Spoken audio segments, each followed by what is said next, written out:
how far they've come in the last few years.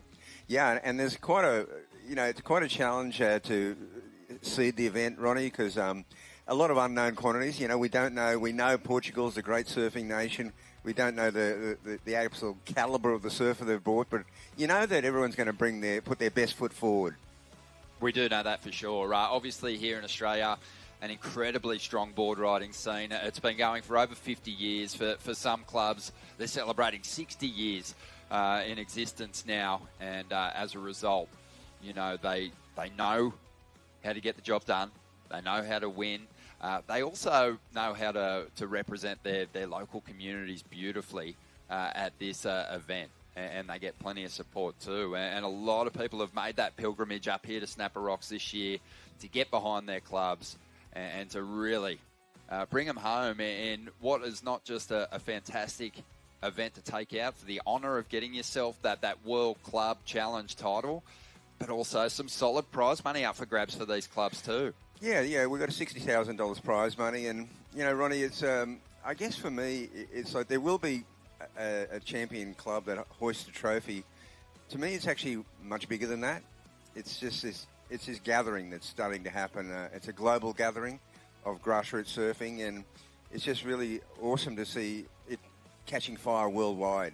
Talk to me about the calibre, because sometimes, when you throw that around grassroots, like typically people go, oh, well, it's not the elite level, but it couldn't be further from that situation. Oh, that's right, and that's part of the design of the event, is that there's 3 male and 3 female surfers, and what it does is it really levels out the playing field, because every single club has got like 4 gun surfers. You go out to a field of 10, and suddenly really the marquee clubs really dominate. But at this level, the calibre is unbelievable. There won't be a struck match in any match, really. So what you're going to see over these 3 days of competition in this Boardriders event is you're going to see rising talent from these Boardriders clubs, talent emerging with the dreams of maybe making the championship tour one day. But you are going to see surfers who've spent time on the CT competing at this event. You're going to see, campaigners on the Challenger Series, people who are already well on their road to making the top grade, competing here at Snapper Rocks in this event. And as a result, you're going to see some really high-quality surfing. Last year, we had amazing waves. Yes, it's a little small today, but things looking promising for the weekend. They are actually. The forecast is looking quite promising for the weekend, and hopefully throughout the day we'll get a bit of a bump and swell. We're waiting for a pretty solid southerly wind stream coming up from up the coast. It's roaring up the coast, so conditions should improve. It's kind of glassy now with just a very, very light sort of side shore, but it's not too bad to ruffle the surface. Yeah, we've got a really strong opening round heat. There's no dud heats in the World Club Challenge out there at the moment. We're seeing Kira represented, and Maui Boardriders, they're out there in the white. Karambanalia in the yellow, and Labar are out there in the red at the moment. And the best number up at the moment is for Kira. CJ Carter banked a 4.5. So we'll see those scores start to fill in as time winds down here on the clock. 21 minutes to go. And as we just saw then, we saw the surfer in blue from Kira. I think that was Gabe Lay. He released the next surfer. They don't have to get back to the beach. They don't have to run into any box here. It's all about utilising the break itself and maximising the time in the lineup at Snapper. When you've got a point break like this, spend the time in the ocean. So many fantastic teams events that happen around the world, and each of them has their kind of unique formats. But for you, Bugs, it's always been about performance. That's why you brought jet skis into CT competition when you were running things at the ASP, now the WSL. But, I like your theory. You want to see people riding more waves. You don't necessarily want to see people surfing compromised if they're having to run laps on the beach. It's really about the performance. It really is, and as we see the surf from Maui here, exciting young team they brought with them, and it's so awesome to see all major islands in Hawaii represented. We've got 4 teams, 4 clubs. So cool. Maui, we've got the North Shore, of Oahu. We've got Town. Zeke Lau has brought a young gun team with him. And we've got Kauai, of course, sea bass. Really, to me, has been the inspiration for board riding clubs in Hawaii. And it's so awesome. Kauai came last year, and, Malia Manuel was dominating the women's and sea bass. And, it really kind of put it on the map. I felt Kauai's presence last year was very, very instrumental in making it go forward. Justin Robertson is out there at the moment. That was him we saw representing Maui Boardriders. He dropped a pretty low number, so he's backing himself to improve on that score. Unlimited wave count for these competitors, Bugs, but what you're really working against out there in this team format is the clock. Yeah, it's a bit of a chess game for the masters on the beach to work out how they manage the clock. As you said, unlimited wave count. We've kind of tried to take a lot of rules away. There's no penalties in this. You don't have to finish. You get a 3-point bonus if you do, but you don't get penalised if you don't. And we'll sort of talk a bit more about that. You can surf. It's a bit like NBA. You can interchange. You can send, once you've run through your 4 surfers in order, after that it kind of opens up and you can send more surfers out, one at a time, to up their score. To improve on their score. So, probably a quick example of that would be if Justin Robertson there just banked a 3.1. If he went, you know what, let's just get through our water, and then if there's time at the end, I'll go back out and improve on that 3.1. But right now, it looks like he has maybe released the next surfer. So that it's all sort of playing out now. And that's the thing, Ronnie. You don't have to release him after you've ridden a wave. You could sort of do exactly what he did. Start paddling back out again. Get a signal from the beach going, hey, let's get through the order. We'll send you back out later. Yeah, you don't lose your best number either. So you might bank a 5-point ride, a mid-range score on your very first wave, and then head back out and only get a 3. It doesn't, replace that 5. You can release that next surfer, head in and get ahead of the clock, so to speak. And you don't get penalised for not getting your team back to the beach in this event, but there is bonus points up for grabs. There is, yes, 3 points. 3 points if you can get your team order completed and get back onto the beach for that Hooter Sounds at the end of the exchange. So we've got 17 and a half minutes to go here, still working on getting those scores through. But it is the Maui Boardriders team who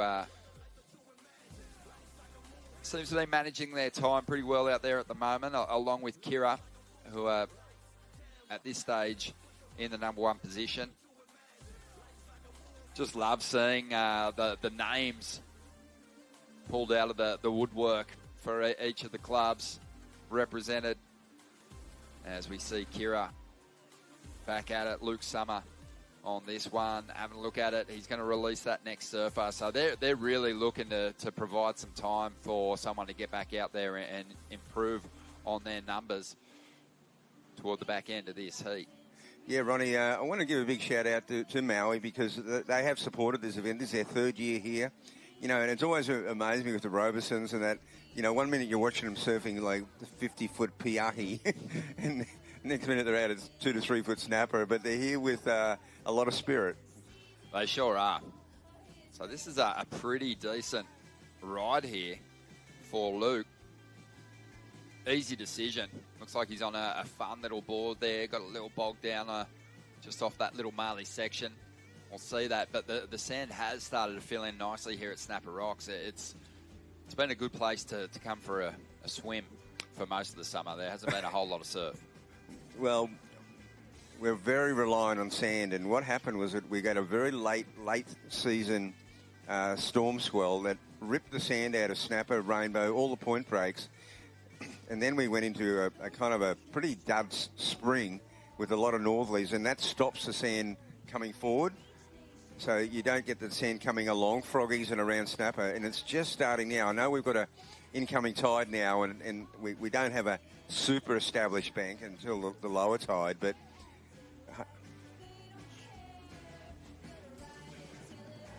love that shot. Looking around Snapper Rocks through to Froggies there. we're going to see a replay of some of these opening rides here from the opening exchange of the day here. The Usher Cup World Club Challenge in its 5th edition. And this is representing Currumbinally, Will Morrison, who banked a 3 for this one. Had a couple of cracks at trying to improve on that score, but ultimately released the next rider.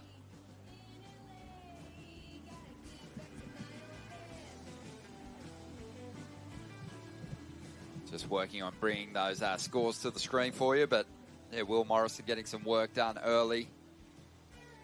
You'd have to say Currumbinally just falling a little behind the clock at the moment. And then we had CJ Carter for Kira early on. Did pretty well, 4.5 for him. So they've had 3 surfers bank mid-range scores to give themselves a good shot at a top 2 finish.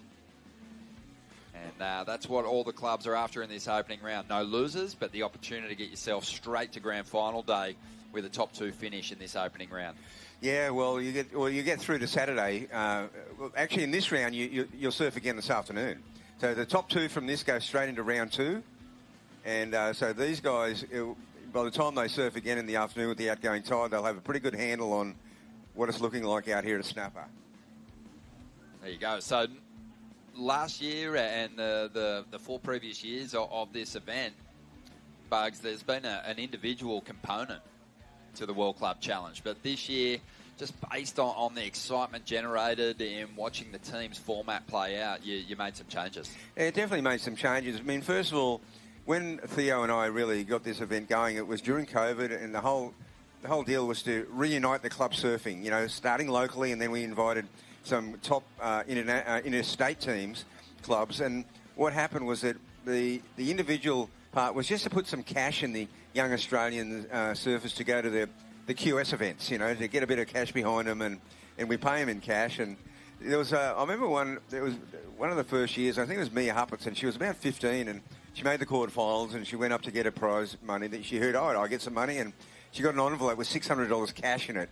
And it was the first time she'd ever won prize money. I just remember, the joy on her face. So we've maintained that over those first 4 years, but now we saw the vibe of the team, of the club vibe, really water finding its own level in that area.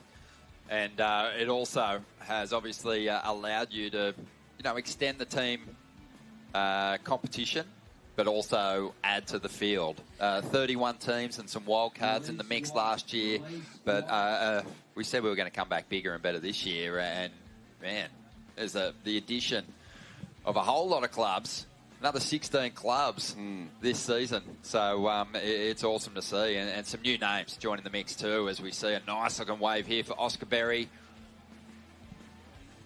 who's obviously been making great inroads, not only on our regional QS, but also on the Challenger Series last season. Yeah. And always surfs well for Currumbin. He sure does. He lives for Currumbin. He's a really good young club guy, but as you said, he's doing super well on the rise, on the pathway, the WSL pathway. And he likes that one. So for the moment, he's going to settle on that wave, release the next surfer for Currumbinally, and see if he can't keep him ahead of the clock and give them the best chance to crack that top 2 and as you said, progress directly through to that next round. And the rounds have names, Bugs. This is the Snapper Rocks round. Yeah, this is the Snapper section. It's really like, in another event, it'd be like, this is the qualifying section, and then we've got repecharges. But we call them the Snapper section and then the Froggy section. Why the Froggy section? Because there's a lot of closeouts at Froggies. You've got to avoid the closeouts, which means avoid the elimination. You only get to go into Froggies, and then you can't lose again. Yep. We certainly see some people losing, trying to make that paddle around from Froggies occasionally too. Even the most experienced heads. Oh, yeah, we have had a couple of big names end up on those rocks in a very unfashionable way. All right, so as you can see, no scores there on screen, but I'll give you the update at the moment. Kira's out in front, doing pretty well with their management at the time. and also scoring reasonably well too. But Labar's looking to make a big change here, and they're going to count on their number one horse in the race here, Mikey Madonna, who's had great success out here winning the Challenger Series event here last year. And emotional scenes, and obviously has that beautiful point break flow, Bugs. Yeah, well, the last wave Mikey McDonough had here was to clinch victory in the Challenger Series event at Snapper, and he's released there very casually. They're certainly showing, right at home. Showing his class. Yeah.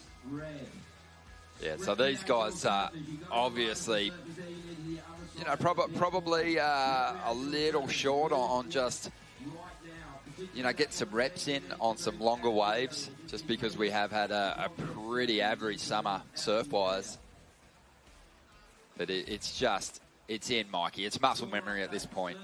Yeah, it sure is, and certainly showing his class on this one. Mikey McDonough back at Snapper, the scene of his most memorable moment in his surfing career so far. So far, yeah. Big bright future, working this one over. Yeah, just really making the most of those steeper sections of the wave, getting the work done.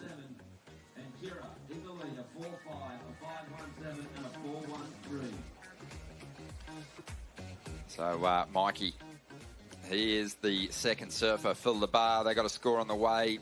He's going to release Harry O'Brien, another great young talent.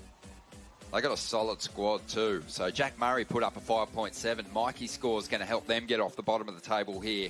Harry O'Brien's going to be out there, and Nixie Ryan will finish off their team list. But it's really interesting, Bugs. You know, you talk about the weight of competing at the elite level, the expectation that comes, but it's all pressure these competitors put on themselves, and they're really, you know, only surfing for themselves. But when you surf in a team's event, when you're representing your club, you know, there's a whole new anxiety and fear factor that comes with letting other people down. Well, you're letting the whole club down, or you're, you know, there's certain surfers though that maybe they're not the marquee surfers in the individual events, but when they put the club colours on, they grow a foot taller. Oh yeah. Give us people like Nathan Hedge, for example. He just gets so fired up when he's competing for North Narrabeen. Darren Turner last year for M&M was amazing. He competed brilliantly. And like we said, it pulls some people out of the woodwork. You know, their clubs go, what do you think about competing for us in the Usher Cup this year? And I saw Luke Munro, a former CT surfer. He's competing for Currumbin. He's probably going to be out there now in just a moment, looking to get himself a decent score. But, you know, Luke said he was feeling it. His kids haven't seen him compete. He was off the tour before he had 2 kids, and they've got expectations on their dad. Oh, wow. And he's feeling it. Okay, that's a really interesting perspective. One thing we've got, because we had that late squall it was like in late August and the sand got ripped out, the sand's only just starting to come back, and we can see there's very little beach. And so on this higher tide, there's virtually no beach, and, you know, it's going to be definitely not behind the rock as this tide comes in. They're sitting in a much better place now. Oh, here we go. This looks like Jay Wheatley surfing for Currumbin Alley. Oscar Berry dropped a 6.5 as the last surfer for Currumbin. Jade's been so strong for her club over the past, well, since the inception of the Usher Cup, really. And she's going to release Luke Munro now.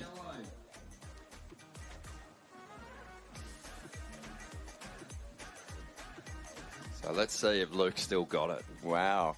This is really interesting to hear that Luke's just feeling it. He put his hand up and he's going, hang on, it's a moment of truth.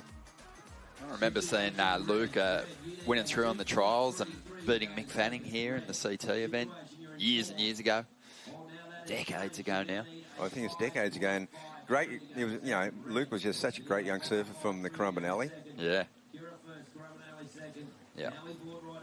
Famously allergic to left-handers, so he'll be happy with the venue choice for the Usher Cup. The World Club Challenge in full swing. We're already closing in on the final stages of Heat 1. Kira out in front at the moment. Currumbinali on the rise. Jay Wheatley with a number on the way. They've moved into second spot. Maui Boardriders in third. Labar currently sitting fourth. But Bugs, no one loses today. No one loses today, but that would be it would be a very much an early upset if Labar didn't advance through the snap around, through stay on the qualifying side of things. Going early into the repecharges, into the froggy section is not ideal. But the one good thing about being in the froggy section, Ronnie, you get to surf snapper a lot more. Yeah, everyone's just loving that opportunity. Last year, the waves were next level. It was firing out here. We saw a number of heats where, 4 surfers were all holding excellent scores. The level of performance was high. The conditions were A1. Hoping for a bit of that over the weekend. But right now, you take this, especially based on what we've had over the summer. And Ronnie, I guess my call is that these next couple of hours are probably going to be the toughest of the 3 days. It's still a bit small today. Still waiting for that southerly swell to kick in. And here's Labar, though. They're trying to get back in this heat. Yeah, Harry O'Brien, great young surfer, extremely light-footed when he needs to be, but he'll lean on those rails. Don't worry about that. Well, that was a smart move there by Harry. He knows time's running out, 3 minutes, 25 seconds. And a bit of ground to make up, but that'll go straight onto his score. They'll be within reaching distance now. They will be. And also, the anchor surfer maybe for them could be Nixie Ryan.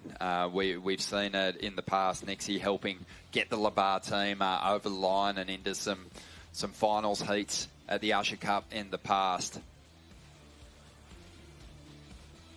So on the outside for Maui Boardriders, this looks like Nora Liotta, who's been here a few years now, so pretty comfortable in this lineup. That wave, unfortunately, just gave up on her. Yeah, Nora, when she first came here, there was good 3 to 5 foot surf, and oh my gosh, she was so impressive. And there we see NASA, North Avalon. Ronnie, you know that place well. Yep, surfed with look at this. In the NASA club Nixie for a while. Here goes Nixie, and looking to make the connection through to the inside. This wave just fading away. So you'll see surfers taking some chances on some waves out there. Ultimately you just want to get something on the board and get back out there, potentially. Especially if you're in that bottom order on the bottom of the order of priority, because just getting a number might push you up into the top 2, but Nixie's going to need more than that to get off the bottom of the table. Well, they've got 2 scores to come in here, because they've still got Harry O'Brien's score to come into Libar, and it's going to be interesting. So will they challenge Currumbinali? Kira looks to be in pretty safe ground, Ronnie. Yeah, Kira's been strong so far, and you think that Luke Munro at some point, going to get himself a number that could really make it difficult for Maui and Labar here. Now, so Labar have actually opted to send someone back out there to maybe up their score, so maybe there's been a release. Yeah, interesting. Interesting situation, because here's a set now. Now, with a minute to go, what's going to happen? Yeah, this is Jack Murray, I believe.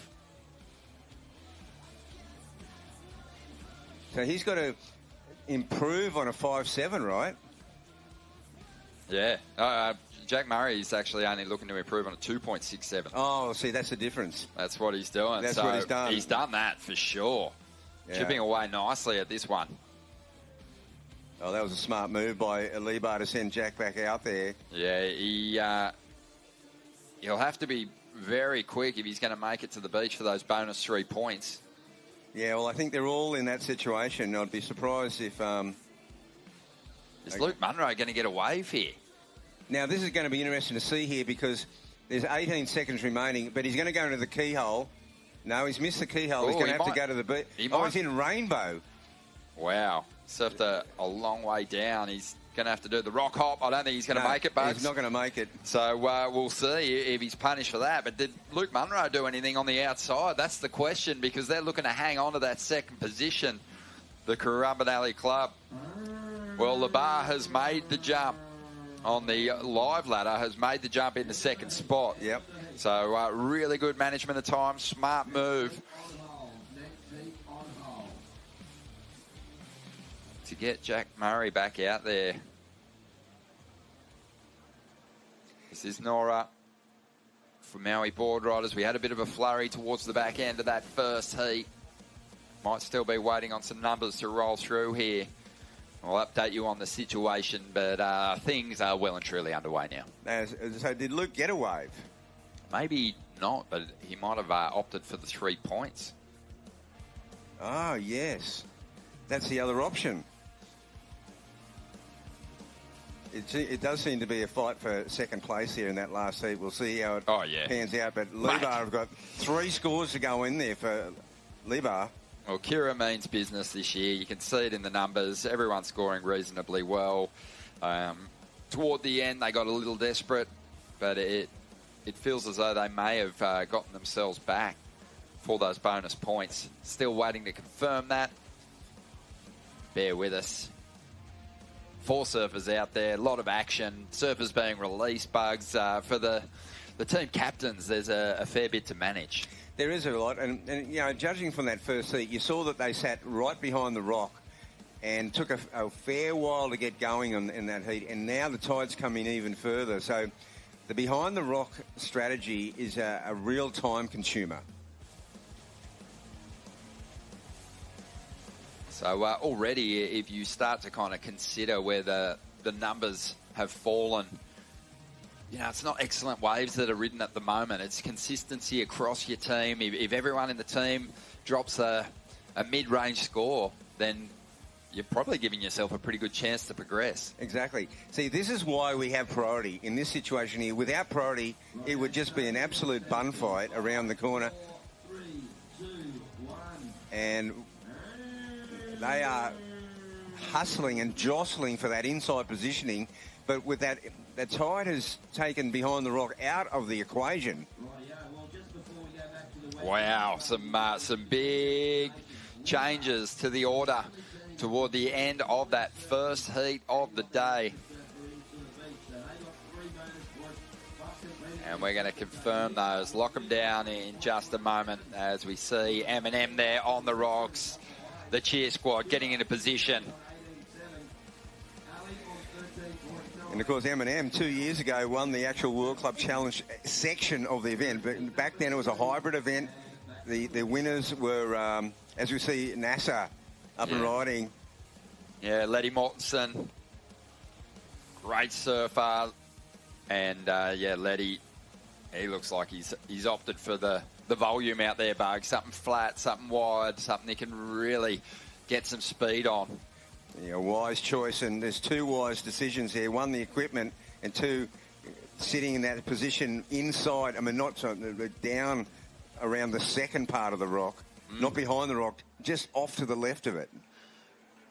Letty can grow hair too, by the way. That's a performance decision. He's really looking to add some speed to his performance out there at the moment. He's taking it right back to the bone. Ellie Brooks representing M&M. She's really the surfer, I think, that when they won the team's component of the Usher Cup a couple of years back, it was on Ellie's shoulders. She is so strong on the backhand. It really showed that having a great woman competitor, a female competitor, made it the absolute difference. Wind and Sea has Timmy Baines up at the moment. They're always a strong team, Wind and Sea. Yeah, I love, Bugs, that we are now just purely focused on the team's event, because when the team wins, the feeling on the beach, around the club is like they had taken out the whole thing. But as you said, with the individual components, men's and women's, it kind of took the shine off the amazing team performance of Eminem. So it was almost a surprise at the presentation when they weren't walking away with the big trophy. Well, but this year, it's all about this team's event. And it was very much like that with Northern Narrabeen last year, because Northern Narrabeen actually beat Snapper in the World Club part of it. But, you know, the event was held, the format was over the 3 events, combined scores, and that was the Usher Cup. Now it's moved from the Usher Cup into the Usher World Club Challenge. Exactly.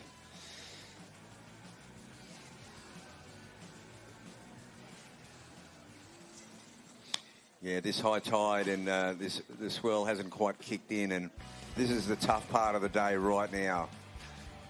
Yeah, I guess in some ways it's kind of like your team winning the minor premiership but not winning the grand final. Very much like that. It's sort of like, oh, well, you know, so I think the clubs, when you reflect on the history of the Usher Cup that won that team event, they feel like the champions. And now we're going to honour them with the trophy.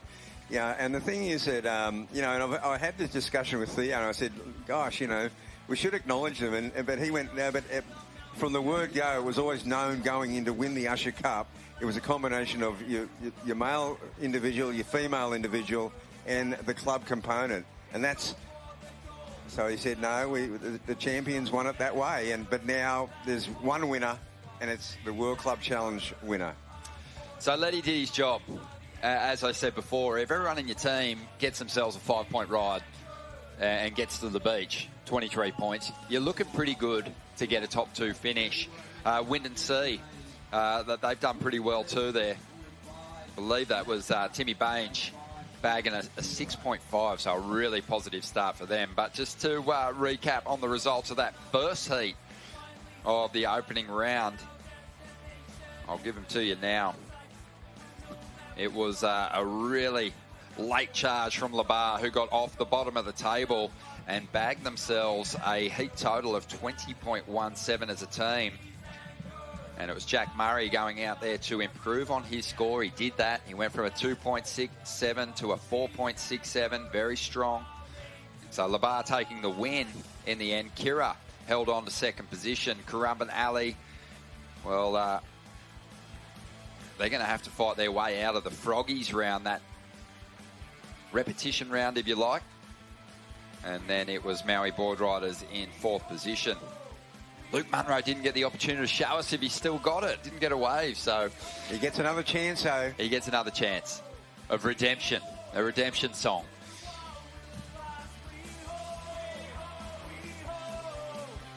Loving this, though. You know, the club spirit is always on show here. And some clubs turned it on last night. A bit of first night fever, I'm hearing, Bugs.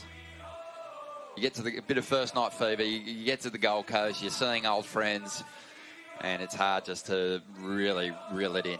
Well, everyone gets caught up in that great spirit, you know, and you can't blame them. I mean, it's part of being, you know, the Rainbow Bay Surf Club is a great place to host, and it's got that ambiance, and then you get all the teams coming together, and that's what it's all about. It's about the gathering. You know, there's someone will hoist a trophy, but to me, it's about the gathering. Well, there's being a Grom on the Boardriders scene and coming up for the Kira Challenge Boardriders meet back in the day. It was the performances of the night. They were spoken about mostly more than the performances out in the water. It's so true. But not here. Here we're seeing elite performances. Next level stuff as Eminem looked to get things going here. And this looks to me like the very recognisable frame of Zhao Jacques. And who we got here? This looks like Fraser Doval. Fraser Doval from NASA. Great surfer. Seen him put together some amazing performances in these club meets over the years. And Ronnie, there's a classic situation where normally, you know what, he'd go, you know what, I'm paddling all the way back out again for another one, but he can actually raise the arms, release the next surfer, go back into the lineup and have another go. If we're at D-Bar, I think the decision for the competitors gets a little more difficult because you've got a short, punchy wave. It's very quick to get back out there. But here at Snapper Rocks, even with the reverse current, it is going to choose some time on the clock, you going back out there. So the smart move is if you bank a reasonable score, throw your hands up, get back out onto the edge of the rocks, and be prepared if there's time on the clock to get out and improve on your number. There's another element to it too, because if you're doing the paddle back out, you're definitely going to paddle and get out there in fourth priority. You may luck out by jumping off the rock or going out to keyhole that there's only only two of the competitors in the lineup, the others coming around, and obviously it didn't happen this time. See what kind of work Fraser got done on the outside. Nice little swoop to get started. There'll be some points in that. The judging scale, very similar to what you would see at a Challenger Series event. Really an expert judging panel. Looking for major moves, looking for speed, power and flow. A bit of progression will certainly help your cause. But at this stage, these competitors are just happy to connect with a wave that's got some push, enough push to put a couple of combos together. You need to paddle minimum 50 metres west. There is a big buoy there. You need to be the other side of that big buoy. Paddle west immediately. Time call 20 to 30. All right, so just getting a little tangled up. There was the surfer representing the Treasure Coast Boardriders Club.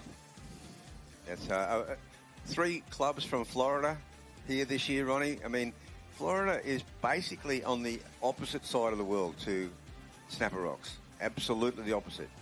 It's about, I think they said it was about 38 to 40 hours of travel time. It's a big effort to get here. I really appreciate them coming. And, of course, you know, the Florida gets a lot of a pretty warm summer, but it's winter in the US.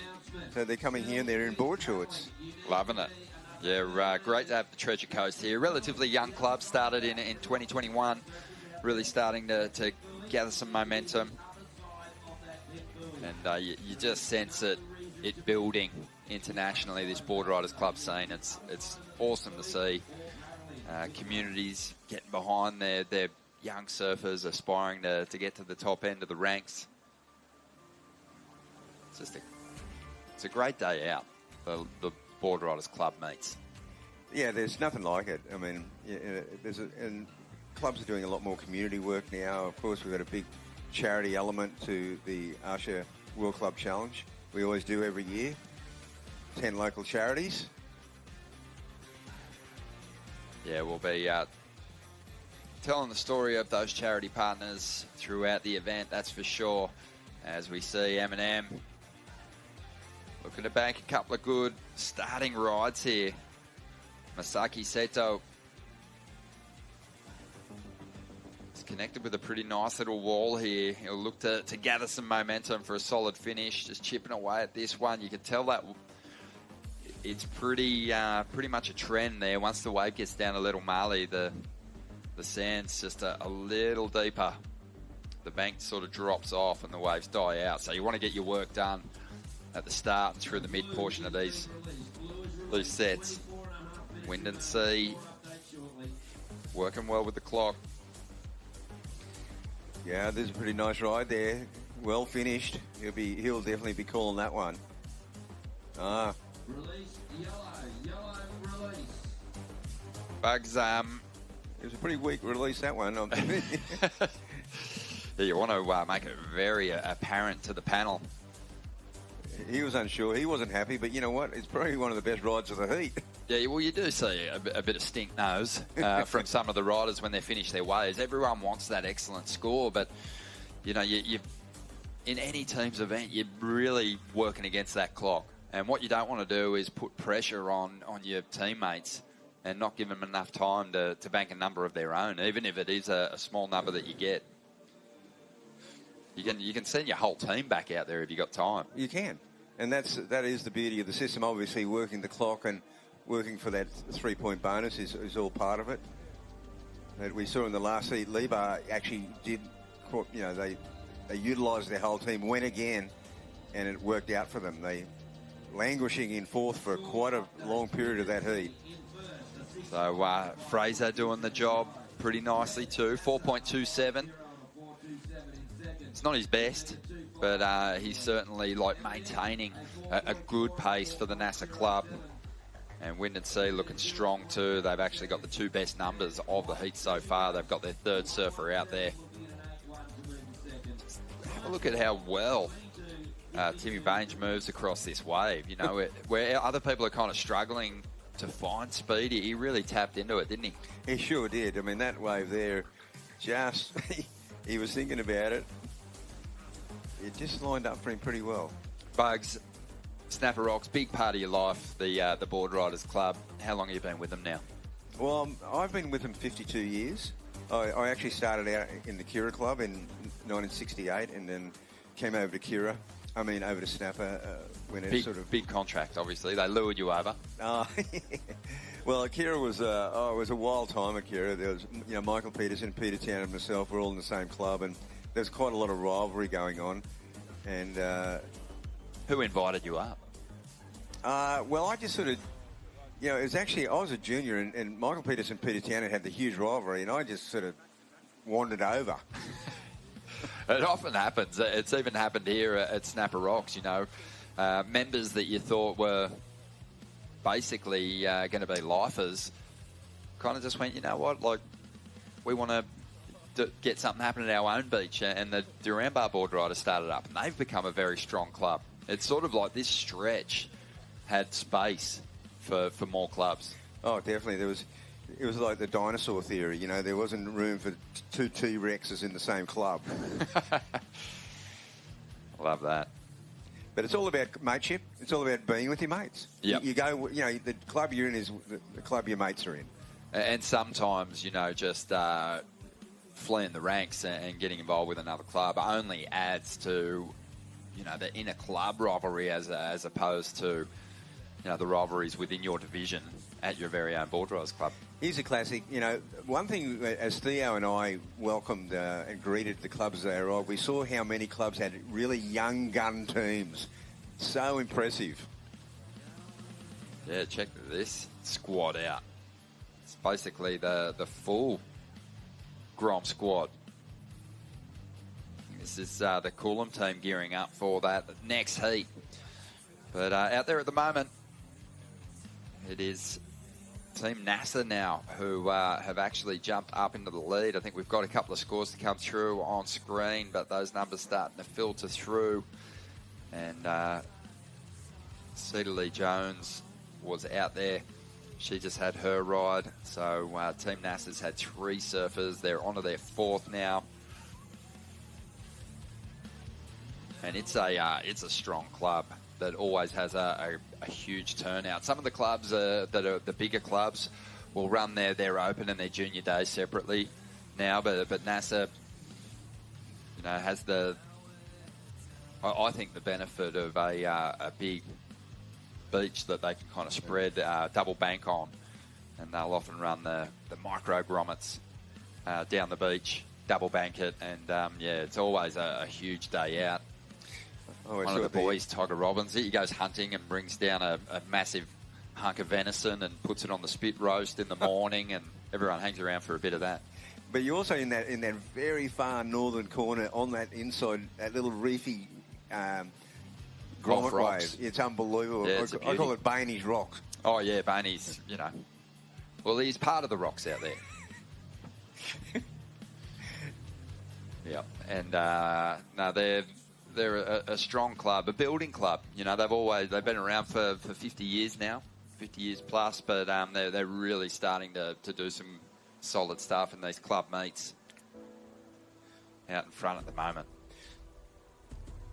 And it's a classic time. You know, I mean, I was president of Snapper. I basically came off the tour in 1987 and then went straight into the presidency of the club. And I always call it a soft landing on the other side of pro surfing, because you're still into it, but you're not into it for yourself anymore. You know, being a pro surfer is very selfish. It's all about you. It's all about being number one.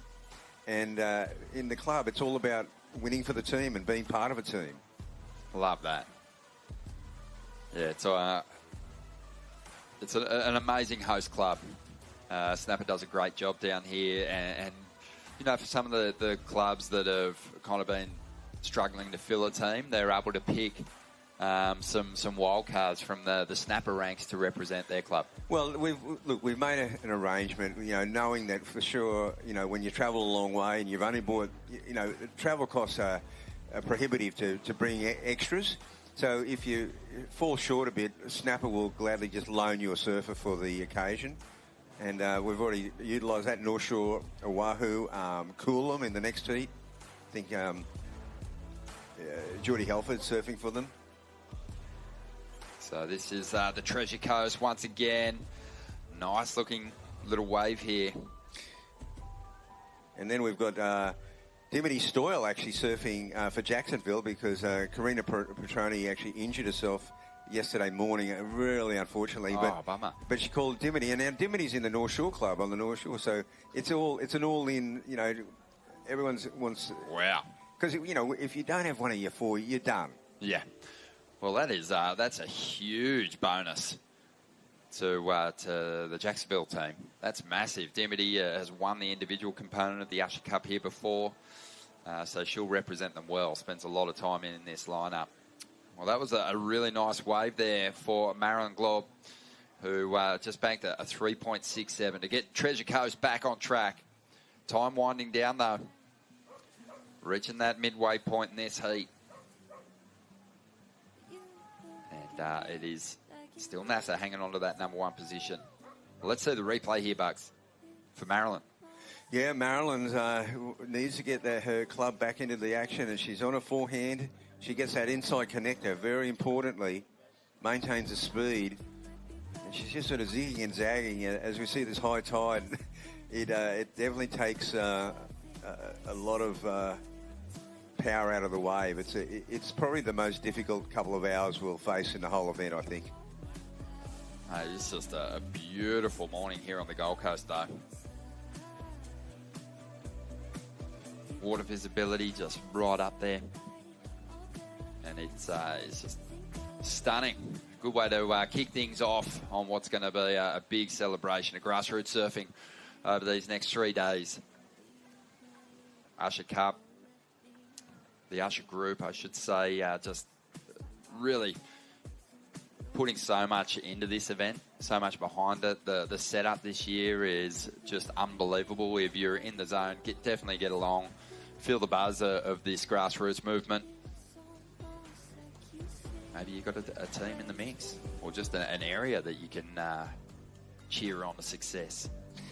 Well, as you can see now, that high tide really having a huge effect out here. It's only the sets are breaking now, so I don't know if there'll be too many opportunities to get the extras in, but there's a ride now. Oh, M&M. They were sitting just outside that top two, but maybe not for long. This is a strong-looking wave for Aiden Finn. Already done a couple of really nice turns on this one. This wave's had a few good pockets on it. Yeah, that's a handy ride for the young surfer. Wow, like an old school Grant Frost-like style. Just really smooth style. And yeah, on the outside there, we can see Amber Fatty just couldn't really get that connection through to the inside. She wants to head back out. She's got a couple of solid scores that, you know, she can build on. Win and See had such a fantastic start, a 6.5 and a 5.27, but the time's winding down. Pressure starts to mount at this point. When you've been out there a while, you really start to feel like, you know, maybe your wax is getting a little slippery. Yeah, and in that situation there, if Yellow had actually released, they would have come out in the third priority, but she'll be in fourth priority and looking to sit a little wider, but whatever she got on that way will go in her scorecard. Yeah, I turned up for the briefing this morning, Bugs, the team briefings with the captains, and yeah, it was, you know, there's a lot to take in, and you know, the message from the head judge, Glenn Elliott, was basically, pay close attention to those first few heats, because you'll learn a lot just in the strategy and releasing surfers and how to make priority work for your team. Because there is a lot of clubs surfing here in the World Club Challenge for the first time. So it's a steep learning curve. It is a steep learning curve, and, it's going to change throughout the day.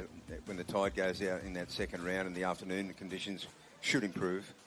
It's interesting, though, when you have those established clubs that have been to so many big meets and had those major national victories and whatnot, just how onto it they are with the team's format and their strategy. What surfers they send out at any one time, how long you'll have on the clock, what sort of number we need you to put up.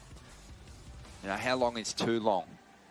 And with the unique format changes that you've made here, like a lot of the clubs, they don't go out there to shoot for second spot, but they're very aware of what they need to do just to make that next round. It's not about going out there today and, putting it all on the line with each individual turn and throwing a wave away. The waves are very, very much at a premium this morning. A quality wave, you want to surf it well, but you don't want to throw it away. No, so when conditions are like this with this tide, priority does play a massive role, and it's going to be your wave choice. It's like, as you said, when to sort of go and when to hold out for a better wave. It's a kind of a liquid chess game. I like that. So, as a former coach captain yourself of the Snapper Club, would you talk about averages and sort of as a team what you'd be trying to achieve, or are you sort of saying to each other, look, do your thing, go out there and just surf what's in front of you? Or would you sort of say, hey, if we all bank a 5? Exactly. I'm right into that kind of theory. A 5-5-5 is a very bankable score. Maybe don't go out there looking for that extra half point. Just release. You could always go back out again. Well, this is, again, wind and sea, just looking to get back on track with the clock. And I think what we're seeing here, Bugs, is just the screw being turned, just tightened up a little bit on the Wind and Sea Club. Now, I think that was a good move there, because a surfer can release at any time, and they thought, okay, we'll send someone else out now to maybe improve on this score, or is it their fourth surfer going out? Yeah, it's their fourth surfer now, Casey Lane.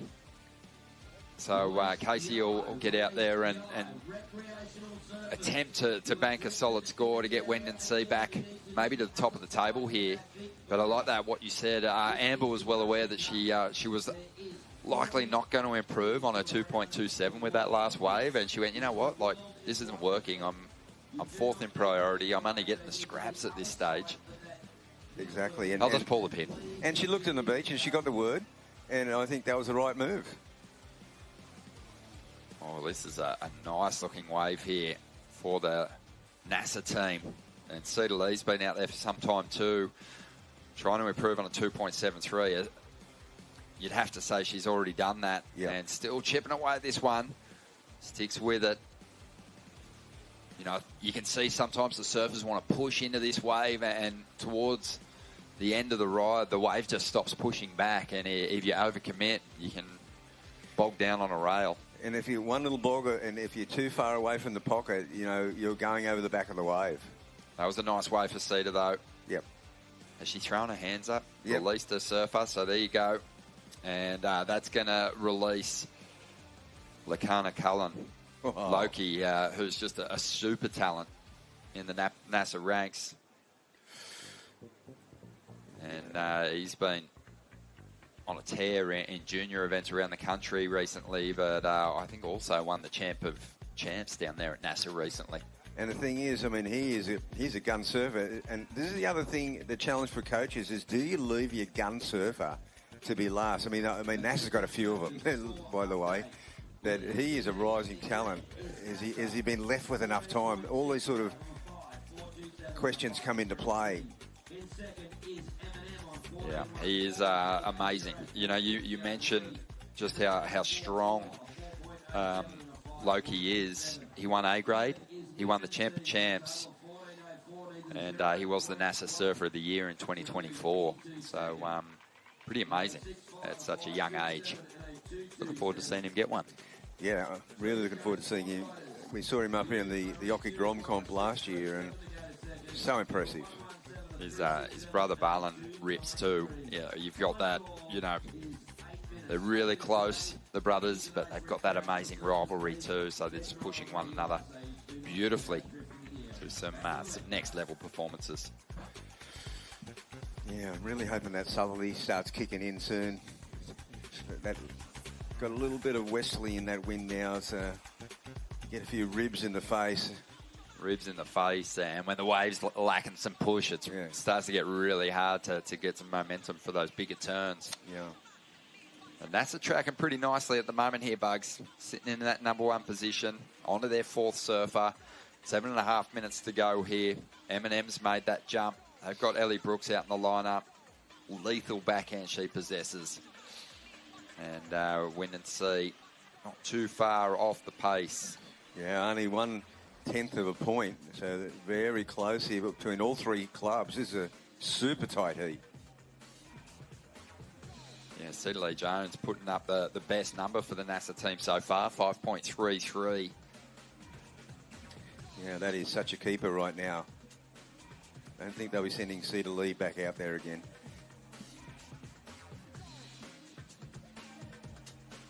All right, so if you've just joined us, this is the 5th edition of the Usher Cup, the World Club Challenge. 48 teams this year, $60,000 up for grabs in prize money. Getting behind fantastic local charities at this event. And we'll rattle off some of their stories as the weekend wears on. But the partners, Bugs, it's a long list of committed partners who've been with us for a long time here at the Usher Cup. And they've answered the call once again. Yeah, they sure have. And, you know, Theo just makes that phone call, and they're always straight in, knowing that, you know, it's grassroots club surfing, it's charity, it's community.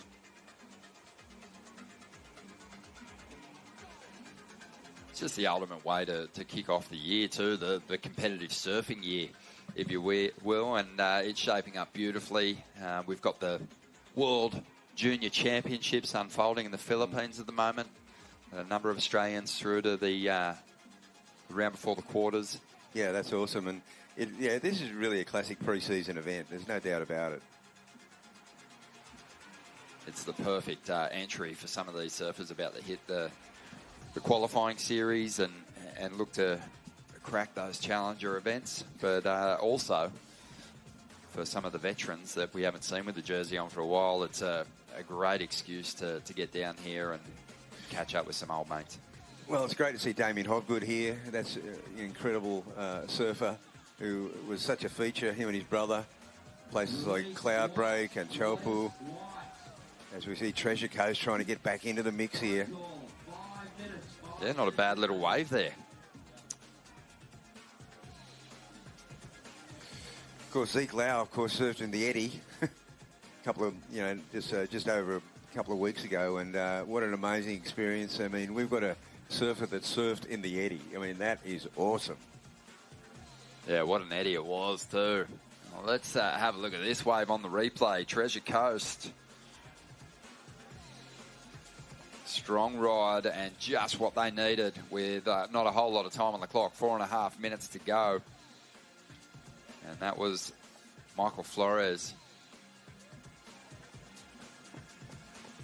Michelle Flores, sorry. And, oh, hang on. They've already got their other rider out there. And that is Brian DePello, and Brian, he had that quick start at the beginning and just opted to hit the beach, release the next surfer and come in. He's done well here. Still 4 minutes to go as we see Ellie Brooks 4 minutes remaining. Chipping away at this one. As you can see, the Eminem team at this stage don't need a whole lot to get themselves into the lead. Ellie's their last surfer, but Loki Cullen is out there for NASA, so you get the feeling they're going to improve on their total at some point. Ellie doesn't mind this wave. Eminem, they can send a rider out. Masaki Sato, he had a 4.07. So he might be the guy who gets back out there. Yeah, he probably will be. And the classic is Ellie has just been such a winner for this club. And again, a strong ride. She's got the outside and the inside connected. Releases the next surfer. They've got 3.5 minutes. So M&M, they're in the picture. I've just always thought that Ellie has a backhand that could match it with the best when it's on. I mean, it's probably not even the best snapshot of what she can do, just in that the wave was quite flat, but can get really vertical, surfs nice and close to the pocket of the wave, and that'll probably be M&M's best number. Yeah, well, that's a timely number for M&M. She may take the lead. But Treasure Coast, look at all those scores now, Ronnie. Yeah, Treasure Coast made the jump. Brian was able to drop a 4.03 to help improve their total. And did they get back out there? Yeah, I think M&M has done a change already. Yeah, well, Gabe Griffin's gone back out to try and improve on a 2.93 as well. So, you know, they're making good use of that format. I think they actually did a quick change. I mean, Ellie got a wave, and then I think Sito went out there, and then they went, no, let's change it up again. And that you're allowed to do that. So, Bugs, last year, you know, if you were ahead of the clock, you could send one surfer back out. Now you're saying, you know, if time's on your side, people can keep going out. It's like the NBA. It just keeps going. Off the bench. Unlimited interchanges. That's right. Well, we love that. We've got a set wave approaching here, and it looks like Loki Cullen is going to be in position for it. One of the bigger looking waves of the day, straight up into the pocket. Gives it a good hit. Works through the carve. Not a bad combo to get started here. Now looking to make a connection through to the inside is the young surfer representing NASA. This one fades away. He throws his hands up. Yeah, 1:20 on the clock, and he's throwing his hands up. Yeah, well, they're going for those 3 points. Now, one thing with this high tide, you know what? You cannot get a wave to the beach. It's going to be, no matter where you finish, unless you're near the keyhole, and you're going to have to paddle in, and it'll be hard to make it. They've got to really factor this in. But he got one good turn in here. This wave really flattened out, Ronnie. Yeah, it's, you know, one major move and just a little bit of garnish on it. But it was a solid first turn. There hasn't been too many sections, you know, that steep on the outside. So there'll be some credit for the hit. He backed a 4.53, so a pretty reasonable score with limited space. Now, yellow, see, this is really interesting. Do you go for the score, or do you get back onto the beach? As soon as you go past the rocks, the keyhole's out. But see, look at this here. Yellow is trying to get back to the keyhole now. No chance. Yeah, I think they will make it. They've got to get around that rock there to get onto the keyhole, or else there's no chance. But yeah, even the keyhole's full of water now, so this is really interesting paddle. Oh, of course they won't. There's no way they'll make it.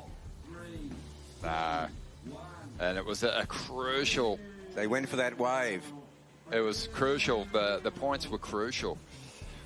So people are having to get to the dry sand now, Bugs. They have to, and that's hard at high tide. Really hard at high tide. Did you have last year? I know you like to see people challenged. Were you able to climb up on the rocks to get to dry land? Yeah, you were last year, not this year. No. You're just a bit worried that on a bigger day that someone's going to get hurt. Yeah, they really is. I mean, like put it this way, in free surfing, around the back, around behind, I've never seen anyone come up the rock. Yeah, not by choice. Except Parko. Yeah. He got rolled across there. That was an exciting finish. You know, there were some different strategies at play there. People opting to get out of that water early. It must have been hard for Loki, who's capable of dropping an excellent score with a single turn, but had to settle on a 4.53 just in order to get himself to the beach in time. And we did see a big shift up with some strong performances from M&M in the dying stages. We knew Ellie Brooks was going to put up a solid score. She banked a 5.73. M&M got those bonus 3 points, and they got themselves the victory. NASA holding on for second position. The Treasure Coast in third. Wind and Sea ended up in fourth spot. And yeah, we got a lot more of that to look forward to. Big finishes, different strategies at play, Bugs, and some really big names hitting the lineup. Big names. And we've got another heat coming up here, Ronnie. I believe we're going to take leave. We're going to duck out for a moment, but the fun's going to continue. We're going to get Rocky Rawlings and Mark Occhilupo in for the call here at the World Club Challenge. Don't go anywhere.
Coolum, a couple of small scores to start. You have Coolum in blue, Noosa in red, Yuki in white, and Diva in yellow. You got Jakey Spicer out there for Coolum, Tim Bain for Noosa, Lucas Skinner for Yuki, and Nathan Cook for Diva. 33 minutes remaining.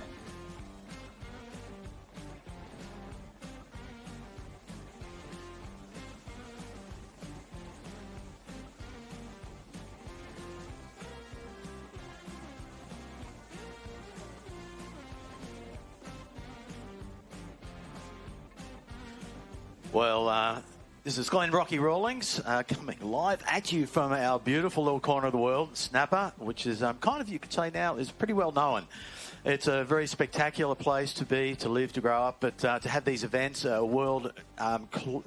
absolutely a world rated event, because we do have, this is the 5th Usher Cup World Club Challenge, and it's got teams from Bali, Hawaii, Japan, New Zealand, and the USA. So this is an insane event, and my co-host with me, this is the Rocky and Occhi Show, so Mark Occhilupo, welcome to the desk here, and yeah, thanks to Ronnie and Rab, just doing a great job giving us a heads up on those first two heats, but this is now, by the looks of it, heat number 3, and in it we do have Coolum, Noosa, is that Nuki? Yep, it's Boardriders? Nuki Boardriders all the way from Fistral. I remember competing there for a few years. We used to have a QS there. It might have even been a major event. You never been there? I actually got third there one year. Yeah, you must have competed there. Yeah, Crammy actually. Crammy won that one, and Nigel Simmons second in that one. Yeah, so they've made it all the way, and it's apparently like -8 degrees there. Oh, and my here God. on the Gold Coast, the water's 25 degrees, and it's about 30 degrees. So from one extreme to the other, and here we go. We've got blue up and riding. That's Coolum, and that would be... let's have a look. It's who's in the blue? Jakey Spicer? Oh no, they haven't got colours there. They don't. But we need no, colours. it would be Jakey, because he is the first surfer. Okay, yeah, cool. we'll get a rundown on that as it progresses through. If you want to get up to date on it, of course, Mark and me, we're looking at the live heats, so log on to that and check it on your phone. You can keep up to date with the scores, minute to minute, second to second, all the hot action going down. It's true, and it is the Rocky and Bullwinkle show. If you remember that cartoon when you were young, Yes, I am the that's Raging Bull, they call me anyway. So it's very fitting. At D-Bar, we've got Nathan Cook out there, Jimmy Hill, Nick Vasicek, one of the best surfers out here at Snapper. It's not a real snapper day today, but he'll still take it apart. And for the women, we've got Freya Prum, lovely girl that does the regional QS and has come so close to making the Challenger a few times. In Nuki Boardriders, it's Luke Skinner. I wonder if he's related to the longboarder, that skin dog. Yeah, possibly. Possibly. Joe and Peg, Lauren Sandland and Finn Gillespie. For Noosa, we've got Tim Bain, Ben Lawrenson, Georgia Lawrenson, the lady, and Aidan Doyle Duffy. So, yeah, Coolum, Jakey Spicer, Geordie Halford, Kai Barraclough, and Jai Peg. So that's everyone that's out there. It's just a little slow, right? The tide's coming in. Lucky Glenn is the local surf reporter here on the Gold Coast at Channel 9 every night. He'll tell you what the waves are going to be like and the forecast. And today, tell us, Glenn, it's high tide. Lucky we haven't got king high tides now because it would stop breaking completely, right? Well, actually, they're still pretty high tides because we've just passed the full moon. So it's a 1.9 metre high tide a couple of days ago with the full moon, but now it's down to about 1.8. So it's still, that's a big high tide, and unfortunately it's around about 11 o'clock here, so that will fill these conditions in. The good news is we're going to be seeing some really strong southerly winds. We had those storms last night in the area. You can see some trees being shredded around the place. There was a little mini cyclone in the region, that's good news because that's associated with the low pressure just building. Actually, just in the background there, you can see the clouds off the coast there.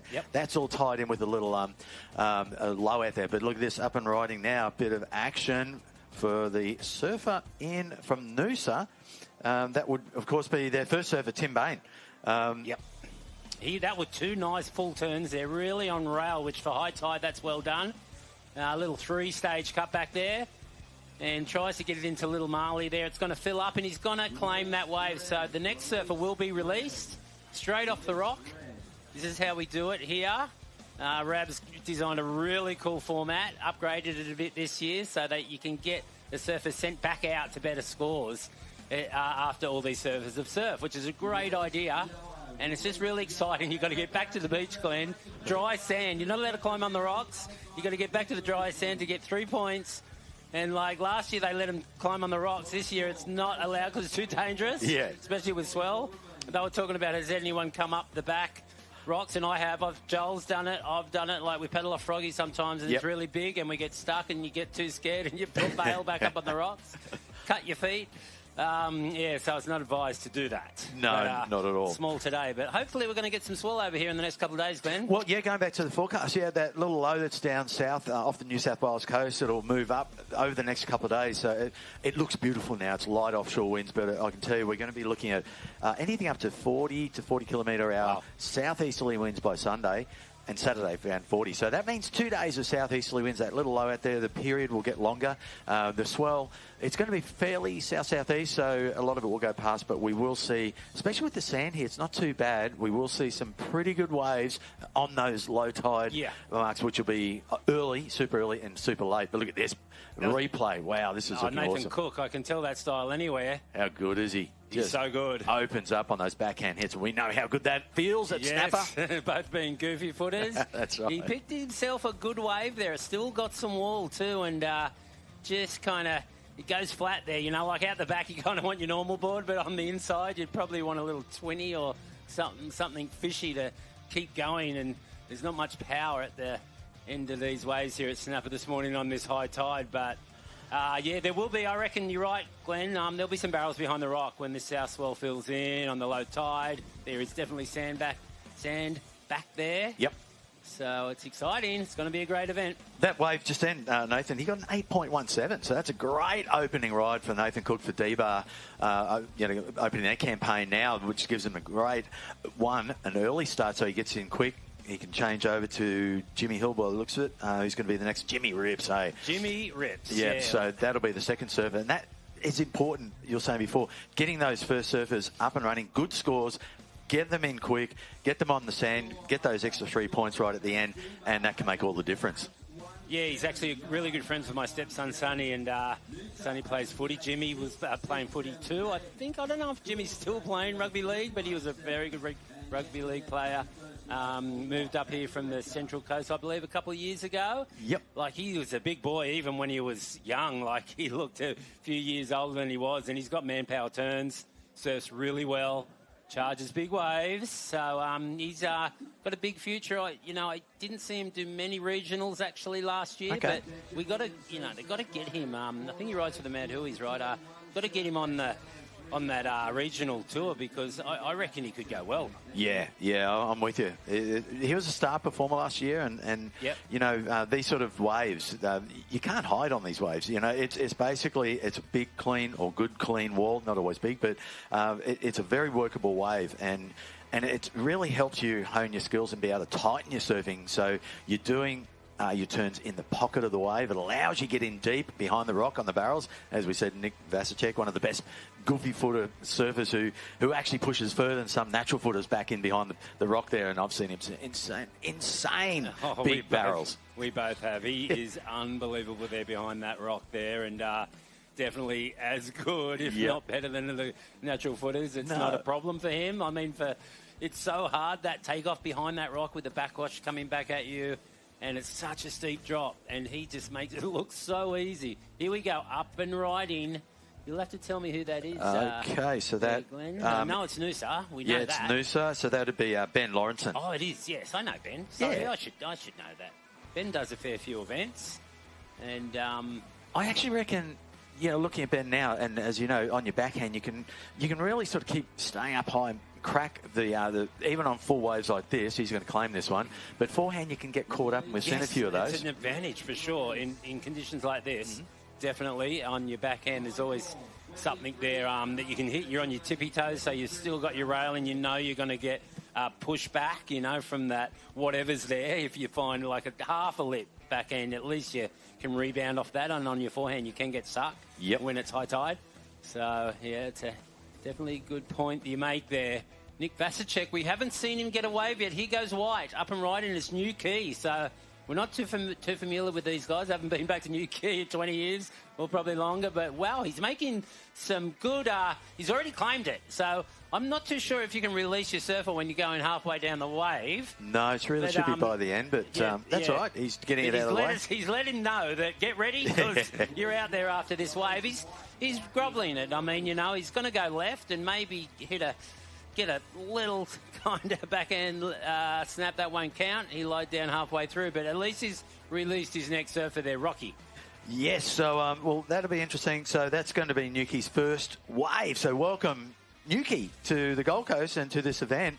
And that is going to be the first score on the board for this UK team. And as you said, I'm sure they're loving the warm water and being back in boardies. But, yeah, so far looking at this heat, Nathan Cook with D-Bar Boardriders at 8.17. This is interesting. So Jakey Spicer from the Coolum club, he took 3 waves to be able to get some sort of score, but it's still only a 3.17. So, but he had to claim it and get in to get a changeover. Yeah, it's true. I mean, you kind of do got to, like, I mean, a 5 you'd be feeling at the moment's good, and you'd be definitely releasing, but 3.17, you got to make that call.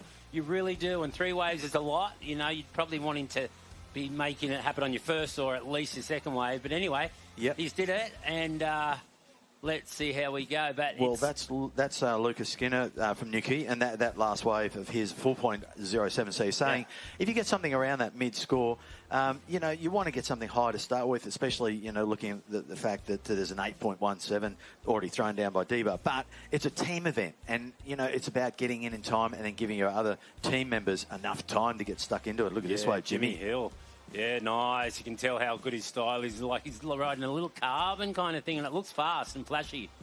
He's hit the whitewash, and he's got some wall here. So Jimmy knows his point break real well. He surfs here a bunch, more than most, and he's just going to go over the little marley rocks there. You can lose the fin there, and he claims the wave. That's going to be locked in. The next surfer is going to be released. That'll be Nick Vasicek. Oh, sorry, yeah, that's why Nick hasn't caught a wave. I'm ahead of. I'm one surfer ahead of the game. Sorry, D-Bar. Okay, so that was a good wave for Jimmy. Well, there's the D-Bar boys flying the flag. I love this. This is all about the team spirit. And, you know, you and me, Mark, we've grown up on the Gold Coast and around Australia. The teams have just... That's what's given us that nurturing feed into professional surfing, but also just to surfing in general. And it gives a chance for these surfers in each area to hone their skills, but also challenge their local club members. But then they get good enough, they get picked in a team like this, and then they go to get out and surf against some of the best in the world. This is the unique format of this Usher Cup 5th edition, the World Club Challenge. I mean, it's just spectacular. No, you make a good point, Glenn, because, I mean, we've been doing this for years. Snapper Rocks, we had our 60th year anniversary. We've been going 60 years, and most of the clubs are doing that. I've done a thing for Narrabeen Boardriders. Right. They had theirs. Newcastle. So, and that's how long we've been going. And when we started competing, we had way more surfers than any other club. I mean, any other country because of it. Yeah. Now, obviously, all the other countries are caught up, and especially Brazil and America and everywhere. And now that they're starting Boardriders, it's just going to produce more surfers. So they'll be catching up even more. It's a really good thing. It's about time, and they've cottoned on to what we've been doing for 60 years. We've passed the baton, so to speak. Yes, we've shared some love. Oh, no, it's great. And San Clemente really shone last year. They got third overall, and that's a perfect example of how we see those clubs nurture overseas and come and really step it up against the best of the best in the world. Well, let's go through a package here, Mark, and we'll be back shortly.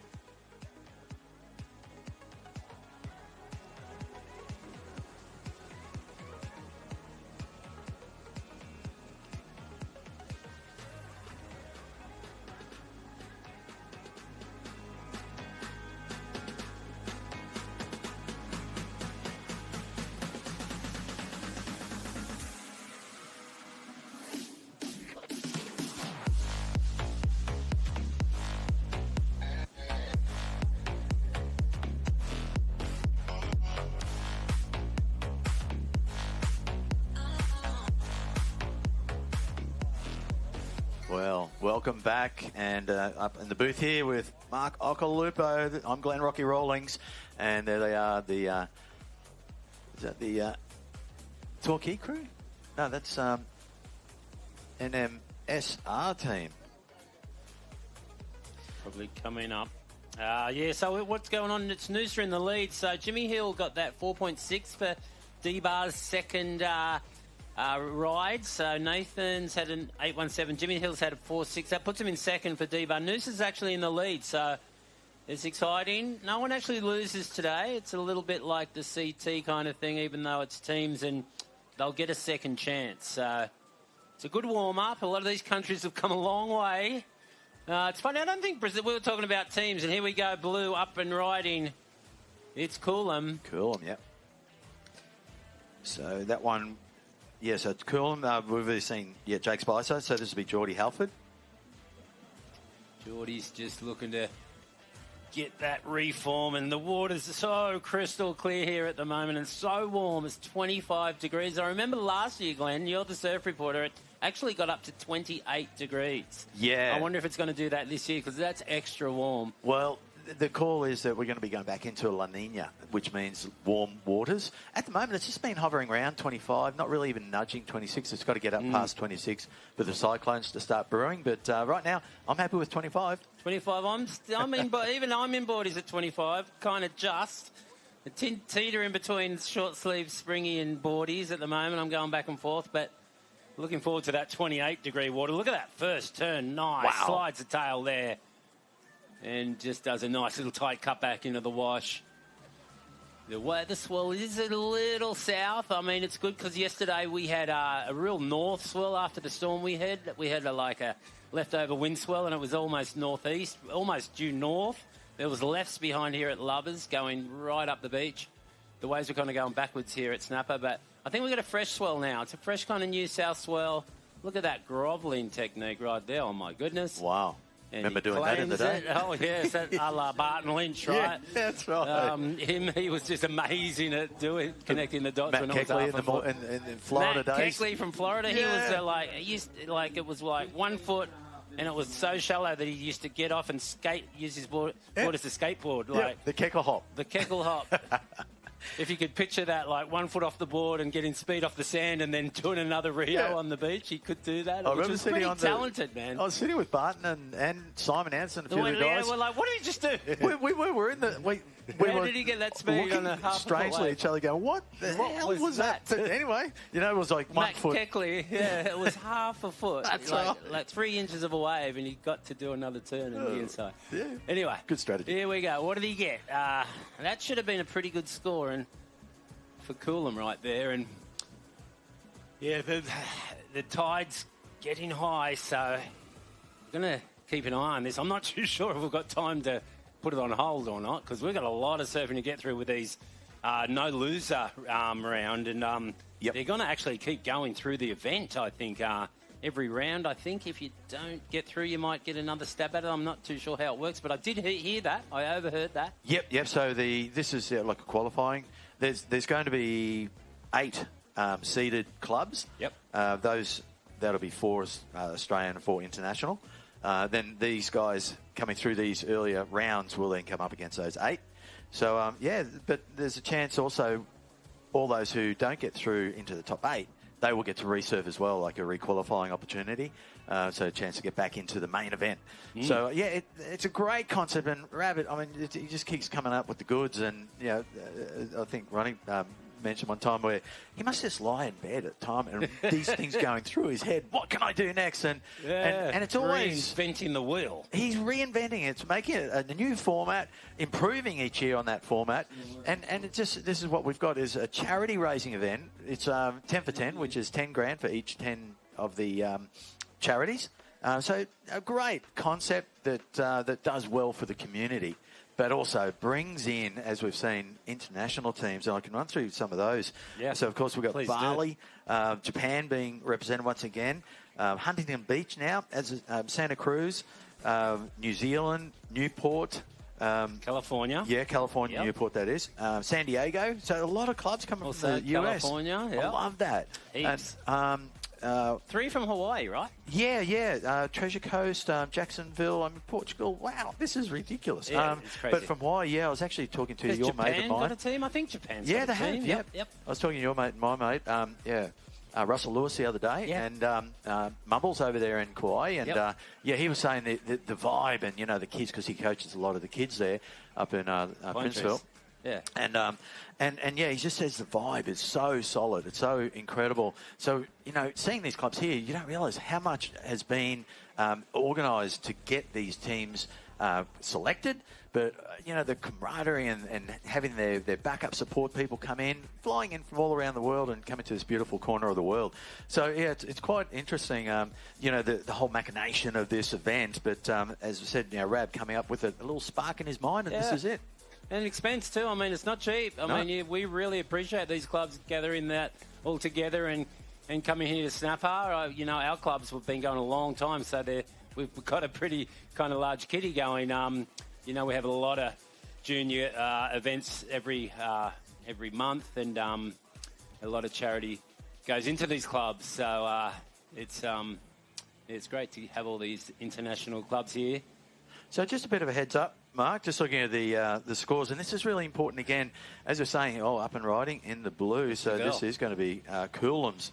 Where are we? Cool, there we go. Jay.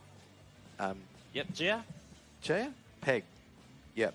So, just interesting. So we're waiting for some scores to lock in here and update us, because at the moment, it looks like there's still quite a few surfers need to hit that water, and we're on about 12 minutes, 11 and a half minutes remaining. So that means, it becomes a bit of a panic.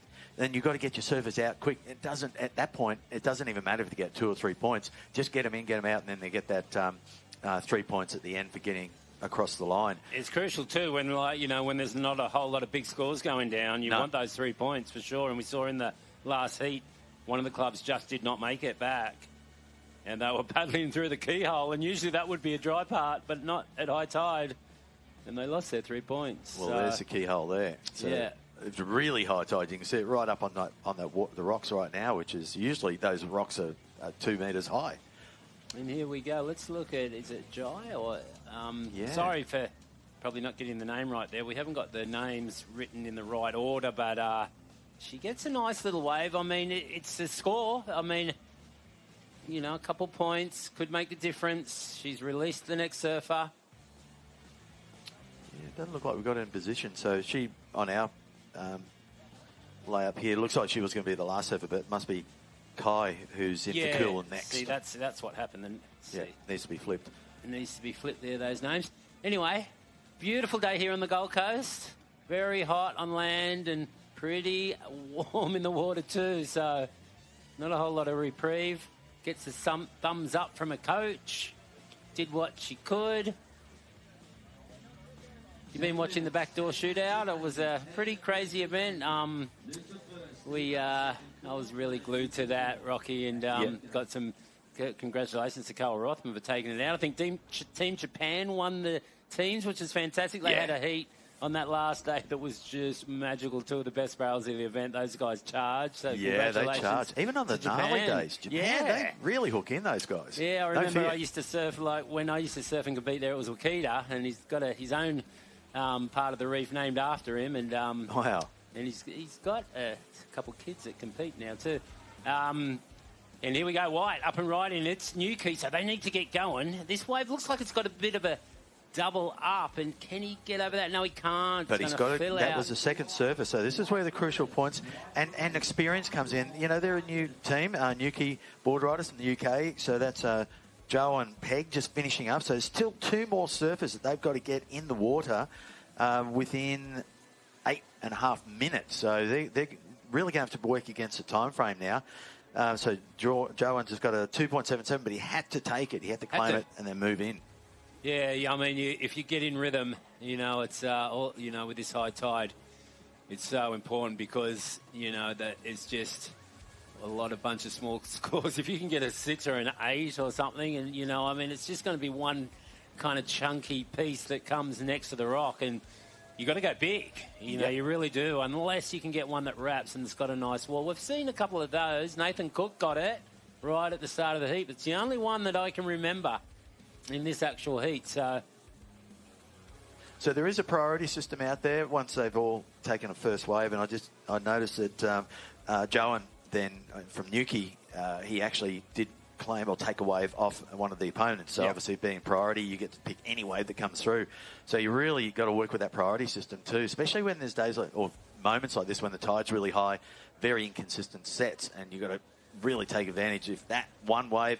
And you've got to maybe lower your standards a little bit at high tide, knowing that, you've been watching it in the morning, there's been some nice little stand-up walls to work with, but right now you just got to grab anything, and that's where the anchor surfer is pretty important. Those last couple of surfers, get your star surfer out in the beginning, really set the standard, but then those last couple of anchor surfers, get a wave quick, make as much as you can out of that wave, and then that last surfer, I've done it before, had like 1 minute, and you've got to race out and pretty much surf a shore break and just do 2 turns or do whatever you can to get back in across, because that 1 or 2 points you're going to get plus at 3 points, it's like a 5-point ride. 100%. It's just such a tight lineup right now. They're all sitting on top of each other, and here we go. We've got the girl from Noosa. She's done a couple stage cut back there, and she's just trying to get a score just to add to the tally, and that wave's going to fill up and she's going to claim it. 1 foot on the board.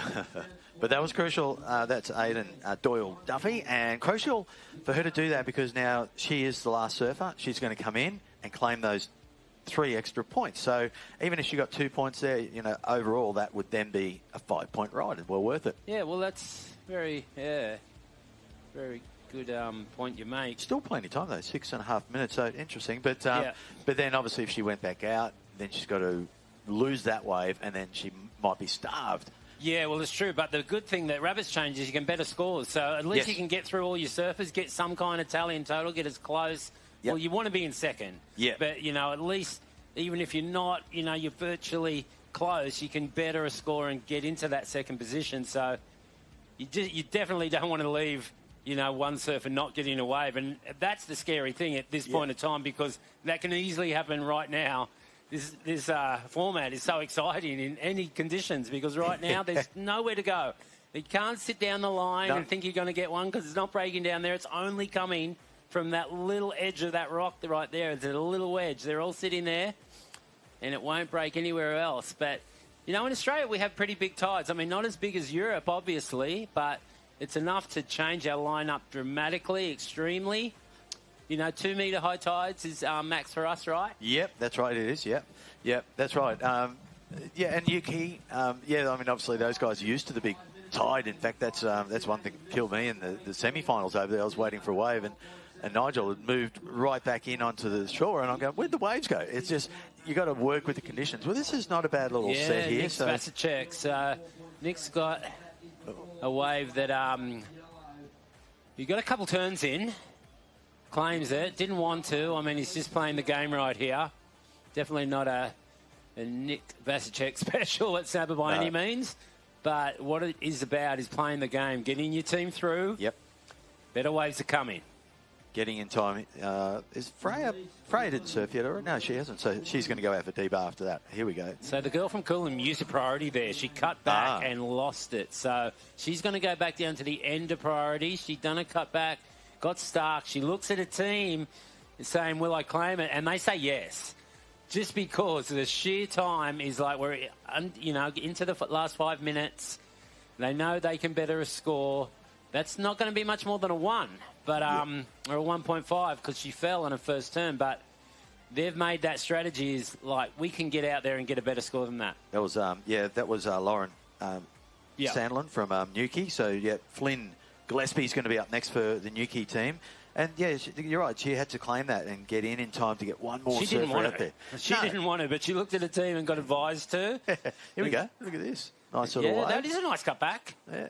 A little bit of a wall to work with. This is one of those little gems. And as I was saying, it's a fun wave. You can play it in the pocket, still go out and do those roundhouse cutties, but when it really stands up, I mean, this isn't standing up too much, but watch it on the end. Here we go. Don't worry about that. That's one that these are the special little waves that you look for at high tide because they wrap. Exactly. It doesn't actually wedge up next to the rock, but if you can get a little chip shot, half a foot wave will turn into almost a 2 foot wave maybe if you're very, very generous.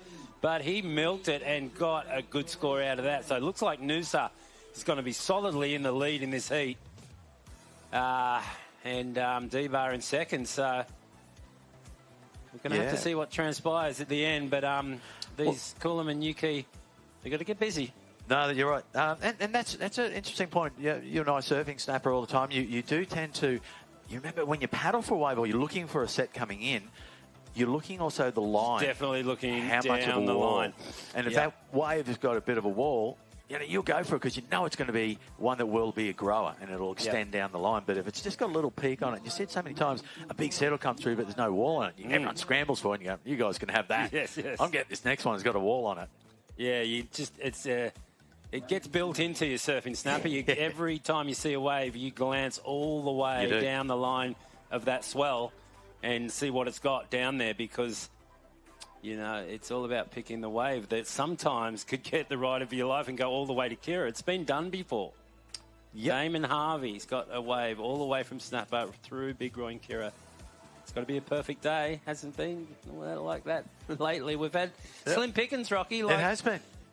Excuse me, it's we haven't had a swell. I mean, this swell that's coming this weekend will be our first swell of the start of our season. Yeah, we haven't had a proper swell yet, and our season kind of starts around Christmas, so everyone's looking forward to it. Yeah, indeed. Well, look at this nice little wave for Coolum, and who we got there? So Coolum, that is their last surfer. Oh, that is Jai Peck. Yeah, well, he's got to get a score out of this, and it looks like it's doubling up, and I don't know if he's going to get over that double. He's pretty light on his feet, though, and yes, he proves me wrong. Oh, no. Yeah. Yeah, that one with Damon Harvey, I was actually on Kira Point. You saw it? I was the one who witnessed that one. You witnessed it. It's got proof. Oh, mate, it was insane. And watching up there, and there were such long lines, and I saw, he's got such a unique, beautiful backhand style. Yeah, his and style. I could pick him from way over there when he was out off Rainbow. And then I was looking at that wave, and it did have that big, long wall on it. And then it just built as it went down, and he went across the impossible section from Greenmount to Kira. And I'm going, he's going to make this. Yeah. And when he got to spot X, he was already in the barrel going past the big groin. Wow. Already, legs trembling by that point. And then when he got down to Kira, he kept going down past Little Groin. I'm looking around going, is anyone else seeing this? Yeah, right. I couldn't believe it. And then it was only about a week later. You probably were the only one that saw it. I was. And then Damien kept going, I think he was thinking, did anyone see it? And I saw him about a week later and said, mate, I'll watch that wave. He was so stoked.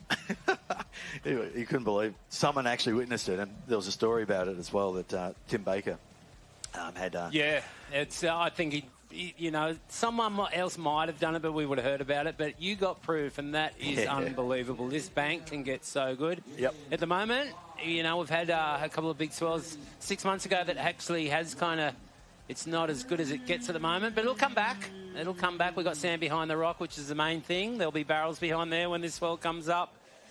And there we go. That heat's over. Sorry, we were telling stories there. It's Noosa and D-Bar, right? Yeah, so it looks like everyone did get their surfers, their 4 surfers in, but some small scores, unfortunately. Yep. But yeah, Noosa obviously played a great game, posting some fairly average, good scores, but, you know, they're 6.67 as their top one, and then 5.57, 4.77 from Ben Lawrenson. You know, Tim Bain busted the big score there. But interesting, Debo got that with Nathan Cook, an 8.17. Yeah. But then the points diminished at the end when they were starting to have to pick the time frame up.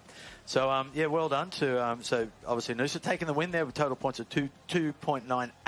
Debo in second with 2.11 advancing through. And then Coolum, total points of 1.913. And Nuki, welcome. They will surf again. They will. And so will Coolum. Yeah. Coolum are a force to be reckoned with. Of course, yeah, so they'll have another opportunity. Fantastic. Well done there, Rocky. And it looks like we've got to go on hold here for a second till the next heat. I can see Team Japan getting ready. Oh, maybe they're waiting for last scores. Oh, yeah, they had to add those 3 points on the end, I'm sure, with each one of these. Let's see if it makes any difference. Yeah, right. But as a tie... Well, while we're waiting for the next heat, we'll throw to some ads. We'll be back shortly. In 100 meters, keep left. Head north on M. One motorway for 302 kilometers. Estimated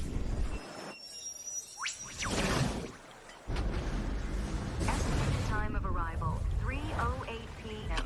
Starting route to destination.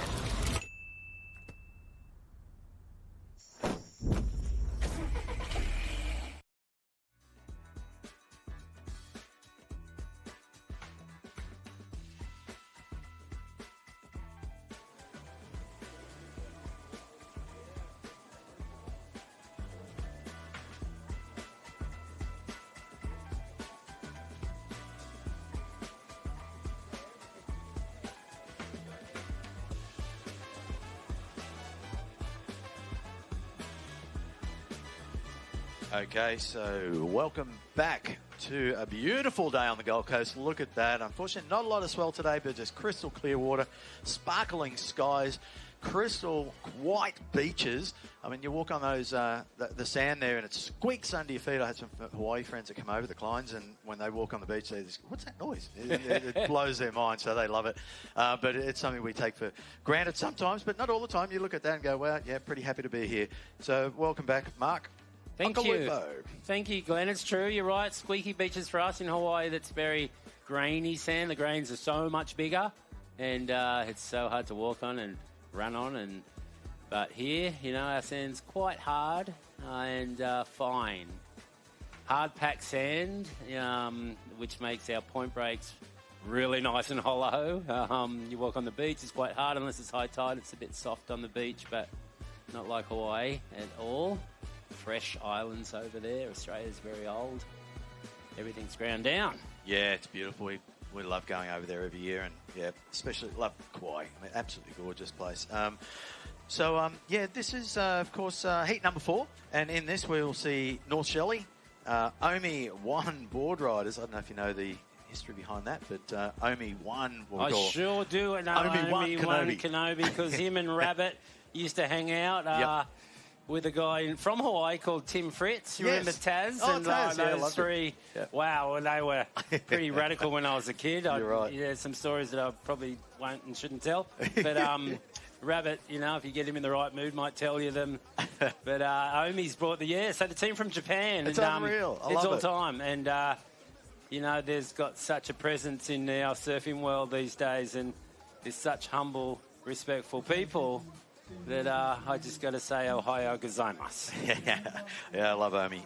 So, yeah, I think he went to Rab. Is it okay if I name the Club after me. Only one team Boardriders. But I love it, yeah. So Scarborough... He's famous. He is, man. Is. He's been through surfing and, you know, in Japan he's a legend. So why not call that the Omi One Boardriders Club? I love it. This is Scarborough. Mannix Squires, so Scarborough in this round along with North Maroubra. So, yeah, we're going to see some pretty good Look at that, milking that wave, Glenn. Like, he's going to get a backhand hit on the inside. Seriously? No, he won't ride out. But he grovelled that way for everything it was worth. And we've got Blue up and riding.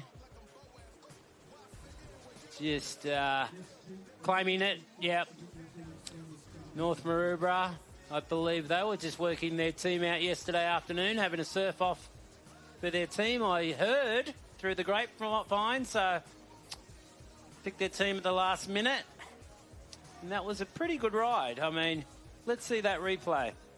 Little check snap into a fuller one. Got a bit more spray out of that into a cutback. Kind of looking very lively. Wave's not offering a whole lot, but he's already seems like he would have got, you know, a few points out of that already, maybe 3 or 4. Just hoping that there's going to be a reform. If the tide was lower, that would have been a nice section right through there. But high tide just getting the better of that wave. So that's definitely a keeper, and he's released his next surfer. Glenn Rocky Rawlings has run away on me, so I haven't got names of surfers at the moment unless I do recognise it. And let's see Yellow's replay right here.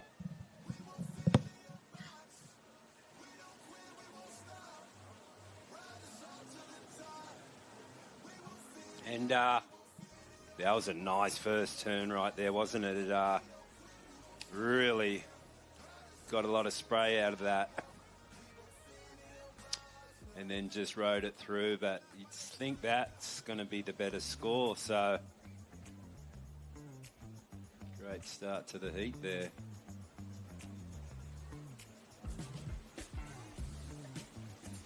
In red, North Shelley.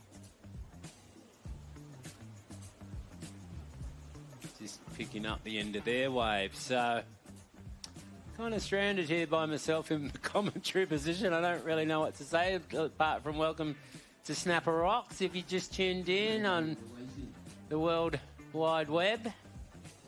Beautiful day here in Australia, Gold Coast. Water's warm, weather's warm. The only thing you kind of got to worry about is some wild storms that we've had in the area, really vicious storms. Just because it's our monsoonal season and it's very active at the moment. Very hot weather. I've been saved. Thank you, Ronnie. Oh, I can't let you sitting here by yourself. I was talking to myself. Well, we all do that occasionally, especially this time of year. Not for the first time, yeah. It won't be the first one, won't be the last. I do talk to myself often.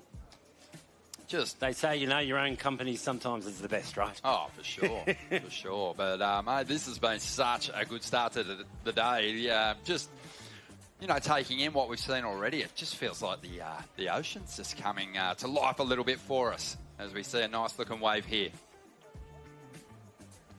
Still got that tricky, flatter section to it, but just been some bigger set waves rolling through. Hopefully that continues. Yeah, I think it should. You know, I reckon it's just going to get better and better. It's Team Japan's first crack, and it's not a bad wave, Ronnie. It's a nice cut back there. It's the Omi One Boardriders, and I was just saying that it's he's a classic guy, Omi, from Japan. He's been in the surfing fraternity forever. One of Rab's really good friends, and he's made a team up from Japan, and I reckon they're going to be dangerous. Well, you know, the Japanese team just won the the back door. No, shootout, which fantastic. is awesome. How was that one heat they had in the last round? Oh, unbelievable. Unbelievable. Mate, that is so cool. I love the international flavour of this event. I love the fact that the Boardriders clubs are really starting to kind of emerge from different zones now as we see the replay here. Yeah, nice. You know, that snap kind of cut it short, didn't he, a little bit? And just kind of got stuck there, and it was kind of due to tide. Thank you, Ronnie. I love you. Just saved me. Glenn's back. Rocky, I'm sure, had to do the surf report or something, right? Yeah. There's always media calls going on, and pressing the press. Or pressing the press. But, thanks for that. Thanks, Ronnie.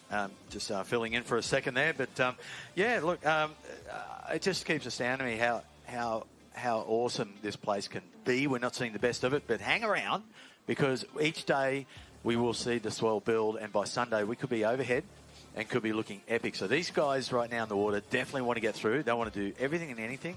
They get 2 chances. If they don't get through now, they'll get another chance to surf. So that will be an exciting opportunity for...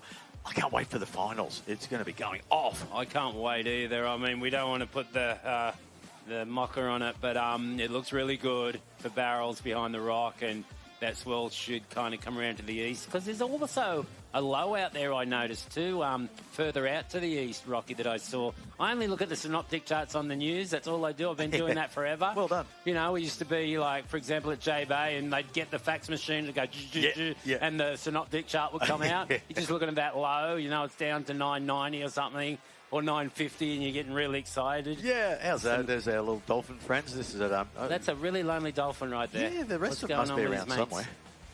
This is Scarborough surfer. Yeah, I can tell that surfer. Yep. Nick Squires. Nick Squires, yep, the tradesman-like surfer. Didn't he rip last year? Yeah.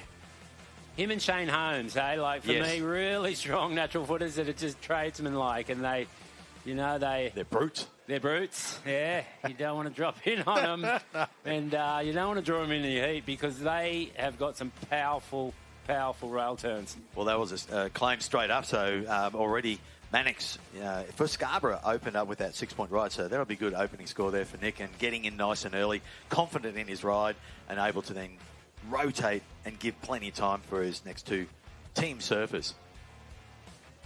Yeah, the dolphin out there, no doubt there'll be... Yeah, I hope he's okay, through. because he wasn't swimming and he was all by himself, and I feel like swimming out and asking him, is he okay? Because got a lot of friends that are dolphins out there, and we're always surfing with them here. Yep, it's the Fingal pack, and there's that replay of just Nick Squires. He really got to work early in the piece, and that's what you got to do. If you get a wall that presents like this one, you really got to go off in those first couple of turns, but he had the advantage of being able to sort of keep manoeuvring that board and pushing through, looking for that inside link-up section. It didn't really stand up too much. He was pretty close to little Marley there. Yeah. But, got that last little turn in, so that will be a good score. There Definitely. It is, a 6.77. Yep, for this morning, that is very good. You put it in the very good range. The scale, it goes to 10. And are we going to see some of those 10s by Sunday? I'm looking forward. They're having a legend seat, Rocky, and I know, and you've gone, what? Legend seat? You're out there too. Come on, let's go. I know Rab's going to put one on for us on Sunday and before the final, and looking forward to that. Well, that was funny last year, I swear. I love that. That was such an entertaining heat.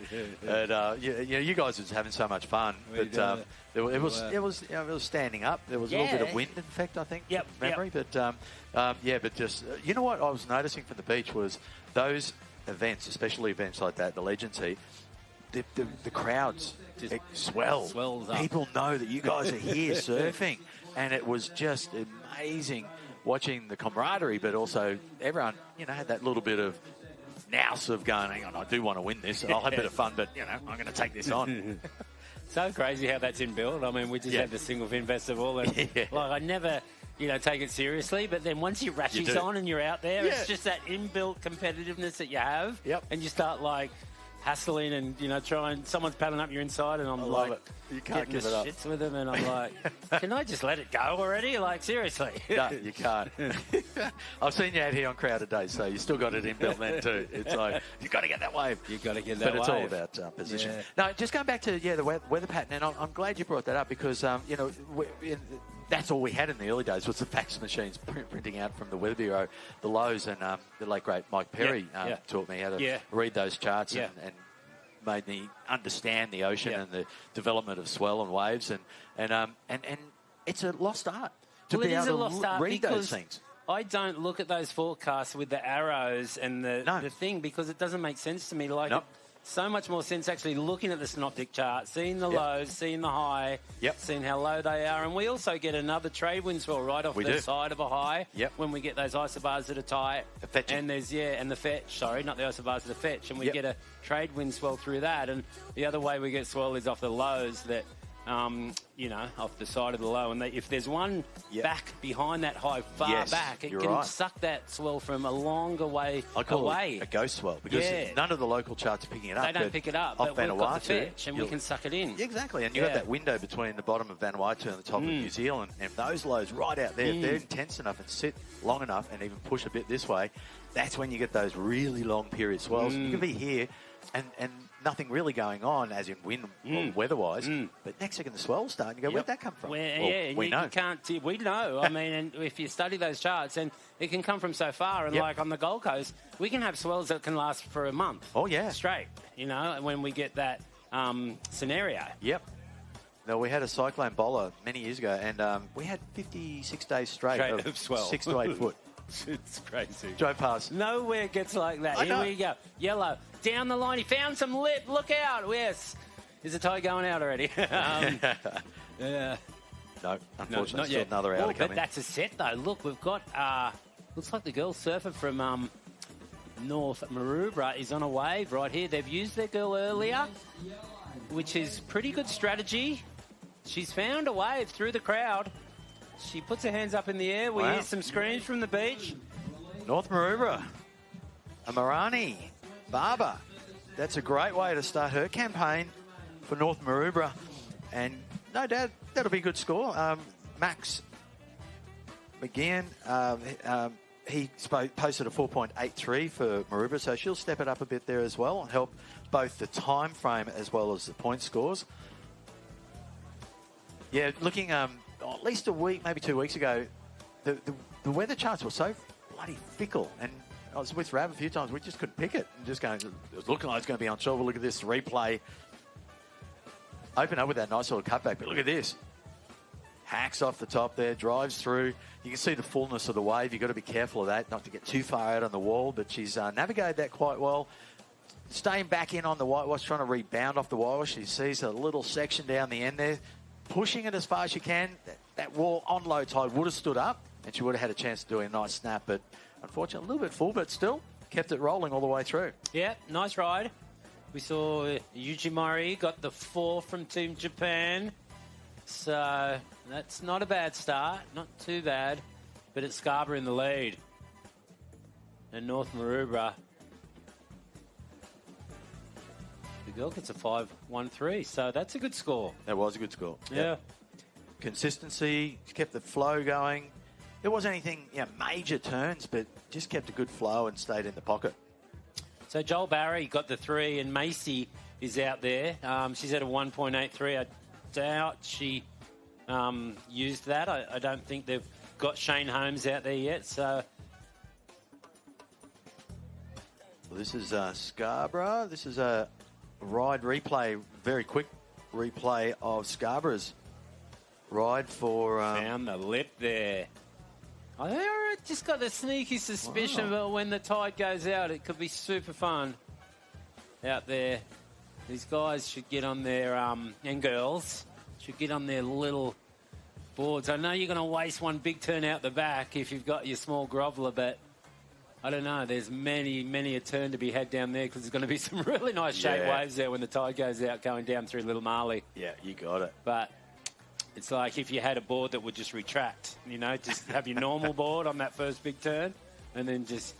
I've always tried to imagine that if you could do that. And obviously it's impossible, but just like a button where your board can change the lengths. Yep, just recut. Or I used to think of, like if you could press down on your fins and then make your fins go longer when you're on those big turns, like some kind of flex thing on your pad. You'll have to patent that. That's a good idea. I don't know. I'm so not into... I don't know anything about surfboard design.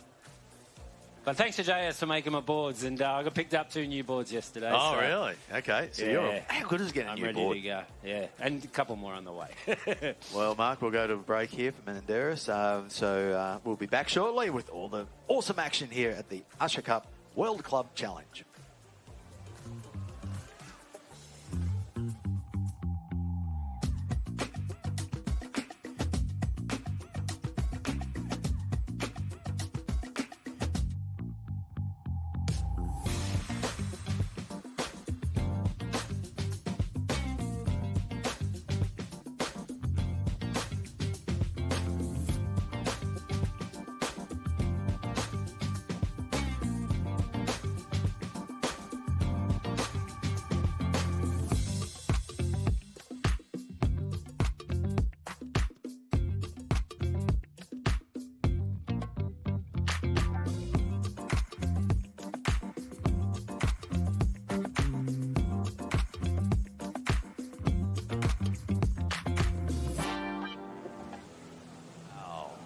Deary, how did that Jeez. look? I'm ready to book a ticket and get there right now. That looked awesome. I love that music. Talk about music, by the way, Mark. Music. Our Yes, the 60th anniversary Snapper Boardriders. Yeah, it happened. I had the pleasure of, organising the entertainment for the night, and we had Eggy and Glenn Perry and the Diatonic guys. I was stoked to get them booked and get them in there. But there were some surprise guests. Our, of course, illustrious leader here, Rabbit Bartholomew. He sung. Ronnie, you missed it. It was Ronnie. all time. What did he sing? Born to be Wild? No. Born to be Wild. Born to be Wild. It was so good. And, I thought he'd do a Rolling Stones song. Yeah, no. Mate, how was the crowd? Straight as soon as he got up, it was like everyone was up at the front. Ronnie, he nailed it. But then, and I was trying to introduce, because I had my beautiful guitar up there, and I'd spoken to Steph to get up there. I said, there's a guitar up there for you. And then Eggy, the boy said, no, he's up first. I went, oh, this is awesome. And then you got up and just nailed it. Yeah, Black Magic Woman. Oh, that was awesome. Yeah, done my song. Then Steph got up and played her guitar. It was such a good night. How good was that? Yeah. And the band went off. It was so good. Back to the surfing. Look at this. Talk about looks going like off. Team Japan. And look, it's kind of gone glassy on us right here. The wind is supposed to get really strong today. It's weird. There's no wind right now. No. So what is going on? It will be. But look at that. He's picked a nice wave. It's going to reform. He's got a really nice smooth style. Wow. Elongated turns there. A little layback into someone. Sprays a longboarder. Gets a bigger turn. This is kind of one of the better waves we've seen this morning. He claims it nearly falls because the wave is not over. Well, it is actually. Well, there's actually 3 waves in the set. I just peered over the railing, and in behind there was a couple of rides. We'll see some replays there. But that was Toi Tanaka from the only one Boardriders club from Japan. And here goes another. Here's this replay. This is right behind that last wave of Toya Tanaka's. Look at the walls. So this is right. This is what I'm saying. What we're going to get. Yeah, I mean, sometimes it's snappy. You think the tide's gone out before it does because it looks like it has. Obviously, it's not time yet, but Macy actually falls off the back there, which is unfortunate because she got a couple good turns going. So that was a little mistake for Macy there. The wave kind of was filling up, but she definitely could have got 1 or 2 more turns maybe. But still, it'll be a score. Yeah, she only had that 1.83. That's right. She'll throw away that low score at least anyway. Well, here's a replay. This is for the team only one. Yeah, this is Toyo's. That was a sick first turn. How good was that? But look what opens up for him. This is what we're saying. Get that wave with that bit of wall, and you get such an opportunity of being unleashed. And it looks like, it gets full here, but then... It gets glassy. It's like Western Australia. It's champagne hour right here on the Gold Coast. It is. Beautiful little snapper. He's lining something up here. Cracks back up into the pocket. Keeps it flowing. Little drop wallet. I love that. And then always looking for that little lip that's just standing up. And, he's very happy about that one. So you know how they call it champagne hour on the Western Australia? It's it's howling offshore all morning, then it glasses off and goes onshore. Yep. But here, we don't have that problem. No. Because we get that little northwest or southwest and it gets a bit choppy up the face. Yep. And then it'll glass off. But then, guess what? Yeah. It goes offshore. Champagne. All day. No, that's what I mean. It doesn't go onshore when it's sunny. Ah, yes. That's what I'm trying to say. Oh, got it. Look at that. Crystal Doesn't clear go water. onshore. It'll just go straight offshore after this. If the predictions are right, and it is southeast today, which is supposed to be very strong wind, right, Glenn? Yeah, by the Savo, we'll get another little burst come through. Oh, those clouds yesterday in that storm, there was like little tornadoes. Oh, all the trees got taken down on my street, coming over Greenmount Hill. The council came so quick because it's so dangerous. Like, people go over that hill way too fast. And there was huge trees. Wow. Straight after that storm. And the council were there in 5 minutes. Really? Cleaning it up. I don't know where they were hiding. Wonder what division that is, because they need to tell all the other divisions to that's act that true. quick. No, it would have been a serious... It was a recipe for disaster. There was trees all over the road and people come over that road, like I say, way too fast. But no, nothing happened, no accidents. Everyone came off unscathed around this area, actually, which was good, and hopefully everywhere else. Some nasty storms around here at this time of the year. Well, we're on 11 and a half minutes remaining there, Mark, and looking at this, Scarborough's really doing well, aren't they? I mean, they're posting at the moment 21.47. So, that's a lot of sixes. 6.2 ride for Mannix, Nick's wise at 6.77.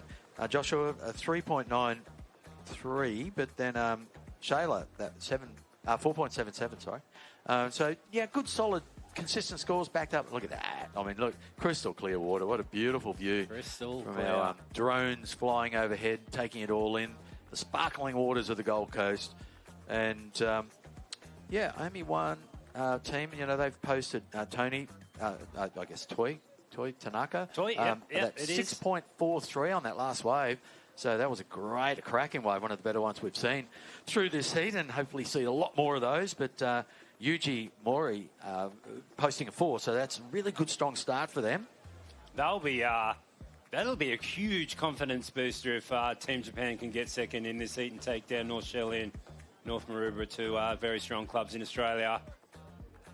North Shelley being a really strong club. Like, you got Joel Vaughan, you got Macy, you got Huey. I think Huey. Shane Holmes. Yeah, Shane Holmes, just to mention a few. Yep. Yeah, I'm not too sure if Huey... I saw Huey might have been injured on Instagram. I'm not too sure about that. But that team... These guys can shuffle their teams around during the event. Rocky, is that right? Changing surfers, or they have to stick to the same 5? I'm not sure of selecting new team. I guess they have to if there's an injury or something. But once they select their order, they have to stick to that. Okay. So, they can't change it around. Or they can actually, halfway through, if they've got to get a runner and notify the beach marshals. Like the cricket. Yeah. And then they can run up and say, hey, look, we just want to swap this around. But I don't know. It's sort of a bit of a mix and match then. And to me, I think you've got to set your team, have your strategies for your team, have your leader in the first surfer, set the standard, the pace, and then have your last 2 surfers, as I said, they're the anchor surfers. And they need to know how to catch a wave quick, pick the right wave, and paddle like hell and get up on that beach to get that 3-point extra bonus ride. They really need to know how to handle the pressure, don't they? Oh, yeah. It gets sizzling hot at that point of the heat, and you really need someone that knows, that's got experience, powerful, and knows how to surf under pressure. I feel like we've got that surfer for Snapper. We've got Joel Parkinson in that position, and, so, all the other clubs will have that too. I mean, there's... there's so many good surfers in this draw. It's crazy. And, we can see all the fresh new guys that are kind of doing the regional QSs and the challenges. And then we've got, ex-CT surfers. It's just full riddled with really good surfers for all these clubs, Australian and international. That's what I love about the club event and teams like this, as you're saying. We've got tradies in there. These guys work on the building sites, and they can go back to those building sites. Yeah, I just had a weekend surfing against Slater, or Damien Hobgood, or Nathan Hogg. Zeke Lau, all those international names. All these guys are in the draw. All the guys used to be on tour for a while, and. Here we go. We've got Team Japan. So they've picked, it looks like a little grower. It's hard to tell on the screen, but it looks like it just might have a little bit of wall there, and it feels like the tide's going out already, Glenn. It kind of does. The wave's sort of pushing up, doesn't it? It looks like it's doing something. Hoping that little lower there's doing its thing, even though we're not getting the winds here yet, but we will the Savo. But this is the beauty about the Japanese surfers. I mean, they're just so lightweight and agile, but they've always been good in these sort of ways, but as we saw just recently with the pipe event. Taking out the backdoor shootout, which is massive for Japan. That was a good wave. Yeah. The other guys didn't really look at it. I know he wasn't up the top of the priority list, so let's have a look here. It didn't show the other surfers, but it went under them, definitely. They didn't even have a look at that, and this is advantage Team Japan, I'm saying, because the wave kind of grew. And even though, it's only going to go in the 3-point range, hopefully, for them, it's still a score. And when the tide's high like this, you never know what's going to happen with the ocean going flat for a period of time. That, definitely was a solid ride all the way through, past the little Marley rocks. And once you reach those rocks, you've had a long ride. And that was Monojo Yahagi. Minojo. Yeah, that's Minojo. So I know Minojo. He's competed... with Jay, and he's been competing in the junior, World Juniors, and on the QS now. He's in the regional, he's doing it there in Japan, and hasn't had big results yet, but he's got, touted it as having a big future, Minojo from Japan, so look out for him. He claimed that one, didn't he? Yeah, so and he surfs great, so they've got a pretty strong team. They have. Well, we just saw Gotham City there in the background, of course, Surfers Paradise right up in the northern part of the Gold Coast, and I think the Gold Coast is really a tale of two towns. There's the northern from Burleigh North, and you've got all what you see up there, the casinos, the theme parks, the big buildings. It's like the Vegas of the Pacific Ocean. But then you got anything south of Burleigh, and you got then the beautiful headland of Burleigh. What a great wave. I've been surfing that lately, actually. It's been fun. And then, that whole Telebudra, Palm Beach, Currumbin, the valleys go back up there. The southern end of the coast is all about the nature, the surfing, and the beauty. Yeah, absolutely. It just gets more countryish the further you go down south. And, we live here in Coolangatta, and we've got a beautiful Point Break. A couple of them, really. I mean, back in the day, that was snapper. It didn't break a whole lot. Sometimes, there was a sand build up there. Just, it just happened, like magic sand kind of thing. And then that next one you can see, Rainbow Bay was its own little wave. That's where the wave kind of started outside there at Rainbow. And then Greenmount was its own wave. And then Coolangatta was a beachy that you could surf. Maybe even some lefts at times there. But the wave started at Kira was three different waves. And since the sand pumping thing that you can see over there behind those two groins, they sand pump behind there at Froggies. Correct. And they've made one super long wave. Yeah. Well, interesting, just on that point, because we've had really bad spring, no southerlies, a lot of northerlies, they can't pump until we get a good southerly swell, because that pushes the sand onto the pumping jetty and they can then pump it around. But here we go. North Maroubra. They had to go. They really did. He had to do that, and wasn't a big score, but they got to get moving. There's no doubt. There's it's Michael, down to 5 minutes left. Yes, that's right. Not much time Where there has at all. the time gone? No wonder he took that wave. My goodness. He had to, and he's got still one more surfer in North Maroubra, which will be Matthias Bursot will be out next. But that's what I mean, because we've been starved of southerly swells and southerly winds, and that hasn't allowed the feeding of the sand to come around. As you know, Rainbow Bay, it looks like the Marriott pool at the moment. No, it's like the banks aren't gorgeous. There it is in the background. Great. I mean, because we got a big swell, and it took.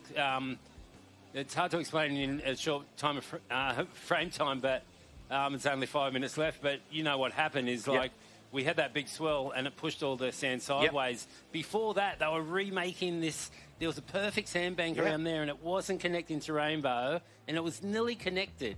And then we got a real strong south swell, and it pushed it exactly sideways. So we've got a lot of sand that's actually wide, you would notice, if it's up to 4 or 5 foot. It'll barrel behind the rock now, but it'll kind of close out to Rainbow, and then it restarts, and it's not, it's not even at the moment by any means, our banks. We need sand pumping, and we need we do. That's our swell, and which we're getting, so it's going to happen. Oh no, definitely from now on. The season seems to be a little bit later each time, but this is officially when we start getting those proper east and southern we swells. don't have the big, well, it's back to a CT this year, and it's in May, and we really need it to be fixed by then. We're going to have the world's best surfers. You're confident. That's good. I'm glad.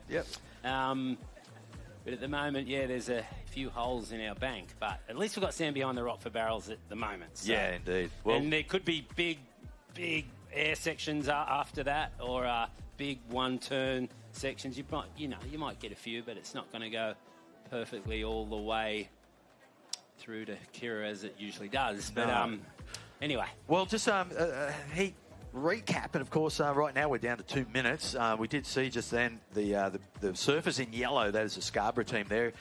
They're on the rocks there. They're feeling confident. They've got a 21.47 total point score, and they've got all their surfers locked in. They've done well. So in second at the moment with the Omi Wan Boardriders, they're on 14.96, and well, here comes Scarborough. They want to make it in. They don't want to lose their 3 points, even though I think it's going to be fine if they do, because they're way ahead. That's right. But this is a strategy that they're probably going to have to practice, because they're going to have tighter heats, yes, closer exactly. heats. You're right.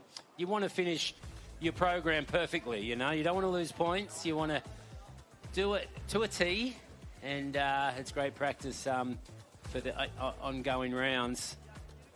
Well, North Omiwan. North Maroubra, what do they need? Omiwan's still got one serve to lock in. Oh, they on haven't. that Here he second. goes. He might be going right now. It could be a real battle here for second. Well, these two surfers. Here we go. Blue, and here we go. Japan, it's a girl surfer. Look at that. This is important right here. We've got 1 minute left, and she's on a wave. So, you know, they don't know how close it is. They've got a bit of a lead, a couple points. But she needs to ride this all the way and get to the beach. We'll keep an eye on the timing. And if she does, 45 seconds. 45 seconds. I reckon if she does, they're home and host. She's going to do it. Look at this. Look at this. Look, just Right to the don't shore. fall off and lie down. Yep. Keep it going. She's Keep exhausted, but she paddling. knows. Oh, what is she doing? She's got to get up and run up across that sand. There is now 30 seconds remaining. Get those legs going. Got to get those extra 3 points. Does she know that? I think she knows. There it is. She's just toying with us. Oh, with ease, she knew more than we did. Well done. Well done. So that's an extra 3 points. So that really pushes Omi-1, the Japanese Boardriders, up into second place this stage. We'll wait for the official scores, but 10 seconds on the clock. And we still, looks like, the scores have come in for that last ride. And then North Maroubra. Later countdown. And that's it. That was exciting, Heat. Wow, that is. Waves seem to have got better through it. There was a number of good sets, and I think, that's what you got to really bank on. This is what the strategy is, and this is where the club managers have to sit and analyse the conditions, maybe even count how many sets come through in that time frame, and then strategise who's going to be surfing first and what they've got to do to open up with. But here's a great replay for that last ride, which made all the difference for the Omi-1 Boardriders, and that is Amuro. It's Amuro. Amuro has been on tour. Yeah. She has competed at some good results over there in the West. I remember she got I think she got it because she was the next girl in. It was a wildcard injury or something, but Rabbit would probably know more. But she has competed and done well in the CT a few times. Eh? And it's the Omi One Kenobi team. No, mate, they're through. And the other two teams, North Shelley and North Maroubra, though, will be back in a rep and charge later on today, Rab? Or tomorrow? No rep and charge today, tomorrow. Okay, that's great. Thank you, Glenn. The Rocky and Bullwinkle show is over for the moment. And we're going to bring in Robert Bartholomew and Ronnie Blakey. And we'll see you guys soon. Awesome. Thanks, Mark. Second was Omi-1 Boardriders, class 22.63.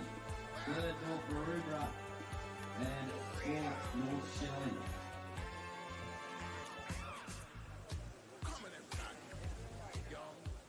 Dingo, if I want to get in comps like this one day, what do I have to do? Surf every day and get good people around you.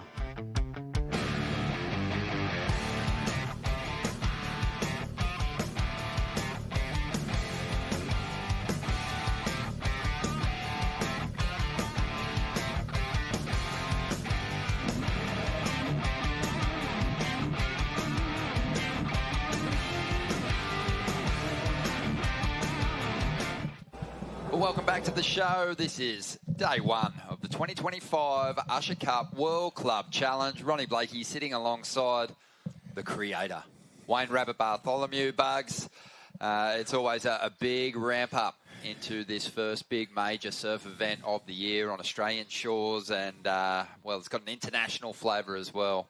Must be exciting for you, mate, to see all your old friends.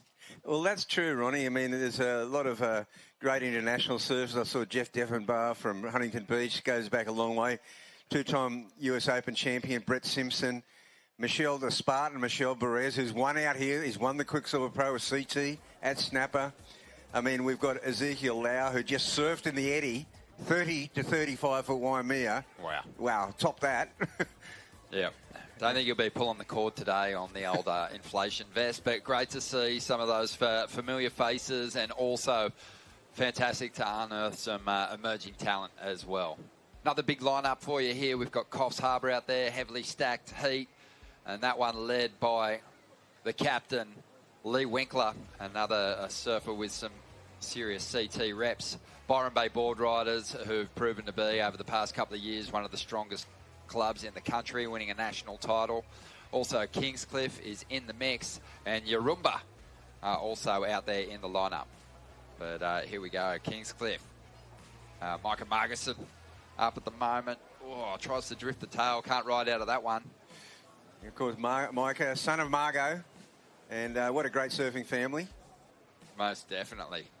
But yeah, love watching the teams come together, because you mentioned it early. Some of these clubs have so much depth, and even just picking who's going to represent your club here at the World Club Challenge, that's a really tough task in itself. It really is. I mean, you know, there's only 3 male, 1 female. The clubs with a lot of depth. It comes down to there's always probably one marquee surfer that's a guarantee, but then it gets really tight. And horses for courses, you know, they've got to pick a team that's going to perform on a point break. That's right. You know, play to the strength of the individual surfer to really complement that team lineup beautifully. And there's been some great performances already today. Of course, it's a different format this year. We've taken away that individual component of the event. It's really just a big team challenge contest, and no one loses today. So in this opening round, you know, we're going to see surfers gunning for a top 2 finish in hope of getting another shot at making the finals with the second round going down this afternoon. And then we saw Coffs Harbour, who are just one of those classic, you know, salt-of-the-earth Aussie clubs. They won the ABB North Coast playoff. Yeah, the qualifiers there. But yeah, this is Creed Smart, who's from a strong surfing family, great backhand, put it to good work early in this heat to, you know, get his team ahead of the clock and put them on the board. You know, of course, one of the other guys that I'm so stoked that is here is Damien Hobgood, of the famous Hobgood brothers, who just dominated at Chopu, dominated at Cloudbreak. I mean, put a left-hand barrel, but he's on his backhand, and of course, we saw him many times at J Bay, and so good to see Damo here. Awesome to see Damo. He'll be surfing for the Encinitas Club, where he resides these days, but a Floridian originally. I'm sure they would have loved to have whacked him in their team. One of the Floridian clubs. As we see Bay Boardriders from New Zealand getting their first crack at the World Club Challenge here. Luke Griffin up at the moment. The board shorts, Bugs, they've gone long again, below the knee. It was a... Tom Carroll famously, you know, wore hot pants pretty much back in the day. Boardies kind of crept down just above the knee, but the kids, they're all about that. I wish I hung on to all my boardies from the late 90s, early 2000s. They were so long. Oh, yeah, the long bongs. Yeah. They were the originals, and now it's all back in favour. I mean, the cycles go around. Mate, the kids on Facebook Marketplace, eBay, they're paying a fortune for those retro trunks now. Oh, wow. But he wears them well, Luke Griffin. And, you know, you can see just what the surfers are dealing with here at the moment. But if you take a ride, if you utilise your priority on that outside section in this format, and the wave gives you a couple of opportunities to do some turns, you may as well ride it to the death. You know, absolutely. We just saw Amura in the last heat just ride one all the way to the shore, and it was a very smart, super clever way to round out the heat for the Amy One Konami team. So you can see just each of the team members, they know that the exchanges can happen quite quickly. Just in comparison to some of the other tag team Boardriders events that you see, you know, as the next surfer, you actually are going to have the benefit of some time to sort of stand around and wait to watch your fellow team rider come in, run up the beach before you start your entry into the surf. Very different here at the Usher Cup. You're released almost instantly or at any time. If a surfer feels like they're chewing up too much time on that clock, they can basically put their hands up, their highest score counts. You can quickly jump off the rock. So, you know, everyone is sort of leash on, ready to go. It's a fluid interchange.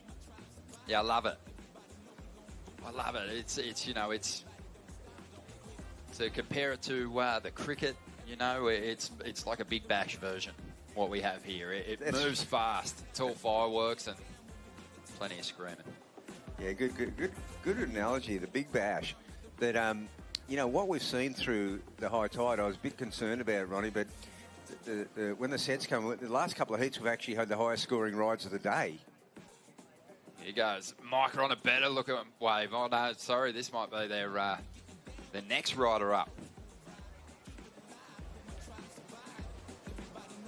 He's done some work there. Yeah, he's working really hard. He's making it pay, though. The one thing I've noticed, it's got a little bit more line to the wall at the moment.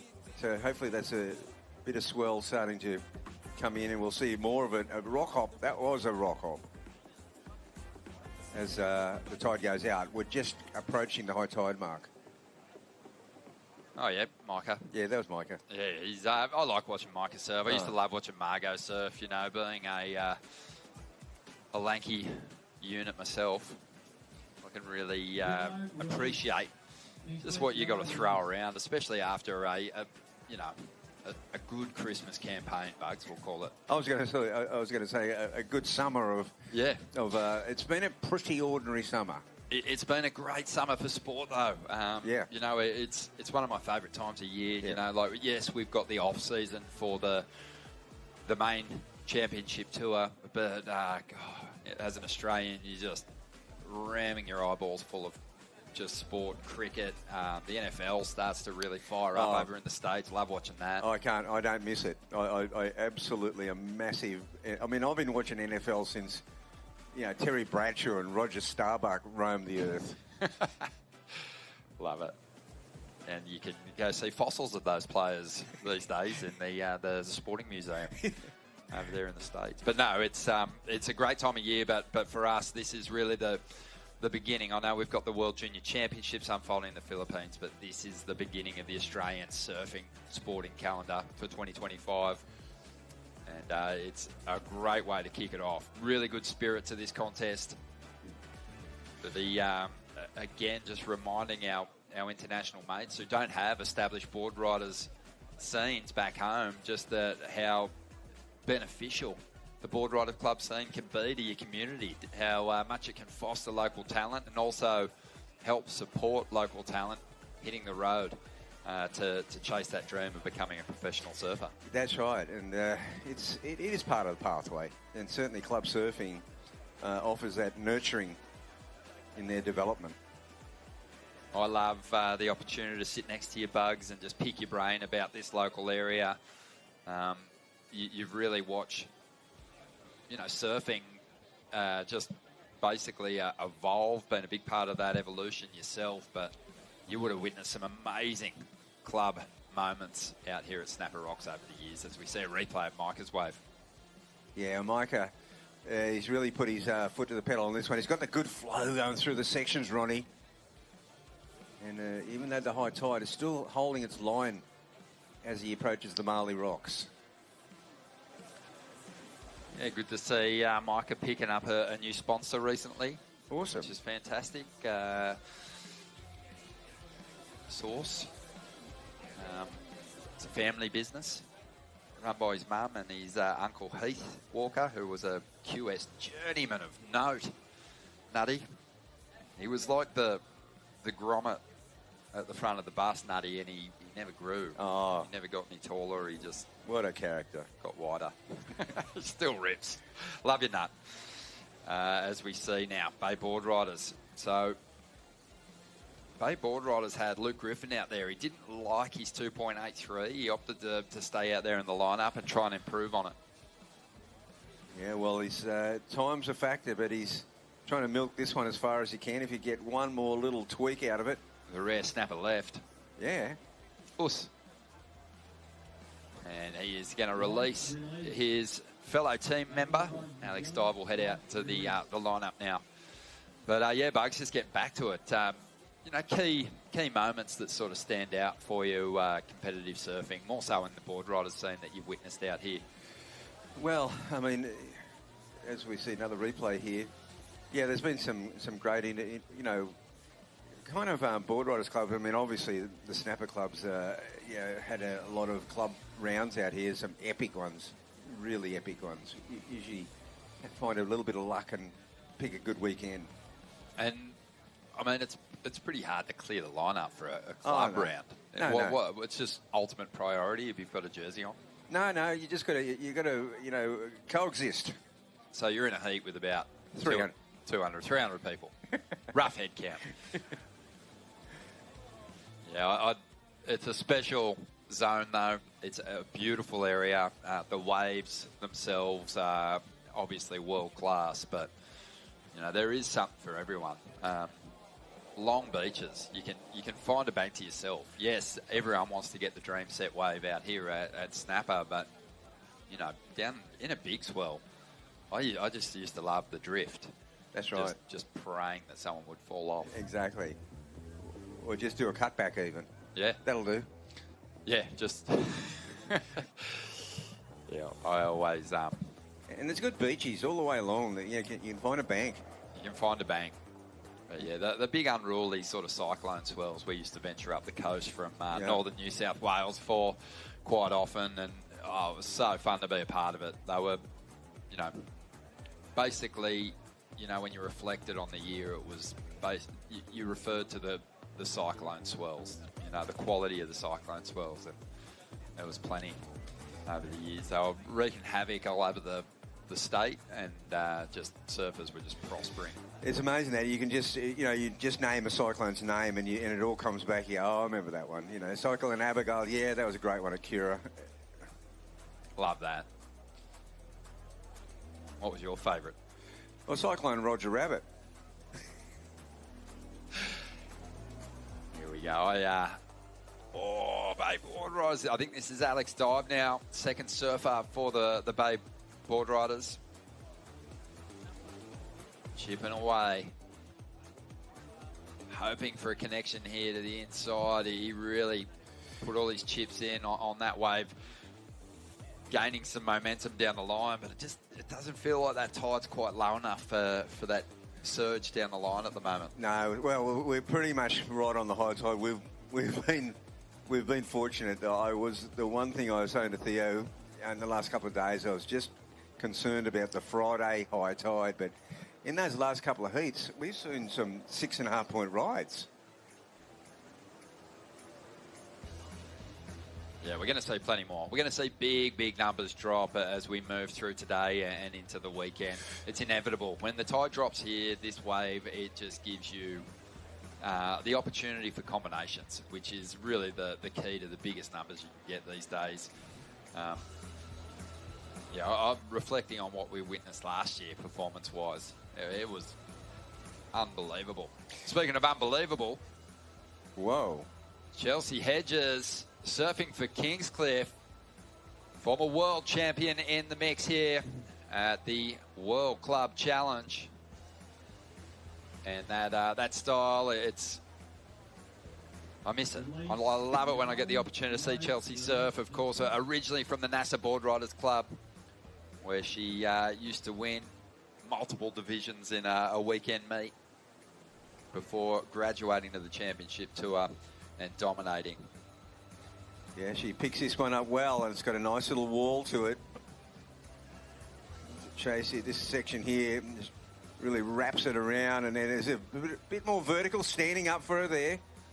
This wave's starting to fatten out now, and nothing left. But she got 4 quick moves in, and then out of there, release.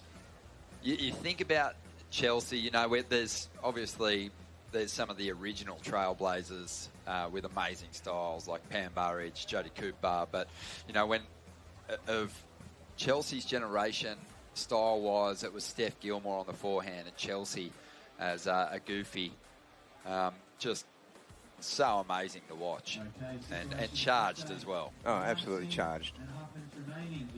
They're beautiful stylists. Yeah, Chelsea, I believe year before last was inducted into the Hall of Fame here at the Surfing Hall of Fame, Bugs, which you're a member of. It must have been. And the the inducted pick the inductee, right? Yeah, they do. It's like a peer group of inductees, and they go through the list. And Nick Carroll sort of oversees the whole operation, and the list is formidable. We've got such depth in Australian surfing, and people from just not only world champions, but people who've made massive contributions to surfing, and also are lifelong surfers are up for induction. Love that. Must have been nice. It must be nice for you to sit back and just see, who gets that nod these days, having experienced that yourself. Yeah, and it is special. I mean, a couple of months ago, or a month ago now, Luke Egan was inducted, and it was a special night. And Luke, you could just see what it meant to him, and it really worked on his speech, and it was one of the best speeches I've ever seen at the hall. And his induction was very much appreciated by everybody there.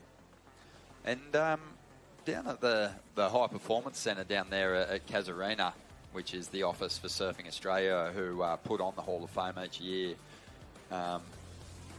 is almost like a museum, if you like. A lot of sort of boards in there for the inductees. It's kind of cool walking around the hallways in the zone. It really is cool. And there's a lot of profiles of and people's bios up, and you can see exactly what they did. And as you said, it's certainly a museum. Some of the boards there are priceless.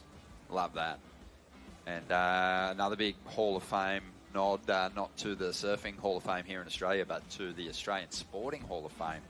In 2024, joining you there, Bugs, was Mick Fanning. Oh, that was awesome. And, I mean, not only so deserved, but he really got a good rush of publicity that I was so stoked to see that a surfer getting that level of publicity. I mean, Mick is arguably the most famous surfer in Australia. He's got so many kudos. And the whole country really acknowledged him. He's such a household name in this country. Really cool. So Alex Devine for the Bay Boardriders here. Easy decision. Couple of nice little turns there on the outside and trying to elevate their position at the moment. They are sitting in second spot. Been a little quiet for quality set ways, but it's a really positive start for Team Kingscliff. Micah Marguson dropping a 5.67. Chelsea Hedges pairing it up with a 5.67.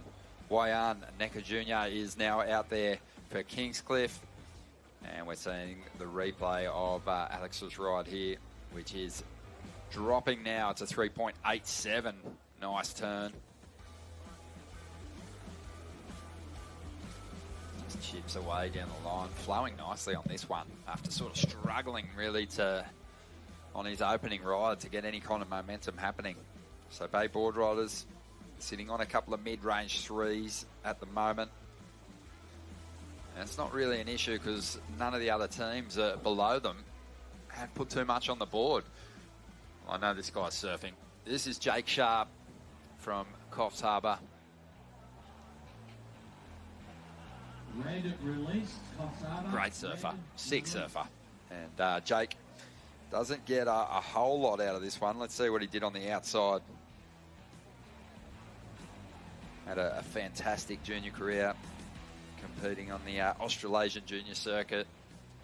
Had some wins, always a consistent performer. Loves these club events, and he'll be hoping that he's got some time, I think, toward the back end of this heat to get back out there and improve on that score. Don't think it's going to be a huge number, but it should maintain pace with Bay Boardriders.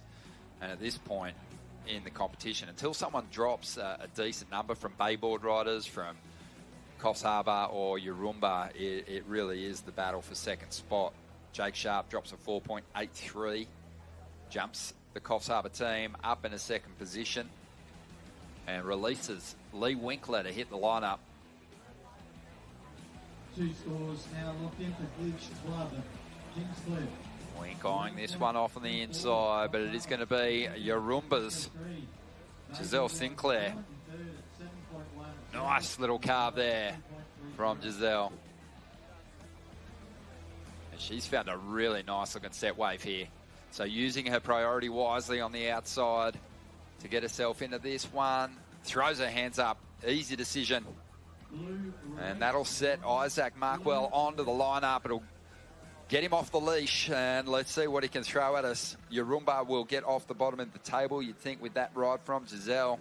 A couple of decent turns on the outside. Make good use of those scoring opportunities. And Yarumba can be very proud of that performance, as we see there. Also had former CT surfer on the inside, pushing for position. Didn't phase her at all. Nice series of turns. Clean, flowing turns. And that is just a beautiful shot as Giselle took this one down a little Mali. You've got to be thinking too, with the numbers that we've seen drop so far, that, you know, there's plenty of room in that scale for someone just to unload on a couple of those first sections out here and really turn in a score of substance that might just trigger a big performance shift as we move through the middle of the day here. Just approaching 11 a.m. and we are into Heat 5 here in this opening round. The plan is to get into the second round too, and that'll see the top two performing teams through this opening round back out there, looking to shore up a position in the finals of this event. No one loses today though. Third and fourth, they will be back out there tomorrow in the Froggy round, which is essentially a repechage round. So, you know, so some big name clubs are going to inevitably end up in that Froggies round, but they can mount a big push, a big comeback, and maybe get themselves in the mix to hoist the trophy, which is really just a team award this year. There has been individual components here at the Usher Cup in years gone by, but the feeling was from Wayne Rabbit Bartholomew and Theo from Usher that, you know, the event really is about the team component, and that's what got everyone's tails wagging. That's what got everyone frothing, and decided just to put all our eggs in that basket, that team event. And I think it's a masterstroke, because each heat now is absolutely crucial. And fingers crossed, you know, these conditions continue to improve. It's going to get a lot better as this tide starts to drop out. We know that there's going to be steeper rides out there, and the opportunity to take these waves a little further down the line. So Kingscliff hanging on to the number one spot at the moment, on the back of Micah Margison and Chelsea Hedges, dropping 5.67s.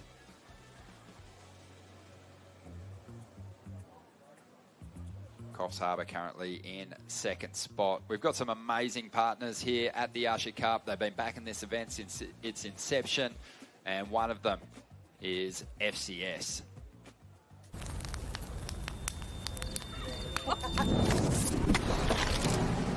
In 100 meters, keep left. Head north on M, one motorway for 302 kilometers. Estimated time of arrival, 3:08 p.m. Starting route to destination.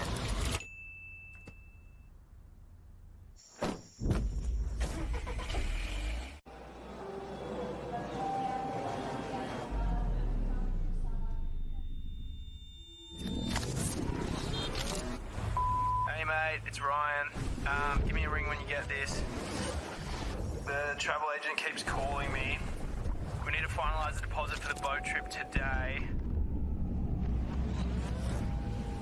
I just really need to know if you're coming or not. Give me a call.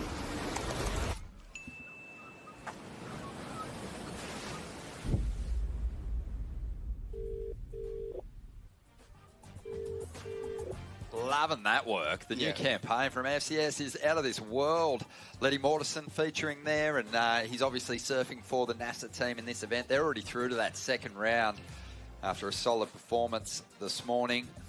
But FCS behind the event, great products that they make. Big fan of the FCS system. Always switching them out, just change a board up like that. Yeah, unreal. So handy. But Bugs, we've just seen a couple of decent waves ridden. Yarumba, they got off the bottom of the table, still have some work to do, but I was saying it just feels like it's going to be a fun afternoon as we moved into that second round. That tide starts dropping. We know this place, it just doesn't need a whole lot to come to life.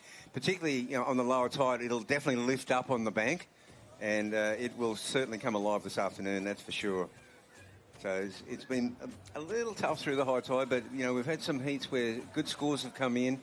It's only the sets breaking. That's the difference, though. The medium-sized ones are not breaking on the high tide. I've already been texting back and forward with my old mate Luke Munro, which has been a lot of fun. But he had some anxiety about going out there and performing in front of his kids for the first time. I think he's the only surfer we've seen not catch a wave so far. Oh, gosh. Which he'll rectify, I'm sure, when he heads out for the Froggies round. Well, he might move himself up in the order. Yeah, smart. Give himself a whole lot more time. Yeah, he was time poor. Time poor, and that's you can blame someone else for that. But move him up in the order. Opening batsman. Opening batsman. I like that. I think he'll do well. We'll also get Luke Munro in here for a chat at some point in the commentary, because he's done a bit of commentary before. He's a lot of fun to listen to. Easy on the ears, easy on the eyes. He's an all-rounder. Triple threat. And 7.5 minutes to go here, and time is a bit of a factor here, Bugs, in this heat, because Lee Winkler's out there for Team Coffs Harbour. Carly White's yet to surf. All the third surfers are currently out there, so they're not going to be leaving that surfer in fourth position on the order a whole lot of time, and maybe not going to have time to get out there and improve on their numbers. So, priority will be such a factor at this stage. I mean, because the next set that comes through, we know at least 2 or 3 are going to get a ride, and then they're going to allow that fourth surfer into the water. Whether they get a time to get the extras, it's doubtful. Well, we can look forward to some really exceptional heats this afternoon. We do have some of our internationals hitting the lineup in the next heat. Santa Cruz, Legian Boardriders, Kawana Boardriders from the Sunshine Coast. BlackRock will be out there. And then the very strong Point Lookout team will be out there in Heat 7. Jacksonville Boardriders, another one of the international teams. Cabarita, Sand and Point.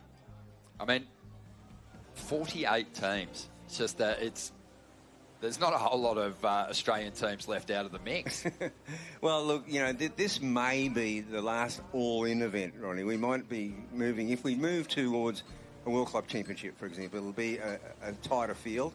There'll be more qualification. So from the all-in perspective, we wanted to make sure all the Gold Coast Tweed clubs are in this one. Talking to some of the other administrators around the world, people that run events for a living. I saw Darren Brillhart before. Has there been talk of, introducing a World Club meet on foreign shores?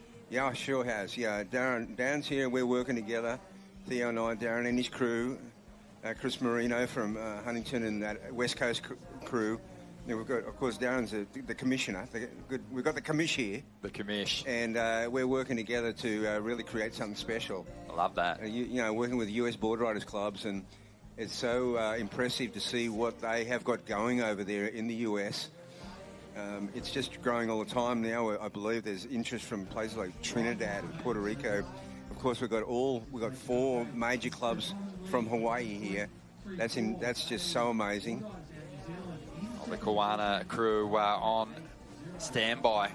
4.5 minutes to go. This is actually going to be an intense finish to this one. Have a look at Coffs Harbour, one of the strongest teams in the field, is in third spot at the moment. Bay Boardriders, they're kind of working the clock well at this stage. Lee Winkler's the surfer out there for Coffs Harbour at the moment. Still got another competitor to get out there and perform, but the pressure's building on Wink to put up a score of real substance here. Well, we are actually right on the high tide, like right now, this very minute.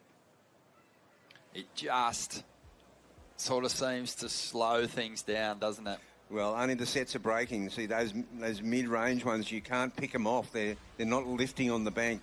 I always knew that the Friday high tide would be our toughest period to get through. Yeah, on an incoming tide, though, as the tide surging in, and it sort of can sometimes help those swell lines, but you get to the peak tide and the momentum sort of slows down completely. Exactly what happened here today. Like even an hour ago, we were still setting sets with the line right through to Maui rocks, and now they're really scrambling to get something to lift up on the takeoff zone. Yeah, Winks just really got his fingers crossed out here at the moment. Kingscliff not wasting any time. Quickly going to work here. And this is tidy surfing from Wyan Necker Jr. Oh, this might be Mitch James, actually. Working this. No, it's Wyan. Excuse me. Yeah, Wyan's like working it over, gliding nicely through this wave. Yeah, well, he got this one underneath everyone else, and this will be a keeper for sure. Yeah, releases the final surfer in their team, Mitch James, who'll have to do really quick work here if he wants to get back for the bonus 3 points. But the one thing, Ronnie, is that being their fourth surfer, they haven't got through the order yet. So whatever Mitch scores will count, even if he doesn't finish. It's still worth just, probably. Exactly. Yeah. Wyan, I think, is going to put up a great number, though. This was a really well-surfed wave, and he must have had priority over Lee Winkler on the outside. Look at that board. He's just keeping that board moving. He's definitely the right choice of equipment. He's keeping the speed going and the flow, hooking the sections up. That board looks magic. Yeah. I mean, everyone's going to trip up at some stage, but when he accelerates on that board, it works for him. Certainly does. You can see just how much he put into that ride.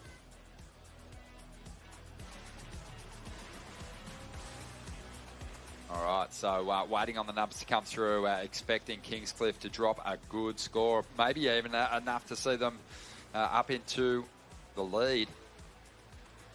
Yeah, and Yarumba, they're not out of it yet either. There's not a massive score required. This wave starting to stand up for him, Ronnie. Oh, and Lee Winkler on the outside. He got onto a wave and quickly released the final surfer in the Coffs team. But there's not a whole lot of time left on the clock here. Wow, look how quick. Kingscliff's on fire. Look how quick he got this wave. Well, this is Mitch James now. And haven't they done a good job? I mean, Micah Marcus and Chelsea Hedges, he took a long time to get his score, but when he got it, he made it count. And Mitch James, rock solid, just getting himself out there and just picking off the first lump of water that came his way and surfed it well. And I guess the one thing about the high tide is that you can actually prone out and get a wave to the sand. 45 seconds remaining. They Boardriders are back into second spot. Yeah. But looking okay. Yeah, but Kingscliff dropped a 5.1 from Wyan. Mitch James has a score on the way, so they're going to extend. It's going to be it feels like a comfortable victory for the Kingscliff team, and the battle for second spot is on. Did Yarumba do enough here in the final stages to give themselves a fighting chance at cracking the top two? Little bit dejected. It wasn't exactly a celebration at the end of the ride. And the heat coming to a close. And, I think the big story coming out of that one is going to be the Coffs team. They're a strong club. And they're likely going to have to fight their way through the Froggies section of this event. Yeah, well, they are regional ABB champions.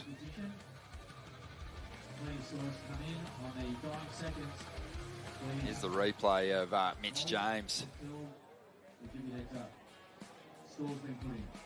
Yep. Mitch James, didn't he do well? Yeah. Just with no time. He basically had a minute and a half and he was on the beach with 30 seconds to go. See, he hit the line up and just got that. He went straight across. There was a wave appeared. He took it. So that's where you get the lucky timing sometimes. Yeah. Now, are we going to get a set in between the heats? I hope not.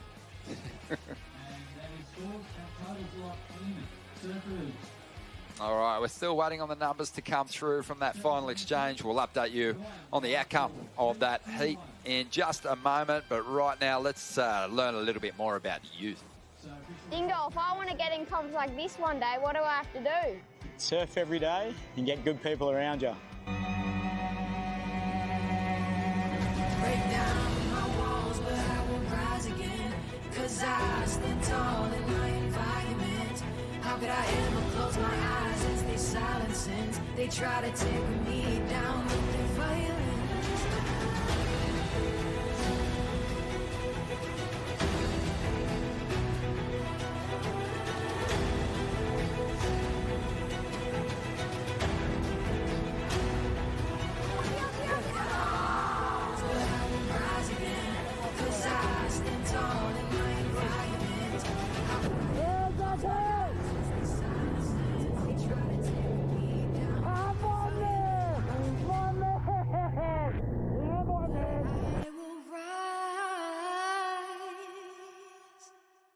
Dingo, if I want to get in comps like this one day, what do I have to do?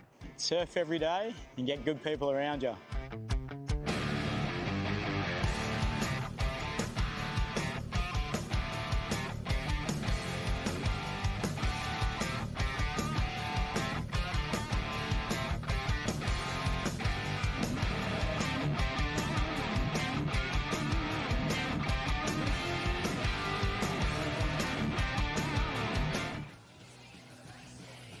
Welcome back to the show, and yeah, good to have youth behind the event.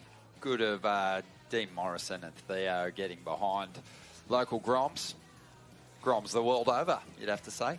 Absolutely. There was definitely a time when I think I gave Dino the same advice. I think so. But this is going to be another big one. Great lineup, couple of international teams in this one. Santa Cruz, Legian Boardriders, and then we've got from just up the track, Kawana Boardriders in the mix, and BlackRock as well. But I love seeing that vision of Dingo's big win here, 2003. Ended up being his only CT victory, but it was a special one to win at home. Well, you know, he beat Kelly Slater in the semi-final and Mark Occhilupo in the final. I mean, you can't get better than that. It was amazing. Chaired up by his good mates, local boys as well. And we had this one during the break, and it was a pretty decent ride too for Kawana Boardriders. Yeah, well, Kawana, Stokes. They're a young team, a rising team on the Sunshine Coast, Ronnie. Sunny Coast has always just produced. You know, every generation has its talent. As we see BlackRock now, Matt Roble, just a quick one. That one fading away from him. But the Stokes brothers for Kawana Boardriders are going to be strong. Zeb's had some good showings here in the past as well. Bring it on. Magic day. We had some weather around yesterday on the East Coast, some lightning and some pretty strong winds last night, but you wouldn't know it looking at that picture. No, well, Timmy Ryan said it's Newcastle's still getting blasted today, and I sort of went, well, that's kind of good news for us. That means it's coming our way. We love it. We know the weather's beautiful, but we need a bit of weather. Yeah, we want a bit of storm activity for sure. Yeah, already reports, Bugs, that there's some sets filling into the south, promising for this afternoon's second round. And how far south's that report coming from, Ronnie? That's from Lennox. Oh, that's the report I wanted. Yep, that's from Lennox Head. So about an hour away by car. Takes the sets a little bit longer to get here. But 32 minutes remaining here. Numbers in for that first ride for Kawana, and it comes through at a 3.83. I think, too, you just, I said it earlier, Bugs, you know, the stage is set. You know, we've seen a lot of mid-range scores so far, and it feels like, you know, just with the conditions, obviously, it does kind of restrict just how big a competitor can go on those outside sections, but it's right for someone to completely turn the dial up and shift the performance level here today. And he takes one big turn, and I think it's coming. It might be coming in this heat. Well, it came in the last heat for Kingscliff. They got a couple of real scorching rides in that heat and put quite a big number up for first place. It also affects the strategy of the coaches, because you're really not now thinking about extras, off the bench. You're now thinking, hey, as Glenn Elliott, head judge, said earlier, it's about the quality of your rides. You mightn't get 2 or 3. You might just have to get that one good one. Such a great wave for competition, Snapper Rocks. It's just so lends itself to high performance. Really, when it gets to that kind of grinding, surging stage, you can get as much speed as you want. And often you do get sections, especially if there's a bit of a ruffled surface. You get a nice coping to work with. And over the years in competition, we've seen unbelievable single moves laid down, moves that have fetched surfers 10-point rides in CT events even. But, there's a large cast of incredible talents in this contest who will take to the air with the jersey on and feel completely free doing it. And I hope we get that opportunity to see it. Oh, gosh, yeah. Dakota Walters, he's a guy who'll just take flight on just about anything. His brother performed so well here in the event last year. Well, they're both in the Byron team. They're in the mix. And Solly Bailey as well. Whew. Solid lineup. So here we go. Santa Cruz, Strider, Stellick up at the moment. Strider Stel. And they had a strong cast out here representing Santa Cruz last year and the year before. Yeah, they've supported the event 3 years now, Santa Cruz, which is just awesome. Santa Cruz, there's something in it where there's that local kind of competitive culture. You do get often a big pool of talent, all kind of pushing each other to next level performances.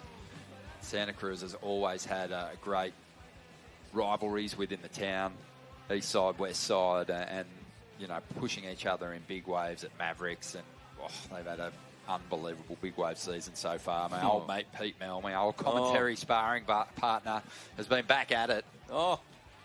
Pete's just going mad, mid-50s and just doing stuff that no one can believe. Well, the Eddie swell when it hit Mavericks, oh my gosh, I mean, how big was that? And Pete is just such a surf competition fan. There's no way he's not watching this. So a big shout out to him. Huge shout out. I mean, doing the Eddie Mavericks combo run is beyond belief. Love that guy. Here's a wave from Blackrock here. This was his first ride, and Matt got a 1.67 for this one.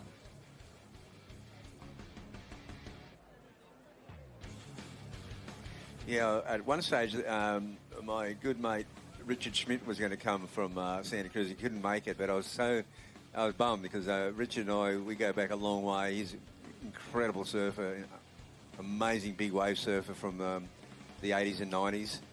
Probably still is. Yeah. Yeah, Richard Schmidt, he was just a big wave superstar. Oh, really was. Back in the print era, he just had posters and double pages coming out the wazoo. Okay, so just a pretty low score, keeping Santa Cruz up in the #1 position at the moment, but by far the best wave of this heat so far. 4.17 for Strider. James Daniel out there now for Santa Cruz. We've got Taj Stokes in the lineup, representing Kawana. Elisa Dunlop is out there for Blackrock now. Yeah, I suppose, Ronnie, this is the one that I was going, this is the tough heat. It's just right on the high tide. Just, you know that for the first hour after high tide, there's very little movement. It just stays high. Yeah, and this is, okay, it's going to be Leguian. See White here just getting into the mix.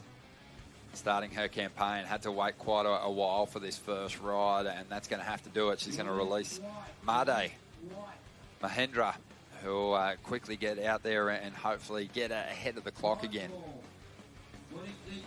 20 remaining. I mean, the strategy, you've got to adapt, right? And I'm sure that the captains of these teams went, hey, we're out there, peak of the tide. Like, if you can find something and get a score of, God, if you can just get a 3 on the board at this stage and give us a chance to basically sit out there and wait for something at the end in these slower conditions, you might give us the edge. That's right. Yeah, it does require adjustment and maybe even a touch of luck to be on the spot with priority when that set comes through. And here we see a surfer from Santa Cruz. Wave looks a bit better, Ronnie. It does, yeah. Is he going to have an inside section, though? Or is he going to go left? Well, he's just sticking with it, just hoping for anything at this stage. At the moment, James Daniel. Oh, wow, it fizzled. So what's he going to do? He's going to go paddle back out again. There could be the odd one that you can get paddling out. He wasn't happy with that. It's an interesting strategy. No current, but still a bit of a paddle back out. Yeah, it's really fun just watching, clubs who haven't done a lot of these kind of team events just get their head around for me, the best way about progressing through these earlier rounds in particular. Yeah, there's a lot of different, it's a Rubik cube of strategies.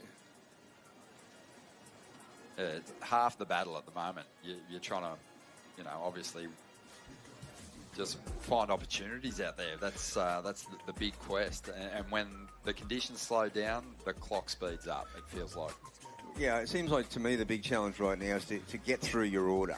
To get through your order first time round and then see if there's a little bit of slack on the end. I think Coffs Harbour had a struggle to get through their order in that last heat. Bugs, have you ever done the sums on just how, more recently, how many Boardriders clubs we have in Australia now? Well, I'll tell you what, I would say it's around the 80 mark. But what's happened is that I think in the US it's pretty similar. Yeah, in a very short time, we've been going 60 years. Like Merriweather turned 60 this year, Snapper 60, North Narrabeen 60, the Rotors in South Australia 60, and Bronte all turned 60 this year. In the US, obviously it's been more in probably the last 6, 7 or 8 years. But I would say, I'd like to get, we'll get Darren Brillhart in here, but I'm thinking somewhere around that 60 to 80 mark, they're already there. Yeah, wow. Yeah, and they could get plenty more, obviously, but always kind of banter happening at places that don't have Boardriders clubs too, thinking about kicking them off. Let's see what Taj can do with this one. Yeah, he's a solid young surfer, Taj. Yeah, I've always seen a hint of sea bass in his approach. Yeah, I've always liked his aggression. He just leaves nothing on the table, gives it his all. He's like working hard. Now that's Sunshine Coast for you. Release yellow. So he makes his way to the beach. Alyssa King now released for the Kiwana Boardriders Club. And on the outside for Blackrock, Eliza Dunlop drew a nice big line through that flatter section of the wave. Sticking with this one. Might even get a bit of an end section to work with here. Yeah, it's still got a little bit of lift on it. Chipping away at it. Well, every decimal point's going to count here, Ronnie. Oh, yeah. Especially with what we've sort of witnessed in these last couple of heats. It hasn't really been too many. She really did commit to taking this one right through to the inside and gets the benefit of a couple of little hits there on the inside, Alyssa. And that's going to really help Blackrock's score total. Yeah, she surfed. She actually used the Marley Rocks to surf over there, and that was pretty interesting. So Daniel Vardy now on the outside will get his shot. Great goofy footer. Well, still 21 and a half minutes remaining, so although there's plenty of time, I'd like to get a little bit of a wriggle on here, some of these clubs.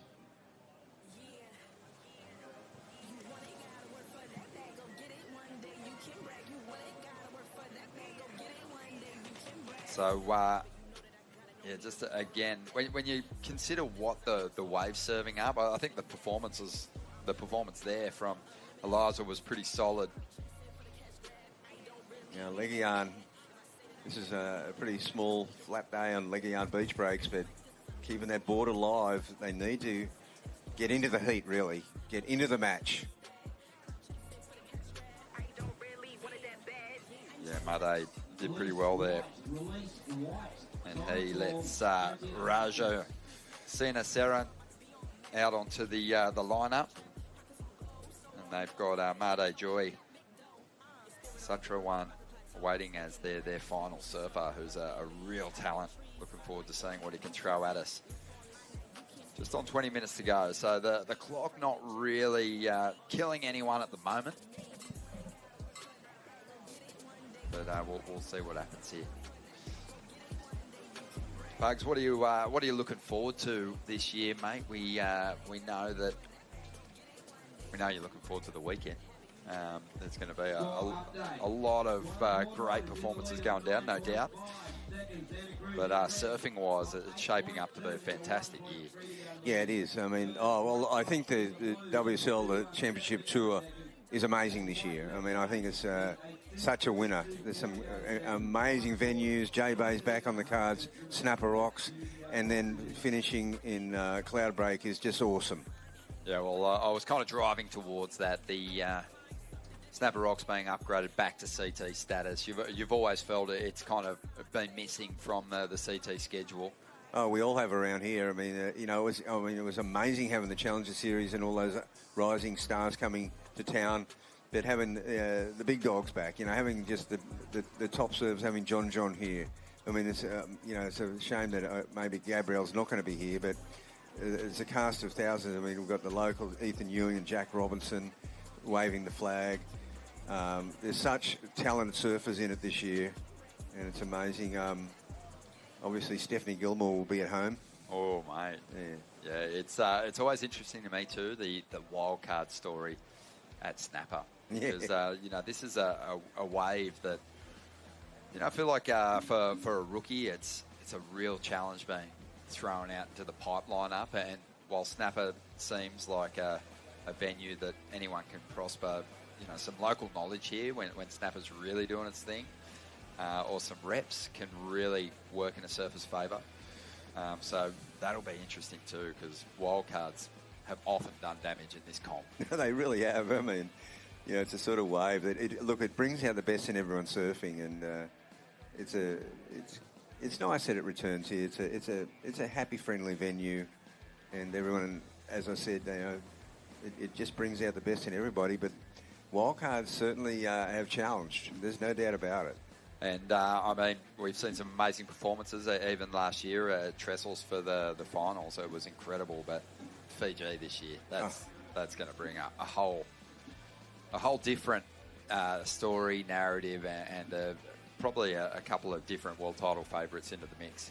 Well, it really will. I mean, it'll be such an amazing battle to make the five now.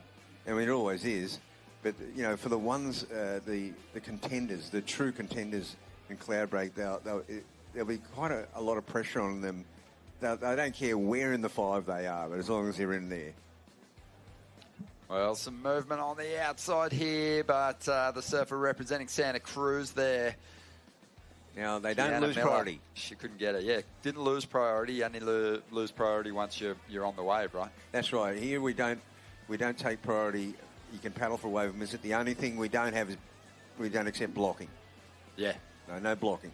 Like that. If you block, you're going to go back to fourth priority and meet.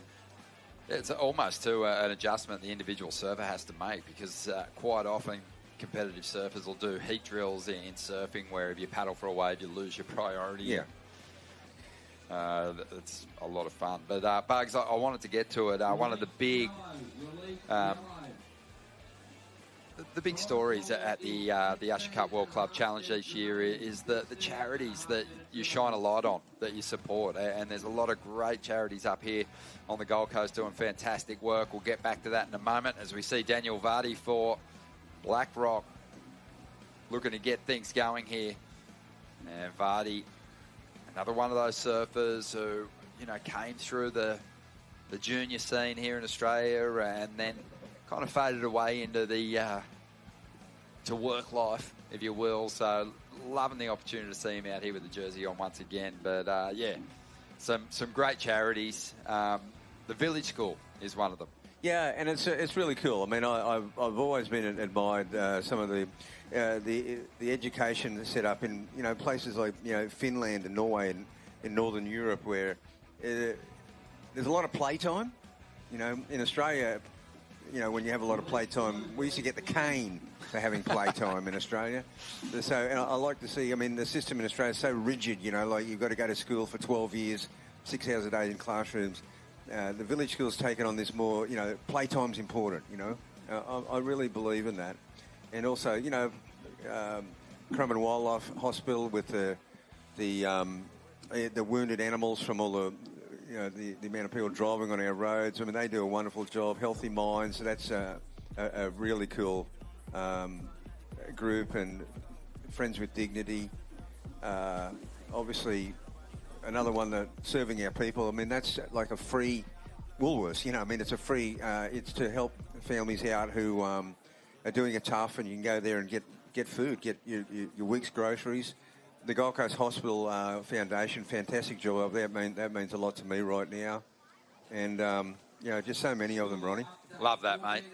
Absolutely love that. And just, I think I am just better make it clear that your version of playtime versus the playtime that kids are generally doing in the schoolyard are a little different.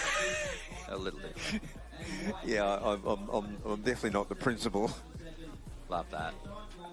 So the time call going out over the loudspeaker, and oh man, when you're that surfer in these team events who's sort of chewing up the clock a little bit, and it's you got to be kind to yourself because it is slow out there at the moment, but it doesn't change the fact that when you're out there for a substantial amount of time and you've still got other surfers who have to go out there and perform, it stresses you out. Yeah, this really is. It can be stressful. You end up, the danger is that you end up looking at waves that, you really shouldn't. And, I think we saw the surfer from Santa Cruz out there, Kiana Miller, and she initially paddled for a wave, didn't lose priority or wasn't an issue. She got back out there, got an opportunity, and then took a wave that didn't really have a lot of points in it. Now sitting at the bottom end of the priority order with time winding down. Yeah, that does become a penalty, and this is the tough thing about this tide part of it, where there's not much movement in the tide. That she's probably doing the right thing, sitting a little inside everybody. We've seen some little runners on the inside be taken advantage of. That BlackRock sitting in second spot at the moment. It's really interesting, we're in division surfing, even at the top end of the pro tour, you're basically surfing against competitors of your generation. You're an adult by the time you're taking on your heroes. In a Boardriders event, you can be a Grom taking on an elder statesman who's had championship tour experience. So you're really throwing into the fire in that respect. It's not like you're at a Boardriders meet competing against kids that you've had multiple wins over. You're suddenly up against people who've won championship tour events. Exactly. And you've got to manage your priority and your positioning in the lineup. So people who've held down the number 1 and 2 world rankings for periods of a tour year. Yeah. Well, I know that you eventually caught up to Peter Townend and Michael Peterson, but there was a point where they were, when you were competing for Kira, where you're in heats against people who, ruthless. Have your number, and physically and probably performance-wise and even strategy-wise. So you're really up against it as a youngster in the mix. You've got to keep your head on your shoulders. Stop it from spinning. But it also is an incredible opportunity, and it's really exciting to be against, you know, super experienced surfers who are just champions. And it is a special moment that, you know, you go, wow, I'm in a heat with these guys. Exactly. And the beautiful thing about Boardriders is, you know, Glenn Winton reduced me to tears one year in a club meet. I was in a situation like this. He had his webs on. He caught 1,000 waves, and he just, every time I looked at a wave, he paddled around me and caught it. My team was on the beach, sort of pointing at their watches, saying, "What are you doing out there? Get a wave." That was when I was competing for the New Brighton Boardriders Club. Oh, yeah. Newey Boardriders. Yeah, Mr. Rex, he was merciless. He was. But what you get in that situation, if it didn't happen, but if I was to outpoint Glenn Winton, I could say I beat Glenn Winton in the heat. Yeah. But I didn't, obviously. In fact, I didn't even get away. But then, on the other hand, you know, you might have a veteran competitor in your Boardriders club who gets to compete against, I don't know, Loki Cullen. Yeah. For NASA, for example, and Loki eventually makes it. And he said, I surfed the heat against him. It's like, it's a really cool thing where you're out there with Broms, you're out there with the women, you know. It's kind of like a revolving door. And, you know, I always used to say, you know, coming back to club surfing, and I think a lot of ex-professional surfers are really finding this, that it's a soft landing on the other side of pro surfing. You know, you can often find yourself a bit lost. You know, the lost years tend to creep in. Well, it turned into a lost decade then. Mate, I think my eyes were deceiving me then. It looked like Dimity Stoyle had a Jacksonville Boardriders jersey on. She certainly does. She's on loan to the Jacksonville. I mean, this is one of the things. Karina Petroni from Jacksonville was injured yesterday. Surfing down the coast was very unfortunate, but we made this allowance that they can be on loan. Our, you know, whether, you know, Snappers offered a few up. And, of course, Dimity North Shore Boardriders, they've kindly loaned their surfer out to Jacksonville, which is awesome, you know. Whoa. That's huge. That is a massive coup for Jacksonville. Dimity, one of the best out here. But, Bugs, we just saw a great exchange here. Hopefully that's the switch flicking, and as we move into this dropping tide now, we see a bit more of that because nice ride there for Legians. Raju Saran, who's making his way in now, releasing Made Joyce Satriwan on the lineup. And we also had Santa Cruz get in a better score there for Keanu Miller. Yeah, well, that was quite a ride there by White. That first turn was about a 12-foot rooster tail come off the top of that one. He should get some points there. And, you know, Legian, they last year were featuring so strongly. They were really up there. And if they can survive until the waves get good, then they'll be a force to reckon with. Yeah, they got a couple of surfers in their team that seem to be able to fit their surfing in that tight pocket, cupped out face here at Snapper Rocks beautifully. So I think you're right. Keep an eye on them, but they got to survive these early rounds. 8 minutes remaining here. And Santa Cruz looking pretty good at the moment. Jackson Taylor's out there for Santa Cruz. Dame Bird representing Kawana, looking for a decent score. Because Alyssa King might want to try and get back out there, as she only had a 1.73 on her wave. So likely they'd be saying, hey, if anyone can add a point or two, it's going to be Alyssa based on that. And Daniel Vardy, he did pretty well for BlackRock, got him a 4.67. So, you know, Kalen Schloss is going to be a chance at ramping up that number as well. He's out there for BlackRock. And we'll see if Made Joy Satrawan can ignite Legian's chances of getting themselves into that second round. And he might have found something here on the inside. Yeah, smart move, but this way fizzles for him. But I think going fishing on the inside could have been a good move. 7 minutes remaining. Santa Cruz You could just see it. It was a semi-nothing turn, but there was like an element of just refinement in the way he cut through that first move. So look out if he finds a wall with a couple more opportunities. Absolutely, and there's Santa Cruz, and they've hit the lead now. Sort of, it's still nervous moments for them. This is a fairly low-scoring heat so far, but they've hit the lead. They've hit the lead based on, consistent performances. Not massive numbers, but everyone's done their bit. Strider kicked things off with a 4.17. James Daniel had a 4.03. Kiana Miller, she stayed out there for a bit, but improved on her score, got a 3.2. So they are out in front. Jackson Taylor now gets his opportunity. But on the outside, we're watching Made Joy Satrawan. Nice looking wall. Is it going to reel off for him again? He's sticking with it just in case. Oh, didn't happen. But he's released, and then the next surfer will go out. 5 minutes remaining. That could put him into the mixo right there, Yeah, probably a mid-range 3 as well. Yeah, a mid-range 3 would get him into first place right now. Let's have a look at it. Yeah, see how far on the inside he got this wave. It was a bit of a desperate call, but he's made it work for himself. Oh, he did some pretty good work watching it again. Way on the inside as far as closer to the beach, well away from the other surfers. And here's Koana. Who we got up here, Ronnie? This is Dane Bird. Dane, yeah. Great backhand surfer. The Birdman. Challenging for first place here.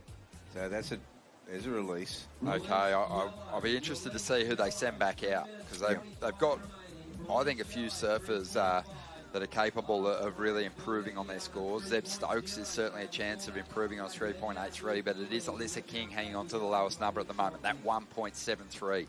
Yeah. Well, that's an interesting thing, because Zeb could, easily get a 5.5, 6 on the right wave, no doubt, but a 1.73 might be the telling figure. Santa Cruz has been knocked back to second. As I said, Leguian moved into first place. All right.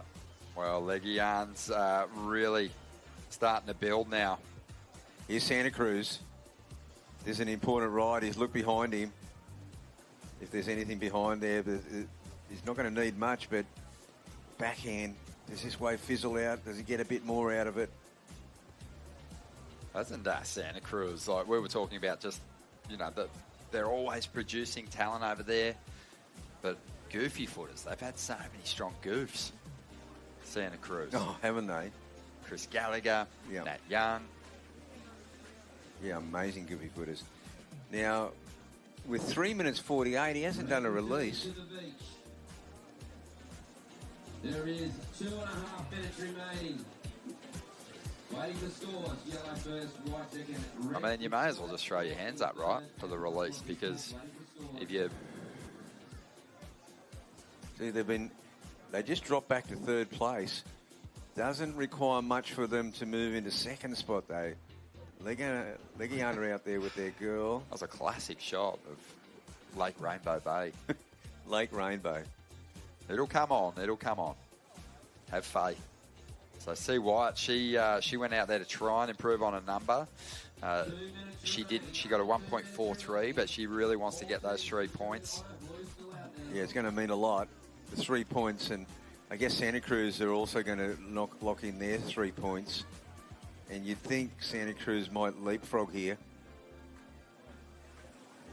Yeah, Santa Cruz not needing a whole lot, just a 1.34 at this stage. From Jackson Taylor's last ride, he certainly did that and more. And BlackRock's got Kalen Schloss up at the moment, and Kalen's, if he can put up something in the 4-point range, it might give his team a shot at getting up into the top 2 here. It's always a worry when they look over the back, but...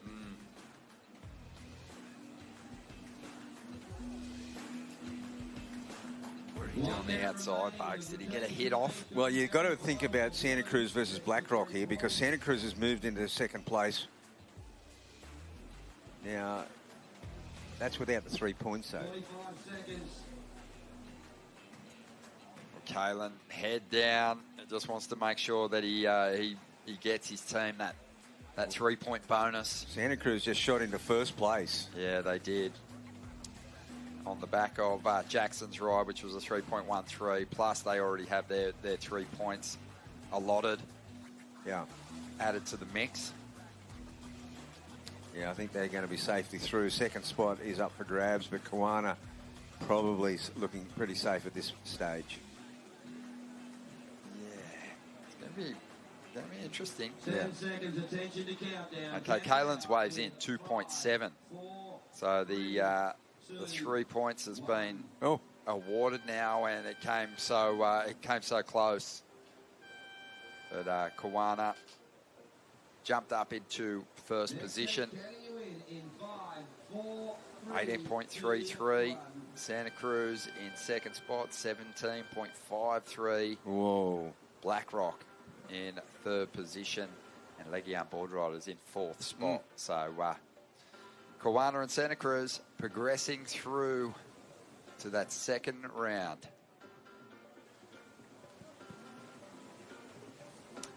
All right, we're going to take a quick break here, but the Gold Coast, it is the place to be in summer. Stick around, we're going to bring Mark Occhilupo and Rocky Rawlings in for the call. In the fall, pitter patter, the morning winds are chatter. Springtime, you find that your problems don't matter. 'Cause every day feels like summer, the cooling gather. Check out the whales as they're shaking their tails around the Rainbow Bay. Come round and see them play. Cooling gather, she never fails to blow your mind every time you say your sails for the light pitter patter, morning winter chatter. Springtimes you're feeling fine and nothing matters, 'cause every day feels like summer in Cooling gather. Oh, let's sing it one more time. I said every day feels like summer in Cooling gather. You'll have the time of your life, 'cause every day feels like summer. Let me hear you say every day feels like summer. Won't you come and play? Every day feels like summer in Cooling gather. Queensland for double 25.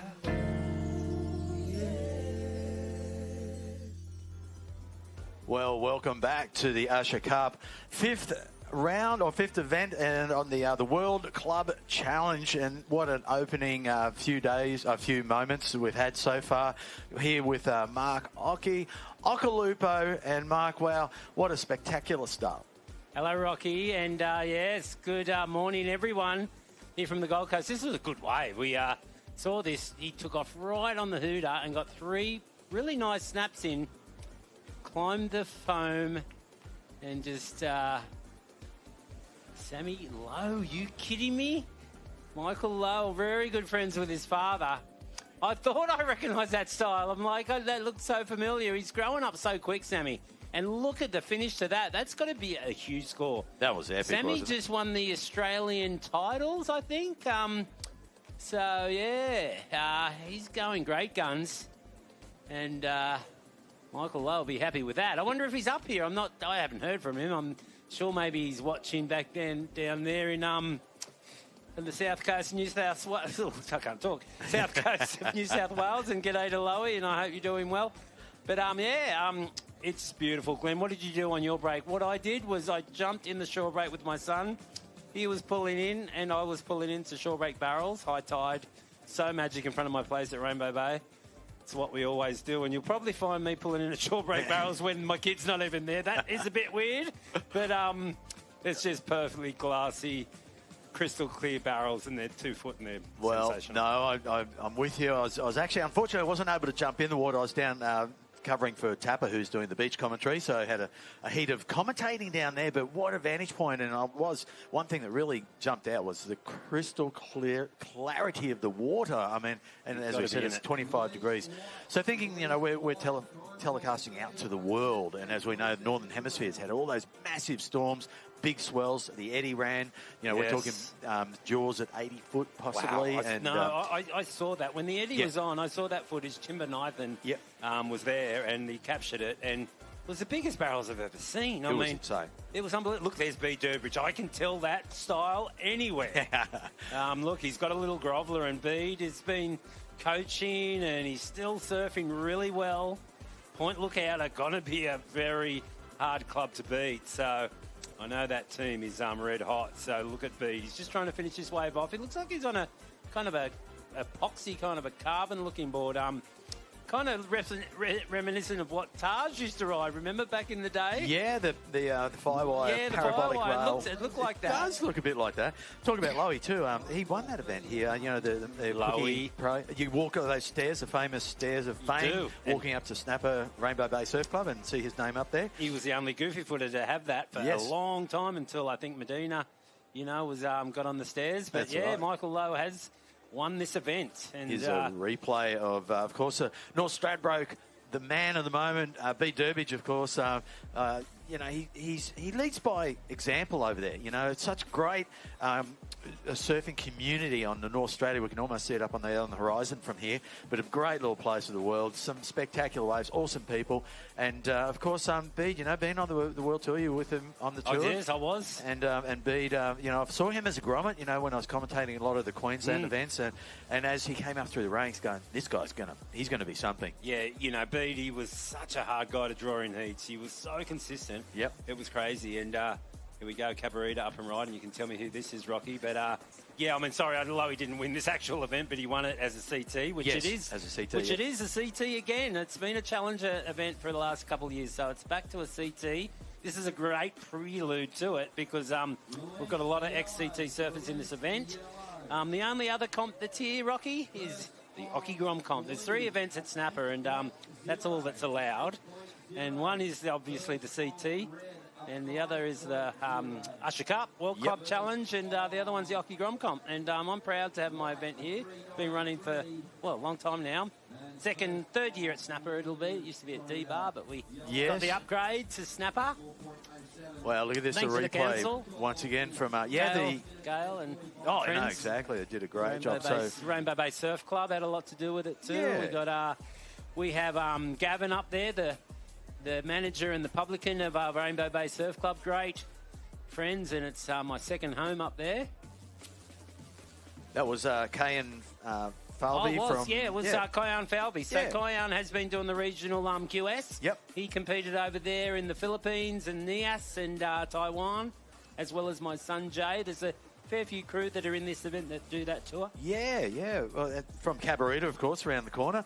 Almost looking at Cabarita there through the screen, looking south. Yeah, well, Kian's father, Mr. Falvey, is the coach of the surfing at PBC, Palm Beach Currumbin. Ah, okay. So that's where that comes from. Oh, wow, okay. Yeah, Mr. Falvey is a teacher there, and he teaches the sport excellence surfing program, which was massive at the school there at Palm Beach Currumbin. Also have a massive rugby league excellence. You know that school. I went to that school. You went to that school? I went to that school, and I got to say, I probably started the sports excellence in surfing. You did? Well, they didn't have it. I just used to wag a lot and go surfing. Before you invented it, I right? did. They went, oh, look, he's always off surfing. We better put it in the curriculum. Yes, exactly. There we go. Kian's finished his wave, and he's back with his team. The tide is going out. On our last hit when we were commentating, I was kind of saying it seems like it's gone out, but it hasn't, because when we were body surfing on the shore break, it was king high tide then. Even though these aren't king high tides as we had last week, but they're still quite high. They're big still, yeah. But you'd also notice that the flags are flapping a little bit more. Yeah, the wind came up, definitely, from the southeast. Which is what we want. That's exactly what we want. Yep, so we will see that really pick up the SARV tonight. But, it's going to get blustery up to 35 kilometres an hour or so. And that's what we need, is to push that bit of swell in.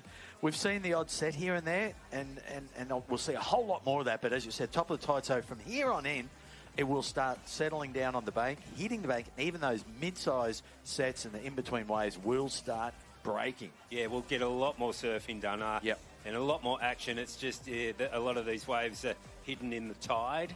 There is a bit of swell. It's fresh, new swell from the south. We had a northeast swell yesterday, and we had a big storm, but it's all new and fresh, and we're looking forward to what we feel is going to be our first swell of the season. It's been slow.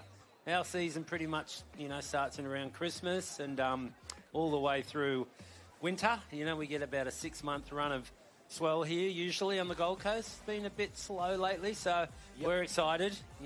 Sunday, hopefully, it's pumping for the last day here. And then Monday, Tuesday should be real good too. So, you'll see probably a lot of these clubs are going to extend their tickets, right? Because it's hard to walk away from good waves. Especially or if you've got to go fly back. away from Yeah, good waves. and have to go back to freezing cold water and in UK, for example. wintry conditions. But I can assure anyone up in that northern hemisphere looking right now, today is a perfect Gold Coast summer's day. It is just, it's not overly hot. I think it's all right. It's been hot the last few days when we had those big storms, but that's cooled it down. And we just have just these perfect days, just so you can get float in that ocean and just hang there all day, and it just makes it very enjoyable. So just on that opening ride there of Sammy's, that was an 8-point ride. Wow. So he got that right off the bat, basically finished, threw his hands up, did a release, and allowed his next surfer, Jed, that is Ashton, to get out straight in. Here we go. Strategy being talked here by the Stratty guys. Yeah, so he's outpointed the XCT surfer, Bede Durbridge. Samuel has had the 8 and Bede got the 5. Bede's on a Mount Woodgee. It does look like it might be epoxy. I'm not too sure, but good shout out to Nick from Mount Woodgee, good friend of mine. That Mount Woodgee stores have been. Nick's a legend, one of the pioneers on the Gold Coast. Great surfer. Got all the Mount Woodgee shops on the coast. There used to be a lot more, but Mount Woodgee still going strong. Good to see. Sandon Point. It's got a good lead right here. It was a great score, Glenn. Yeah, absolutely epic. That's what you want. And one thing I noticed when I was down doing the beach commentary, the pressure at the end is full on, and just being the commentator and watching the times and dealing with Glenn Elliott, who's the head judge. Yeah. He does a great job, and Glenn sort of overseeing the running of all of it, and he's yelling out, okay, there's a release, though they've got 3 points, and all in the end, it's all just coming together so quickly and so frantic up in that commentary box on the beach, and it's amazing when you're in amongst that energy. It's epic, and that's the beauty about this event. Those guys like Sammy Lowe and Bede opening up pretty quickly, although Bede got that 0.5 ride on his third ride, so he got a couple of really quick waves, but he knows how to do it. There's the Rainbow Bay Duck. That's our local duck with Mother Duck there. She serves more than anyone, I think. She's a good male rider, and her duck occasionally surfs. It's got to be the right size for the duck to surf, but he does catch waves. Or Fussy duck. I'm not too sure if it's a she or a he, but he catches waves by himself and sometimes surfs with Mum on the board. Been on the news a few times, the duck, but it doesn't like the big waves. No, but loves paddling around. And that's a perfect example. Just it's a great day for ducks. A great day for anyone. Look, everyone's out there. So you've got to be in that water. It's just next level. It's beautiful. So, this is where we go back to the strategy and putting those right servers in at the right time. Obviously, Sandon Point opening up with Sammy Lowe, knowing he was going to get out and just post a nice score, and he's absolutely nailed it with that 8-point ride. And, of course, Bede with that 5. We talked about that. If you get a 5, that's in the ballpark. Definitely keeping that. I mean, even when the waves are good, you'll find that they're going to keep 5s. It's just because it's a time management thing. It is. A few 5s should get you through, especially, not so much when it gets, like towards the later rounds, you want obviously more, and especially to win the event, you're not looking at 5s, but it'll get you through though, even if the waves are quite good. So that score from Sammy's probably 2 in 1, Yeah, it really is. But now they've got to kind of just secure that. But you're right. I mean, the Hawaii guys, I wonder if they'll change their tickets. I'm not too sure how much swell's going over there, but this swell coming, we're pretty excited. Hawaii's had all the swell, and I've been watching all of it go down. I really miss Hawaii, and that backdoor shootout was amazing. Did you notice Barton posted it on his Instagram? He filmed from the commentating stand, and the water was literally lapping up on. There's no beach. No beach. So how the sand moves there a lot, and when you get the big swells. And those big swells must have just taken. He said even you could see the lava rock right back to where the stairs are, which is really rare. Yeah. I mean, on that big swell, the waves must have been washing up into the houses. It was a huge swell. But even shout out to those guys over there. Isaiah Walker, the professor. Isaiah, I remember him. He tells such good history in Hawaii, and I'm so interested in that. And it was a really good broadcast. Well done over there. If they're tuning in, I'm not too sure when the Hawaiian teams are going to surf, but won't be long. That's Dimity Stoyle. It is Dimity. She's surfing for a different club, and I'm not too sure about the rules, but I actually was in the surf yesterday, and that was Jacksonville, Florida, I think, and they're like, we've won the lotto. I'm like, what do you mean? He's like, well, our girl hurt herself. and they've given us Dimity Style. I'm like, are you kidding me? Is that even legal? Anyway. Well, if Rab ticks off on it, it's allowed. Point Lookout with their second score right here. With a nosedive and a claim. He's going to release his next surfer with that claim. But yeah, is that legal? I mean, you know, that's going to be a strong team. They did that last year. There was a couple of teams that were a bit shy on surfers. Might have been the Bali team, wasn't it? We're pretty generous over here, oh, right? Mate. Yeah, anything goes. Look at that. Nice snap right there. That was epic. That was a spray. If you're not logged on, anyone on the beach, get onto the webcast and you can see some of this action. And we're doing replays. I'm watching this right now. So that is the Point Lookout surfer, of course. So that's Point Lookout. Red? Yeah, it was definitely red, but who was their second surfer? Because he looked like a young... Oh, it was Ash Jenner. Yep, Ash Jenner. Yep. Yeah, nice surfing from Ash Jenner. How good was that opening, right? That snap off the top. Yeah, so if you want to check out what we're looking at through the screen here, the webcast, get onto the of course, Usher Cup and live streaming. You check it out. You can also check the heat scores. And a lot of, I notice team managers, they'll be on the live scores. And you can get what we're looking at here, Mark, is an update of who's surfing and what scores they're getting, and then the overall scores, what's required by each team. So it's a really good heads up. It's really good to have beside you when you're looking at our broadcast on your screen, so you can kind of see who's who. Yeah. We will talk you through, but sometimes we might get the names wrong a little bit. Excuse me for that, but you know, and that's the only reason is because I'm not looking at my phone or at your phone. Yeah, as long as the battery holds out. We can swap. Yeah, but it's just so exciting, this event. We got swell on the way, hopefully, and we got southerly winds, you know, because yesterday it was northerly, and we've had a few northerlies. It could be onshore and terrible, but Theo from Usher got really lucky and usually does, yes, right? Yeah, he does. And I reckon Rab has got his little rabbit's foot and rubbing it frantically the last few weeks, just going. And he is one of the luckiest contest organisers of all time. I know, you've got to be doing something right because, like, we've got no waiting period, so you've got to get super lucky. That's right. You know, because it can blow onshore here for days and weeks. Unfortunately, as we saw last week with the Burley single fin event. Yeah, we got nothing. Oh, poor buggers. I mean, look, still an amazing event. It's not always just about surfing with that one. It's all about getting down and seeing all the boards. Yeah, there was. But it was, you know, it wasn't the best. But it was a great event, and it was a bit of a mud bath. There was kids sliding down the hills on bodyboards and wetties, and there was mud everywhere, and it all came together at the end, though. Well done to Billabong, and yeah, I agree. You know, at the end, it was, you know, the prezzo was crowded, and the party went down as always. It was hard to see some of the surfing. A bit of a festival down there because of all the rain. Up there, up there. Yeah. But you know what? I'm loving these unique events. You know, the single fin, the teams event, the Dahuis. You know, like there's so many cool events on now that really depict surfing and allow surfing to shine, rather than just, you know, the straight, like we used to be on tour, and the straight contest surfing, which is really regimented. And it's great when you get those opportunities like this where the surfers can really release and flow and show everything they've got. It's a great point, Rocky, because there's so many ways you can twist our sport and you can use it, you know, like we have big wave riding, we have, you know, aerial surfing, and then when it comes to competition, we can have these great events that Rab makes up the format, and they're super exciting, you know, and we have single fin events, we have so many different ways.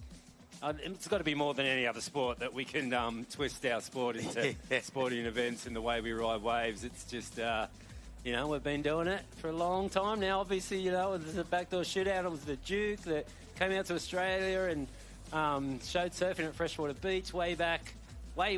And, geez, hasn't it come a long way? It really has. Yeah, I'm really excited about it. You know, looking at it right now, this is the worst it's going to be, even though there's some nice little waves coming through. It's really top of the tide, really full, and we've got that little bit of wind coming up now. But once it starts dropping into the afternoon, it's going to be great, and I'm really looking forward to Sunday, where it could be head high. Some charts are saying, you know, it's anything up to 6 to 7 foot, and that's ocean swell. Yep. So you remember it's going past, and it's got to dilute and wrap into the bay here. So yeah, we could be up to shoulder high, you know, head high, 3-4 foot. Hoping for more. Hoping for more.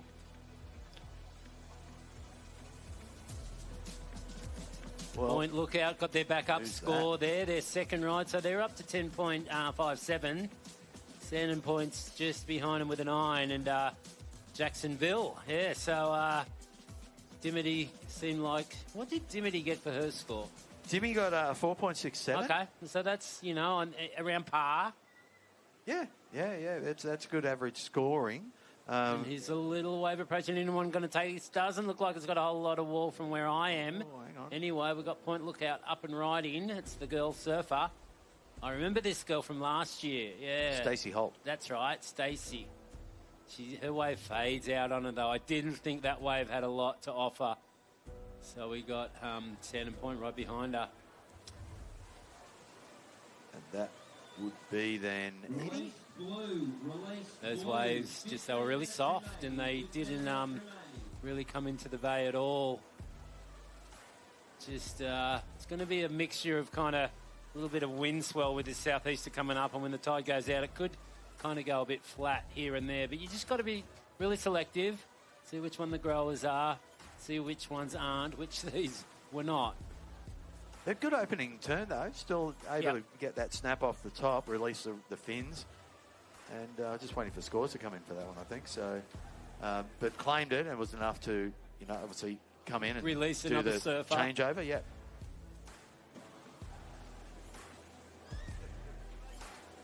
If it was Mason Ho in the team, you'd know where he'd be standing on that rock. Oh, you got that. With the inside. Yeah. Priority, rock, jumping up into the barrel.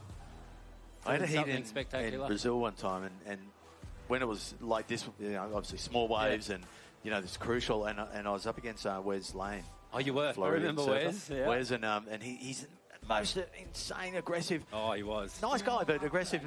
Good paddle. He's got the biggest, longest arms and paddled so fast. And there was this one heat where I was literally sitting with my foot on the rock.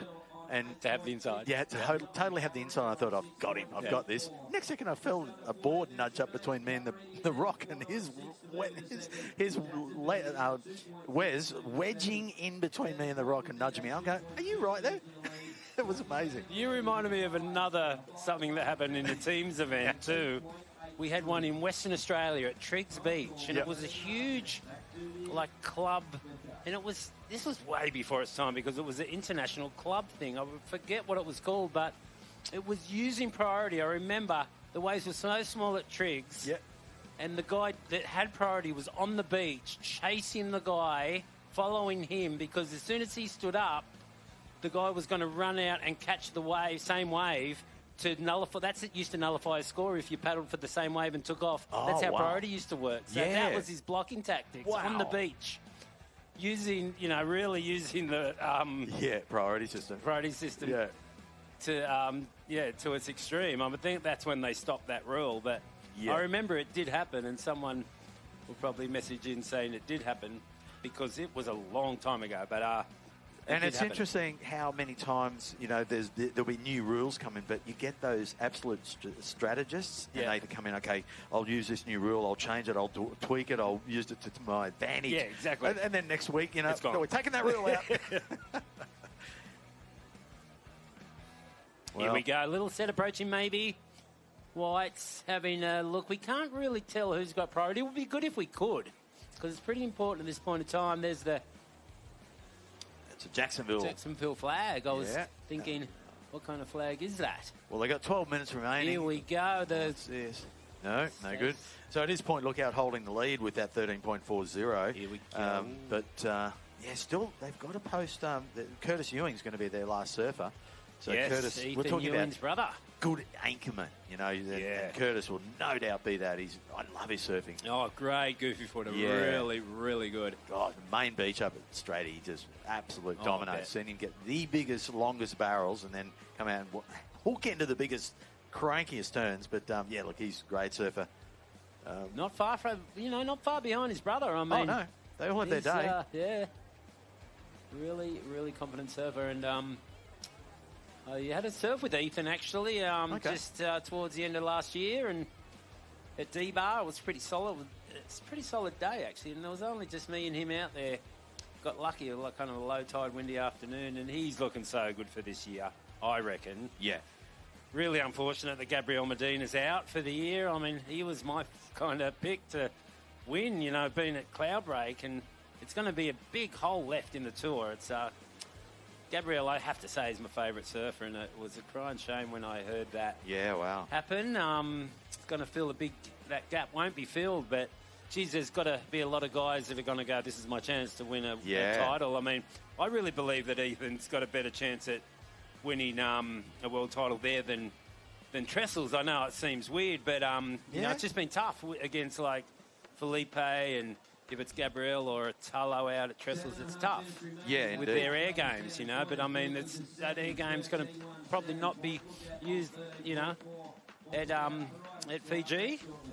Hopefully, if it's pumping, you know. As long as it's pumping, and it's more about the real surfing then, isn't it? Yeah, it's going to be, you know, it's a rippable wave. There's Barrels and Ethan. I mean, he is amazing in good waves. And, for sure. You saw him in the Olympics at Chopur, and in the Connes, he's really good in the barrel.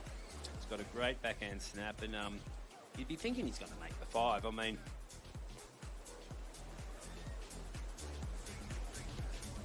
he's just surfing that good. He's made the 5 the last 2 years in a row. And I don't see why he wouldn't be in there this year. Here we go. It's the girl from Point Lookout. She just gets a small wave.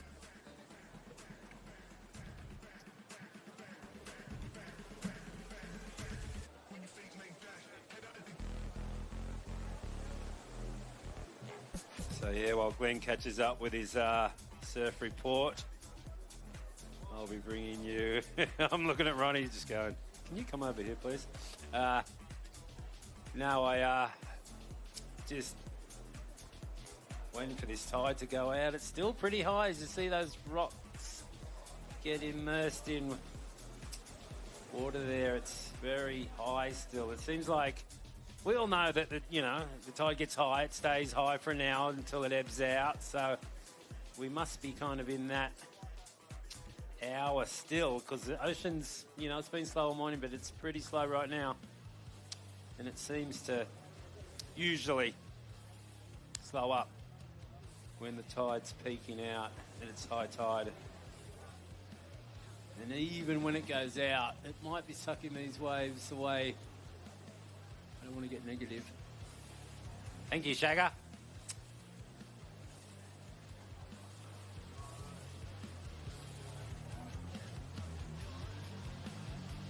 Little wave on the inside there. You never know. This wave might wall up. Sand and Point. Nice snap.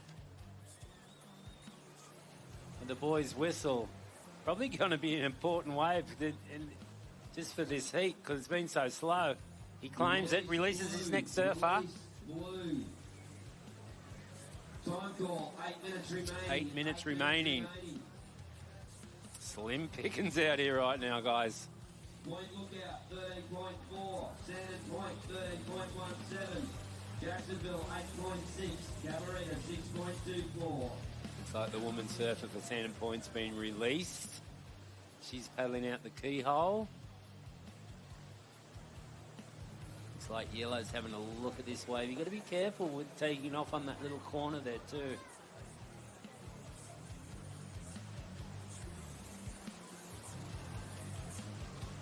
If you get jagged up on that little, there's a little piece on the snapper rock. It's a little finger that pops out there, and you can take off right on the side of it. But sometimes it'll just do a little triple suck, and you'll just go into a hole without knowing it, and you'll miss it, or you'll fall. But he's nowhere near this rock. He's way on the inside right here, just trying to find a little grower. Gets one turn in, but at this point in time, little foam climb might be just enough. Takes him into first place, actually, and here goes White. Jacksonville. They're not... We have Salt Performance Training here. So any of you the grower. Massage, ice bath, stretching,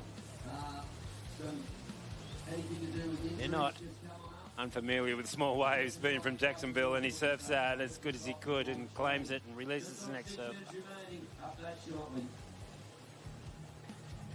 Release White, release White. See a replay of that. Little cut, he gets a little stuck in the foam. more foam in the board. Probably would be handy too. Couple bounces. Score update. Sanders pointing first, 13.73. Point Lookout second, Just a couple. 13.4. Gains some speed and gets a little cutback. So, well done, you know. Done as much as he could. We'll see that score go in and see if it tightens up the situation. Whoa, here's a nice kind of peak right here. For Cabarita. A little bit of size at the start.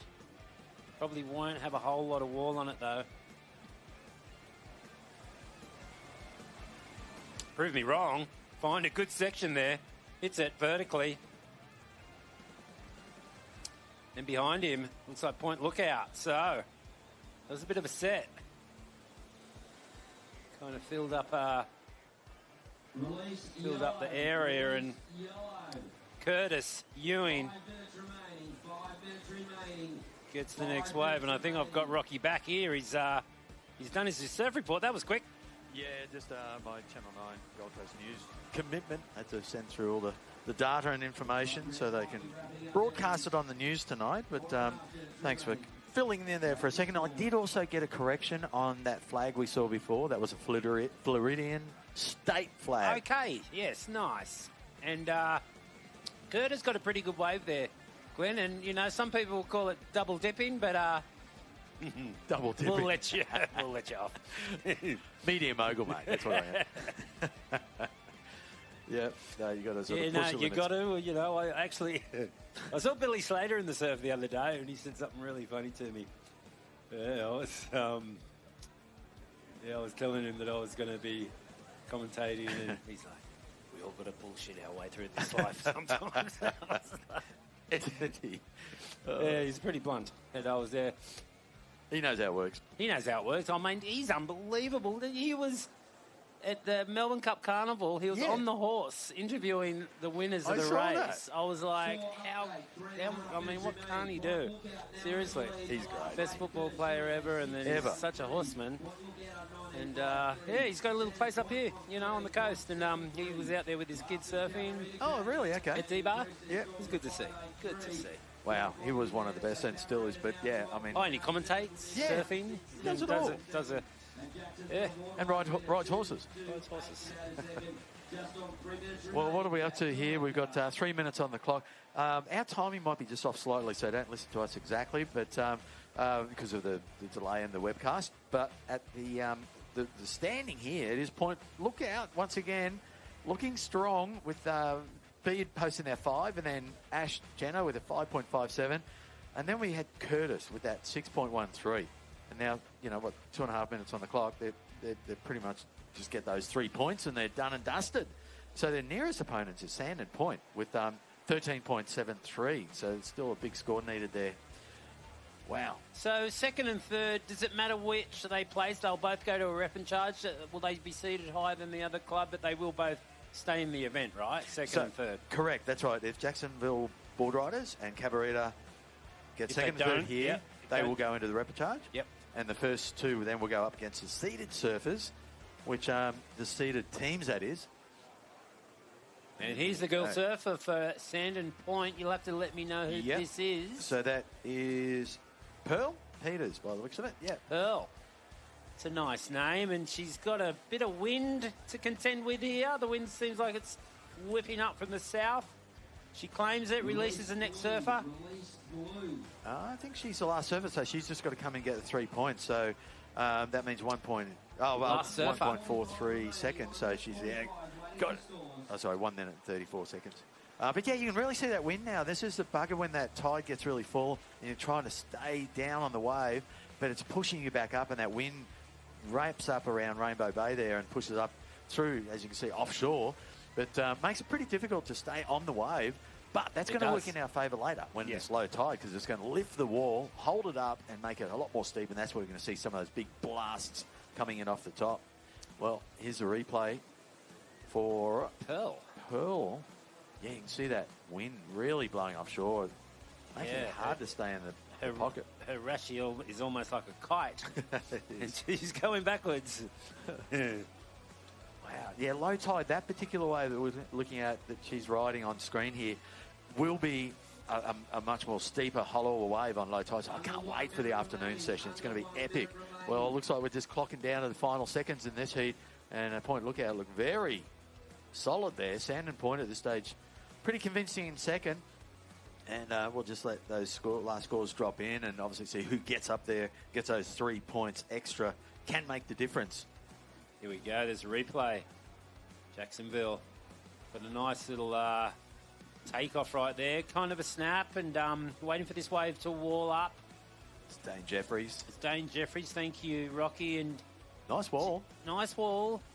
Bit of chop on the face, but didn't get anything more than cutback. So the wave probably won't be a huge score. Hasn't come through, and the counting down. I can hear Tapatis counting it down. Yeah, but the important thing with that, Mark, is that he gets 3 points at the end. So that adds up to, he got 4.20 for that, but with the 3 points, it boosts the whole sort of scoreline up.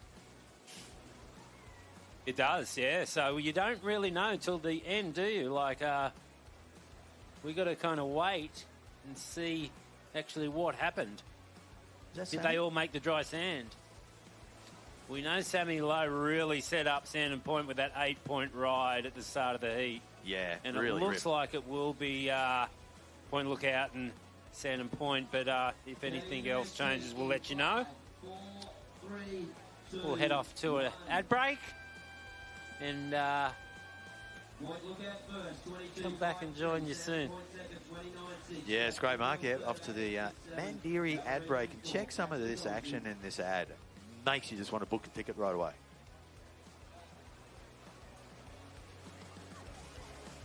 Might just stick with this wave for a second, and a pretty good start for Newport Beach Boardriders.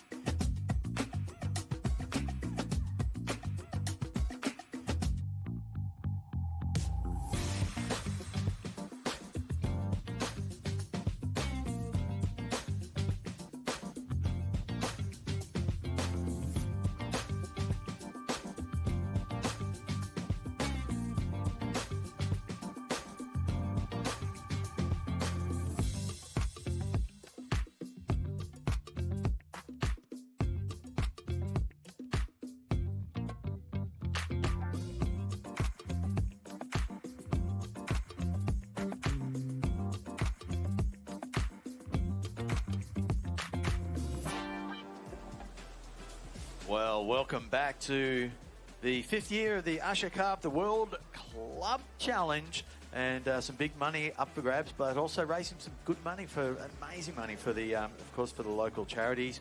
And there's like 10 for 10, so 10 charities, looking at 10 grand each for each one of those charities. And Theo and Rab have been out visiting those charities throughout the last couple of weeks. So, yeah, really a community-based event that really puts back into both the surfing community, but also to the local charities. And stoked to have, Theo's theme, in the beginning to build a great teams event, but also some of the charities, World Mental Health Organisation, Arcadia College, the Currumbin Wildlife Hospital. They do a great job down there, the Sanctuary. Friends with Dignity, Gold Coast Hospital Foundation, the Village School, Volunteer for Gold Coast. See those people around all the time doing a great job, and the Global Awakening Fund. So those charities will be the beneficiaries of this great event. Also, Mark, just the format, we're saying there is a seeded surf teams. They will be made up of 4 international and 4 local Australian clubs, and they will be the overseas ones: Huntington Beach, Santa Cruz, New Zealand, and Maui. They're the 4 international teams that are seeded. Then you'll have Snapper Rocks, North Narrabeen, Shelley Beach, and North Shore as our Australian representatives straight into the seeded division. So what we're watching now is the qualifying series, or qualifying part of the structure of this event, and we're seeing 4 teams in each heat. So 2 of those teams will advance straight into those seeded heats, and then the other teams who gets 3rd and 4th, they will surf off in a repechage and have another chance to surf again. So it's a really fair system, giving everyone a really good taste of the different conditions here that we'll see over the next few days, but also a great chance to sort of really, and as you know, I hate it when you just get that one chance and if you're done, that's it.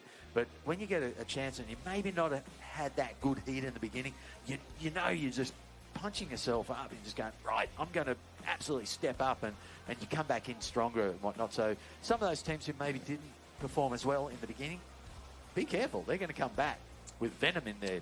They will, yeah, for sure. And they would have learnt a lot about the lineup, just having a heat out there. I believe the seeded surfers, the seeded teams will start quite soon.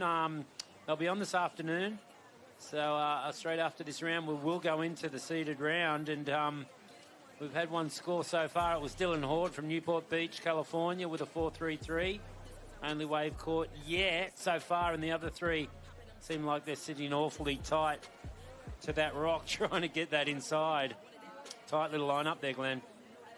It is, yeah, especially with the higher tide, and we're just bouncing off that now. So it's only the sets that are breaking right now, but that's what I'm saying. As that tide drops and the sand becomes more exposed, those mid-sized waves will start, like this sort of thing, will start breaking, standing up a whole lot more. And again, it's that wave choice. Yeah, nice. How's that? Yeah, well, he was sitting right on the other side. The other guys were too deep. It was impossible to get over that rock unless you were Mason Ho or something. But he was on the right side of the rock and got a bit of a wave. Yeah, not too bad. Couple turns.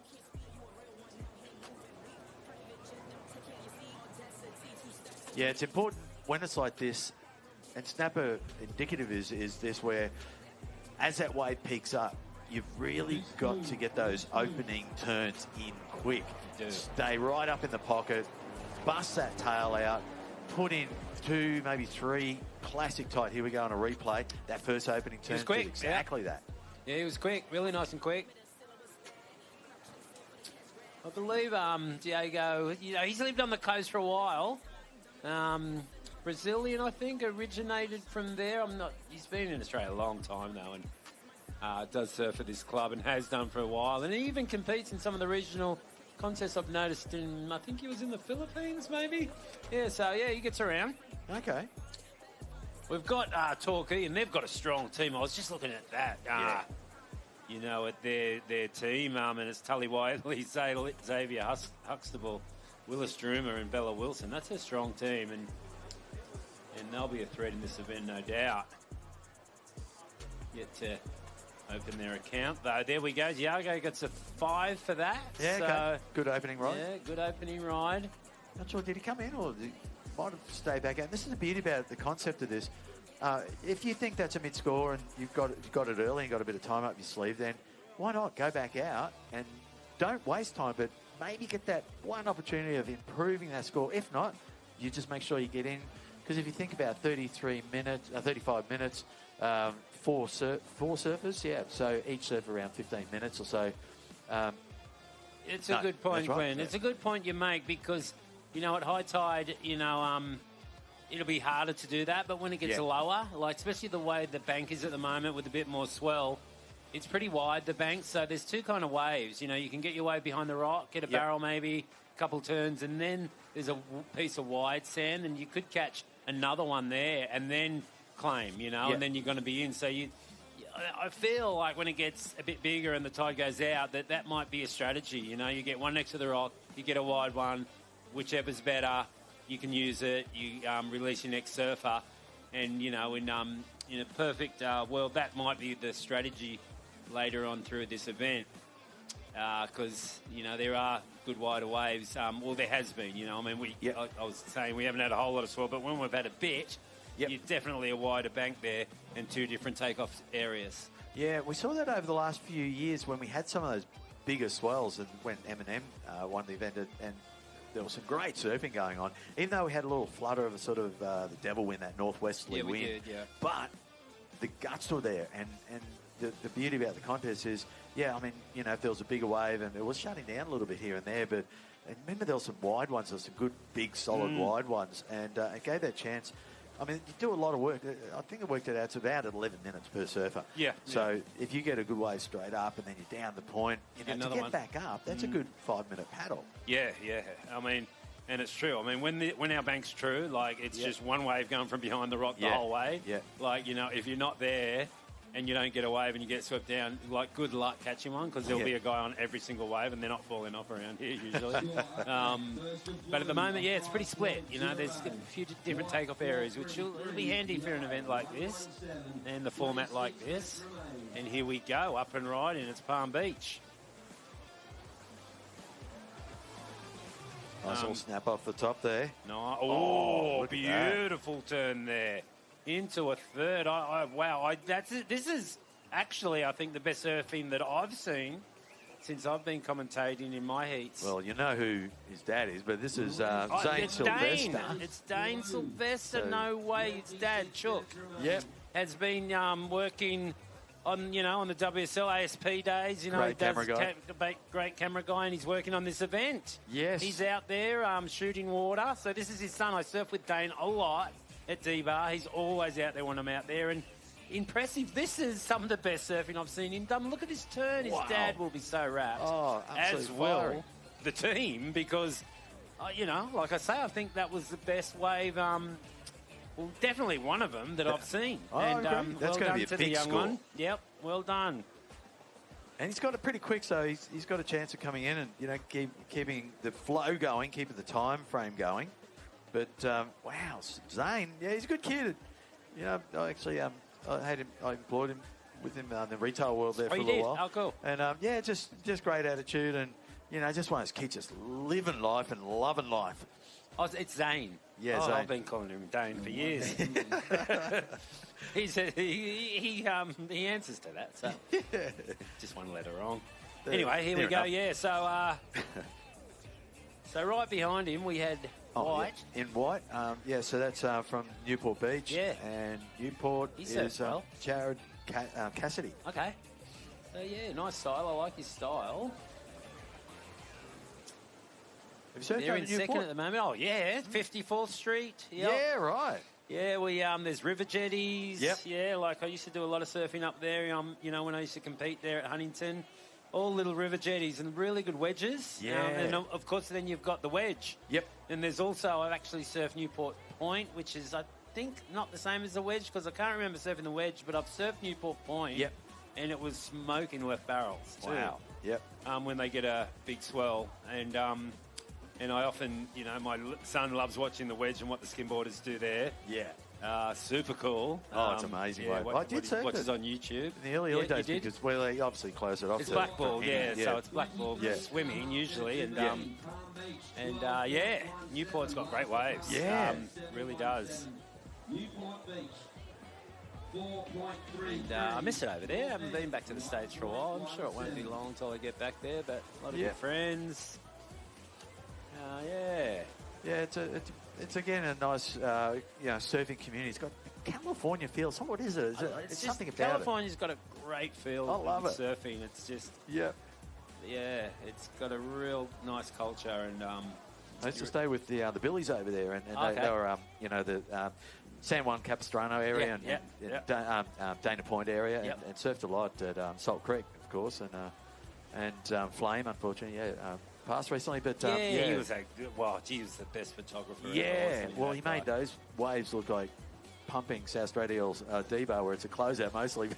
They'll kill me if I say that, but it has its really good days. But Kevin Billy was very much a charger on these, and he and Flame would just work so perfect to get again these amazing photos.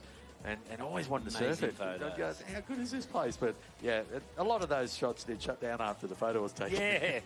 Well, I remember Flame. He wanted to get this shot of me, and it ended up being on the cover of Surfer or Surfing or whatever it was. And he was frothing over this shore break in Laguna somewhere, I think it was. And we got the shot.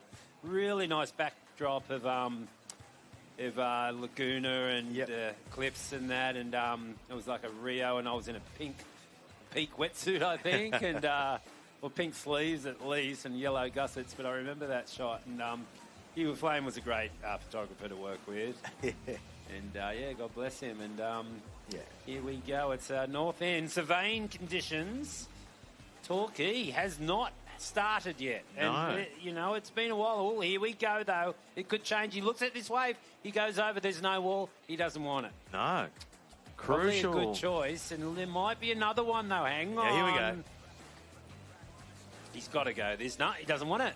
They all don't want it because it's got no wall. I mean, there's probably one big turn there and two turns. Like, you've got to make the choice.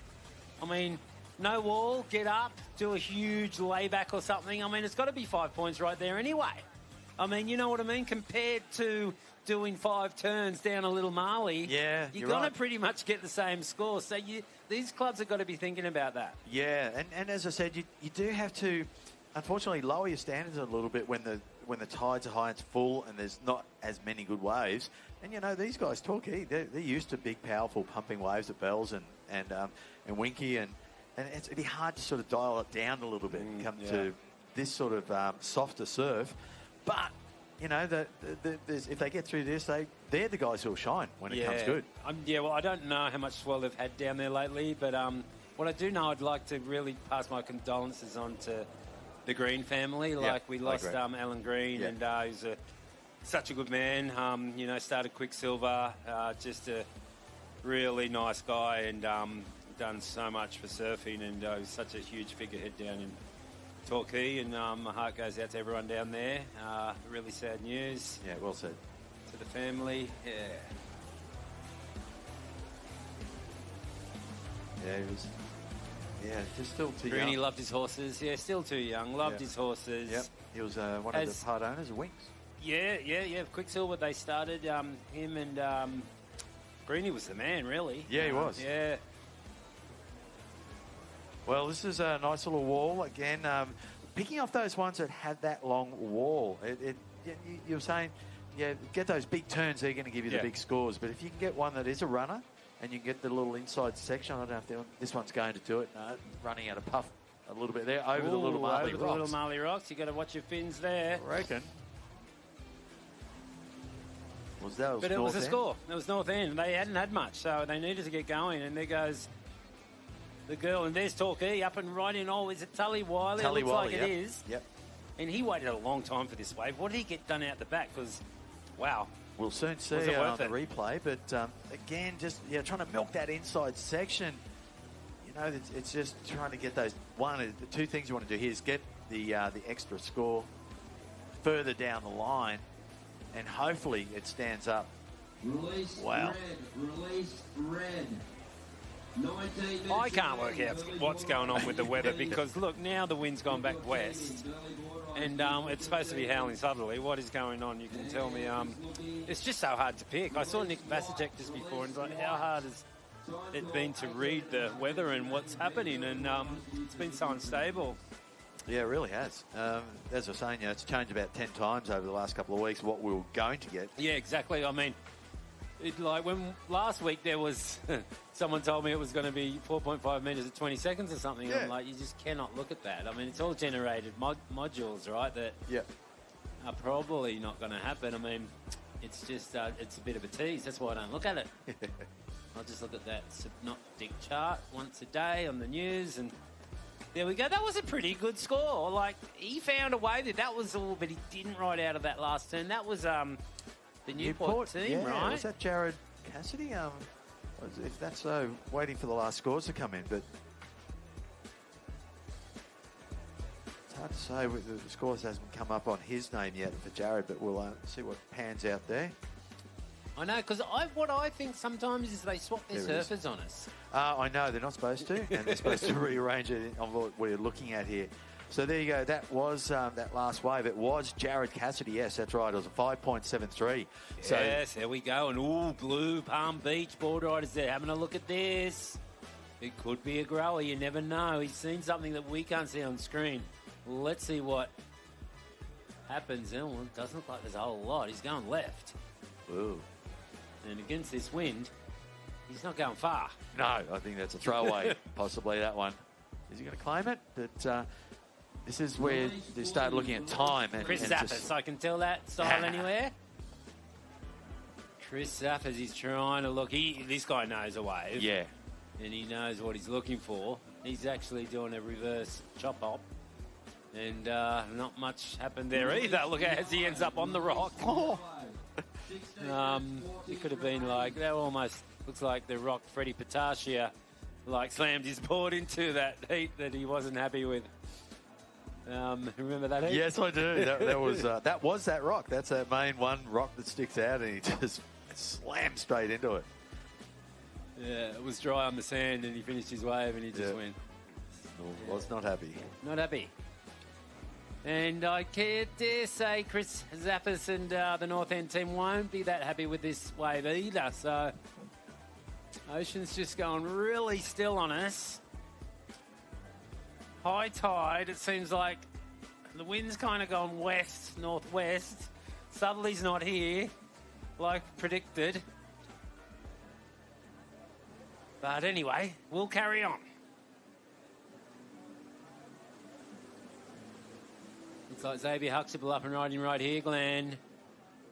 Trying to milk something. I mean, these guys, they know that there's nothing better out there, so you just got to go through your motions. Get these scores, get these threes, put them all in the bank and see what happens at the end, right? Yeah, that's right. Yeah, just checking the latest. And yeah, it's actually saying there's definitely going to be an increase as well, but the winds really don't start really kicking in until about 4 o'clock this afternoon. Yeah, so they're not expected yet. So, yeah, okay, I get it. I was just kind of reading into it too much. I guess it's, the southerly that we got last night, it's a reinforced southerly this afternoon, I guess. Yeah, looks like we'll really get the winds kicking at about 2 o'clock tomorrow afternoon. Is it because that low kind of moves off the coast, right? Yeah, and it just does its own thing. They just, a low you can never predict. They just no, you can't. They can spin any old way, can't they? Get a bottle topper or some sort of topper to spin it and see which way it goes. See which way it goes, and that's what's happening. You can't follow it. You can't. That's why those cyclones, they're so hard to predict. Yeah. But anyway. There we go. Palm Beach Girl was up and riding there on a really short little wave. She probably won't even claim that. I don't think she did. I don't think she released her next surfer. I think she's going to go out and better that. All these scores are so close. Palm Beach in the lead with 14. Newport Beach close behind them on 10. And then North End and Torquay, which you wouldn't think, on paper, the two favourites, I reckon, are in 3rd and 4th, Glenn. So very interesting heat right here. Sorry, I was just looking at the charts. That's okay. You the can... windy chart looked really interesting. So it's almost the lows settled off Coffs and staying there, and it's like almost broken up into 3 little lows. It's circling around itself. We don't want that. No. But once it decides to start moving north, which is tomorrow afternoon, and that's where it's reinforcing around about 2 o'clock, we'll get those southerlies really starting to kick, and then it moves straight off the coast here. Yeah. So that's why Sunday's a day. Yeah, we'll get swell for sure Sunday. So we may see smaller conditions. At least we'll get low tides early morning and late afternoon, and that'll give us a little bit of playing field. But the waves won't be massive up until Sunday. So, Saturday afternoon we'll see that swell really start to build very quickly. And checking in about 5 minutes and it'll change again. We will.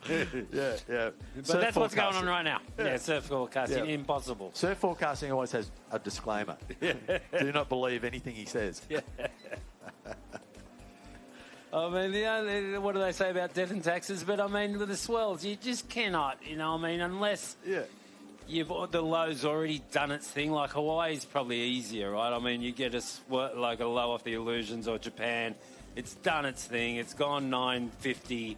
It's sat there for 24 hours, 48 hours, and it's produced a huge swell, and it is coming our way. But with our lows, they're so kind of close to us and they can move around that we find it really hard to read them. And even though, we can get swells like we were saying earlier, like that last for 3 weeks straight, we know when that's happened, but swells that are kind of those lows that are, close and bopping up and down, it's just impossible to read them. Yeah, they are.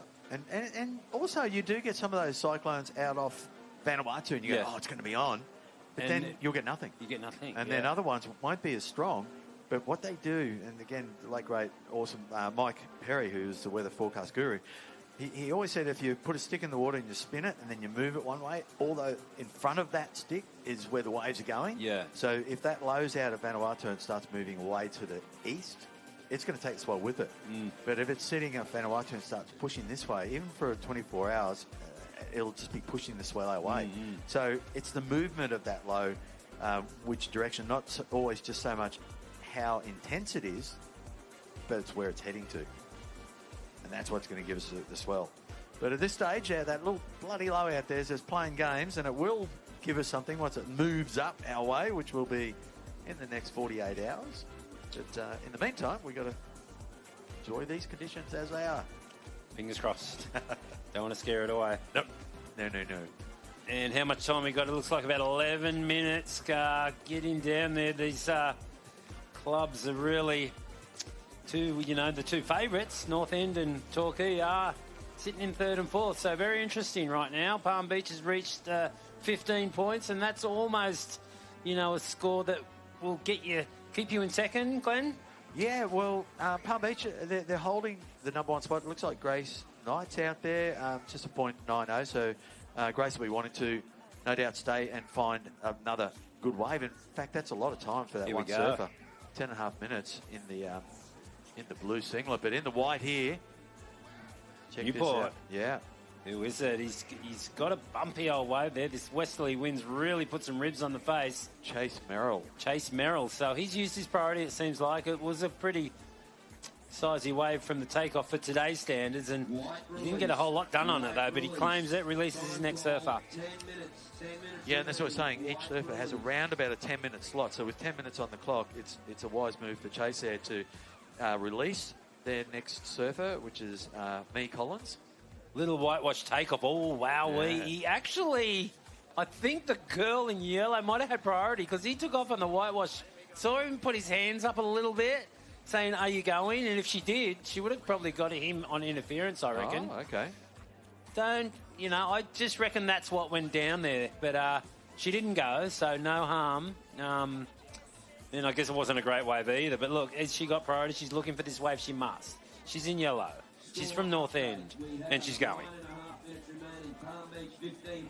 Well, there you go. Oh, and now that was a mistake. That Loses rattled priority. her because the wave that came through, that she didn't go because the other guy was on it.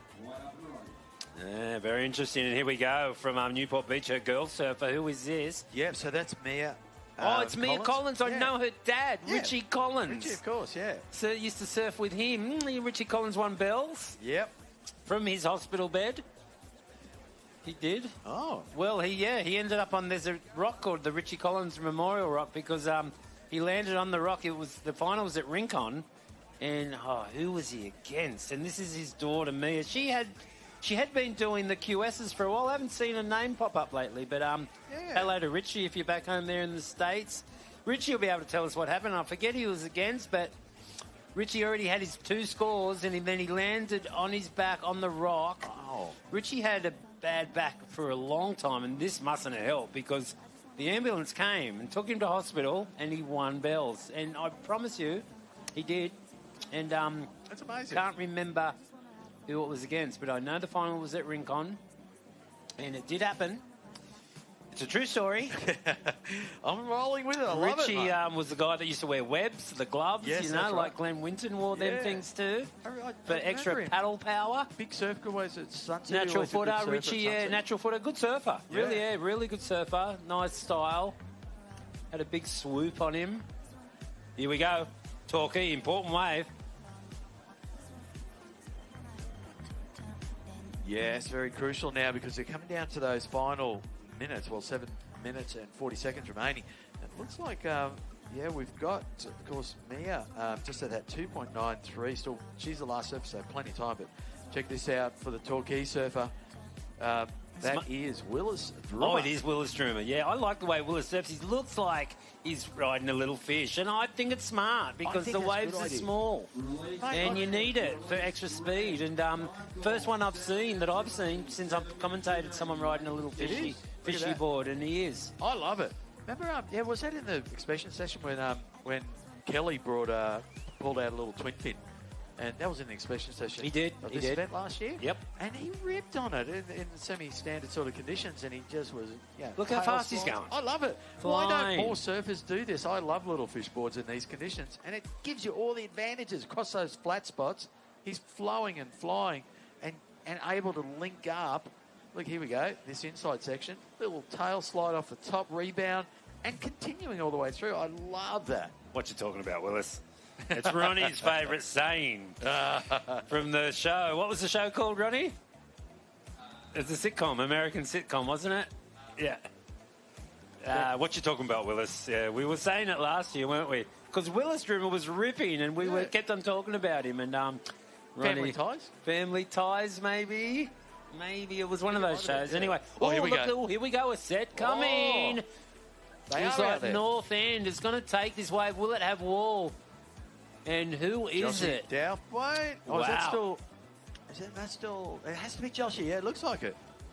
This wave, it looks like it's trying to double up. Yeah. It's got steps in it. Oh, he's fallen off. Well, he's little Joshy Douthwaite. Different strokes. Thank you, Ronnie. That's the show. Well done. What you talking about, Willis? Oh, that wave. He blew that. I mean, I was calling the cricket right then. There's an ad on the cricket right now, and they really gee the guy up, just going, and he's walks in glamorous, and this is going to be a great showdown, and he's out first ball. First ball. Yeah. Well, I don't know if you've seen that out on the TV right now. Yeah. But, oh, look at that barrel behind the rock. Come on, people, get onto it. Wow, Joshy, he did a similar thing in the single fin bet last week. Oh, no, and the girl, she's out first ball too. My goodness. Well, it's the pressure of this event. We're down to 5 minutes, so, these are the last surfers in the water, so it's up to them, the anchor surfers. Oh, Chrissy Zaffers, he might have a little double up here. He's got good wave selection. He's seen it. It's going to grow. There's no doubt about it.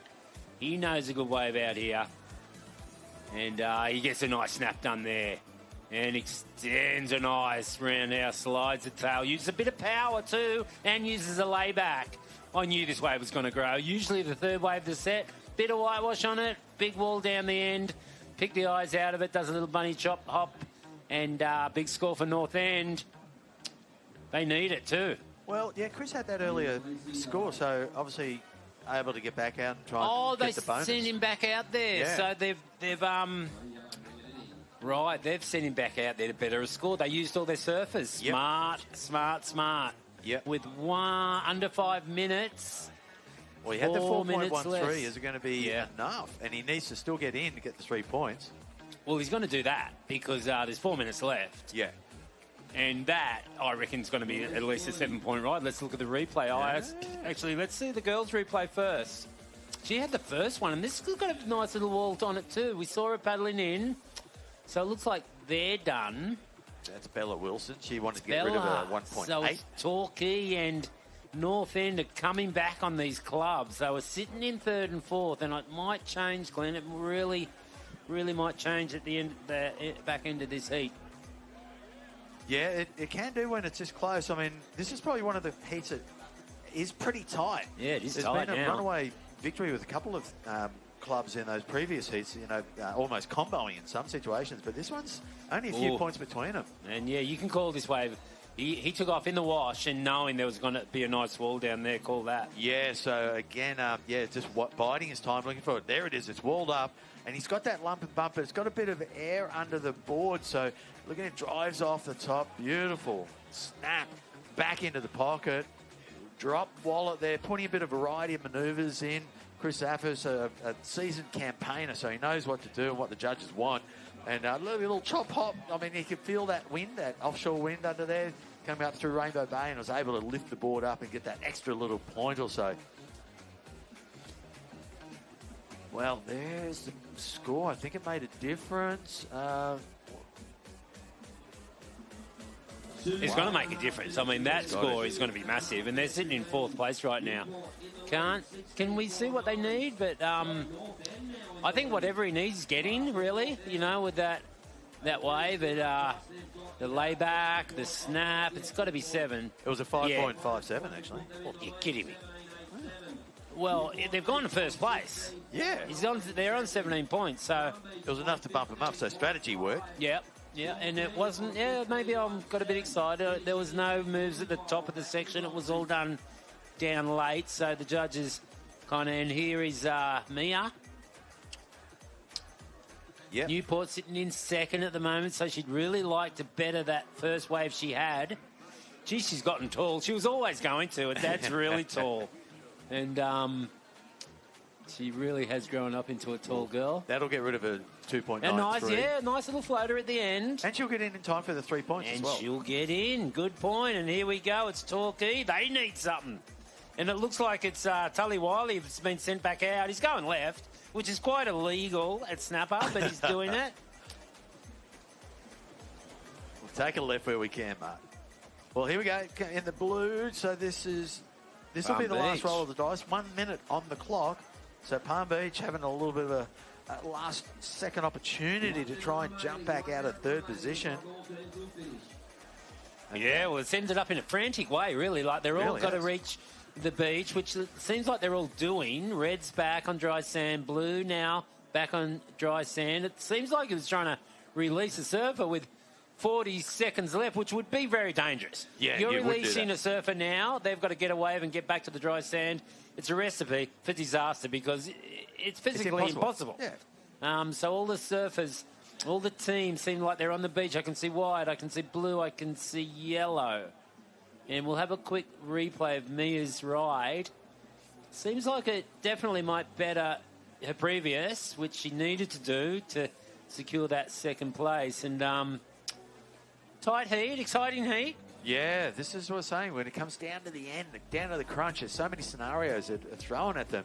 And do you send out another surfer to try and better their score like we saw with Chris Saffis? There it is, a wrap-up. Look at this. Well, this is a replay from this morning because I was going to say, that's not the watercolour's different. And I can tell that's early morning. I'm no fool. And I can tell... Sorry to the people on the beach. We just got thrown a skew with wave from this morning as the director goes, oops. And I can see Robert Bartholomew back in the house, the creator of this event. Ronnie Blakey behind him. There's a few scores no doubt being thrown down for those bonus points, and just looking, things we just made, Mark. We'll wait for those last scores. Glenn Elliott down there throwing those scores in. We'll just go to an ad break and we'll be back for a changeover with Ronnie Blakey and Robert Bartholomew for the next heat. Thanks, Mark.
Welcome back to the show. We just saw a really close heat.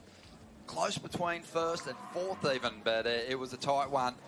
And it was a tie break in the end to decide who won that final heat of the opening round. Palm Beach victorious over Torquay, both finishing on 19.97 as a team total. In third place was Newport Beach Boardriders. North End finishing in fourth place.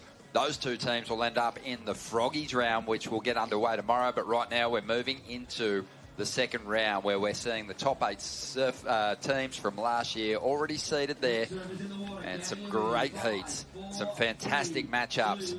And in the first one, we are going to see Burleigh Heads, the Tahitian Boardriders team, the Federation of Tahiti to surf. They're going to be out there, and looking forward to seeing that. Some of our favourite Tahitian surfers in the mix there. Labar will be back out there, and NASA, who progressed through their opening round heats this morning. Ronnie Blakey sitting alongside Wayne Rabbit Bartholomew, a world champ, a Hall of Fame inductee here in Australia, Surfing Hall of Fame and Sporting Hall of Fame. What else, Bugs? You got a long list of accolades, mate. A long list. And the Usher Cup, another beautiful feather in your cap. Well done. Oh, it's nice to be involved in this event from the word go, and to see how it's growing. This is a gnarly heat here because see how the seeds go from the round before. NASA coming second in that heat pop into the first heat.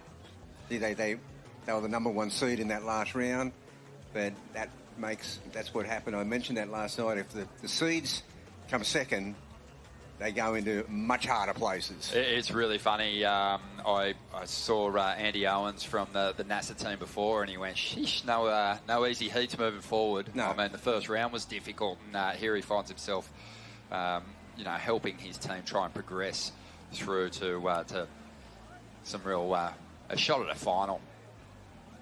But, Bugs, awesome to have you here in the booth once again. I know you've got a lot of duties in and around the event as well as contest director.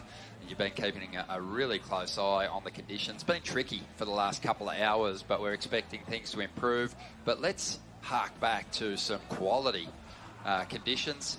Not here at Snapper, Bugs, but it looks like an Indo trip that you did with a bunch of the boys. Yeah, this is a trip I did with Dino, and I think Kobe was on that one, but this is around the corner at Superbank. Oh, mate. Yeah. Did you ever try and piece it all together? How much time you actually spent behind the curtain out here at Snapper and Kira on the Superbank? 6 years. 6 years, love it. Obviously seen some magic days out here, been part of some great sessions. Yeah, it's been... I've been surfing. I mean, we lived right on the beach here at Rainbow Bay in 1966, so that was pretty cool back in those days. Dragging this 12-foot board across the road. Used to leave a mark in the road. No way. Yeah, it was that heavy. I couldn't lift it. Wasn't mine. Oh, you must have just loved being part of that, the shortboard, the beginning of the shortboard era. Oh. Started cutting your boards down under MP's place. Oh, it was amazing. It really was an amazing time. Like, just getting boards, any old board anywhere, and just stripping the glass off it. Michael would reshape it. Tommy Peterson would glass it. And my first one he made me was purple, and he glassed in 4 cockroaches just for good taste. Love that. And you see, maybe not some of those boards, but we just had the Burleigh single fin event, and that's just a beautiful sort of swap meet, if you will. All the boards are laid out. People are picking them up, putting under their arm. Some absolute classics, relics brought out of the rafters for that event. And Alistair Reginato got a victory there this year. Oh, that was an amazing day. I mean, the surf wasn't great Burleigh, but I mean, the surfing was unreal on those single fins. I mean, it's kind of like a modern application on old boards. It's really interesting to see these young guys taking boards out pre-80s, and surfing them unbelievable, like doing airs. Amazing. Yeah, it kind of, the blue bottles really provided their entertainment for the event up there this year. Yeah. Really brought some people undone, including Vaughan Deadly. Oh. Mate, that's swell. He got stitched up big time, but he's going to be joining us on the commentary over the weekend. Out there at the moment, not a lot to talk about. We've seen the peak of the tide go. It's on the way out now. Expecting conditions are going to improve, but great lineup. We mentioned that the Tahitian team is one of the strongest in the field. Mihamana Bray, he's a goofy footer who's had amazing results competing in the qualifying series events here in Australia in the past, had some really strong performances. Here at Taranatufa, we've seen Hira in CT events as a wildcard at Chopu before. Michelle Perez, the Tahiti GOAT, really won every event in the Triple Crown, hardly ever sunset and pipe.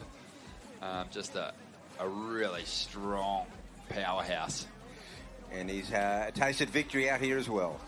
He's had some great finishes here on the Gold Coast, and now I know he's been hindered by some injuries in the later stages of his career, but let's hope we can see that big forehand come into play. Labar, we already got a look at them this morning, same as NASA. Burleigh Heads, though, one of the seeded teams who performed really well in the Usher Cup World Club Challenge last year, and they've got a strong lineup as well. Matty Job, James Wood, Charlie Hartley, and Tommy Whitpain. Yeah, well, strong enough, as we see NASA up and riding now on their opening wave.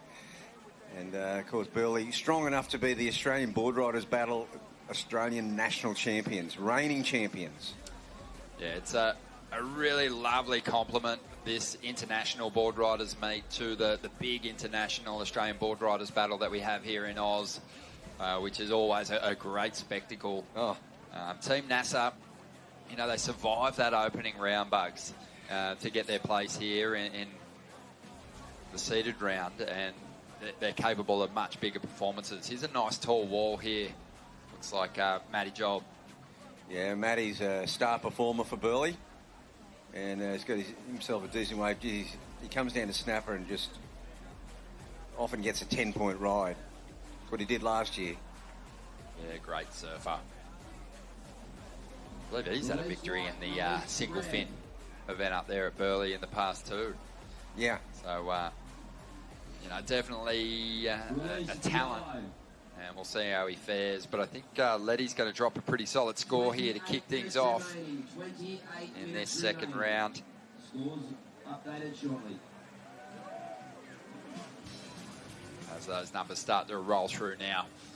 So, getting reports, Bugs, from, down the coast a little bit, that there's some set waves sort of rolling through. The wave that we saw Letty on looked like it had a bit more in it. But what we ultimately need here is the tide to roll out a little bit. Yeah, it should start ripping off the bank very quickly now. Love that.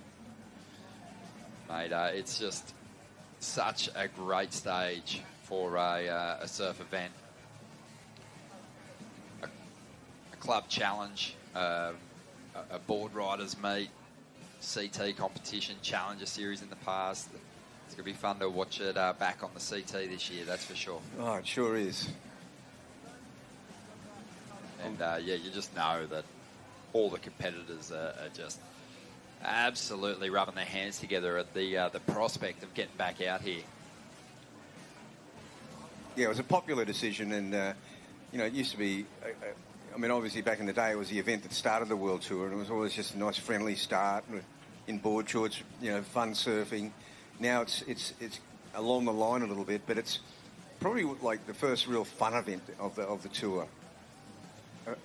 Really friendly, user-friendly wave. Okay, well, this looks like Hira on the outside. Veteran. Representing Tahiti, works as has worked as their coach over there for a number of years, and he's found one that's given him the opportunity to let go of a couple of backhand hits here. And he's going to release the next surfer in the team order. Yeah, well, it's tight at the top of this one so far. Bit of a slow start, Ronnie. It took him 5 or 6 minutes to get underway. No one's really broken that 6-point barrier yet. Yeah, the heats, though, the cool thing about, a surf event is the heats with the slow start generally have a really exciting finish. Yeah. And that is definitely more so the case in a Boardriders event when you've got multiple surfers that have to get out there and make the most of the time on the clock. As we see now for NASA, Fraser Doval. Yeah. It's a big, powerful unit. Just give him a section, just give him a little something to work with, and he'll let something special go. Yeah, he's one of their star performers, that's for sure. Building nicely through to the inside, classy. I think, too, just with the inconsistency in the sets, there is still an element of restraint being displayed by all the competitors in the field at the moment. If you find a wave that has 5 points in it, make it a keeper. Make it a keeper. Bank that 5 at least. If you can push a little harder and put a bit of sauce on it, then that'll work in your favour for sure. Yeah, there's a wild heat. There's 4 amazingly accomplished clubs. Yeah, it's definitely going to be fun to watch what happens if Locana Cullen gets a little bit more time, because he only got 1 section really in his first heat and kind of had to make his way back in to guarantee that they got the 3 points, which ended up being tactically a great decision. It was, because they had a bit of a dud heat, NASA, in the first round, and hence they got second place, and second place moved them into this heat. If they'd kept first place, they would have moved across the board. It made this heat that much tougher.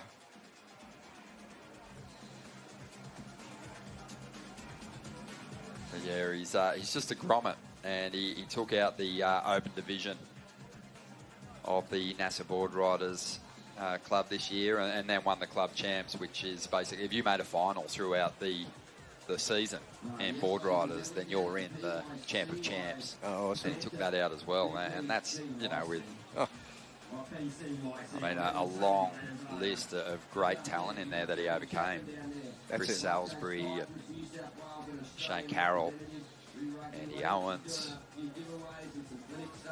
Yeah, big result for a kid, for a youngster. Scott Taylor, Howie, Ronnie Blakey. I didn't compete down there this year, but I miss it. It's just the best way to spend a weekend. Yeah, and that's the thing. I mean, the Snapper Club usually has their open club, the Wayne Dean Perpetual Trophy. We haven't had it yet. There's a bit of a waiting period. But it's that classic all-in day where, grommets can come down and end up in a heat with Stephanie Gilmore. It's really cool. Or Joel Parkinson.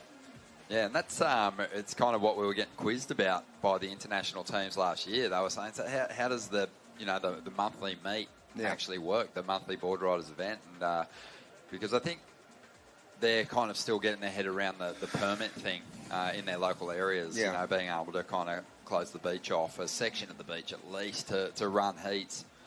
They kind of do it for events where they're taking on other clubs, but they don't really have the monthly Boardriders event. Yeah, so that's like interesting. We do here. Interesting that it's a permitting situation over there, which it doesn't surprise me. But also, I guess what happens also is that as the clubs grow, you nearly got to break it up into grommet days and then days for the Opens and Masters. Yeah, I like that. Longer heats. Down at NASA, they have a huge senior men's division. Yeah. It's a 15-minute heat with 6 surfers in the water. Oh, it's ruthless. Yeah. It's the most competitive division at the club. 22 minutes remain. NASA in first on 11.17. And this is, I guess, the female Titans. Yeah, well, they're down here representing the Women's National Rugby League, which is, heating up. The competition's becoming quite fierce. But one of the Titans players here on hand interact with the crowd, which is awesome to see. Massive just backing from the community, the corporate community for this event, which is great to have. The VIP zone already throbbing here on a Friday afternoon, early in the Friday afternoon. And they're expecting that it's going to ramp up over the weekend. Yeah, it's a good vibe down here at Snapper. It always is, Bugs. I know you can speak to it, but just this area just is so passionate about it. It's surf competition. There's always a couple of salty crew who want their home break back, but it seems here everyone's happy to sit back and watch some of the world's best do their thing. No, it's really nice. It's really cool of the locals to do that, and it's hosting and hosting international clubs is a pretty special thing. It's great for the area, and it's very communal. Yeah, it wasn't hard to clear the area today. You know, you could do it these days with a microphone and the sweet voice of Terry Tapatese. And back in the day, you needed a Gath-wielding Bruce Lee on a 710 with more volume in it than a Mack truck just screaming at people down the line. Yeah. Wood chips flying out of his mouth, ivory flying out of his mouth like wood chips. But yeah, he got the job done. He was effective. As we see now, Burleigh Heads looking to really stamp some authority on this lineup here with another strong ride. Matty Job, he fetched a 5.83. That's the high mark in the water out there at the moment. It's another impressive start from NASA, though, Bugs. A couple of mid-range 5-pointers. They did that this morning. Found a couple of mid-range scores early and just got themselves in that comfortable position with the clock. See Lee Jones out there for NASA now. And we'll see how James Wood goes with that ride. Yeah. Well, Burleigh, always big contenders anywhere on the Gold Coast, particularly at Burleigh Heads, but also here at Snapper. Must just be so pleasant for the Burleigh team to just be able to enjoy an easy entry into the lineup here at Snapper, especially by today's standards. I mean, you can take on a little bit more when you're jumping off the rocks here at Snapper with set waves approaching, but it's nothing on Burleigh. It's a nightmare, Burleigh, to get in and out of the water. Oh, my gosh. It's so much. I mean, it's the exact element that saves Burleigh, really. Yeah. Because here, anyone can just walk off. I always used to say, look, you can't walk onto a golf course and tee up on Tiger Woods, but you can just paddle out here and get in Mick Fenning's way. Yeah, it's so slippery on those boulders, isn't it? Just trying to get a footing as you're skipping over the boulders. It's sort of like Lennox, same kind of vibe. It's like the surges come in, clearing the white water and then riding the backwash out it's hard to get right. Don't mention the surges. Yeah. There's an Instagram account, Lennox Rock Jump. Yep. It's just one of the most entertaining. Oh, I see it all the time. Accounts on Instagram. Definitely worth a follow, but Burleigh's probably got its own. Well, unfilmed, it's just too gory. Yep. Yeah, when they had the CT event early back in the day, you don't see your heroes jumping off the rocks, but quite often they would come back in after their heat and you'd see like chunks. Exactly. Lacerations, bit of bark missing, dings in the board. What about last year's ABB finals? Oh, yeah. That was absolutely unbelievable. Burleigh won and Burleigh won. Yeah. Burleigh won the tournament and Burleigh Heads won the day. Yeah. It just destroyed everyone. It was just a massive subtlety, just tore through the joint. And, like 8-foot Burleigh. Love that. Messed up and just really hard to read. Local knowledge came to the fore. Well, look at that. I mean, I don't know if on the East Coast there's a better place to learn to surf than, inside Snapper Rocks or Rainbow Bay. Yeah, it really is. I ran into Brett Simpson earlier this morning and his kids were out there and he just went, oh my God, this is just heaven for the kids. It's just such a perfect rainbow, such a nice, soft, beautiful, user-friendly way for the kids. Love it. You can still get dropped in on out there, though. As a kid. They share them, though. At Rainbow, it's a shareable wave. Some kids, mate, some of them get pretty fired up. Okay.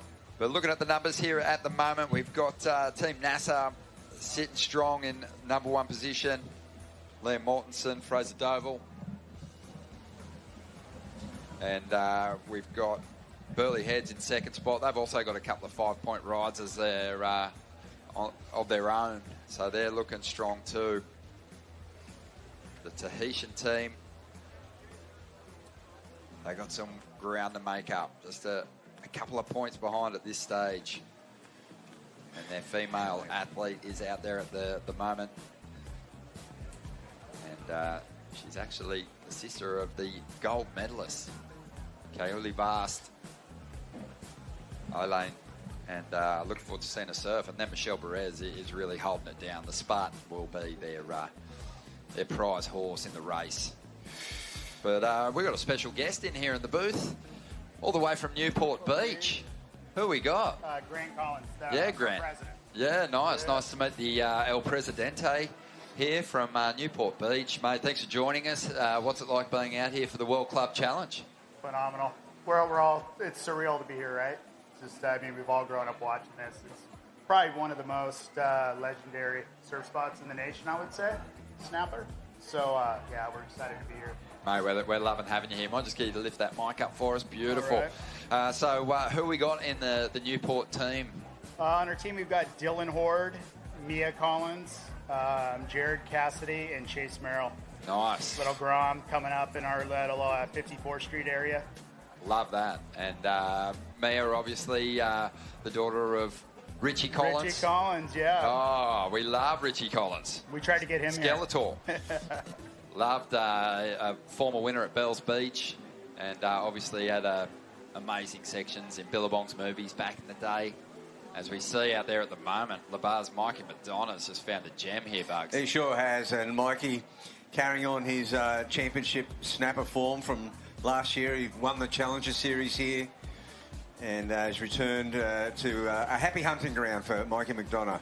Yeah, surf's really good. Oh, he's solid. Yeah, especially on a right-hand point break. He's just hoping that they release a Challenger Series schedule, all right-hand points. And then he's sweet. He'll make the tour.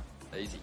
But, he got close last year. He'll give it a red-hot dig again in 2025.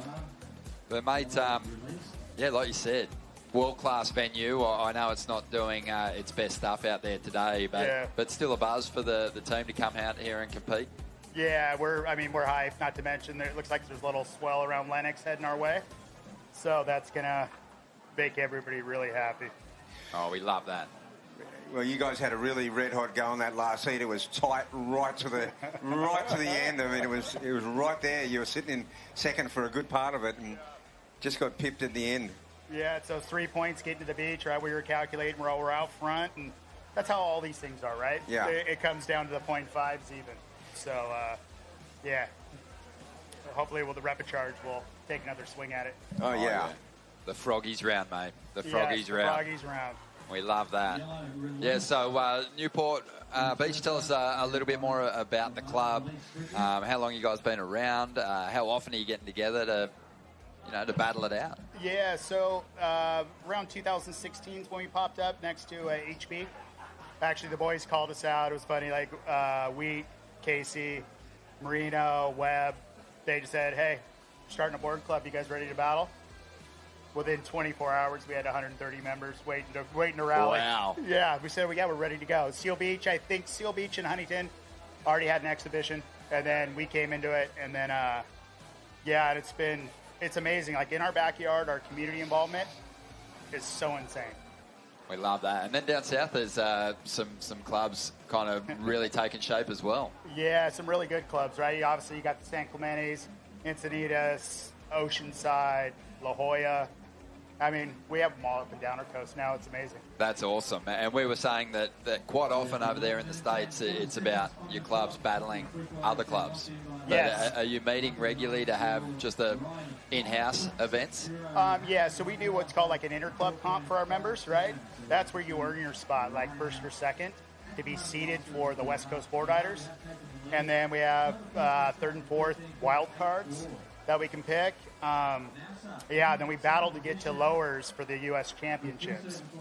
So that's a big deal. Everybody, they battle pretty hard to get to lowers. That's awesome. And, it's just great we talk about it often, just feel that community spirit.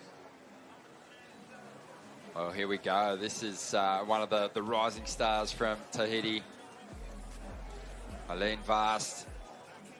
And she's taking that one right through to the inside, but on the outside we've got Cedar Lee Jones, who's starting to really just gather up some competitive fire again. She had a an illustrious junior career, a lot of wins, super dominant. Has kind of been pretty chill over the last few couple of years, but looking fired up here at the moment. And there's Burley. Nice. Burley got a really classic, a lot of depth in their women's surfing. Yeah. There's so many young girls coming through the Burley junior ranks. We're working on the girls in our backyard. We're having a few coming up now, but for a while we didn't have too many girls in our squad. Yeah. It does. It takes a while to develop women's surfing in the clubs. Yeah. And it really pays off though when you develop that depth and you develop a star performer to represent the club at this level. Yeah. It can make all the difference. Several times over the years, the women, the female competitors have won the event for them. Yeah. Having strength there is huge, especially in a four-man team, in a four-person team. And we have that at home too. Like the girls' divisions, we're really focusing on those because that's what puts the cherry on top for us. Well, you've got a great girl here with you. Yeah. Well, yes. World class. World class. I love the Collins family, all of them. Grew up surfing with Rich as a kid, so it was fun. I just hang next to him and then pick the ones up and go on. A couple of hand-me-down wave tools. Yeah, I'll take it from Rich. That works. This is Nixie Ryan for the bar. And just as far as the regional QS goes, she's probably one of the most winning, successful surfers we have had on the new setup.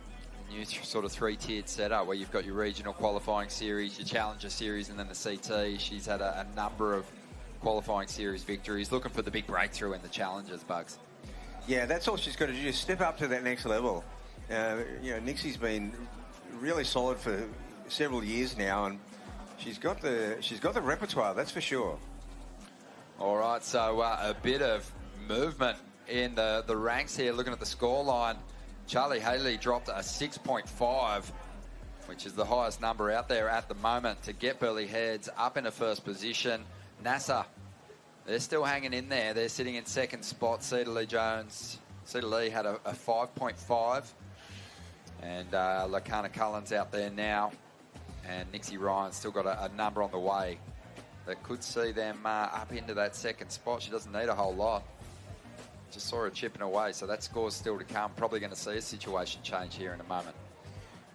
Yeah, well, it's wide open now because Burley are out front, but not by a great deal, especially if Libar move into second place here. It'll tighten things up. Tahitians need to kind of get probably something in around that 6-point range to get them into the match.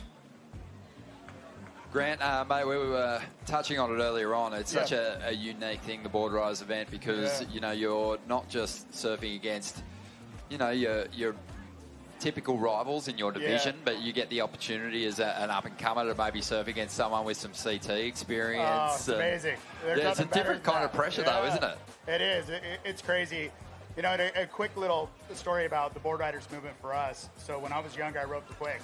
I came over here and spent some time when I was a Grom. Went into many of these clubs, and back then, we're talking mid-90s, was off the hook. I came back to Quack and the boys at home, and I was like, dude, we need to start a board club. It's next level there. I was blown away. Just all the surfers here, so regimented and backing one another. It was a cool vibe, and it's for us, it's amazing that it came to fruition, and it did, and now there's a movement behind it, because we're all so stoked. It's such a great leveler too, Bugs, because you have your hero surfer, but then the elders in the club are like, have you judged the heat yet? Yeah. Hey, can you change the flag? Yeah. We need the yellow flag needs to go up now. Go on. And it could be the superstar in your club who's turning sausages at lunchtime. It doesn't matter, right? You just get in where you fit in. Exactly, yeah. Everyone does their bit. Everyone's involved in the pack-up. Team Tahiti frothing at the moment. So they've had 3 surfers, but we've been hanging to see this guy, Michelle Bereza, straight into a big roundhouse. Haven't seen too many of those today. And gets back on that rail, working this wave over. What a combination to get started. I think we might be seeing the best wave of the day right here. Wow. Absolutely. The power is on display. The rig's still looking tidy as. And Michelle So used to seeing him on just a high-performance shortboard. Looks like he's opted for something wider, maybe even a quad. Oh, phenomenal wave. He just minced that wave. Well, minced it. I just mentioned before that Tahiti needs something around the 6-point mark to get into the heat. Whoa. Well, I think they got there for sure. So this is tightening right up now. It's a 4-way battle. Right, he'd be missing his paddles around the island home. He probably did a lap around Oz just in the lead up to this event. But Michel Perez, it looks like he's lost nothing there, Bugs. I mean, he always had that incredible torque in his surfing, that upper body rotation, and just generated his own speed through each of those turns. I think he looks actually a bit looser than the last time I saw him. It's like the flow is unbelievable. Well, what a great performance. He was always a little bit loose, Michelle, especially when you got him out of the jersey. Oh. One of the true headness. Just really lapped up the good times as much as the serious competition side of things. But had some amazing runs on the CT. But let's get a look at it. Expecting a good score for this one. Yeah, this is great. I mean, he's got the snapper flow going here. Absolutely. And there's points in that move. Full roundhouse. Yeah, I mean, in these conditions, that's excellent surfing, Bugs. I would say. Absolutely. The speed and power all the way through the thing. I was struggling out there. I could never generate that much speed. Yeah, he's a bit of a quadzilla. He's he's got the legs, he's got the rig for it. But 8.17, and Team Tahiti makes the massive jump from 4th place into the lead. Wow, that is awesome. That's all it takes. And we mentioned it earlier, Bugs. Typically, a competition day, surfers, competitors tend to feel their way into it just based on the judging trends, how hard they'll push. And then someone will come along, connect with the right kind of wave and sort of turn the volume up. And I think that's the wave. I think that was the one that turned the volume up. Yeah. I think we're going to see a great afternoon of surfing here on the back of that. We sure are. 3 minutes, 20 seconds remaining, and we have got a special guest coming in the next heat, Ronnie. Oh, keep it a bit of a surprise. Okay. Could be ministerial. Oh, we'll take it. Have a look at these guys gearing up. Another surfer here who's had multiple event wins at the club level. And also here in the Usher Cup is Sheldon Simkus. Surf's really good. Oh, he's a freak. As we see Labar. I got Jack Murray out there trying to improve on a number already. So time winding down.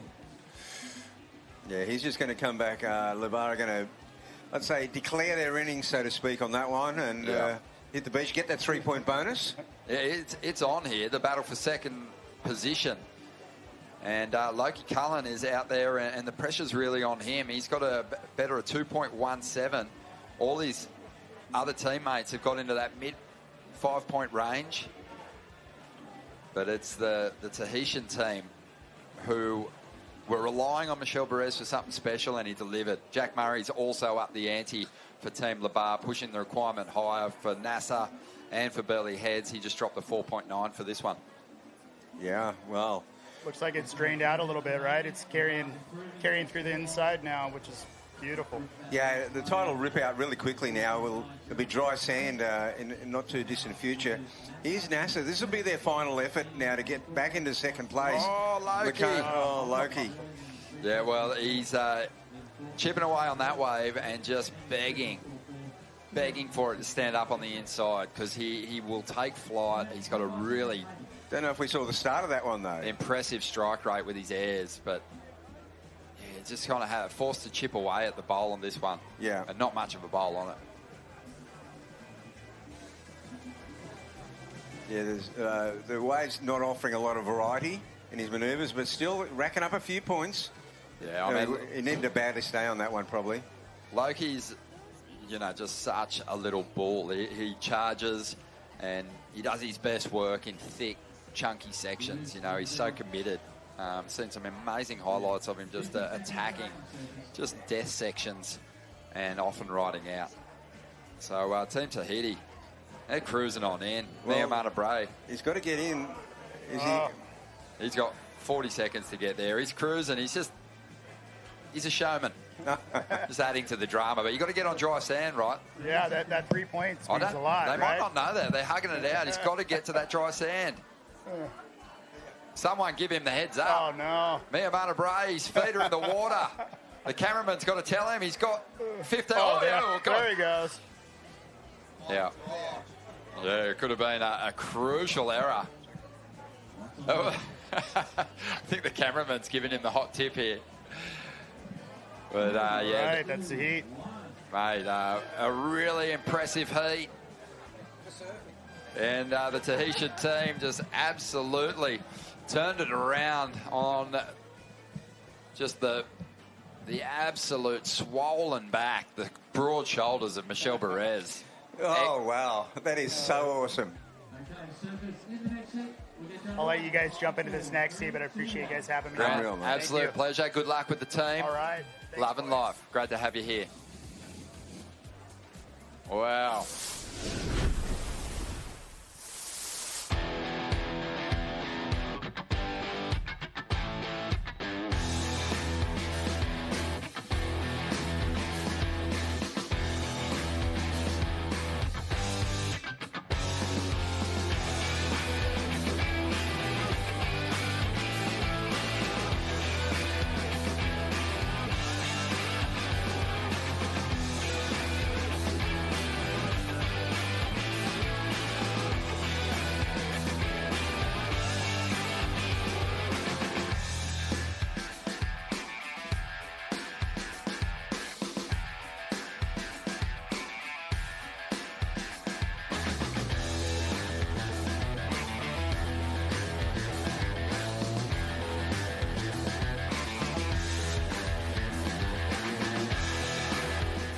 Here we go. We are back to live action now, and we're going to see the host club and last year's champions at the Usher Cup, Snapper Rocks, out there alongside our Portuguese team who are here for the first time.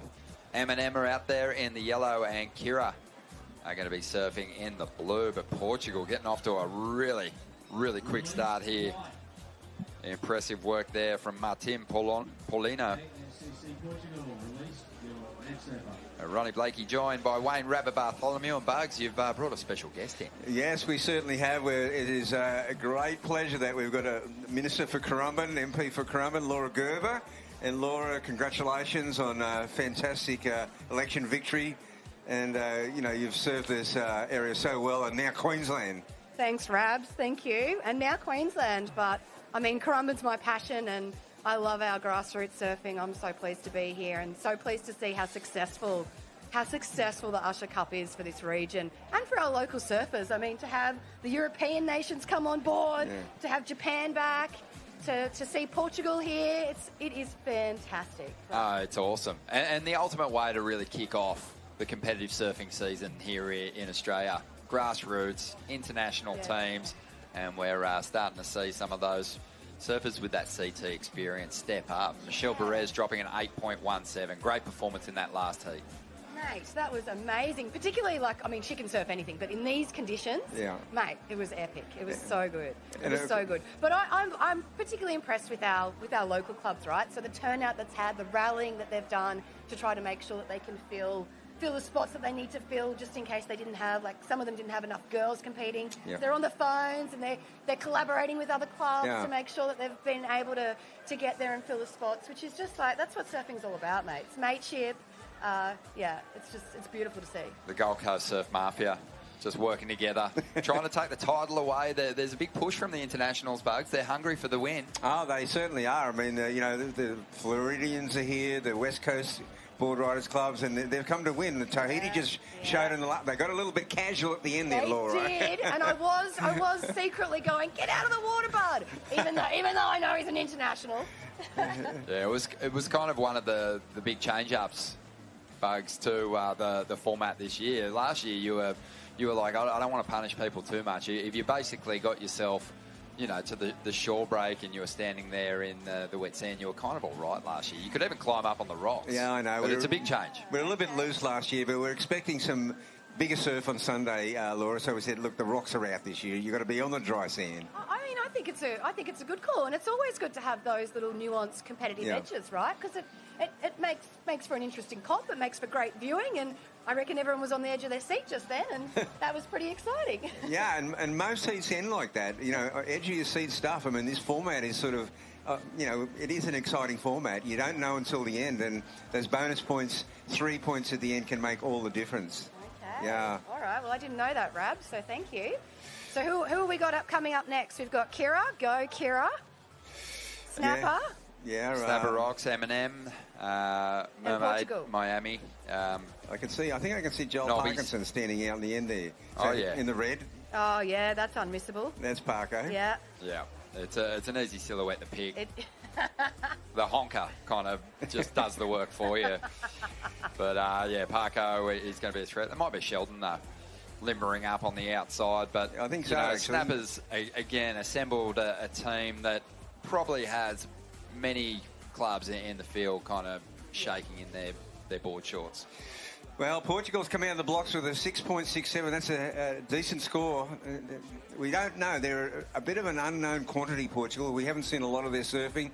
But, Laura, like Portugal itself, it hosts, just like Snapper, they host championship tour events, Challenger Series events, and to become a real hub of European surfing. So we expect them to be pretty good, and they are. Yeah. 6.67's probably the best start that we've seen today from the opening surfer, and it's just such a big pressure release on the rest of the team. You know, you're probably not going to be making up points as the second surfer, so you just don't have that in the back of your mind. So, you know, to have that and have no other team with a registered score yet, that's a huge I guess advantage. that puts the pressure back on the other teams competing, right? So exactly. Is Snapper up next? Is that who's going next off the block? Well, they've got pole position there in you see the red singlet holding in pole position. But once they've actually got into motion, it goes into that priority system. Yeah. So once you have first priority, you can kind of sit wherever you want to. But at the start of the heat, it's a little bit of a hassle. Yeah, to try to work out who trying to work it out. Pole, And here's Eminem. Yeah, Eminem. Just up the coast a little bit. Mermaid, Miami, Nobbies. Zhao Jacques, and, you know, they're probably filthy that it's there's not that individual component anymore, because they'd be Usher Cup champions, having won the team's event a few years back, Bugs. Yeah, they did. Well, that's right. But they'll take it. They'll take it. But, you know, back then we had the individuals those last few years, Laura, and it was to put a bit of cash in the young Aussies as they went around on the regional QS tour, because as you know, I mean, travelling around Australia is still pretty expensive. It costs money, and they got prize money at the end of it, didn't they? That's right. They all got prize money. Sometimes a couple of grand, wasn't it? Which is enough to maybe get them to the next stage of a tour, right? Might get them to Western Australia. Yeah, it's a healthy prize purse this year, though. $60,000 in prize money. The incredible honour of being the World Club Challenge champions. I guess the real advantage for Eminem in getting that victory in the past in that team's event is that they know they can do it. They've done it before. So we'll see how they fare. But no, I think they're missing a critical player contributed to that mix. Was it Darren Turner surf for them, or was he a Currumbin Alley boy? I can't remember. I think he might have surfed for Eminem. Oh, yeah, he's Eminem. Yeah. Oh, yeah. I don't see him Don't in the mess mix. that one up, right? Yeah, I know. I don't want to get that wrong. Yeah, you've got to be careful. But people often change clubs, Bugs. Yeah. I mean, sometimes it's a geographical thing. I grew up surfing northern New South Wales with New Brighton Boardriders. You move to a new area. I was back on the northern beaches, and I joined NASA, who just got bumped out of the event, sadly. But joined NASA, and you know what? Like, it was my entry into that community. It was like the best thing to bring your family into. You just meet so many people as we see some highlights from him. And there's Darren Turner. Yeah, so I knew. He was just a really strong QS campaigner for a number of years. Then he moved into the hinterland. But when Eminem came calling, he answered. Yeah, well, this is when they won the team part of the format 2 years ago. And it was, I think, it was the biggest victory of Eminem's life so far in their existence. And I tell you what, they celebrated for a month, Laura. I can only imagine. Can only imagine how big and good that party was. It was. When they're used to seeing the snappers and the burleys winning all the tournaments, but they upstaged us all that day. And good on them. That's what surfing's all about, right? Sure is. Anyone can get out there and give it a go, and the underdog can come through. And I think that's what we all love about surfing. I think that's what sucks you into it, and that's what keeps you going, even when you get over the hill, like me. No, you're sitting amongst us now, so you're in safe waters. You'd still be in the open women's division. I've graduated to senior men's. Bugs, you're in the legendary. I've graduated to Grand Poopars. Yeah, love it. Jay Okalupo there, just taking a bit of a fall on the inside, but he's going to release that next surfer. But you never really see too much guesswork or uncertainty in the approach of the snapper team when they're competing. It's almost like they know. Jay did some work on the outside. Yeah, he didn't finish that one off the way he would have liked, but he just knew straight away he was going to throw his hands up and release Sheldon on the lineup. Yeah, well, I mean, there was 10 minutes into the heat, so they had to get a move on. It's been a slow start for Snapper and Kira, the two Coolangatta clubs. Portugal's led the way. M&M, they've got a 4-point ride there, so it's not a big target to aim for, but these heats, they tend to, sometimes the ones, as you said before, Ronnie, they start slowly and then build into it. Finish with a flurry. And there's a bit of strategy in it too, isn't there? I mean, a lot. You don't want to start out and expose your hand too early. I mean, you've got to make sure that you hold your cards close, and there can be strategy out there on the breaks as well in terms of priority and who goes and the order that you put people in. Totally. Yeah, there's a lot of strategy in this game. And it's different every heat because, you're in the ocean. It's the ebb and flow of the set waves. Sometimes you've got to make something out of nothing. It's interesting to me, just the tactical play in the order. As we see here, M&M looking to bank in another score here. Masaki Sato, he's found something that's going to reel off down the line here. A couple of good hits. Just clicking the moves off, making sure that he shows some variation too. And loading up for the finish on the inside, but just bogs down on that hillside rail. Yeah. That was a shame, but he did get some work done on the outside. Yeah. I think he'll be pretty happy with it. Yeah, he banked some points before that. He would have finished with a nice little cherry on top, but this wave looks like a nothing from here, and then it lines up on the inside. Which is like a really positive sign moving into the afternoon. It is. I mean, the tide going out now, we should see a lot more rideable. Even the mid-size waves will be standing up on the bank. Yeah, I thought he surfed this wave well in the opening stages. And Laura, we're pretty stoked. We've got the World Championship event coming back to Snapper in May. I know. It's so good. I mean, it always deserved to be here. Yeah. And we were never going to not let it come back. But That's right. I'm just so glad that it's come back. Yeah. Oh, let's see what Kira got done on this one, Bugs. Yeah. Well, Kira had a good win this morning. They beat NASA. Yeah. Yeah, so that was a big win for Kira.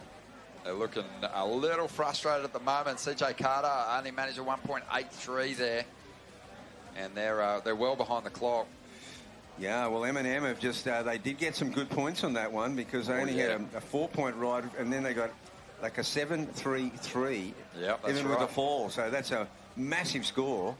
Yeah, Masaki Seto on fire there. Yeah, so it's going to come down to it's kind of poised right now. Bit of a slow start by Kira and Snapper, the local clubs. I was going to say before, Bugs, it's really interesting where the surfers kind of put their strongest talent. We saw the Tahitian team, I think that they would back Michelle Perez to sort of be clutch in that final moment. But there's the other strategy of maybe putting your best surfer at the beginning, and if they don't convert, they might get the opportunity of the clocks working in the team's favour to get back out there and improve on their number. But I don't know, just seen a lot of strong performances by the fourth surfer in the order so far. So, I think definitely when you look at M&M, Ellie Brooks has proven in past events that she consistently delivers scores up in the upper end of the scale. As Sheldon Simkus looks to get Snapper back on track here. Yeah, Shelley loves his break. He won the individual part of this event last year, and he's definitely one of their big guns. Well, it's the individual performances that got Snapper over the line last year. Joel Parkinson featuring well too. Yeah, both Sheldon and Joel making that final. Yeah. Nice. Yeah, so there they go. Snapper's Back in it, I reckon, with that. back in the saddle. Yeah. Yeah. Just a real classiness to Sheldon's approach, especially out here. Yeah, this wave, and then it gets a bit fat here, and now it lines up. He sees that along the line that it's going to have a good finish. It's this section coming up now. He holds it, and it lines up well. This one move here, he does a little roundhouse, bounces off it, and he gets a bit more in this one. A nice little slash there. It's a 5.27 to jump up in a second spot. Okay. At the moment, still waiting on that number to come through. Okay, well, Laura, I know you've got a busy schedule. You've got to go, and there's a lot of distinguished guests here that would love to meet you, VIPs and sponsors. So, thanks so much for giving us your time, and enjoy the weekend coming up. Oh, thanks for having me. This was the highlight of my day, Rabs. Thank you. Thanks, Good fellas. on you, Laura. Thank you. Thank you. See you next time, hey? Oh, Yeah, look thank forward you, to it. Laura. Thanks so much. As we see Kira starting to flare up. We're seeing the conditions improve already when you see the surfers making their way just inside the bay here at Snapper Rocks. You can see that there's a bit more sand on show. Yeah, it is. Wow. This is Kira back in action.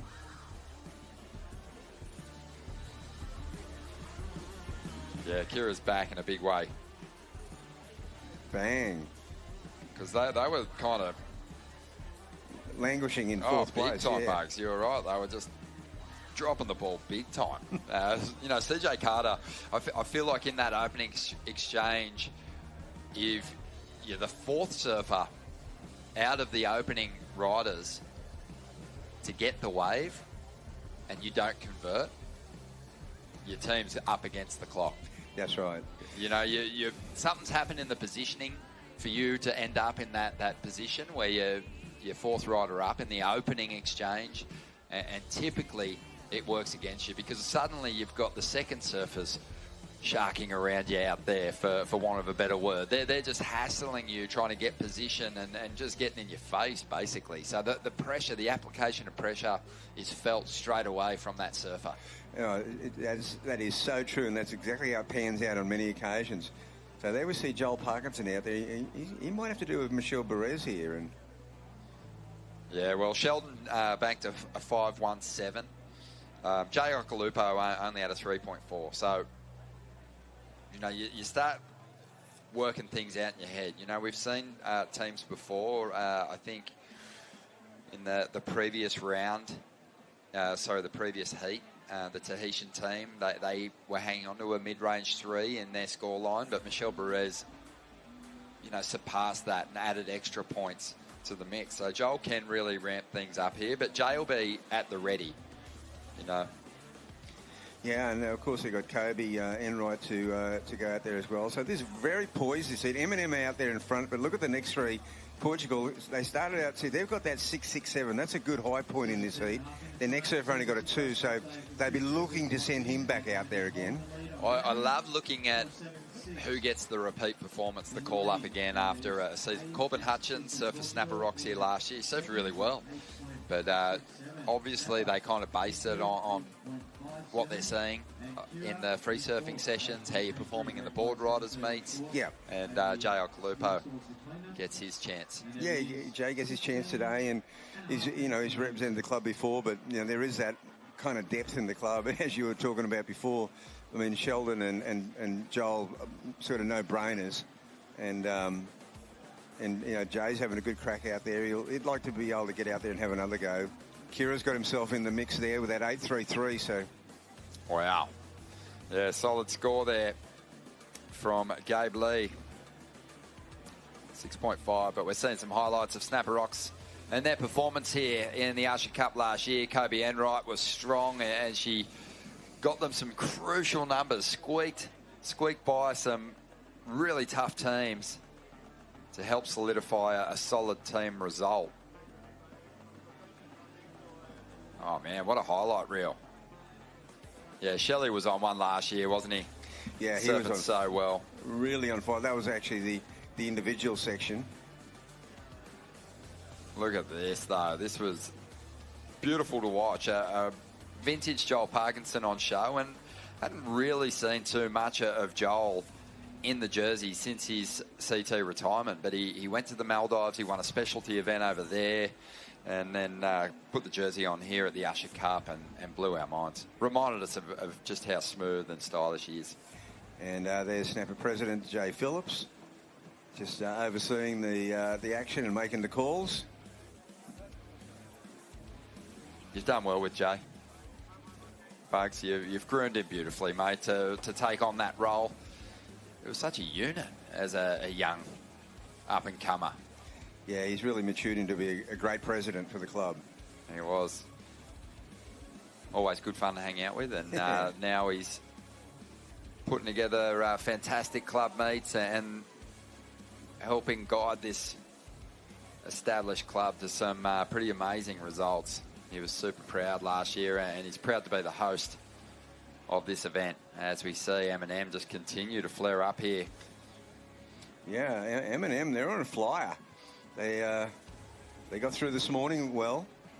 Yeah, Aiden Finn is the surfer up at the moment, and he's pretty happy with that one. He wanted to improve on his first wave, but it was only a 0.43. Wow, that's impressive. That's going to put him in a very strong position. Yeah, and then they're going to send Ellie Brooks out there now, who's going to do her thing. Yeah, so M&M looking strong. He nearly lost his footing on that one, recovered nicely. Again, just hanging on this wave, not looking like too much now, but he goes to work, Ronnie. So it's kind of a throwback to that sort of 90s style where the feet are quite close together. You don't see that too often these days. The modern style's quite wide, isn't it? It is. It's really wide, and because they've integrated the aerial surfing into it, and it's from that wider stance you can kind of go either way. But I like to see it. Something a little different there. Aiden Finn puts up a 5.33, just really adding to the numbers here for his club. And Ellie J. Brooks, she gets her shot at it. Yeah, it's still a fair way to go, but it's kind of looking like it's a battle for second place at this point in time. It sure is. Depending on how Tiago Guerra goes for Portugal. Mafaldo Lopez, he had a 2-point ride, but if Tiago can bank something solid, he can get him back in the mix. Martim's still hanging on that 6.67 for Team Portugal. As we see now for the Portuguese team, chipping away at one, but Joel Parkinson up. 2012 world champ. Got that flow and obviously connects with a quality wave out here. Yeah, he sure does. He was selective, and no one knows this break better than Joel Parkinson. And he's called that one as a keeper. Looks like Snapper's strongest rider, I would say. Yeah, solid stuff, and they needed something. Not a whole lot at this stage, just a low number to get themselves up into the top two, but the Snapper's here for the win. Yeah, well, I guess what was up against him was that Portugal and Cura both had, one of their surfers of the two had big scores. So Snapper needed to actually get something on the cards here, and Parko is the man to do it.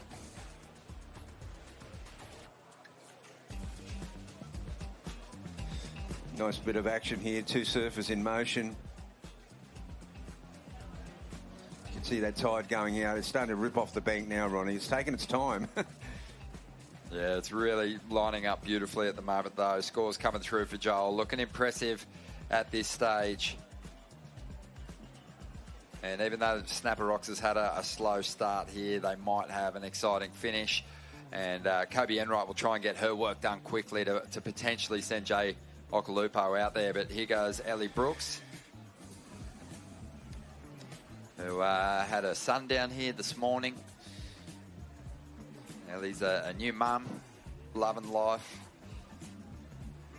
and still absolutely ripping. Yeah, ripping, and you know, integral part of the team that won the challenge part of the event 2 years ago. Well, the key to their success, you'd say. I would say so. Absolutely won it for the club. Through every rounds and into the final, she was really strong. Like putting scores up in the excellent range automatically. Well, Parko's put Snapper in a better position. Yeah, he has. 8.17. That's a stock standard Parko 817, Ronnie. Yeah, the two big CT names, those, multiple event winners, there's just a lot of authority in the way that they lean that board over.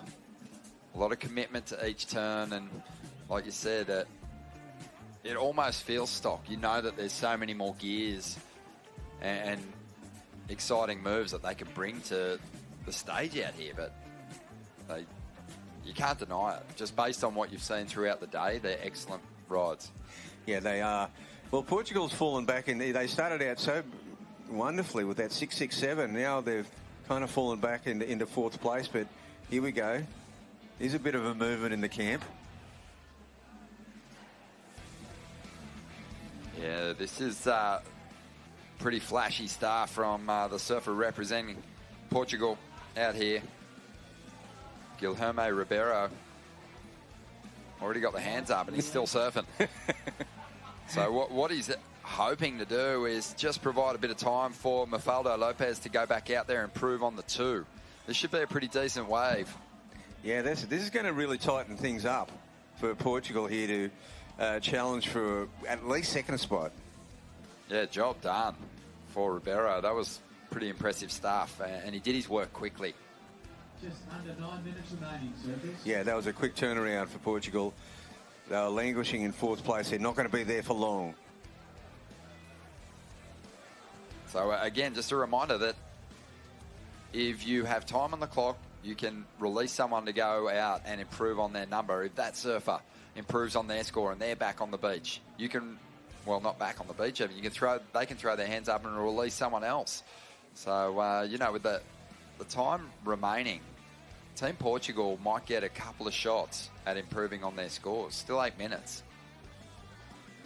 That's plenty of time. They've already made the jump up into second position. Yeah. So there's quite a bit going on here. Snapper rocks. Oh, yeah. He's still back in fourth place, but Kobe Enright's out there now. And it looks like Kobe's found a pretty decent wall. Couple of good hits there. She's going to throw the hands up and get set to see Jay Okalupo back out there. Well, he's only looking to get rid of a 3.4. Well, Sheldon's only looking to get rid of a 517 too. It's, with full respect to Jay, that's a tougher decision than what you maybe think too. Because Sheldon's certainly capable of doing what Parko did on his ride and more. So we'll see. It's Jay who's out there, though, looking to improve on a 3.4. Oh, well, gee, he could certainly do that. Well, Snapper has just slid into second spot. Yeah. Portugal's just below them. Kira now needs to do something pretty special. Okay, so it was 4.3 for Kobe, and Snapper's in second, and Jay Okalupo is going to need to bank a 5, basically, to get Team Snapper into first position. As we see Kira fighting hard to get themselves up the top of the rankings too. And they're looking okay. They've got a couple of decent scores. They do. CJ Carter's only looking to get rid of a 1.83. Oh, he's Portugal. Yeah, this girl can surf. Yeah, Mafaldo. She's got herself a good wave too, Ronnie. Yeah, sticking with it. And the wave's going to run off it again. So already done some great work. Only looking to improve on a 2. And needs a 7 to get herself up into the top 2 at the moment. Yes, and there we see Jay Okalupo. We didn't see the start of this one.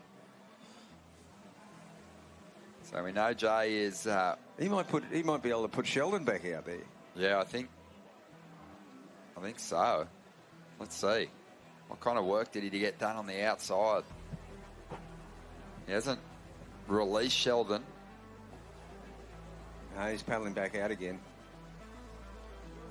Must be fun, Bugs, cooking up a format and then seeing it play out. Yeah, it's really fun. I mean, just seeing all the teams, how they adjust to it and how they react, and everyone plays their own game, as we see Jay Calupo bringing it onto the inside here, looking to improve upon that 3-4. And it looks like he's elected to paddle back out again.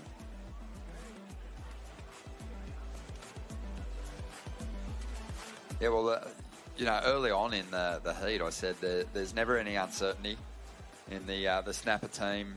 The decisions that they make them really quickly.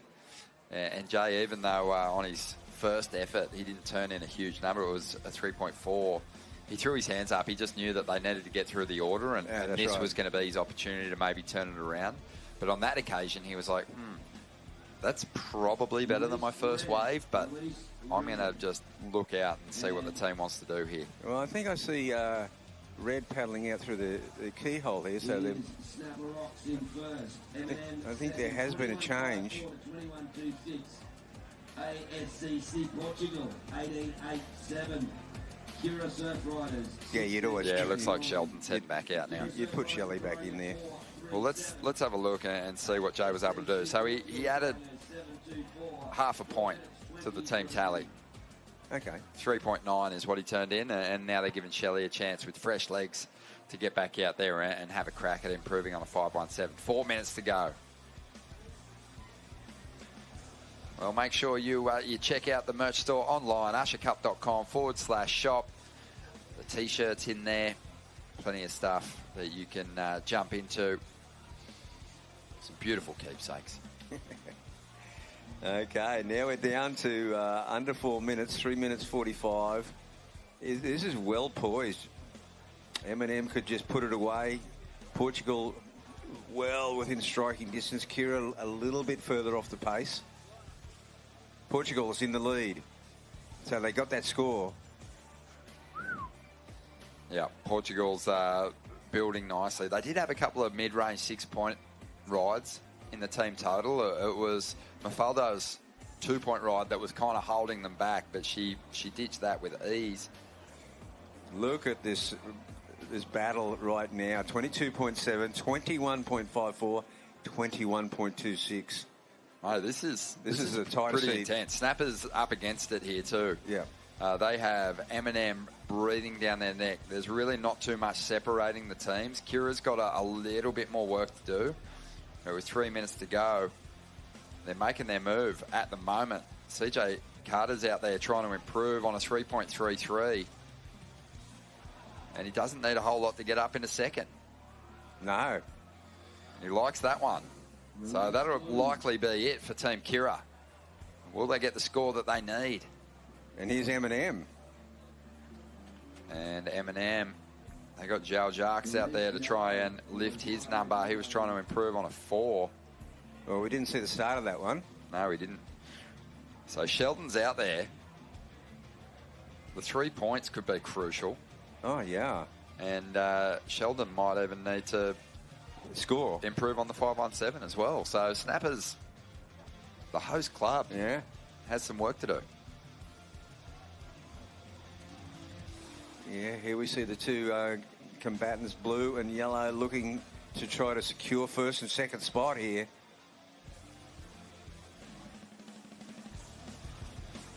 Yeah, yeah, that's going to be a scorer. Okay. This is getting pretty intense. We know that in this seeded round with the top 8 clubs from last year's Usher Cup seeded into this round, there was going to be some really big clubs falling out of the mix potentially here, where they'll have to, fight back, Bugs. Yeah, it's going to be interesting. Well, Portugal's now got themselves well and truly in the mix here. Don't want to end up in that Froggies round. There's already some really strong clubs in there. But on day one, no one gets the bump. No one loses out. No, that's right. Look, the one thing about Froggies is that you get to serve snapper a lot more often. Yeah. And tomorrow morning, that could be a real benefit. Could be a real joy for a lot of these visitors. That's for sure. Okay, so clubs making their way in. 45 seconds to go. Look, snappers just kind of wondering if they... Well, I don't think they can do it. Unless... Sheldon's already in. Yeah. No, they can't do it. Dry rock, dry sand. Well, the 3 points doesn't help when you're already behind. And exactly. Surfer in white, what number are you? Surfer in white, what number So are you? it looks like the host club might have to fight their way out of the Froggies round, mate. Yes, mate. Ellie Brooks. Gosh, he's good. Yeah, Eminem, they are so good in this format. It wasn't just a chance event that saw them break through for that win here in the team's event a couple of years back, Bugs. But, you see that heat on paper and you're thinking, Snapper Rocks and Kira got to be the favourites, for sure. But it wasn't the case. And what we're going to see is two of the most established clubs in the country having to fight their way through the Froggies round tomorrow. Eminem are going to hang on to second place here, but it's Team Portugal who's going to jump up into the lead and get themselves a victory here. We are going to take a quick break and we'll see some highlights of the FCS campaign as we do. In 100 meters, keep left. Head north on M, one motorway for 302 kilometers.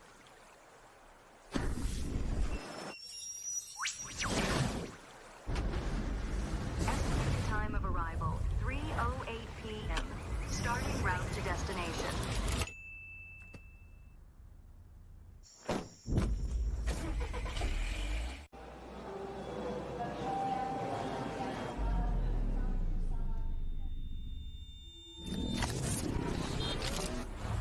Hey mate, it's Ryan. Give me a ring when you get this. The travel agent keeps calling me. We need to finalise the deposit for the boat trip today. I just really need to know if you're coming or not. Give me a call.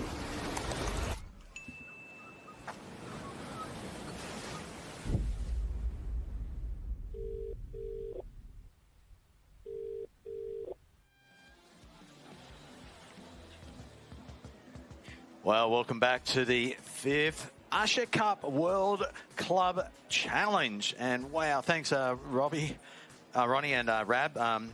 Just great commentary turned out to be an insane heat. And two of the key local clubs having to go through into the Froggies round. So I was just listening to Rab sort of say about that. It's sort of some sort of disadvantage that you get bumped in and you have to surf again. But as Rab said, you get to surf snapper another time. And while we're looking at it, absolutely improving heat to heat now. Mark, you and I had a couple of heats off and we just come back and it's a whole new venue right now. I mean, the tide is now dropping, those winds are offshore, and that first bit of suck up behind the rock there just looks beautiful. The watercolours are spectacular. So welcome back, Mark Okalupo. Thank you. And there's Morgan Sibilek up and riding. I'm a bit out of breath because I was down there with the snapper team, had to run back here. Morgan, nice turn. Morgan's actually on a break too. Morgan is lifeguarding this morning.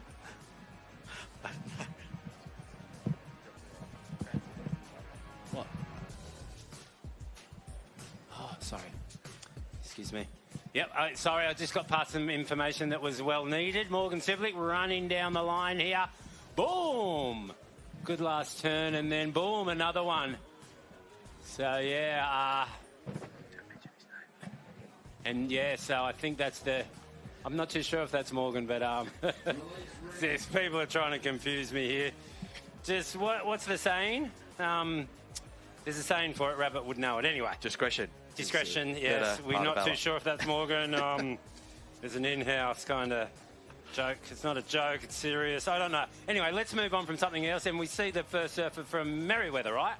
Yes, we do. So, how good was that last heat? I mean, we really it was tough for Snapper. It really was. Yeah. I mean, Jay started off, with inside. He was getting hassled behind the rock. There was no waves behind there. And, I mean, what do? You need that inside position. But days like today, there's ones that come underneath that got wall. Anyway, at least we're not out of the competition. We're in the rep and charge round. So it's going to, every other heat now is going to be of utmost importance. And yes. Well, I think, it's now the importance now is that we're getting the seeded clubs coming into play. Obviously, Snapper there before. Philippa Anderson there waving. She's in that Merriweather team, which is also strong, my goodness. They're going to be a very hard opponent for every club that surfs against them. Who else we got? We got Omi One, the Japanese club, is through their first heat. So now they've come into the seeded round. We've got Noosa. Noosa's out there in Florida Space Coast. So that is, I guess, where Kelly Slater's from. I heard rumours that Kelly Slater was going to be in the team. Is that incorrect? Oh, no, I think the word was getting out there, but no, absolutely, but you would probably more so know than any. But well, I don't know, because, I mean, I know he lives in Hawaii. I know he's got a place here on the Gold Coast. I know he was in the draw for the Hui, the backdoor shootout. And he did not have a heat. I mean, they served 6 rounds there in the backdoor shootout. Kelly didn't show up for New Earth Projects, I think it was, over there in Hawaii.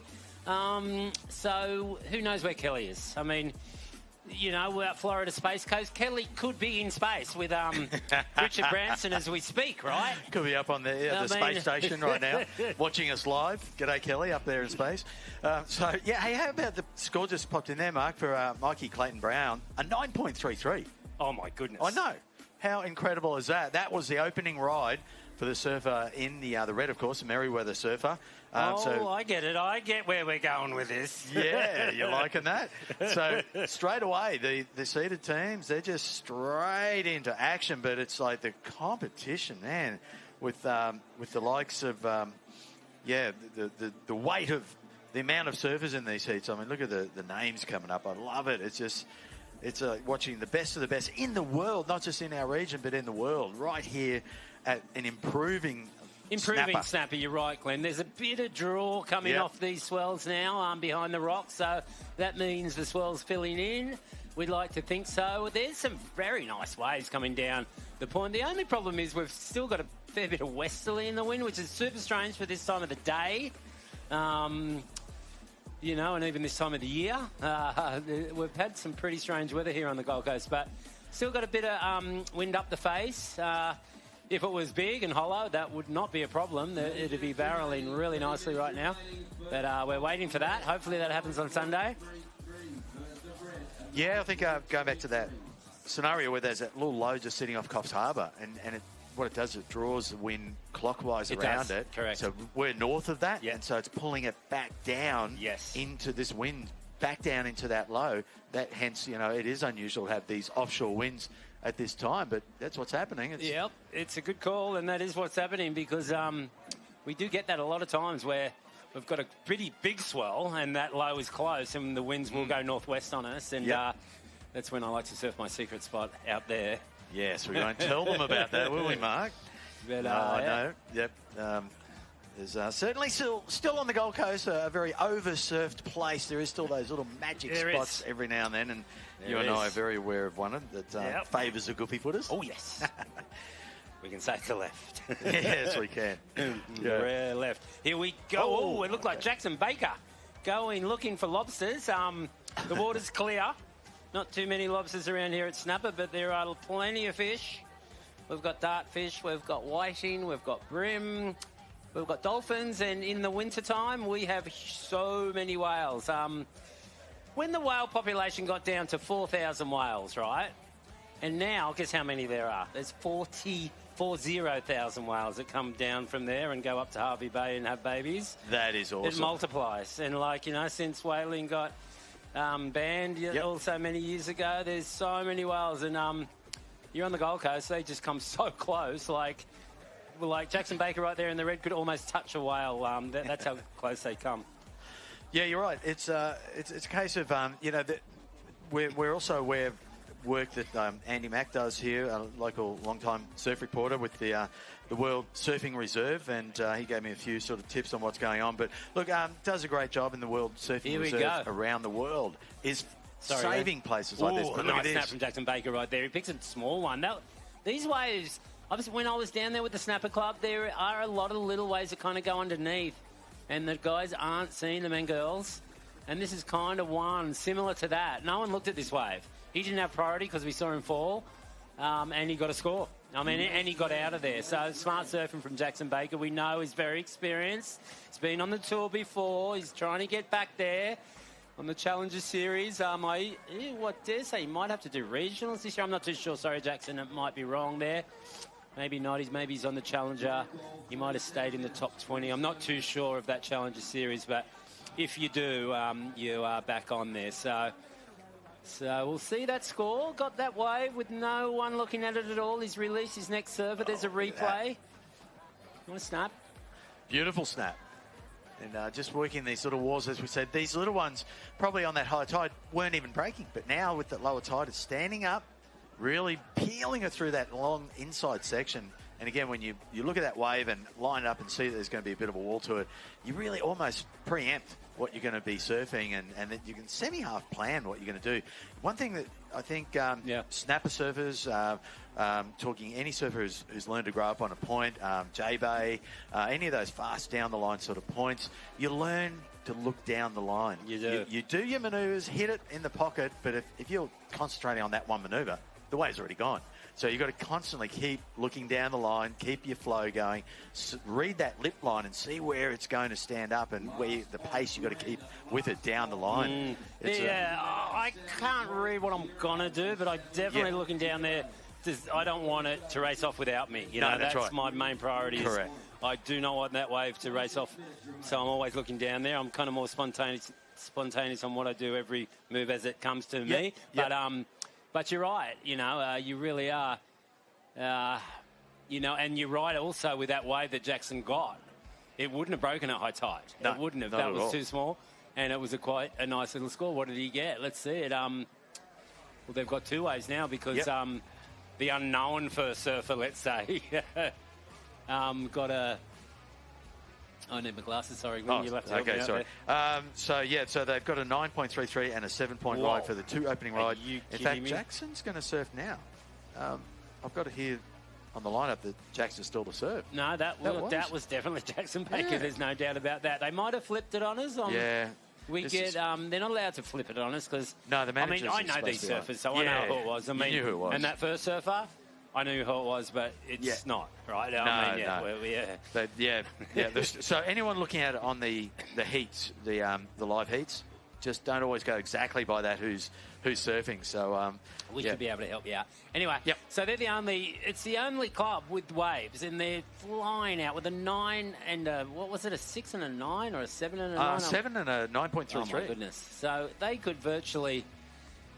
Almost get out of there. Here we go, though. Noosa up and riding. Who have we got here? It's a nice little snap through some spray and slides the tail. Can he get back into it? He does. With a little bit of work. Hits it a nice snap again.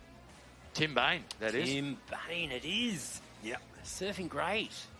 Like that spray. He's got like kind of that orange underneath board with a white clear deck. He claims that he hasn't finished a wave. So I guess what they do here when they're claiming it before they finish is just getting the other surfer ready, knowing, we're ready to go, they're going to do it. Just misses little Marley rocks there. Yeah, if they're confident. And it was a good start. Yeah, and if they're confident, I did ask Glenn Elliott on that why they do heat that. judge, and I said, shouldn't they do that at the end of the wave? But you're right, if they're halfway through and they've absolutely smashed that early part of the wave, and then they get to the end and they go, well, it's only a little few hip hops to get to the shore, might as well release the other surfer. They can't enter the water until they've finished, but at the end of the day it means they're lined up ready to go. They're lined up.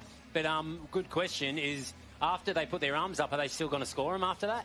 Yeah. They still score the wave. So, there, he's throwing his hands up, but they'll still score the rest. If he got a barrel the rest of that wave, it'd still be scored. Okay, sweet. Oh, here we go. Florida Space Coast up and riding on what seems to be a smaller wave, and he's fallen off. On here we go, Japan. Look out, this little guy looks active. Is it Tanaka? I'm not too sure. You can tell me who the first surfer is. Let's have a look.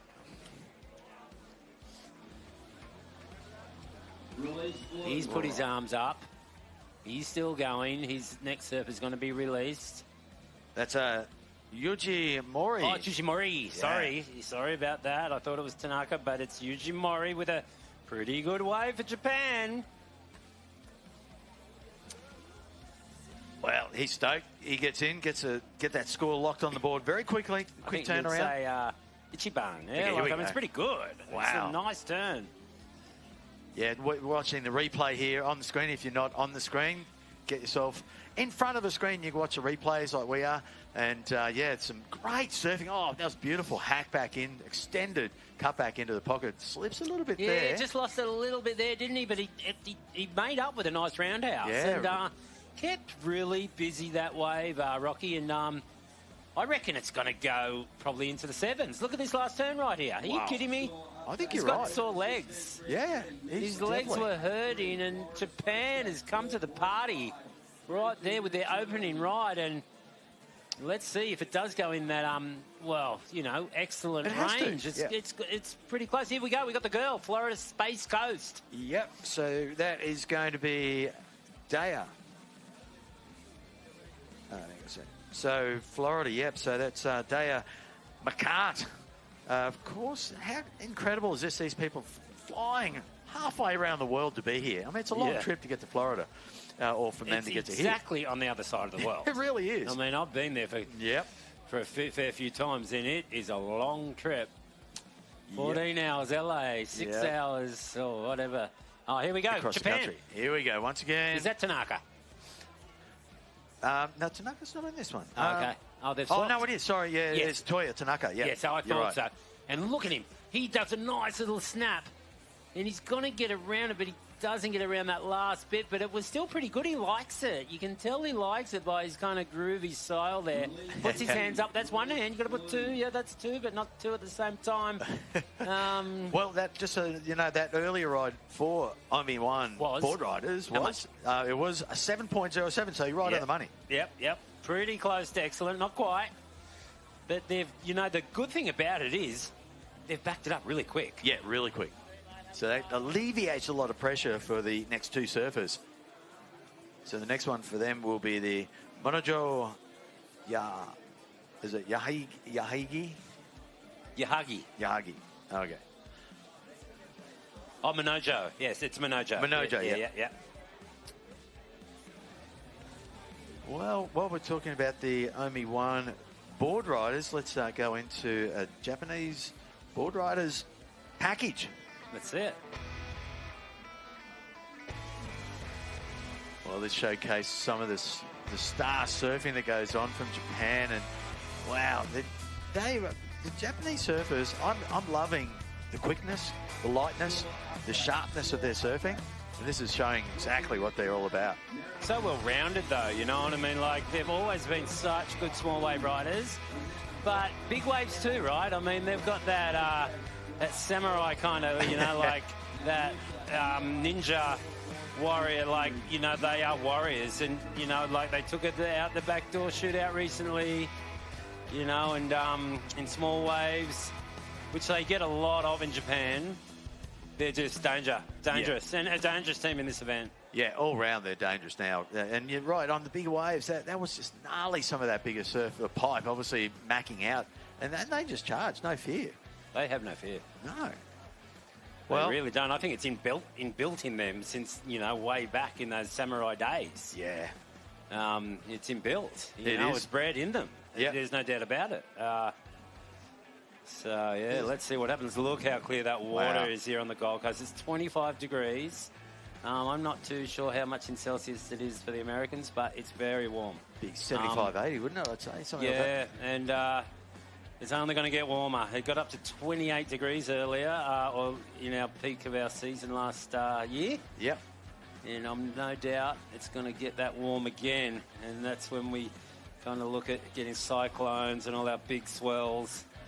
Yeah, it looks like a little turtle floating out there, entering the, just checking the action out, really nice and close. And again, yeah, just we've seen turtle. Yes, I didn't mention turtles, and this morning, speaking of Indigenous, it was the welcoming ceremony this morning.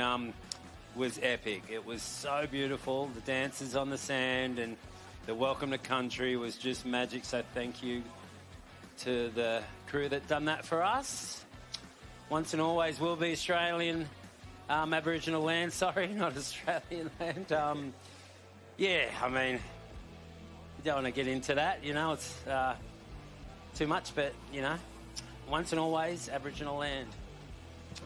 The beauty about turtles, I've done a lot of diving out off Cook Island, which is around the corner, but it's actually, its real name in Aboriginal is Turtle Island. So that's where the Fingal Indigenous crew used to go out. And This is my son. Stay here. Oh, awesome. Can you believe it? Wow. He's everywhere. It's one of my boys. It's my third youngest Jasper. Yeah, that's Jasper right there. Charging. How did they know that? Anyway, here we go. Oh, Florida Space Coast. Nice turn.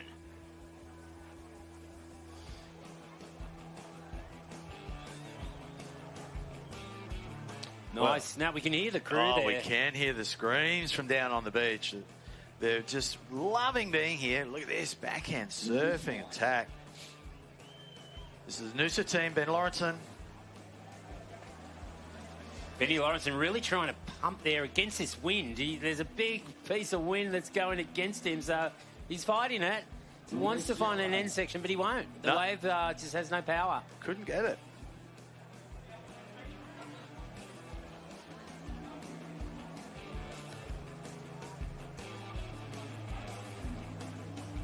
Well, just checking on some of these scores coming in, and yeah, these surfers in the early part, as I said, Mikey Clayton Brown, that 9.33 really opened it up, showing that there's a lot of potential now that these waves starting to hit the bank a little bit better.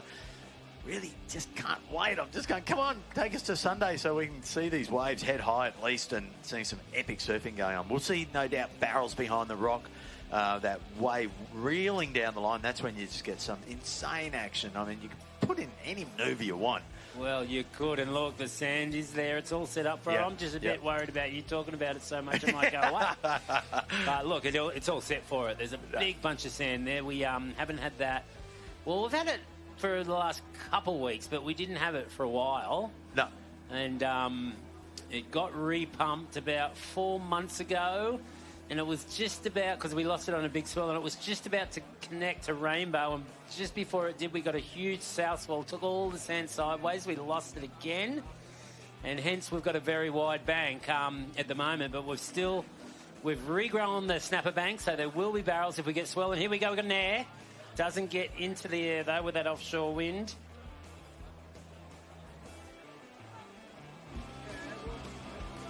And in the blue, here we go. We've got the Japanese. Only one. Boardriders. Was that Minojo? It looked like it.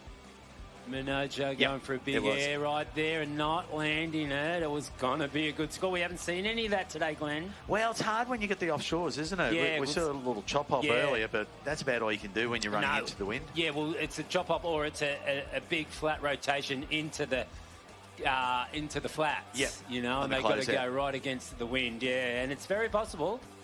These guys can do it, and I know Minojo's got a good air, and he came close right there. And look, Nick nearly got a barrel behind the rock. Look out. Look out. You can't stop mind surfing, can you? It's like when you see a little wave, you go, oh, no, I'm in there. I know. Minojo, he knows he wants to boost into the flats, and he does. He does that nicely, but just caught the edge on his tail. Yeah. Problem was probably not enough power in the wave. Yeah. He done as best he could.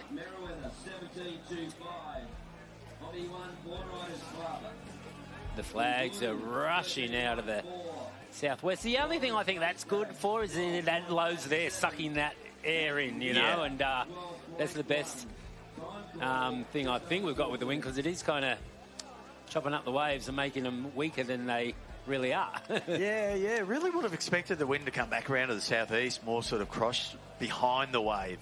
And really hoping to see that into the afternoon. So pretty surprised it's still this strong westerly this time of the day. We're like just local time 1:30 Queensland time, and nice little snap here off the top for Minojo.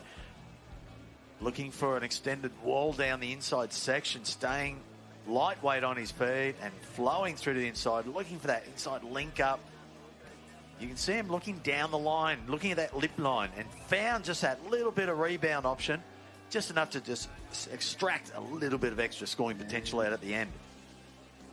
But he's raised his hands and releasing it over to Amuro Suzuki. Amuro Suzuki, yes. A girl that has been on tour before and had some good results on the CT, so look out for her. We've got Noosa, the woman.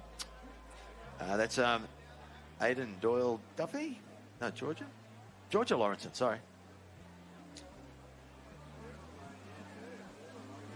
She gets around it, but just kind of falls there, so the wave had no power at all. Very hard wave to ride.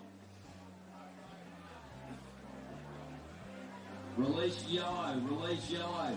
Well, it does look lovely, and it does look look at this, so inviting. It really does. Almost, like the wave pools, as you know yourself, how the wave pools can look so beautiful.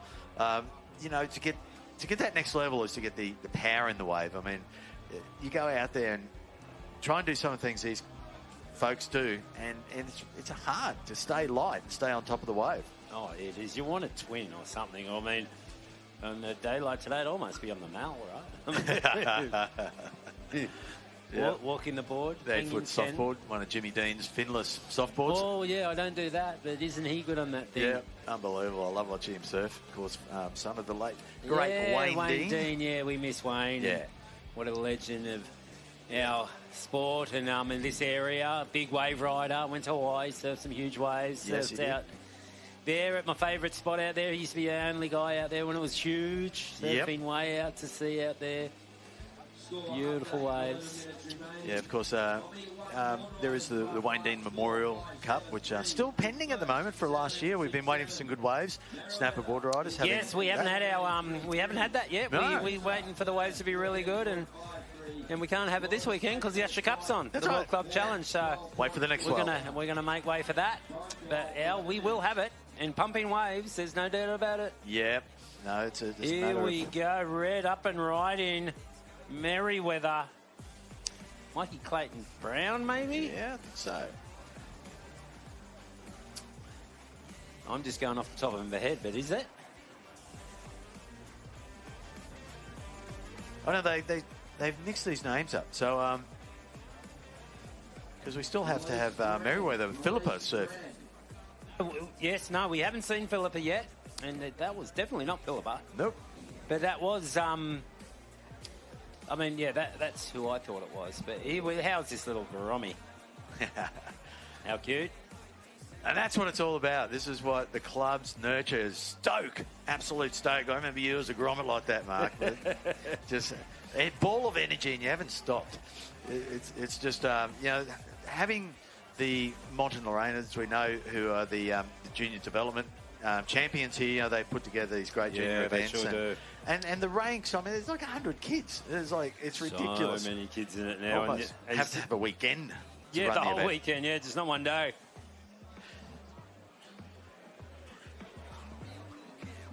Yeah, so that's where it all starts, really. That's where it all starts. And I mean, that was my son Jasper. He's going to join the club this year. He just saw him on the skate bowl there. And, it's still kind of assist, even though Jasper will not let me push him into a wave. He can catch his own wave. I try to tell him, say, listen, if you let me push you in, you're going to get better so much faster. Yeah. He's like, nah, don't push me. As soon as I go to push him, he'll take his legs off his board, go side saddle, just protest. That's great. So independent. That is super cool, man. But anyway, yeah, we were body surfing the shore at high tide today, and he was bodyboarding, and all my mates, I was like, the one problem is like when you see me out there without the kids, like body surfing the shore break, like little barrels on the very shore, that's when Ocky's got a problem. But I mean, I just can't get the kid out of Ocky. It's impossible. Yeah, exactly. You can't.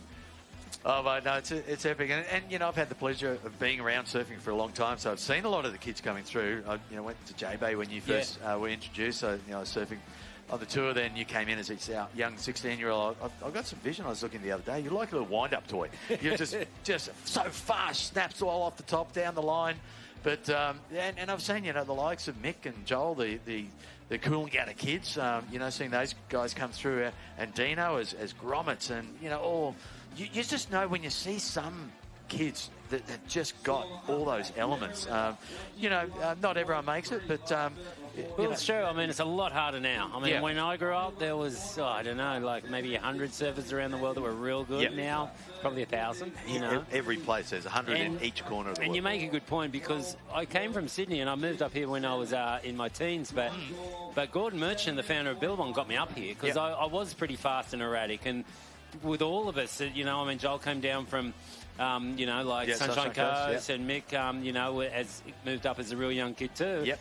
But what it did for all of us is just smoothed our surfing out. And Gordon said, you've got to come up here, surf the points. Yeah, right. And it Good just, call. and it just smooths your surfing down. It makes it, well, let's say Curran-esque, right? I mean, Curran grew up on a point break. That's right. Up there at Santa Barbara. And, point breaks do everything for your surfing. Look, it's Owen Wright. Can you believe that? Wow, that's awesome. I'm sure that was Owen, wasn't it? I could be seeing things. I might need my glasses, but it looked like him. But anyway, it's a good, it's a good tip for everyone. I mean, if you've got point breaks around and you're a beach break surfer, you've got to get to the points to hone your surfing in and make it smooth and make it make sense. Connect waves and surf them, complete, and that's how you get better. Yeah, no, you're right. I also think, you're getting kids, get them onto a little bit of a bigger board every now and then. They're learning so quick how to get on a small board and straight into wanting to do chop hops, but not learning how to do the flow yet. Whereas you get them on a slightly bigger board, slightly bigger wave, and start doing Margison type cutbacks, and you're seeing Mikey February and people like that who are now the smoothness. I mean, it's classic. It's a great point. Joel Vaughan's dad. I talked to Joel Vaughan's dad, and he said when Joel was young, all Joel done was airs. And he said, you know what? I didn't care because I knew he was good.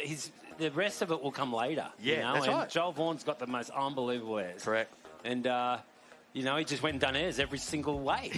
Didn't even go for turns. No. And he said all his mates are like, man, you got to tell your kids to freaking stop doing airs and start turning. He's like, no, I don't care. I'll get him to be the best aerials, and then he can learn the rest later. Yeah, right. And it's a valid point. Yeah, there's ways of doing that too. It's all different ways to skin the cat, right? Yeah, there is. Yeah.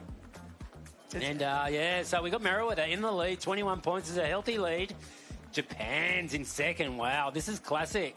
It's great for the Japanese surfers, and this is in third. And, and Florida State's in fourth. So there's a bit of a gap there in points. So with 5 minutes, it's nearly coming up to 5 minutes left. It's crunch time, Glenn. Yeah, it is. Yep, still, Merriweather's got a nice little lead, but still within striking distance for Noosa and for Florida. Well, looking at that coming up in the next I can see D-Bar there, I can see Jimmy Hill. I can see Nick Vasicek, Nathan Cook. Really strong team, D-Bar. It is. Yeah. And, I'm always been a snapper man, and but D-Bar's very close to my heart. A lot of really good friends from D-Bar.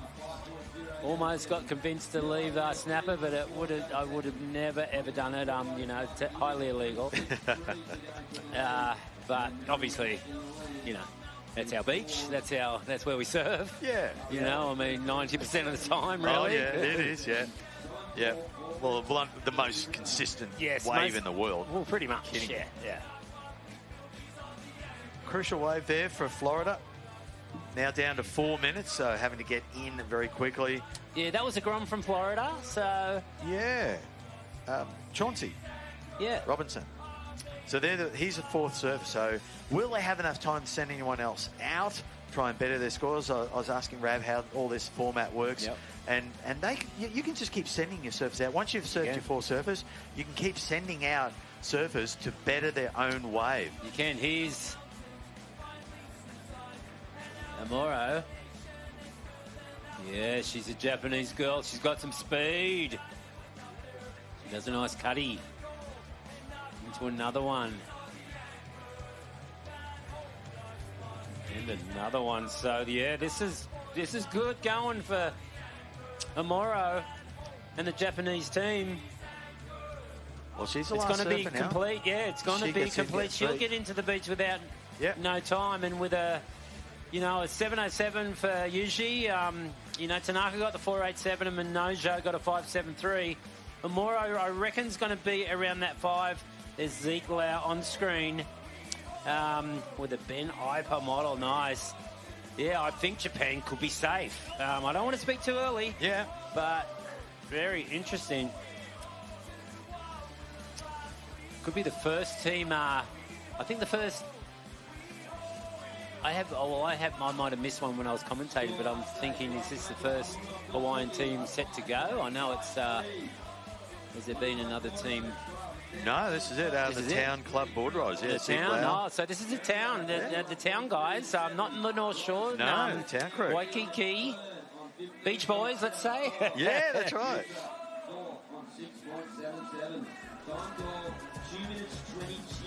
That'll be an interesting heat coming up real soon. So, couple minutes left. Here comes a little set. Who's got priority? It's hard for us to tell from here. We can't quite see the discs. So here we go. That was Philippa Anderson had to give way to Noosa with priority. He got a bit stuck right there, but he's gained speed. Way super small, though. He gets around it. There's going to be a whole lot left here, you wouldn't seem to think, but not a whole lot of time left. He's got to get busy. Oh, geez, he made one turn out of it. Yep, he's going to get in. That is Aiden Duffy Doyle. Doyle Duffy, that is, having to get the last surfer in to get the 3 points. Philippa, yeah. So Merriweather really needed this. So they're in third. Yeah, they've had good scores. Sorry, they're in second. And Philippa, so consistent. She's been on the Challengers Tour for a while, a long while, and just trying to get to that CT level, and she never has quite done it. It's pretty crazy how much of a workhorse she is, and a really good surfer and a great girl. Well, that'll have all 4 surfers now in, so they'll all get their 3 points. So it sort of null and voids the whole 3-point bonus. So it comes down to the actual scores. Yeah, which is good. Yeah. Because we want it to be about the surfing, right? Yeah, exactly. We love it being an Ironman event, and like the ABB Boardriders is kind of that. But let's make it a surfing event. But it makes it all so exciting, to just complete your heat, get to the beach, get the 3 points. I like the completion part. Make it neat. Yeah, exactly. And it does come down. We're down the last 30 seconds anyway, so is he going to get in? It means having to strategize. And we said before, you've got 35 minutes in heat, around just over 10 minutes each surfer, and then an opportunity of maybe putting someone else. Oh, yeah, this could be an important ride right here with a nice turn for the Space Coast. Good. Wow. He's got some size. Oh, big round. He looked like he carved too far there, but he rides out not quite. That was a hefty carve at the end, and I feel like he should have tried to make that last turn, and I dare say it might be deemed incomplete, but that's the end of the heat. We'll see. Well, it's going to be pretty close still between second and third, but anyway, I think pretty much only one Boardriders taking that one out by the looks of it, and Merriweather wrapping it up in second. That was a good ride. Kind of looks like Taylor Knox right there. I think that was Chauncey. Anyway, look at that. Wow. Barrel. Beautiful no one on it. away. In between heats. So, yeah, and he picks it up on the end here. But I just really... I know it's not Taylor Knox, but it's got a similar... his favourite surfer is Taylor Knox. Yeah, look at the style. It's so similar. He's studied him his whole life, guaranteed. And if we ask him that, I'll bet big money. Wow, that was actually a really good ride. Far out. Was that in the heat? Hang on. Hold the phone. So. Yeah. We've got to wait for this score to come through, but he doesn't get to the beach because the heat's over, right? But no, he's back. He's a backup surfer, so he's just bettering his own score. Bettering his so score. they've already got 3 points. So this is going to be crucial. 3 points. Yeah. Crucial score coming our way. I think it will be, and that's going to be Florida in fourth. No doubt the judges were looking at scores, so it's going to be interesting. Is it going to boost them up? What did they need? Can you tell us? Yeah, well, they needed a 10-point. Oh, yeah, okay, 10.27. No. Sorry, we got excited there. Okay. We didn't look at the facts and the figures. Well, there it looks like, Merriweather taking that along with Omi won Boardriders. Been pushed back to second, but still qualifying. Getting in the next heat in 5, 4, 3, Roll it through. Here we go, Mark. This is going to be a good heat. They're all good heats. Yes, here we go. It's going to be the Town Club. Waikiki in red. Culburra all the way from the south coast, so that was Owen Wright. I know he's from there. Yep, you're right. Scarborough from Western Australia. And Drambar, local boys. Oh, this is going to be epic. So, Town Boardriders Club, Zeke Lau. Keyless.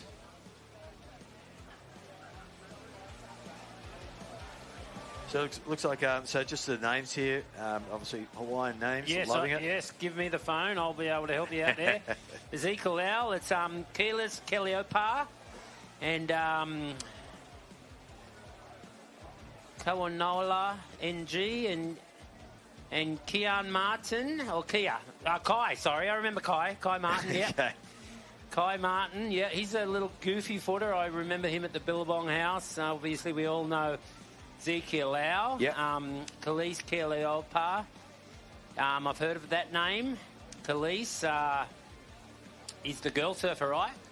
Yep. And Kawanawala NG. I don't know what the NG is, but here we go. They could let us know right there. They can let us know. Well, I'm just, again, loving the fact that we've got new clubs in the mix and, to qualify for these surfers, they're up against some of the best surfers. Hawaiian surfers, they are the best of the best.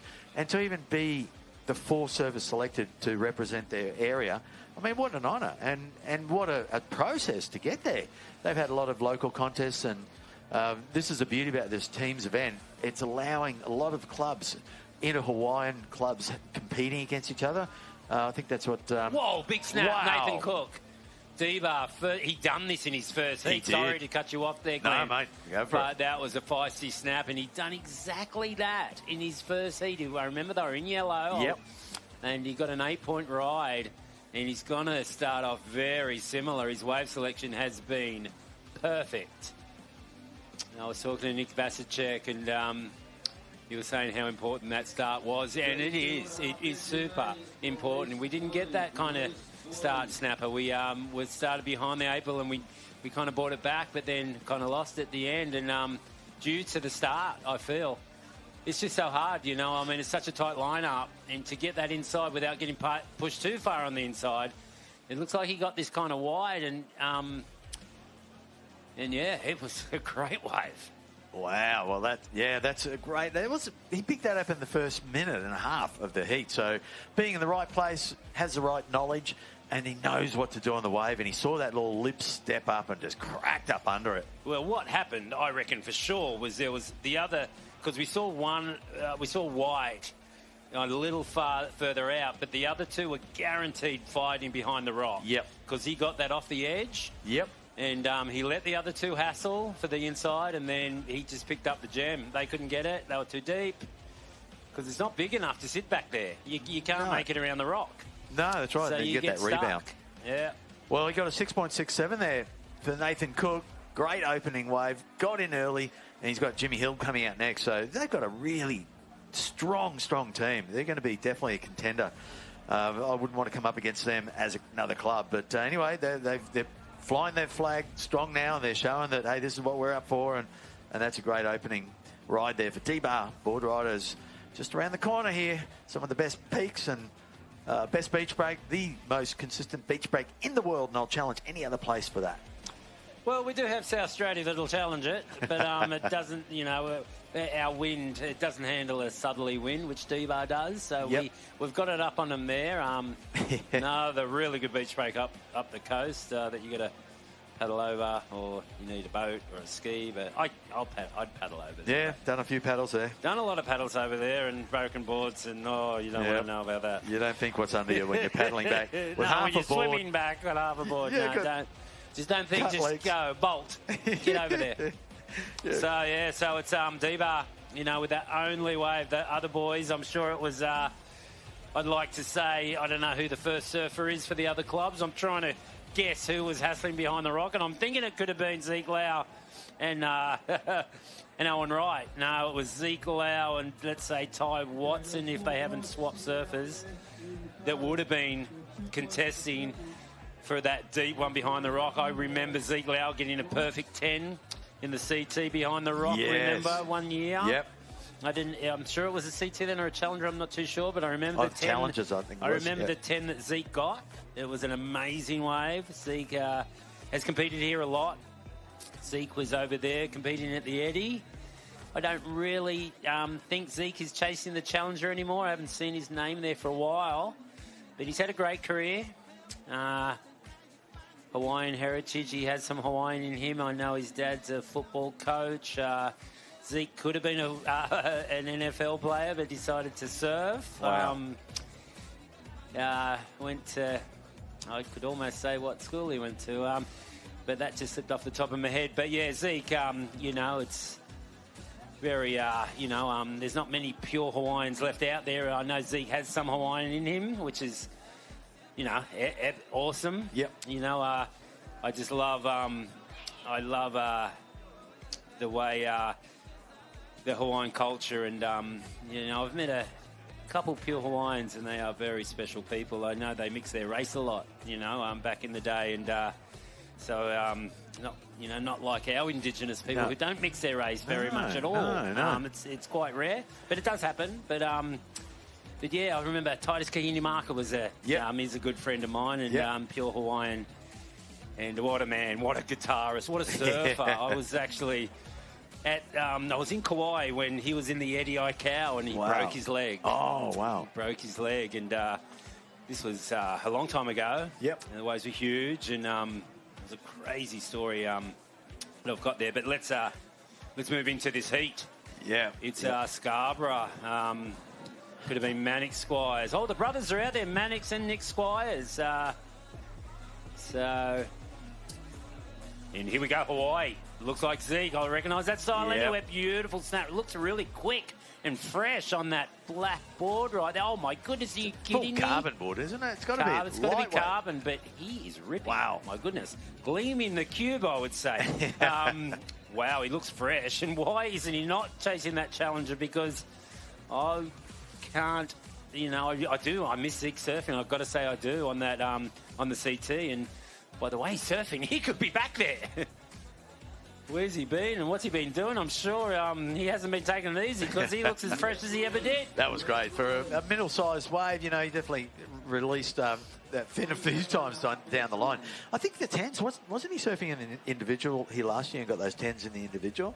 Zeke? We don't have the individual here anymore. We do not have the individual anymore. It's all teams, yeah. But I do vaguely remember that, yeah.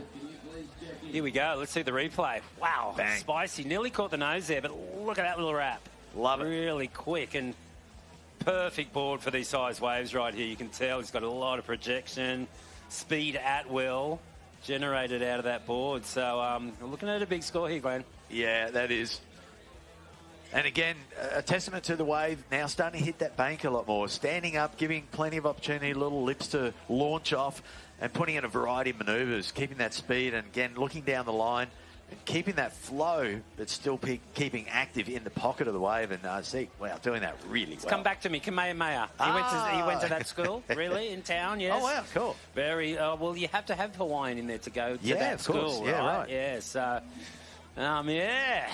very interesting. It's Isaac Walker that tells the stories in Hawaii about Hawaiian culture. Yeah. It's so interesting. It is. I love it. I've been infatuated by Hawaiian culture my whole life, really, because I grew up, and it's not a great story, but I grew up where Captain Cook's anchor was in Kurnell, and so the Hawaiians eventually killed him on the Big Island, and I had to go there to the memorial where he was, because I was definitely not a Captain Cook fan, because when he landed in Botany Bay, he, that was the first time Indigenous people ever seen a gun, and he shot people, and it was not a very good story at all. And we, it's just we've moved on a long way from that, but it is history that you can't avoid. And the Aboriginal people are so special, and I have so much respect for them.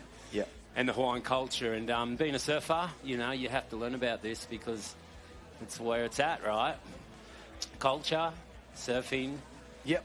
It's we in this part of the world, we are on the Pacific, and we're sharing the Pacific with, such rich cultures like New Zealand, the Maui, Tahiti, Fiji, Hawaii. I mean, it's just the Pacific is such a beautiful place, and Crazy. I'm honoured to be part of this corner of it. And it's a very special place. Yeah, we can learn so much from them. Respect, strength. Yeah, correct. Wisdom. And just their culture and the language, and it's just a beautiful thing.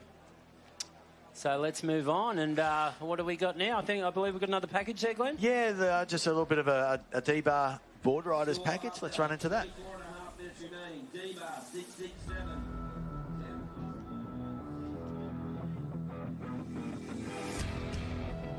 Oh, that's Jimmy Hill there from D-Bar doing a nice turn right there.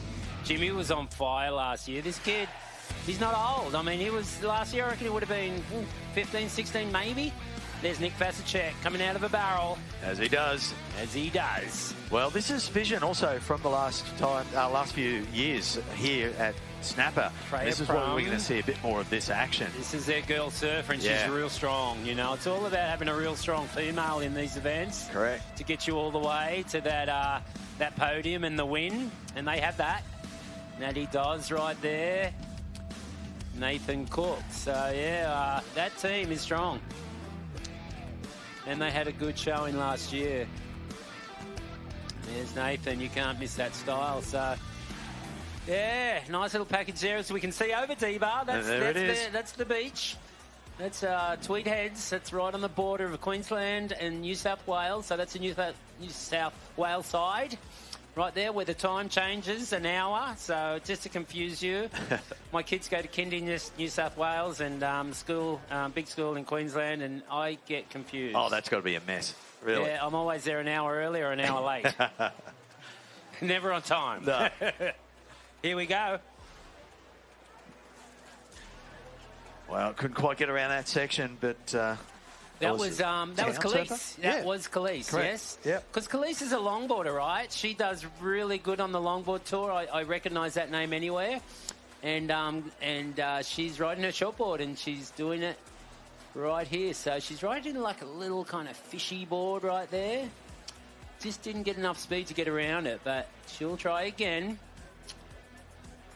Been a bit of a slow part of this heat so far, as we saw opening up with Zeke Lau with that 6.10 and Nathan Cook, of course, opening with that 6.67. But since then, just a lot of little scores being thrown in. So there's going to be, that means time's ticking away. They've still got, a lot of the teams got 2, even 3 surfers in some situations. I even think Khalees has won a world longboard title. I'm trying to think. I don't watch longboards a lot, but seem to think she has. Okay. Someone hopefully from Hawaii can tell me that. Let us know. Probably they're yelling at the TV right now going, of course she did. You guys don't know anything. What are you on about? Anyway, look, we've got some lines coming here. Looks like a bit of a... They're sitting pretty deep, looks like, from this angle anyway. But they do look like here's the first one. Yellow's going to have a look at this. Scarborough.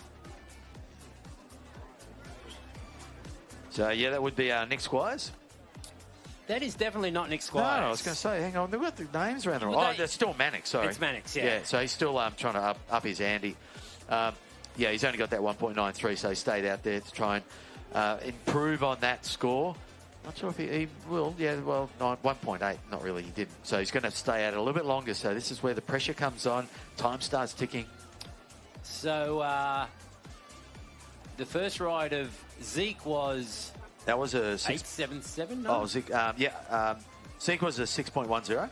6.10. Okay. Yeah.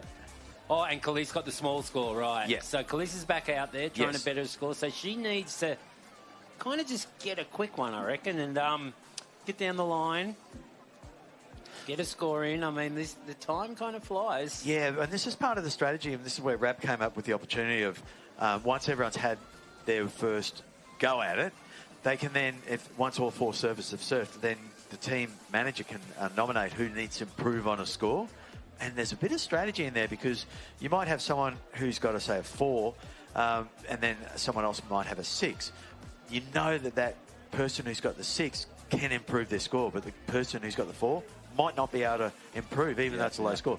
So it's a bit of a risk. There's a lot of strategy, a lot of scenarios going on, especially as time's ticking away.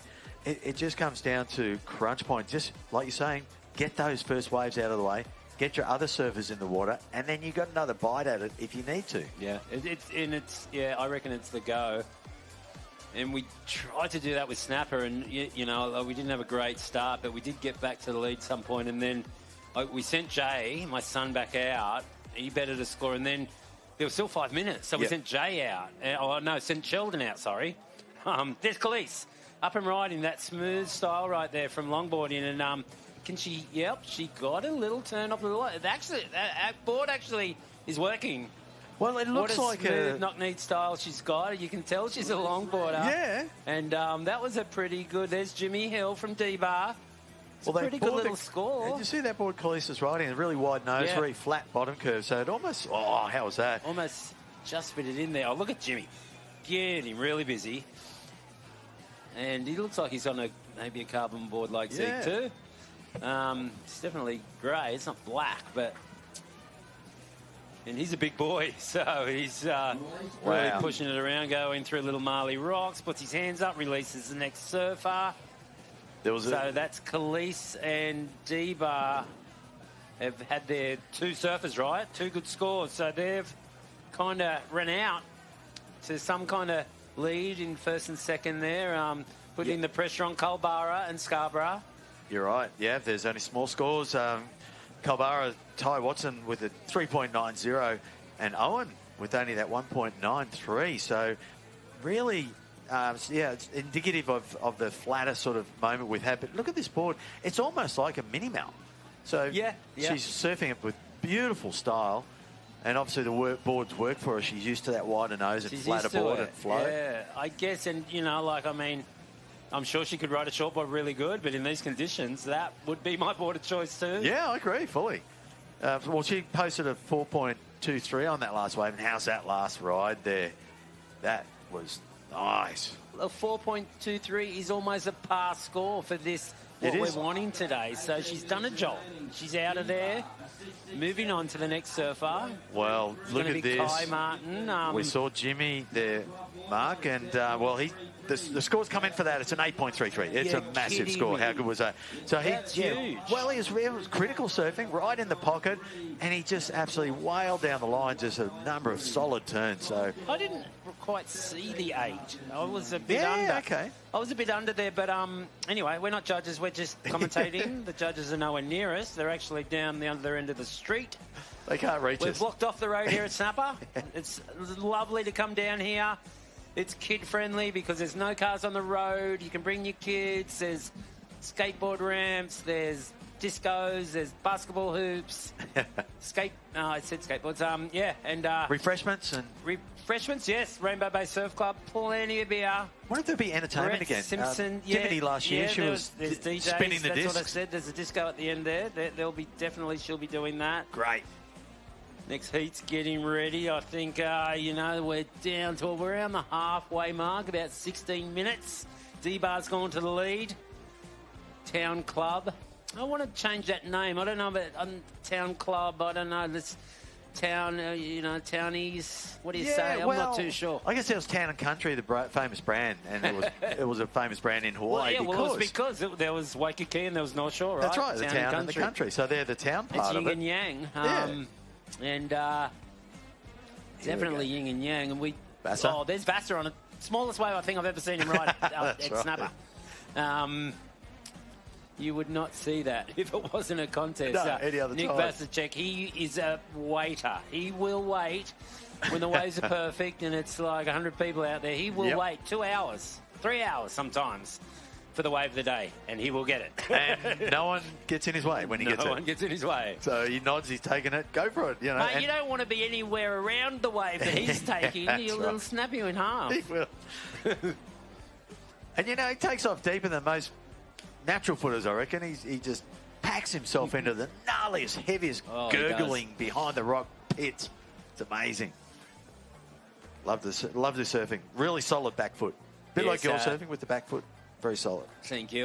So, yeah, he didn't like that score. He's back out there. No, He's going to course not. see it at the end of the line, and hopefully some little grower comes in that these guys don't see, and to attain a score that way, because he's in fourth priority. Well, he only got a 3.67 there, so he knows he can get way more than that. But then you start to look at time. Well, that's an all right score. Yeah, it is. So there's still 15 minutes on the clock, so you would think that he's got enough time to stay out there, giving Freya enough time, like at least 10 minutes for her section. So he's at least got another 5 minutes to get out and get another improved wave, and he will, no doubt.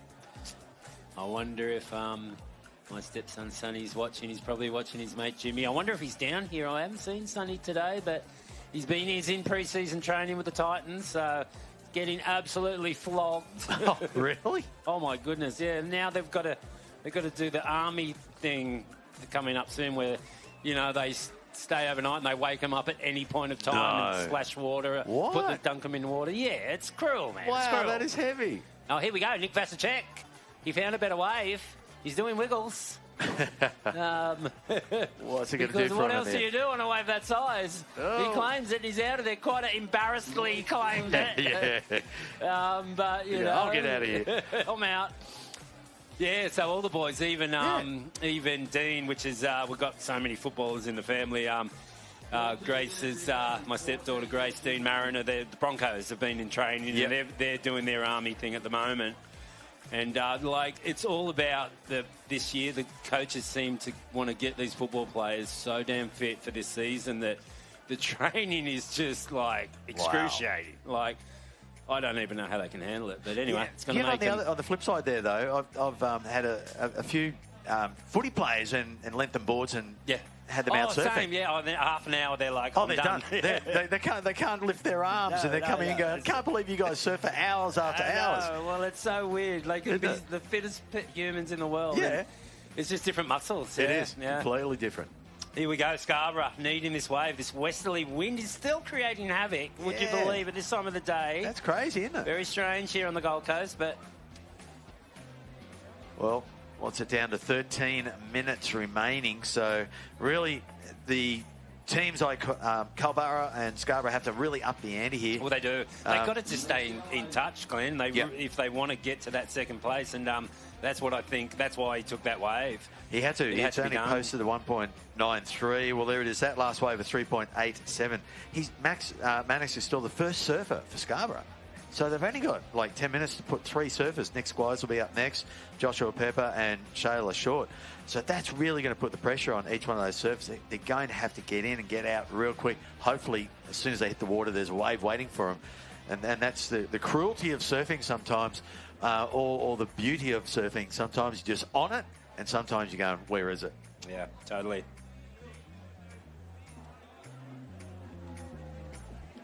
Totally one of those things where you just can't push it, you can't want it, because it just won't happen. You know, you just got to let it happen, and if it does, it does. If it doesn't, it doesn't. It's so, through my life competing, I mean, you're just feeling that good, and you just feel like it's going to happen, and it just doesn't, and then there's days where you don't even feel great, and you don't think it's going to happen, I just don't feel good this event. Yeah. My board doesn't feel good, I don't feel good, I feel a bit sick, and you end up winning the event. Yeah. It's just so crazy. I mean, it's just a rhythm with the ocean. There's so much luck in our sport. Well, there's other factors, when you're free surfing as well. And you're free surfing, and there could be a pack out there, and everyone's picking waves, and then just next second, the wave comes straight to you. And you go, thank you, it's a gift. But then there's other times where you're going, oh, well, I'll get the next wave in. It's the worst thing you could ever say. I know. You'll never get it. Because I'm 58 now, and I try and think why, I mean, there was back in the day where, you party way too hard, you go out, surf big waves, you get smoked. That's fair enough.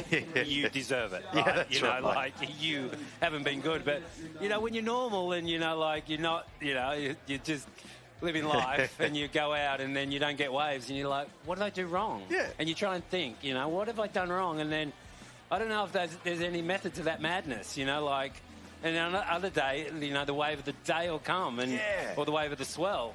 And you're like, what did I do right? Because I want to can that, you know what I mean? And talk about doing it right. Here we go, Owen Wright, it is.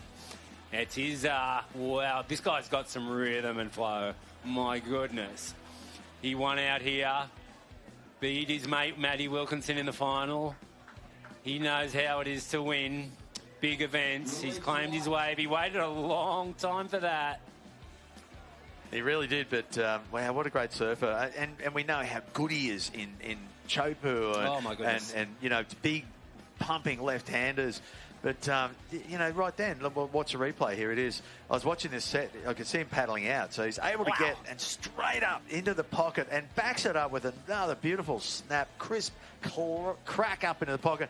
And a third one, rebound. Oh, yeah. Wow. The fourth now is just fifth. Wow. Working it down the line for a big guy on a small wave like that.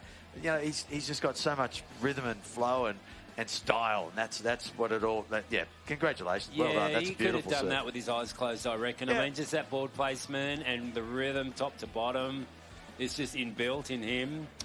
And I'd like to see what that score comes out as. It'll be a good one, no doubt.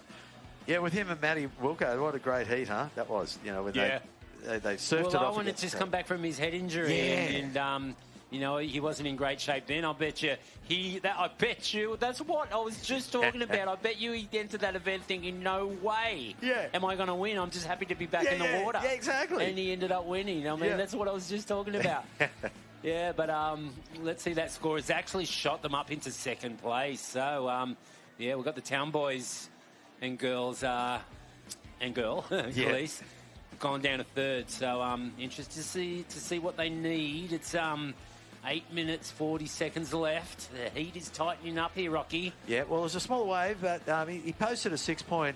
I kind of thought it would have been a bit more, but look, maybe the wave size. Yeah, maybe the wave size, but you know, those first 3-4 turns were just so precise and critical and up in under the lip.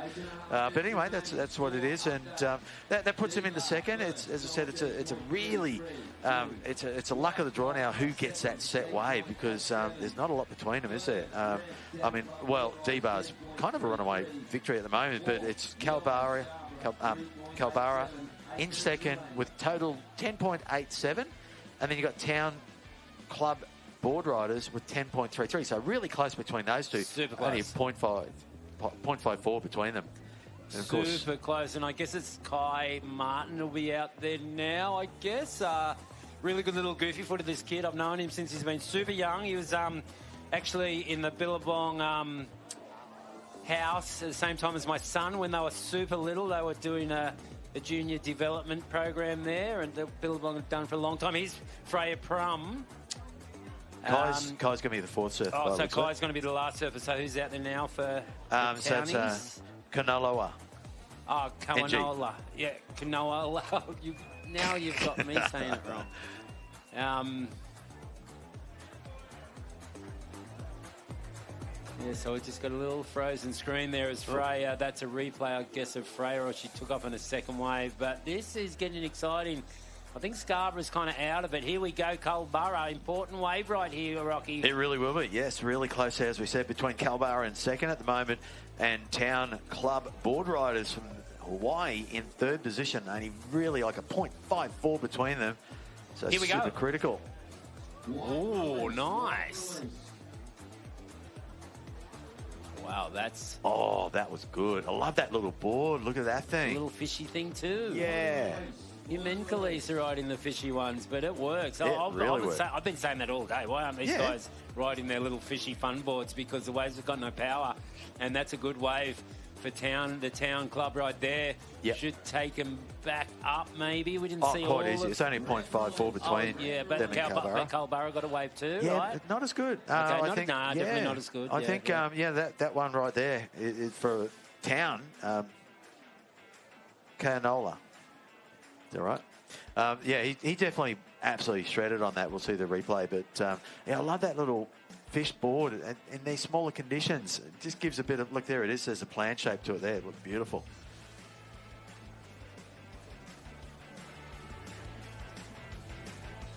Kaunaloa. That's a hard name to say. Kaunaloa. Wow, wait. Well, that's 3 different versions there. Man, that's crazy hard. Well, there he is. Oh, geez, that was great.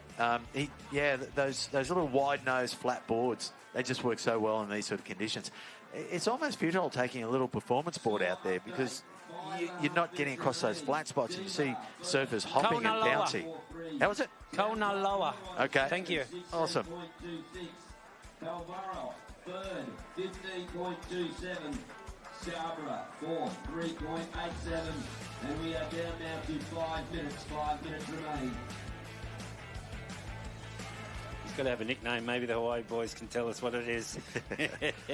Kaunaloa, we'll go with that. Well, he got a 5.93, and that's put them up into second position. They're back in a second. So now it is Culburra still they've got their fourth surfer, Holly Waywan. Another one. Holly Waywan to get her ride, which will be their fourth surfer. So Culburra in white, needing a 0.99. So still really close there between the second and third position, second being right now the Town Club Boardriders on 16.26 and Culburra 15.27. And Scarborough just haven't even been out there. Like, I mean, it's strange that the whole team hasn't got anything, but they've just been out of rhythm and left kind of hanging. Yeah, well, Nick Squires is out there now. Hang on, this is important. This is the girl surfer for Culburra right here. She's got a lot of speed right here. Crucial. Oh, and a nice turn right there. Jamming that rail right in with speed. I like that. Into another one. Hang on a second. Who is this, Glenn? Well, that's Holly. So, again... Oh, it's Holly Williams? Yeah, only needing a 1 point... Holly Warren, I remember Holly Warren. My goodness. A 0.99 between them, so that's a really crucial wave. And Holly really stepping it up. I want to see the replay on that opening slash off the top. Just absolutely planted a back foot. We missed her away from Nick Squires there too. I didn't know Holly Warren was from Culburra. She's not. Nah, of course she's not. She probably surfs every now and then. Well, this is going to be an interesting ride for Nick Squires. They're really chasing some time here. 3 minutes and 12 seconds on the clock. So they've still got 2 more surfers to get in the water. Here we go. This is the replay of Nick Squires. Yeah. Yes, we know this surfer. He's a very powerful surfer, and he would have been really frustrated with what's going on with his team right now because I know he's really loves to really jam it, and he's got a chance right here with this wave growing as we speak. And wow, that's a crucial just wave. goes out of frame right there, but needed that. I mean, he needs a whole lot more. Yeah, they're combo 12.4, so they're really going to have to really punch hard now with their last couple of surfers, which will be Joshua Pepper and Shayla Short. So time-wise, wow, that's where it's all against them with 2.5 minutes remaining. There we go. Quick back into action for Scarborough.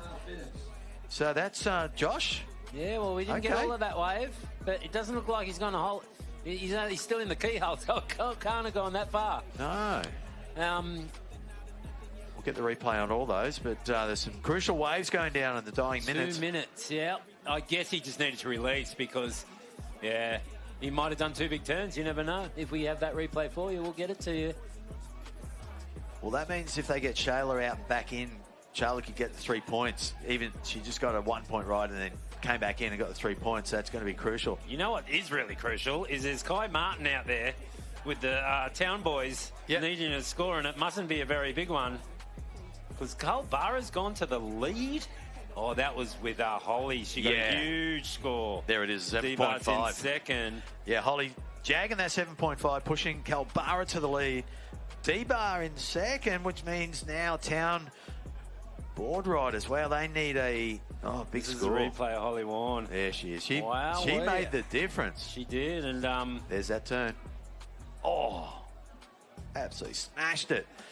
Well, there's Town Boardriders in third now, needing 6.17, so that's a big distance between second and third, and it's all because of this girl right now, Holly, putting the big moves in and absolutely smashed that wave all the way through. Finding a nice little reform on the inside section too. That made a complete turnaround of the situation. They leapfrogged the field. Yep, they did. So to speak. And right into first. With 1 minute, I can see there's not much time. Can we 40 seconds. Can we pan out? Yeah, thank you for the pan. We need to see where these surfers are and if there's something coming their way. We can see Yellow Scarborough deep. 30 behind seconds. the rock. Or maybe that's the next heat, actually. 30 seconds, not a whole lot of time left there, Rocky. No. Nick Vasicek. Yeah, well, Can see Harry, the head honcho, holding the flag there. Jimmy Hill. These guys are hoping they're in second. They're still looking at the lineup, though. There's Harry. Yeah, I think they're pretty stoked. That's going to be a done deal. Kalbara jumping into the lead there, and then Deba very confident to take second. And there we go, the town boys and Scarborough are going to have to go into the rep and charge. And they'll get to serve plenty of time. So is that the way it works, Rep? You have to now, if you're in the rep and charge, you have to keep on. You'll have to keep on making up your heats, right? On Sunday, yes, the waves will be pumping. Bring 9 minutes. Yeah, bring your hydro lights with you. Well, Mark, we're going to get through to an ad break. It was great. Had fun, Rocky. Yeah, unreal, mate. Another round. Great. The Ocky Rocky Show. Thank you, mate. And we're going to get Ronnie and Rab back up next.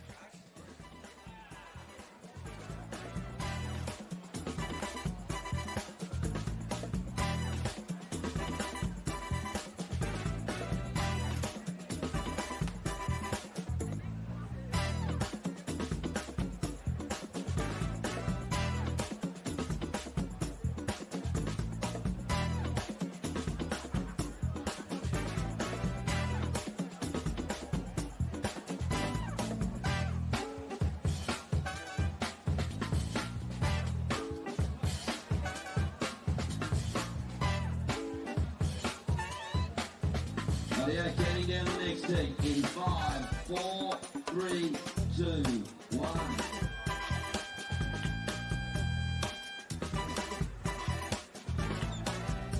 Kalbara getting the win, 25-7-7. G-Bar, 25-4-3 in second. Town, Price Boardriders third on 21-1-19 and Scarborough 4+15-1-6-4. Huntington Beach in red, Freshwater in white, Kingsland in yellow and Santa Cruz in the blue.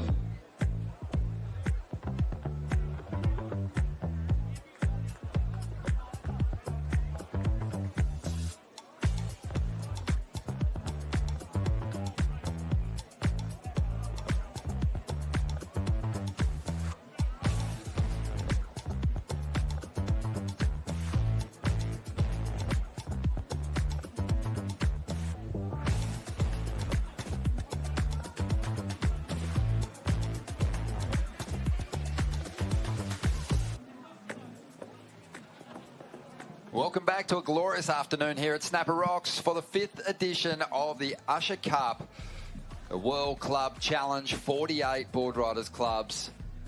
A lot from here in Australia, but plenty visiting from all different parts of the world to take part in this unique event. And we're getting through the first couple of rounds today, the opening day competition, which won't see anyone bow out, but it will see some teams relegated to the Froggies round, the repechage round, if you like. Ronnie Blakey sitting alongside Wayne Rabbit Bartholomew and Bugs. We've seen some great performances. Kalbara in that last heat, they were right up against it, but quick work from their final 3 surfers, and they come away with a victory. Yeah, we saw Owen Wright on a small wave just absolutely annihilate it, and they had a slow start. I think Owen got him back on track. Definitely, and now we're seeing Kingscliff out there at the moment. Micah Muggerson, he's up. He's found a nice-looking wall, and you were spot on earlier. Once that tide starts to go here, the water just rips off this bank. These waves start to form up, and these classy performers really start to show us what they can do. Yeah, they sure do. Those that are lucky enough to get that lower tide heats, they're in for a pretty good 35 minutes of fun. Yeah, Micah likes that. That's a really positive start for Team Kingscliff. And let's have a look at these lineups. We've got Kingscliff out there in the yellow. Santa Cruz is going to be out there in the blue. Freshwater is out there in the white. And Huntington Beach Boardriders are going to be out there in the red. Let's see the replay. Micah's opening right here. Good work on the outside. Yeah, I love that start. I mean, Micah just going in and getting points straight away. He's really, that board looks nice and loose under his feet too, Ronnie. And he's, just read this wave so well. And he it just sort of pauses for a bit there, lines up the inside section, goes back to work. Pretty impressive stuff. Look at him get going through this inside, just looking so fired up, Micah. and expecting a good score to drop there. Bugs, a lot of world titles about at the moment out there in this heat. We got 8. We got 1 obviously here with yourself. Yeah, not including a Masters and Grandmasters world title as well. Sorry, mate. Oh, look, it's so good that look, it's great to have like Freshwater. We didn't know a lot about them. You probably know more than me, but they beat North Narrabeen in the playoff in the ABB regional down there on the Northern Beaches, and that earned them a direct spot in here and a seeded position. That's a big. It's a pretty hard division to win that one, so they're good. Definitely. But, yeah, Lane Beachley surfing for the Freshwater team. We've got Chelsea Hedges out there, who's just hit the lineup for Kingscliff. Wayne Rabbit Bartholomew here in the booth. It's all happening. World titles galore. We love it. And we are loving our time here at Snapper Rocks. Things are really coming on this afternoon with the tide starting to drop. As we see Tom Myers for Freshwater look to get their campaign underway. And it's a good-looking way for him too. And he didn't want to lose touch with what Kingscliff served up in their first ride of 6.33, and Tom's just ripped this wave apart. Whoa, this is that's. Oh, he likes it. Yeah, Didn't even get through his final turn. Just went, you know what? That's enough. The glamour innings. I've done enough. Well, good opening ride. Yeah, we got that. Yeah. So releasing now. Nathan Munro on the lineup for Team Freshwater, but here's the replay of Tom's work. Yeah, Tom is just, this wave turns out, now he really goes into it, Ronnie, like these, so many different turns. Loving that, slashing the board, just getting that slide and glide. Wow. Yeah, he's really got it down pat. Mate, that was 10 moves plus on that ride, and expecting that it's going to be a pretty hefty score. Yeah, well, they're going to combine it. So there is it's a 6.37. So more work, I guess, with Micah. They're going. The quality was there, and Freshwater. He got just so many more manoeuvres. Good score though, 6.37. I had a few people kind of making comments to me, like with Culburra in that last. Say, holy what? She's not from Culburra. Oh. She's from Bungan originally, Holly, but she's been spending a lot of time on the South Coast. And I mentioned earlier, you know, the way to get involved in a local community, a great way to get involved is through the Boardriders Club. And they're going to be rolling out the red carpet. Holly's going to be getting free coffees at the local cafes down there now because she dropped a big number in that last heat. As we see Geordie Watson, for Red, Huntington Beach Boardriders, excuse me. Kind of had a similar style, didn't he? This is, I believe, Sage. Yeah, that's Sage. Yeah. He came early. Ronaldo. He's been surfing here for about 10 days. And he did well there. He did super well there. That's the first real backwash takeoff we've seen. And yeah, he's a great young surfer. He's been just... When I first saw him out here a couple of weeks ago, I was going, who is this kid? So Sage also putting up a solid score. The good numbers are coming through. A couple of mid-range sixes for Team Freshwater and Team Kingscliff. And you get the feeling that Sage is going to keep Huntington Beach right on pace. 5-5. But, just getting back to that, people, you know, don't necessarily rep the one Boardriders club their entire lives. You know, even yourself started at Kirra, moved up to Snapper Rocks. Yep. Ockie, obviously, part of the Cronulla Boardriders club as a Grom, and now Snapper Rocks. And yourself, you started at New Brighton, then went down to NASA. Newey Boardriders, mate, they're still going. They're making a resurgence. Wow, Bilesy. Bilesy the other day. Classic. Yeah. It was just an absolute god to my brother and I when we were kids. Oh, I bet. ASP Rookie of the Year. ASP Rookie of the Year. No less. Well, when Curran had that super dominant title run, I think he only got beaten a handful of times that year. I think Jeremy beat him a couple of times. Well, Jeremy won Lacanau twice. Mundaka. Mundaka, I mean. not like an out Mundaka. That's yeah. pretty gnarly. Yeah. So he was an animal. Yeah. Absolute animal. Still is. But, yeah, so this is a real positive start from 3 of our teams. Pressure's going to be on Santa Cruz's Strider Stelp to drop a good score too. Yeah, well, Santa Cruz came through this morning's fixtures in flying colours. They had a strong heat, so did Kingscliff. And they've come up against the seeded surfers, Huntington Beach in the red, Freshwater in the white. And, yeah, they've all opened their accounts pretty well except for Santa Cruz.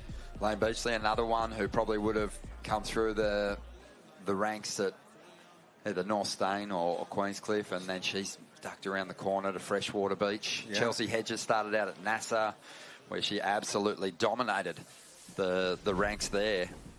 Now been living up on the north coast of New South Wales for a long time.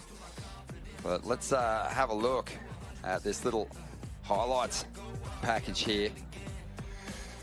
Yeah, well, Fletcher Callagher from Freshwater, and I've heard a lot about this kid, look, Ronnie. Yeah, looks solid, doesn't he? Yep. Lane Beachley needs no introduction. Yeah, that's a good day snapper. Lane's just such a trailblazer after her world titles, her world title fetch. Started chasing big waves as well. Nathan Munro, it's a good team, isn't it? You can see why they got the job done and overcame some really tough opponents to win the ABB qualifier down there. Yeah, no, they definitely earned their seating spot in this event. Oh, Tommy Myers out at Deadman's.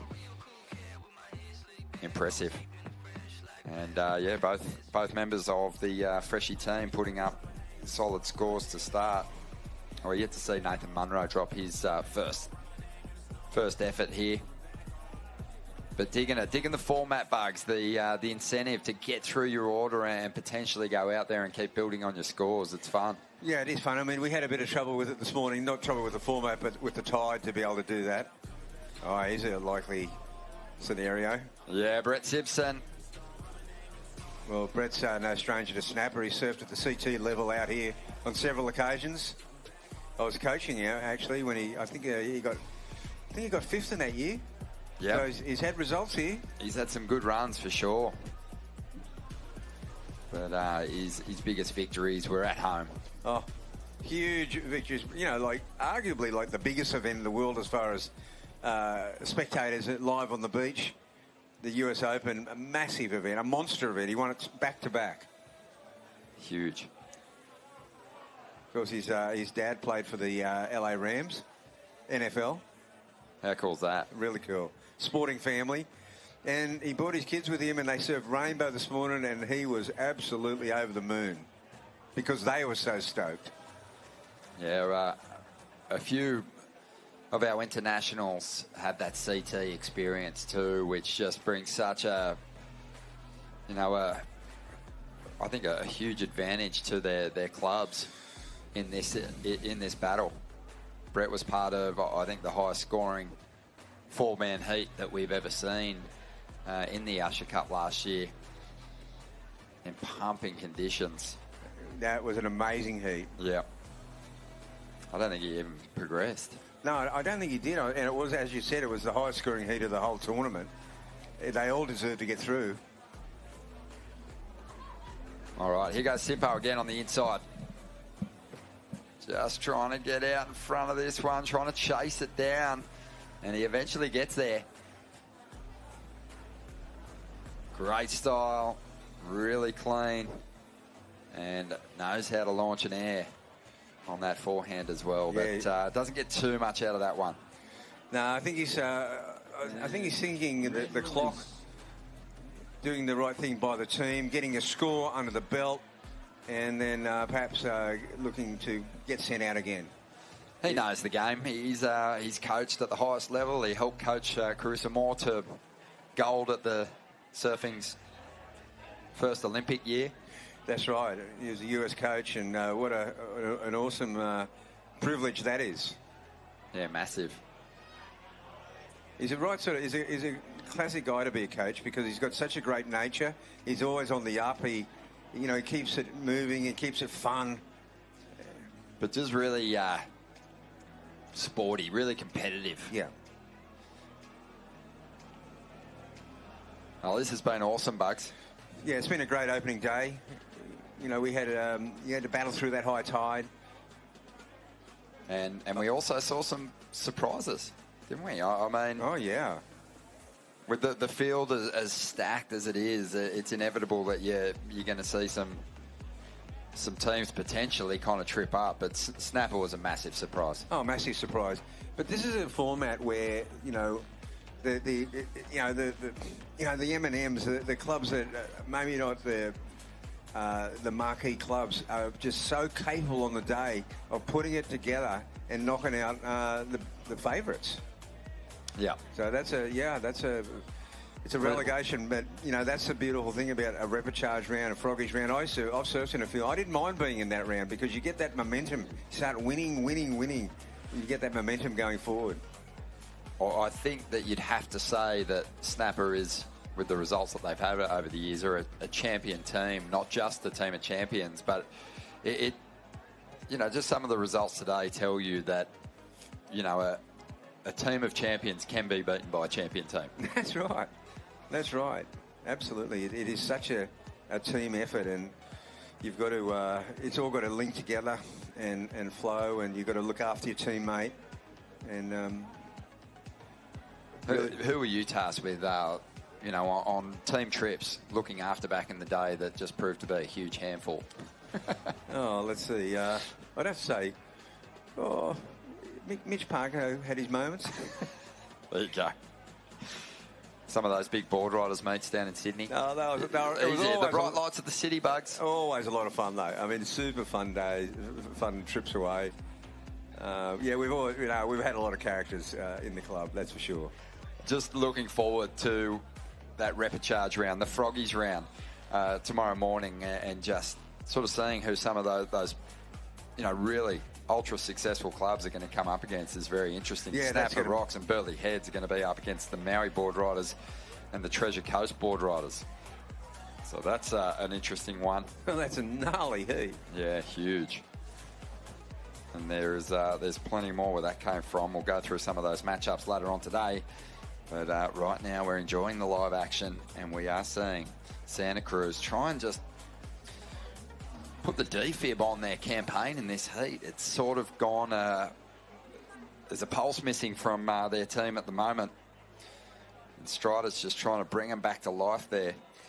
Yeah, it is about being in the rhythm of the sets and using priority well. Chelsea just getting caught behind there for Kingscliff, so she'll... let's see what she does there. I think she might have a paddle back out again. I don't think she went too far. She threw her hands up already. Okay. Oh, well, she'll come back around again. Yeah. I really think that a lot of the teams have made that call. If you commit to a wave and you get down the line, and we're early in our water, just release the next surfer. And that's the thinking behind allowing multiple surfers to go back out. That's the whole thinking behind it. Yeah. Particularly at Snapper, where maybe on Sunday you get a lot of current moving as well. You could easily go through the keyhole. One thing going off the rock, if you go through the keyhole, you get smashed by a set halfway down. You're kind of in no man's land. Yep. You may as well just throw your hands up and go again. And if it's only one surfer going out there, it's iffy. But if it's multiple, you hardly use any time. I like it. I love it. Just love the little tweaks on the format, Bugs, and you've been a part of so many over the years. We were talking about it earlier, the inception of jet ski assist, going from 3 waves to the 2-wave era. And all that was about freedom. All that was about opening it up. I'm not one for having rules for the sake of rules, and that's what we've opened up as much as we can. Open the whole canvas here, so that it's all about how you manage the 35 minutes. You've got the whole team. You can pick and choose. It's a bit of a chess game. Yeah, well, you get credited as being the architect of the Dream Tour, and they're talking about the new schedule for the Championship Tour season being a bit of a return to that Dream Tour. It certainly feels that way. As we see Kingscliff just still with that foot down. They've looked strong so far today. YR Necker Jr., he's had some of their better scores. So here's the benefit of rather than Chelsea only getting halfway back out and probably not being able to pick that wave off. She releases Wyan. He gets out there. Whammo, he's into a score. And they're working with the clock. Well, but I was going to ask you, Bugs, when you reflect on sort of all your years putting together events, you know, what change that you've brought to the sport are you most proud of? Big question. Yeah, big question. I mean, well, I do think that, you know, basically we'll see this replay here. And this is a classic example of Kingscliff, Chelsea having a complete dud, releasing the next server, him going out and getting a wave immediately. It's a classic example of how that works. Instead of Chelsea paddling out from halfway down, losing, 4 or 5 minutes. You know, one thing I did, you know, took to the board was, you know, just overhauling the whole rule book, overhauling the whole judging criteria. It was really a nuts and bolts, undoing a lot of things first. And I felt they're the little 1%ers, Ronnie, that no one sees. And they were all boardroom battles. And eventually they went, you know what, Bugs, just make a technical committee and everything surf. You know, you and those guys do that. And we'll do the business. I mean, great. Perfect. Mate, we thank you for your service and thanks for the Usher Cup. It's been such a fun event to be part of these last 5 years. Looking forward to seeing how this continues to evolve. A really fun format. You know, the chance for young competitors to get themselves in an international field. Just littered with CT talent, littered with world champions. As we see Fletcher up for the freshwater team by the looks of things. Or maybe this is Nathan Munro, I believe. Yeah, Nathan Munro. Okay, another solid ride. He's released. And here's Lane Beachley, folks. Not messing around at all. Yeah, put your hands together for her. Come on. Oh, look at that. Like Lane just goes... Release. She's nearly sort of going, get a move on. Yep, Roman Bunting now going to get out there. Wow, this is a pretty well-orchestrated campaign right here. We hardly drew a breath and there's Lane Beachley on a wave. And she's going, was I too quick for the crew? Did they even see me? 5 in a row for Lane, was it? Amazing. Amazing run. Yeah, also has a Masters World title as well. But she hasn't slowed down. She's so busy. Yeah. Was chairman of Surfing Australia for a long period of time there. A celebrated chairman. Yeah. Yeah, a massive contribution. Okay, here she goes. Lane Beachley, 7-time world champion. Surfing at the home of the 8-time world champion. And, you know, you just got to love how quickly she did all that business. Like, we were just calling the wave before, and that put them ahead of the curve. Yeah. Freshwater, they're just lingering there. Let's see what they go to now. First place. Whoa. Yeah, still got a rider to lock in a score too. Roman Bunting. Yeah. So he's out there, and likely we'll see one of their surfers go out there and try attempt to improve on their score. Most likely Lane, because she only had a 2.93 for that wave. Okay. So 13 minutes to go here. Freshwater out in front. Santa Cruz have made their climb up the rankings on the back of Kiana Miller. She dropped a 5.77. Yeah, well, as we go through the rotation, you've kind of got the feeling also that there's Kingscliff sitting there. They've got one in arrears in a way, because Chelsea really doesn't have a score to speak of, and Huntington Beach hovering very close to the progression mark. They're all trying to stay alive in the snapper section and keep qualifying directly into the quarterfinals. Yeah, final spot on the line. Pressure's on this afternoon. Big thanks to the Gold Coast City Council, big supporters of the Usher Cup World Club Challenge, and big supporters of just competitive surfing. And it sort of rings true to their tagline, Bugs, which is inspired by lifestyle, driven by opportunity. That's what all the kids in the mix have here at this event, the opportunity to show us what they can do. in the lifestyle that they love so much. The Usher Group, of course, got this event rolling.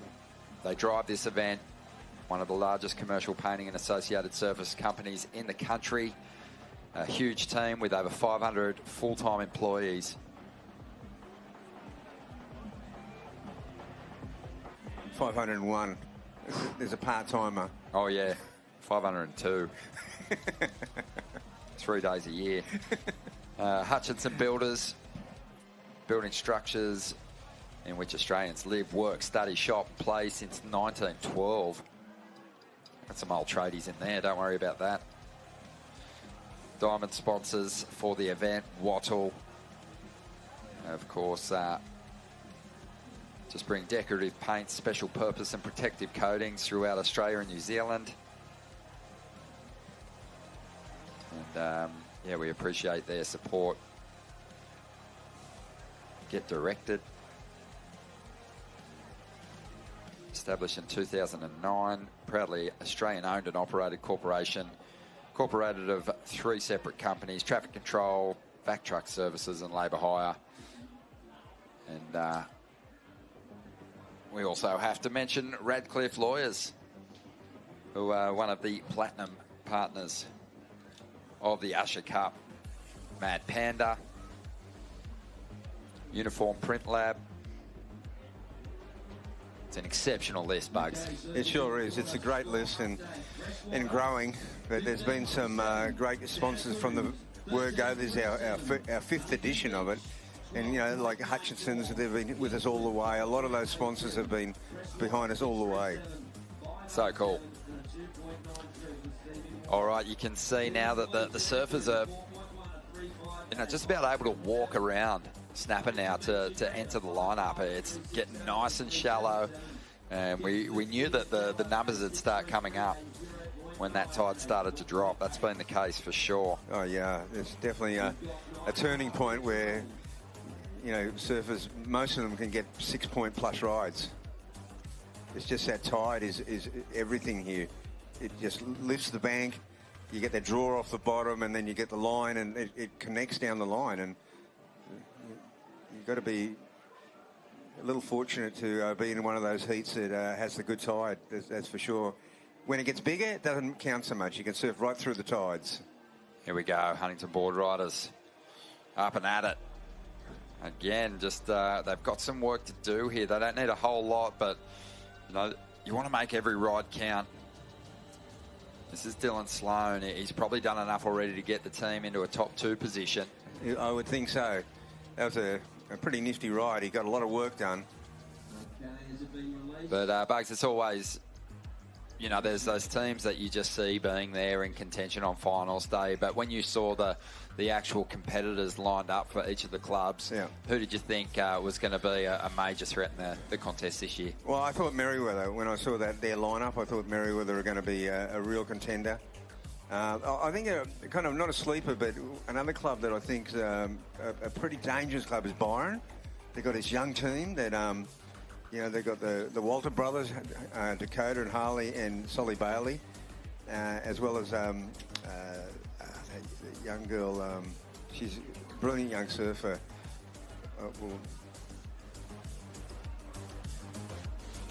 Yeah, it is a heavily stacked team. Yeah, little Marley Adams.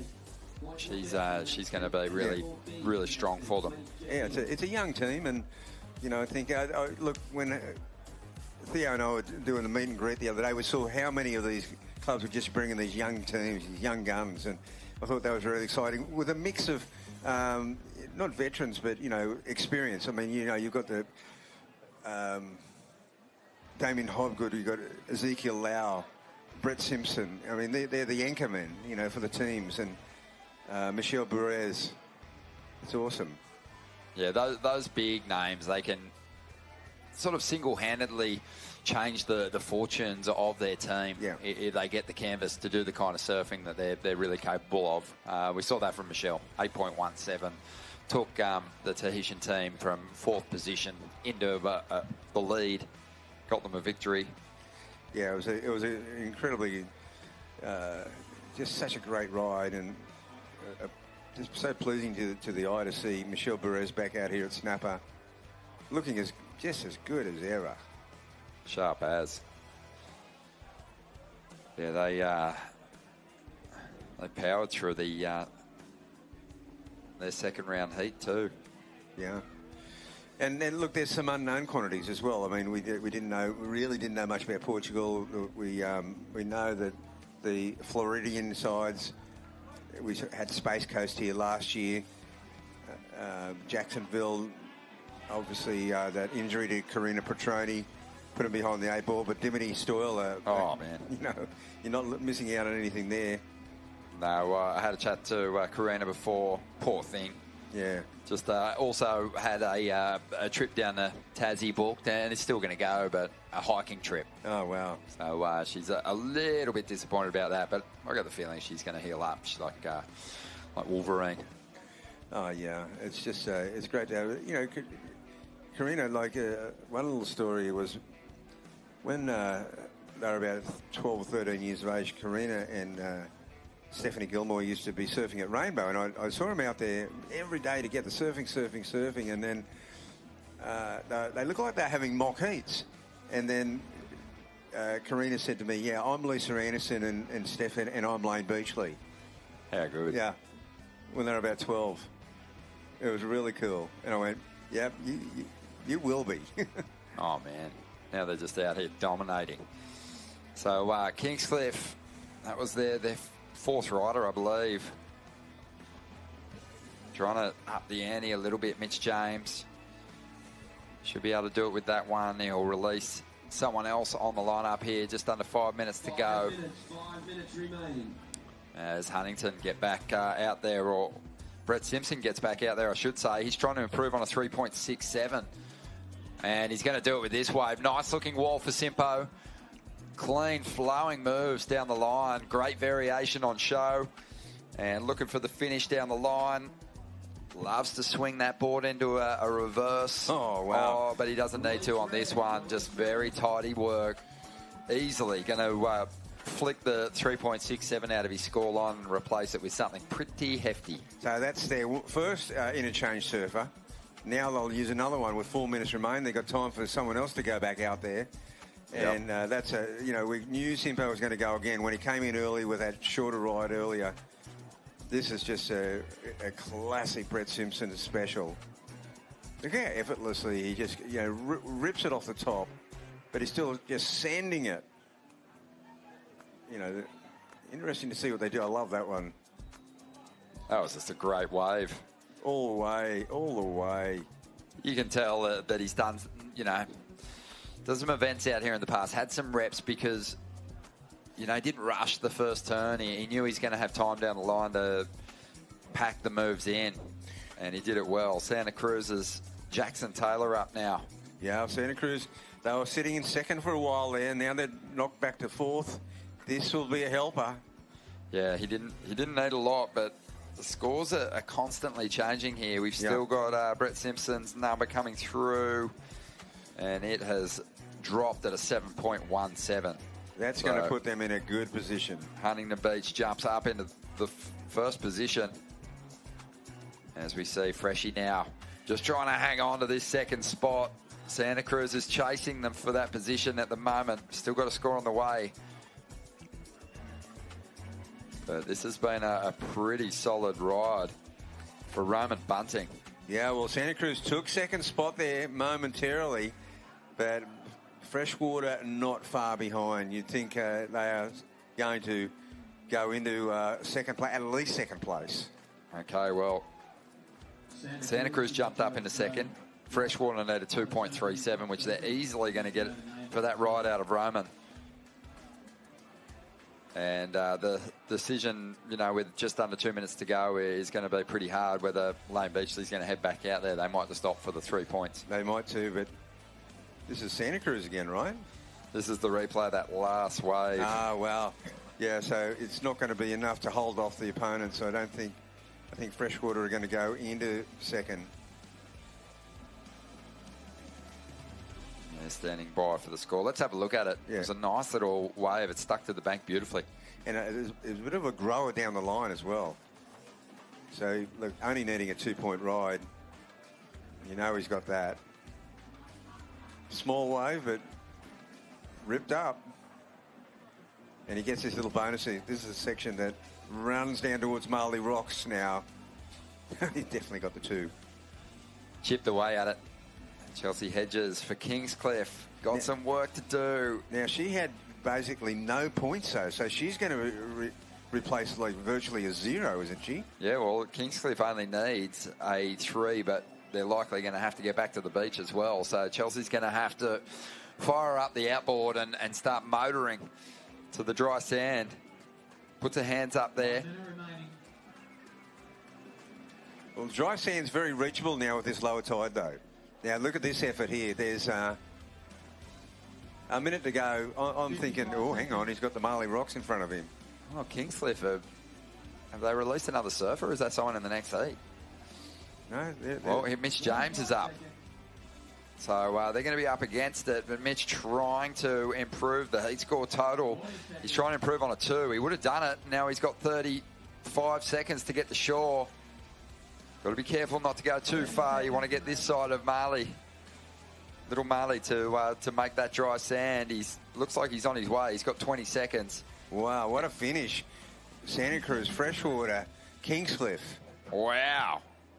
There could be a big shift up here in the order, Bugs, because Chelsea and Mitch did great work in the final stages there, and that heat's coming to a close. Whoa. Kingscliff. 5, 4, 3. Bugs is having a look. Ocky's saying, is that dry sand? Yeah, Bugs is giving it the nod. It's dry enough. If you can't make a drip castle out of it, you're sweet. It's moist. It's moist, but, you know, yeah, good one. It's... yeah.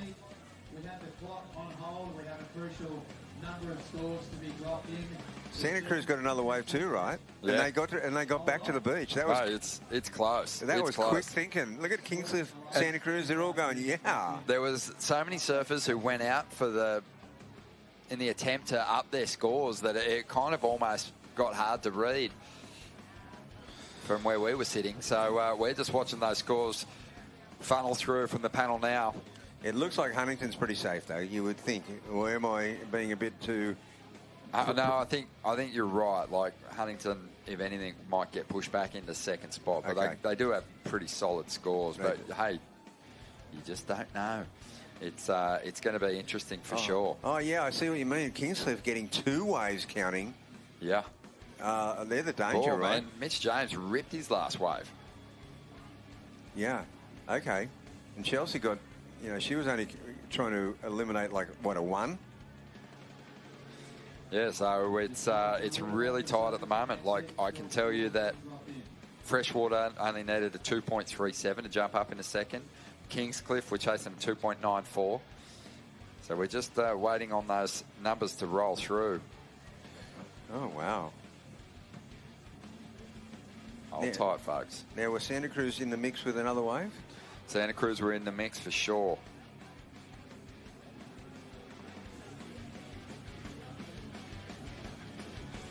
Here we go.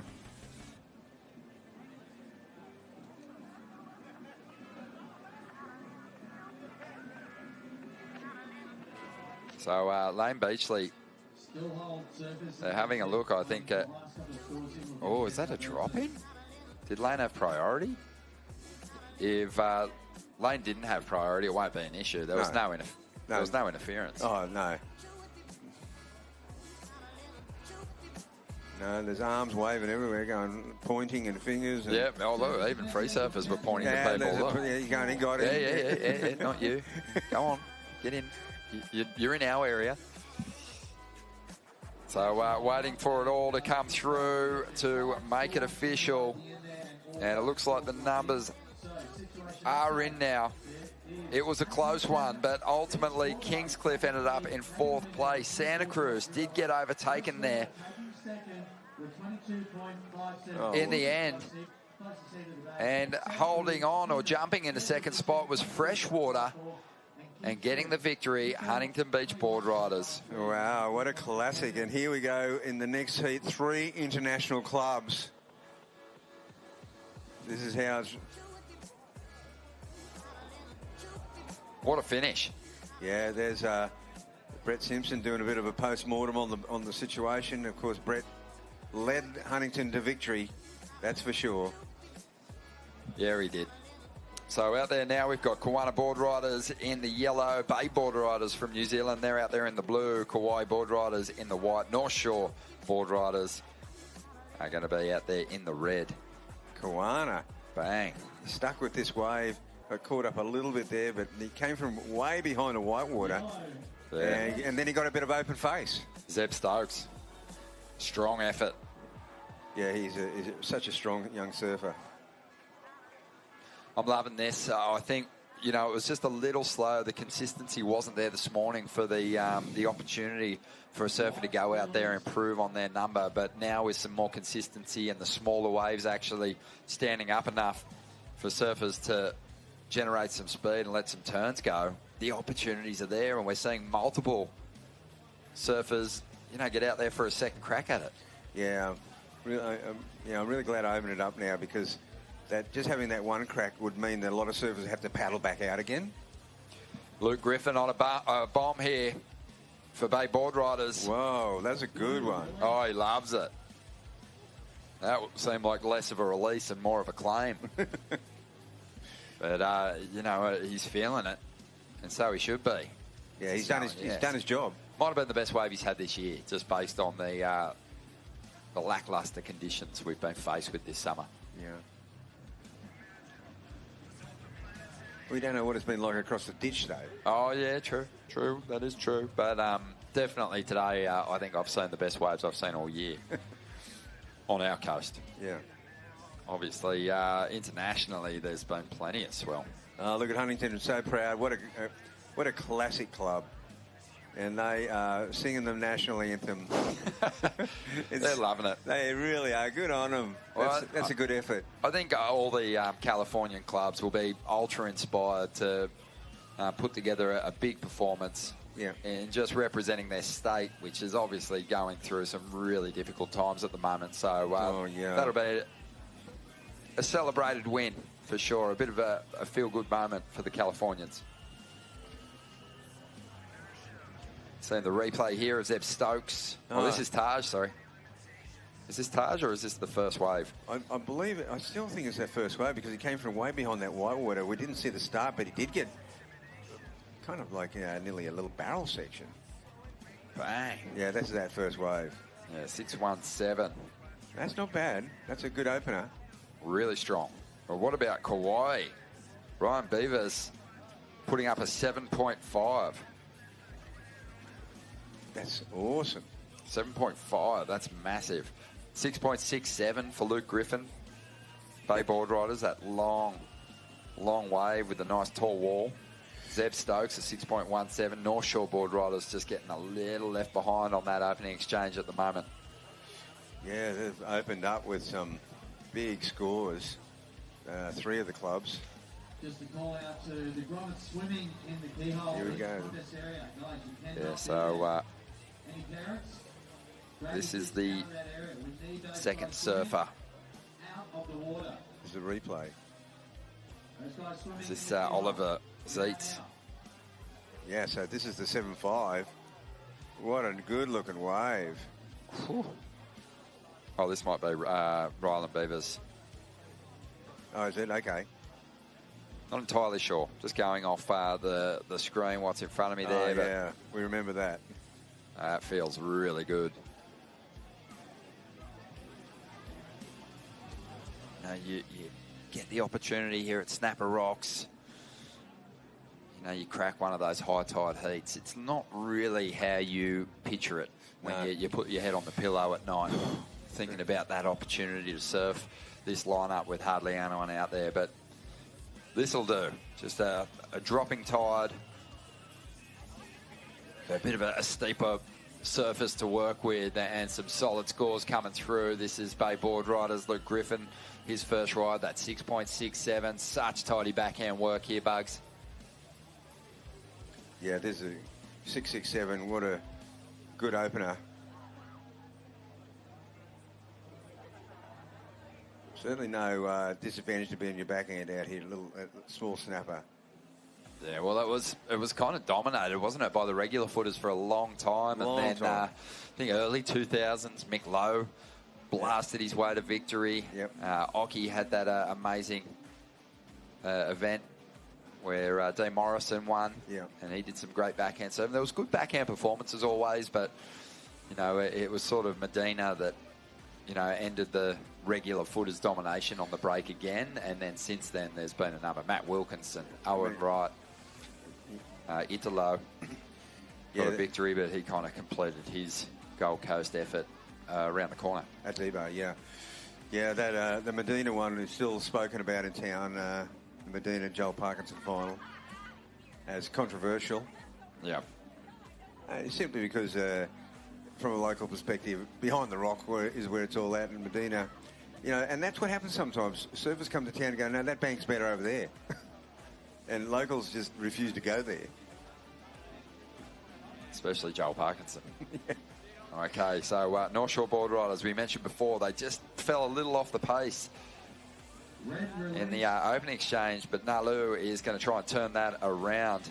They've also got a bit of help from one of the locals down here in that North Shore Boardriders team, Raya Campbell. Yeah, Raya. Yeah, Raya was on loan to Patmar last year, and this year she's on loan to North Shore. And, you know, it's just great for young locals to have a start, make some new friends. And, of course, Raya's got a really good backhand out here. Oh, Raya will be stoked when she gets to the North Shore. Yeah, that's right. Maybe they might be like, oh, have this set. Yeah, have this set at 12-foot pipe. She'd go. She'd give it a go.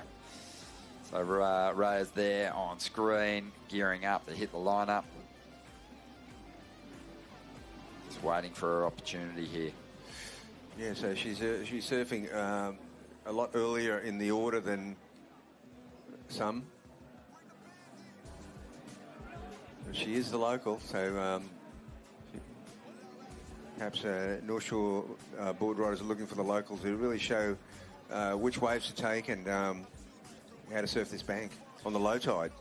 Bugs, this festival of grassroots surfing over these 3 days, you know, does your responsibility sort of start in the wee hours of the morning and wrap in the afternoon when the final hooter sounds, or have you got stuff on tonight?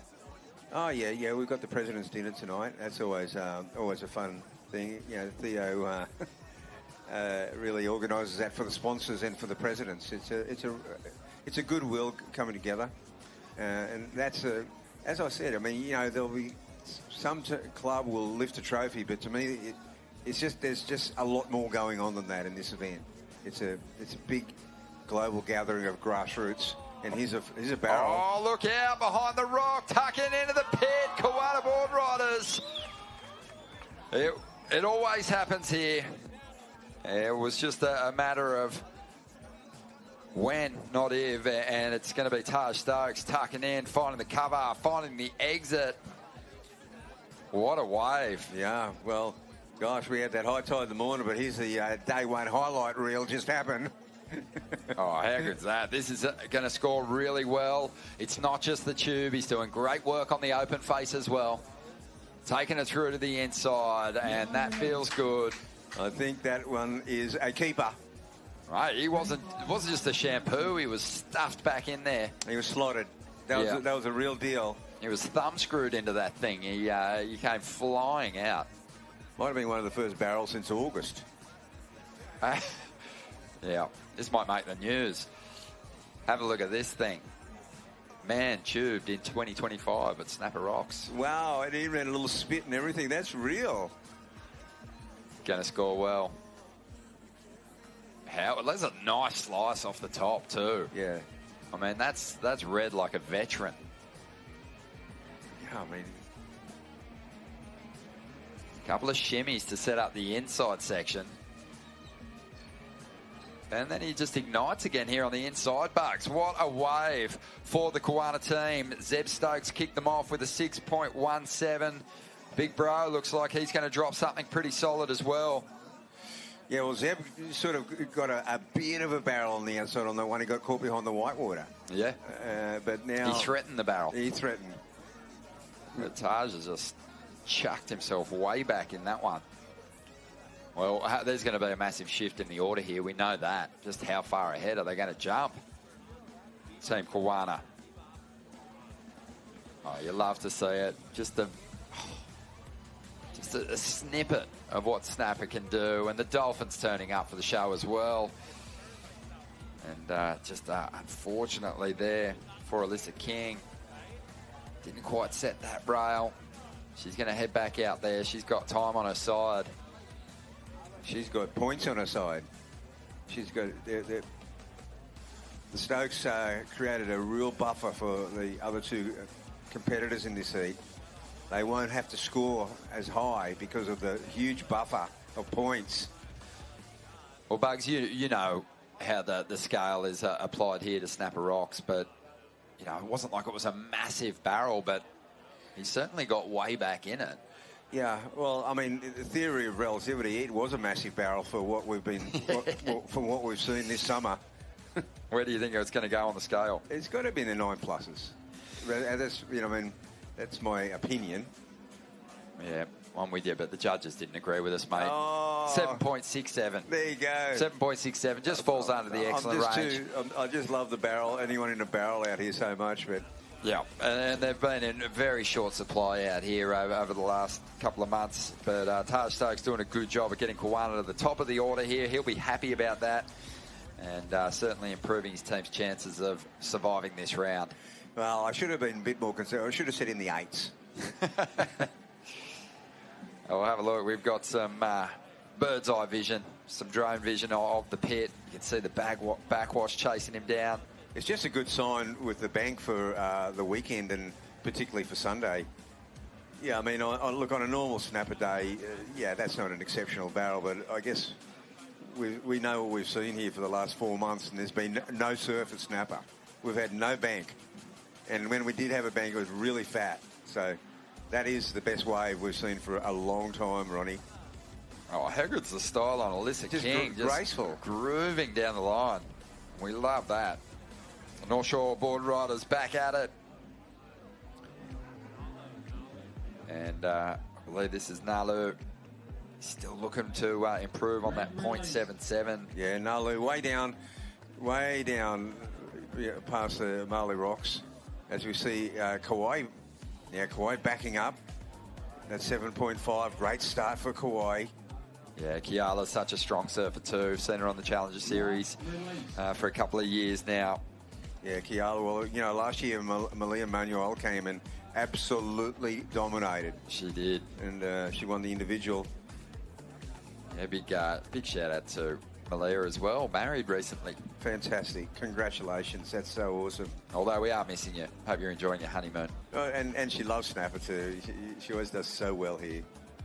That would have been classic to throw on the new hubby. Hey, the honeymoon. How about we had the Snapper Rocks for the Usher Cup World Club Challenge? Oh, wow. But no, Kiala representing beautifully. Yep. She's backed up Ryland Beavers, his big 7.5 pretty nicely, you'd think. Waiting on the score to drop. Things starting to come to life for all the teams out there at the moment. Alex Dive, he has just improved on pretty much a throwaway score there, and he's going to release Ty Murphy on the lineup now. Well, Kawana is in the lead, 15.51 for 2 surfers. No, that's 17 now with the 3 surfers. Yeah, Alyssa got a 3.17. So they're looking good. Still waiting for that score, but North Shore have leapfrogged into 2nd place. So, looks like Reyes had a wave, and then Kauai still waiting for that score. We're rattling off some of the amazing partners of the Usher Cup earlier on.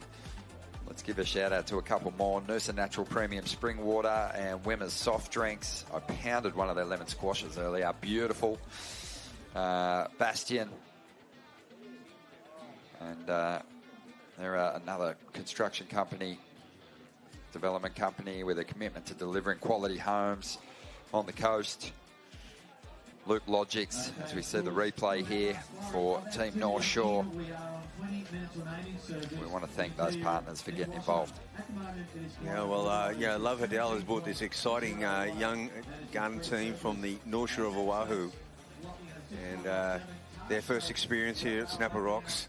Who knows, some of them may be back one day surfing in the CT. So for all these young gun teams, I mean, this really is a curtain raiser for potential future participation at the highest level.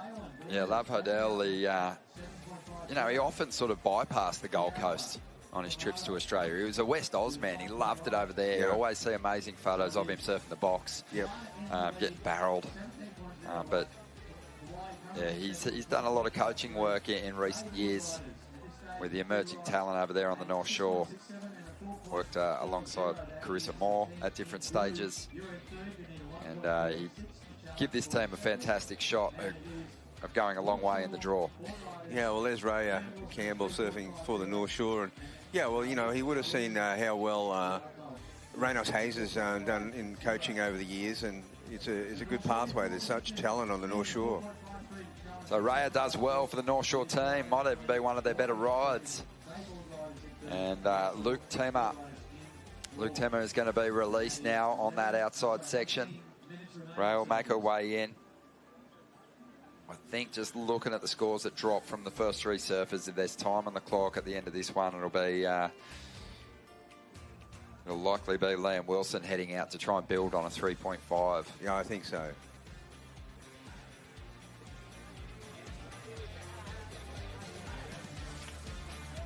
Yeah, here's Ray. I think Ray has got North Shore into second spot right now, Ronnie. Yeah, this is solid. You can tell it's just a surfer who knows the break, stays on pace with the wave, hits the wave in the bowl, stays close to the section, keeps speed right through the ride. Impressive. Yeah, Ray has had some good heats out here and good heat wins, and she's one of the rising stars in the Snapper Club. And she drops the best number for the North Shore team yet, 5.07. Okay. So that helps get them in a second spot.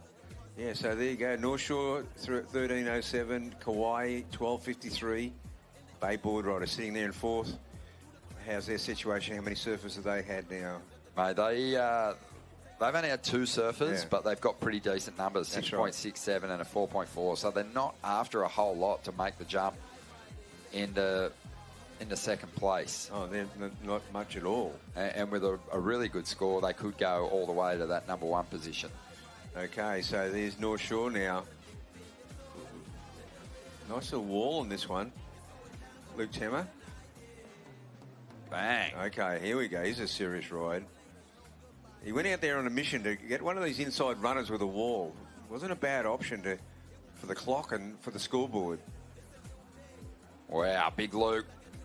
Working this one over. Feeling it in his legs, and he's going, yeah. 16 minutes remaining. That was a clean flow, just definitely got through a variety of manoeuvres there, which the judges will certainly appreciate. And he's going to help really elevate their position. Those first two manoeuvres, just crackers. Three right there. And then he goes into a series of he's looking down. You can see he's looking down the line. You can see another bowling section and a nice wall on the inside. Keeps his speed going. Yeah, this is going to be North Shore's best score for sure. And done so quickly. Ray had only just come in. North Shore into the lead, Ronnie. Yeah, pretty impressive stuff there.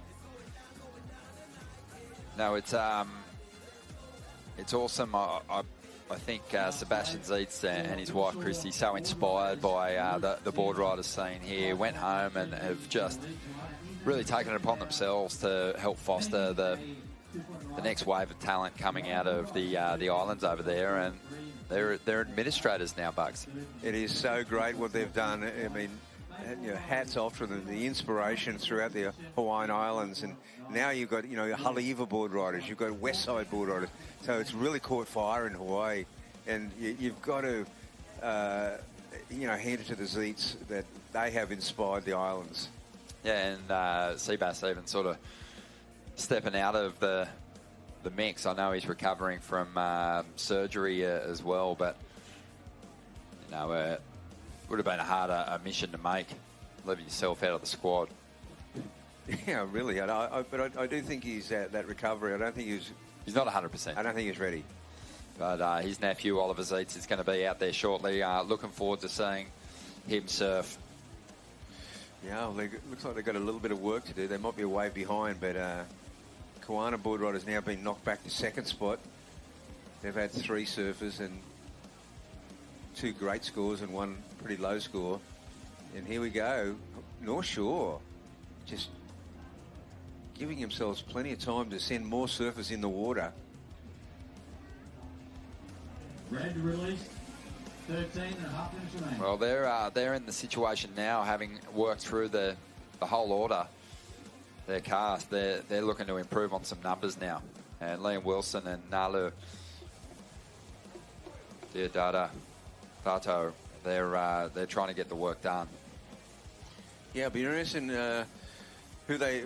Well, they're going to have to send someone out right now, but to me, critically, who their next surfer will be, their second surfer. We might see the first triple exchange. We may see it. I think we might. Let's see. I think triple interchange. Yeah, well, Liam Wilson, that was who we just saw finish that wave off. He didn't improve on his 3.5, so he'll go again, but not immediately. Yep. So he's handed it over to Nalu now, and Nalu's going to try and improve on a 4.5. Nalu's going to have a look at this wave right here. So Kiwana Boardriders, they're playing the patience game. They got Dane Bird out there at the moment as their final surfer, but they do have 2 of the strongest numbers as we see Nalu up. Yeah, he wasn't happy with that. It didn't have a clean start to it, and nothing serious on the inside, so he'll paddle back out. With the lower tide, there are a couple of wider ones down the track, but it's still generally up by the rock and behind the rock. Yeah. Well, we've got Mark Okalupo on the booth behind us. You know that there's some good insiders when Oki starts pointing and mind surfing some of those little sidewinders down the line. Yeah. But this is shaping up pretty nicely, this one. We've got Bay Boardriders who, much like Kiwana, had a really positive start with some decent numbers, but have almost kind of fallen into that wait with priority for something substantial. And let's not look to get back out there and sort of improve on numbers that we dropped earlier. Let's just drop big ones in that first run. Yeah, this heat's kind of like a horse race. Yeah. You know, North Shore is just way out in front and, many, many lengths in front. But Bay Boardriders have got the great scores. They're at the tail of the field. They've got a good turn of foot, and they could bring it on home, down the home straight. Kiwana is still the dangerous ones, I feel. Well, every team has a better number than the North Shore Boardriders. There you go. So, and for some of the teams, they've got 2 better rides, 2 better individual scores. But, it's the collection of your team's score that makes up that total, obviously. And Bay Boardriders and Kiwana can't really afford, and Kauai for that matter, can't afford to just... rest on those big individual scores. I think it'd be smart to use that priority and build. See, where it could be North Shore Boardriders' favour is if we go through a bit of a dry patch now, a bit of a lull situation. Obviously, the opposite happens if a really bombing set comes through, and they would probably have the lower priority. What time's low, Bugs? I think about 4-ish. So, the peak of the high tide, the issue is the waves it's too deep for those smaller swells to break, but on the dead low it can get kind of tricky too. Well, it stays low too. It stays really low for a long time, and then it does get tricky. So, surfers just holding position at the moment, and some surfers have been out there for some time now, over 10 minutes. So you've got that low tide with that bit of southeast swell now. There's a current. They're having to paddle just to hold their ground. The reverse rip of this morning is gone. It's been replaced. So, it's not a big day, but there's a lot of changing conditions out here. Yeah, the teams event, we've been touching on it. It brings just a whole nother level of pressure, and no surfer in this draw is short on events. performances and dealing with, you know, a clock winding down. But when you've got fellow surfers standing on the rocks looking to get out there themselves, the pressure does kind of build. Here goes Dane Bird, who's been out there for a while now, waiting for his opportunity. And on the outside, chasing him down. Oh, yeah. This, I think, is Oliver Zeitz. Well, Dane Bird throws his hands up. He's finished that one off nicely. They didn't need a whole lot, Kiwana, to get themselves into the lead, just 2. So they're going to make a climb up the ladder. They'll go to first. And, yeah, 8.5 minutes to go. Let's see what happens there. 8.5 minutes remaining, surfers. Look, the order, as far as I can tell, is maybe a little different on screen. I just feel like Oliver Zeitz might just be heading back out there now to try and build on his number. I think that was Tiger Abubo on that previous ride. Yep. But Dane Bird, he's going to put up a pretty decent score, I think. Yeah, Kiwana's looking pretty solid now. Nothing but good scores. And here's that replay, or is it? Yeah, so this is Tiger Abubo. Yeah, this is a replay of the wave before. This is where we lost it. I don't know if he gets around this whitewater section. No, he doesn't. Puts his hands up, though. Yeah, so they'll keep rolling through the rotation. Yeah, they had to get Oliver Zeitz out there. So Tiger had a 3.37 for that one. Dane Bird had a 4.87. And that's put Kiwana out in front. North Shore, Kiwana's way out in front now. Yeah, Bay Boardriders have come alive, and Kiwana, yeah, they are just pretty much lapping the field right now. Wow. And, yeah, it's Zeb Stokes out there. He's going to try and build on his number, which was already impressive, a 6.17. Glides through a nice cut back there. Yellow. Release. Okay, so free surfers. Look at this, 6.5 minutes to go, and the Stokes brothers have done well here. I just wonder if Alyssa King's going to get another shot, or Dane Bird might head back out. Just not sure if Taj Stokes will head back out there. Yeah, I thought Alyssa King might be the one to go out there and improve upon her score. These young Stokes, the Stokes family is holding them in good stead. Yeah, that's going to be another keeper, isn't it, Bugs? That's going to improve on the score. I believe so. I'm a bit scared to make a score now after that early rush of blood on the 9. You're good, mate. You had a 6.87. Nalu's up here. Let's see what he can do. Yeah. Nice and quick out of the lip. Well, yeah. Nice adjustment on his board there. This wave's really, his board's fitting like a glove on this wave. Wow, this kid's on. Yeah. Just whip sharp. Oh, wow. This is a telling ride. He's just showing his potential now, how dangerous he is as a competitor. How do you not give that a decent score? That was pretty cool, huh? Yeah, they needed it too, because they kind of chipped away to get themselves into that second position with some mid-range scores, and this one's going to really help their chances at getting through. See, it comes here and it really hits, it wraps onto the banks just absolutely perfectly, this wave.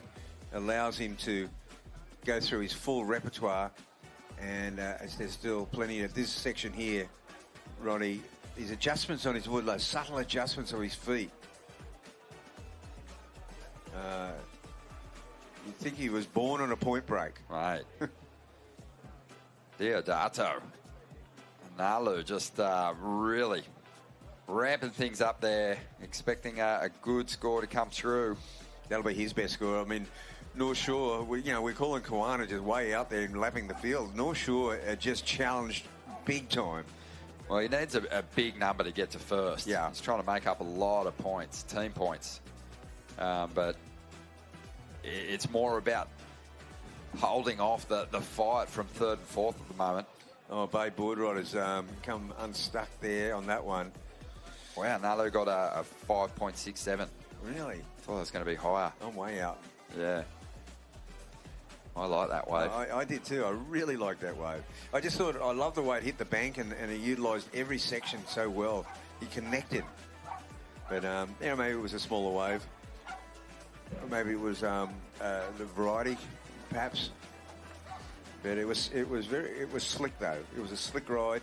And he just showed what he can do. I think, if North Shore can survive through to Sunday, they will be really... They'll be reveling. Yeah. Well, the situation for Bay Boardriders now looking for a 4.17. Ooh. And Kauai Boardriders looking for a 4.28. Gee, it's still really tight. Yeah. Well, Bay Boardriders, they had that incredible start, but then, Ty Murphy only managed a 2.07. Hanako Kurokawa, she only had a 2.87. Whoa, here we go. He's Kauai. Yeah, Oliver Zeitz. Oliver Zeitz, don't leave us out of the equation, thank you very much. So then on after a massive score of 4.28. There's still something left in this wave. He's looking down the line. It's getting a bit weak now. And he's going, I'll raise my hands. Yeah, he's way down the line here. No, he's going to get to the beach. Yeah, see, look at low tide. Quick work. All right, so that's definitely going to help the team's chances. Yeah, it's interesting where this score will go. You say he only needs a 4-point-something, Ronnie. You'd think he's pretty safe with that.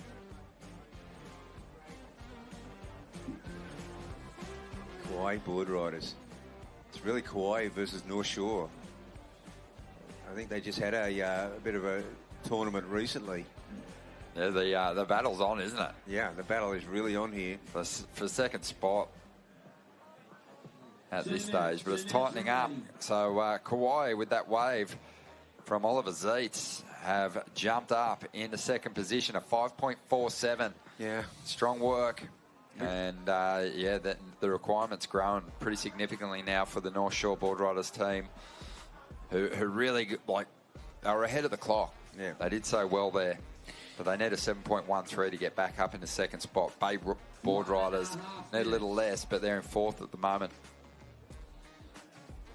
6.57. Well, Kauai has gone to first place. Yeah, well, they've just been awarded their bonus point. Okay, here we go. Here's North Shore. So that's the bonus point, yeah. North Shore, what is this wave going to do? There is a minute 10 remaining. So he's going to have to ride this one out. Hopefully it lines up on the inside. And here he goes. If he can finish down by Maui Rocks, it's pretty close to the sand. Well, he's beelining for the sand now. 45 seconds. Luke Temmer. And he was trying to improve on a 5.93. But he needed a 7-point-something, right? He did. Yeah, so it's questionable. Yeah. 30 seconds. Let's see this ride again, the scores, the situation changed a bit with the numbers. Okay. He didn't need a whole lot out of it. Okay. Well, there you go. So, yeah, he needs a 4.2. On this ride? Yeah. Oh, hang on. Hold the phone. Does he get any more out of this wave? One thing he's guaranteed is he wanted to make sure that he got to the sand. I think it's actually because they already dropped those bonus points in as those teams came to the beach, not on the hooter. Then the requirement was a little bit out of whack, so it was basically a point off the pace, if you know what I mean. Yep. So it was an exciting finish, Bugs. Oh yeah, Bay Boardriders. They count this wave, but it won't help them because they need to get to the beach and the heat's over. Yeah, they netted a pretty big score too. Yeah. So yeah, the 3 points often crucial in these close heats. You know, it's more often the case the 3 points aren't required if your rivals don't make it to the beach. You know, you can all afford to sit out there chasing numbers in the end, but that's a nice little buffer. We're going to take a quick break, but as we go to break, we're going to see the Kawana team in action, and they've just been dominant here in this second round.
Welcome back to the 2025 Usher World Cup of surfing.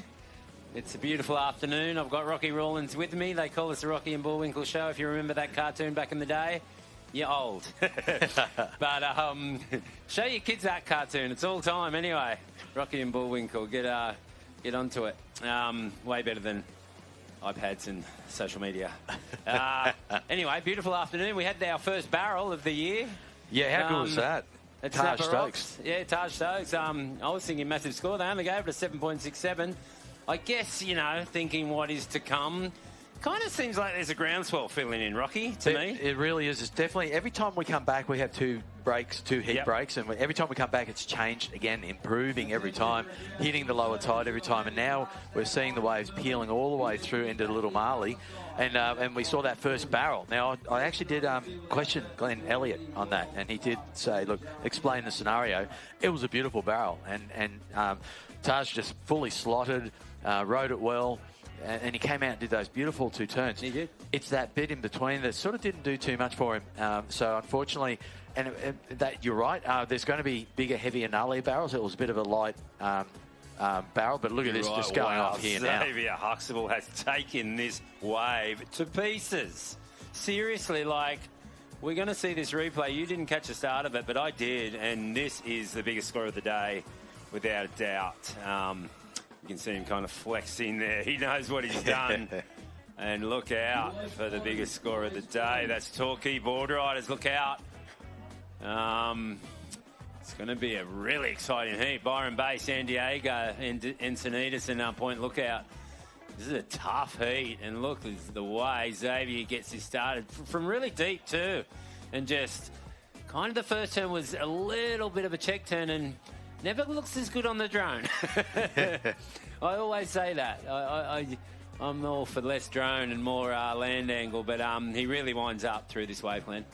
Yeah, and just look how much it's glassed off. There's definitely a change in the wind. We can see some clouds building out to the west over the mountains. So you'll start seeing, you'll get that glass off, and then we may see that afternoon on shore, a little bit of kick in, as I've been telling you. We should see some stronger winds, southerlies this afternoon, and that's going to give us some increasing swell action. But look at this, just a lineup.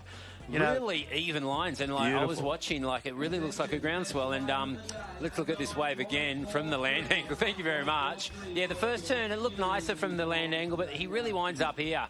Board looking spicy, and this turn here actually maybe it's the next one or the next one. I don't know. Yeah, no, it's this turn here, big wrap. But maybe I got too excited saying it's the biggest score of the day. As I do, I get told to settle down all the time by my sons. Excited easy about to get it. excited. That's great surfing on the webcast. There's no doubt about that. But you'll tell me what score it was. A 9-4-3. See, I was I'm going to right. tell you were right, mate. You were right on the money. You know, why question myself? That's what I say to myself all the time. You shouldn't do that. Don't question yourself. You should know it by now that you do know the ins and outs of this joint. Yes. Now, that's a 9.43. That's got to be one of the high scores of the event so far. We haven't seen any 10s, and I doubt if we'll get any close to it. But look at these sets starting. That. Oh, well, I'm actually glad you say that. Yeah. Because I disagree.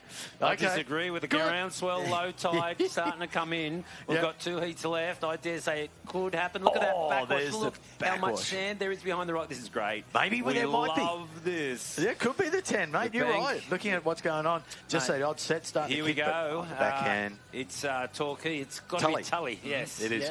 Yeah. Tully's winding up. He's found a little grower. And he knows his team's got a 9-4-3, and look at the freedom he's got. He's just like, he's got to push against the wind, but the wind kind of extends his spray, so that's what he has got going for him.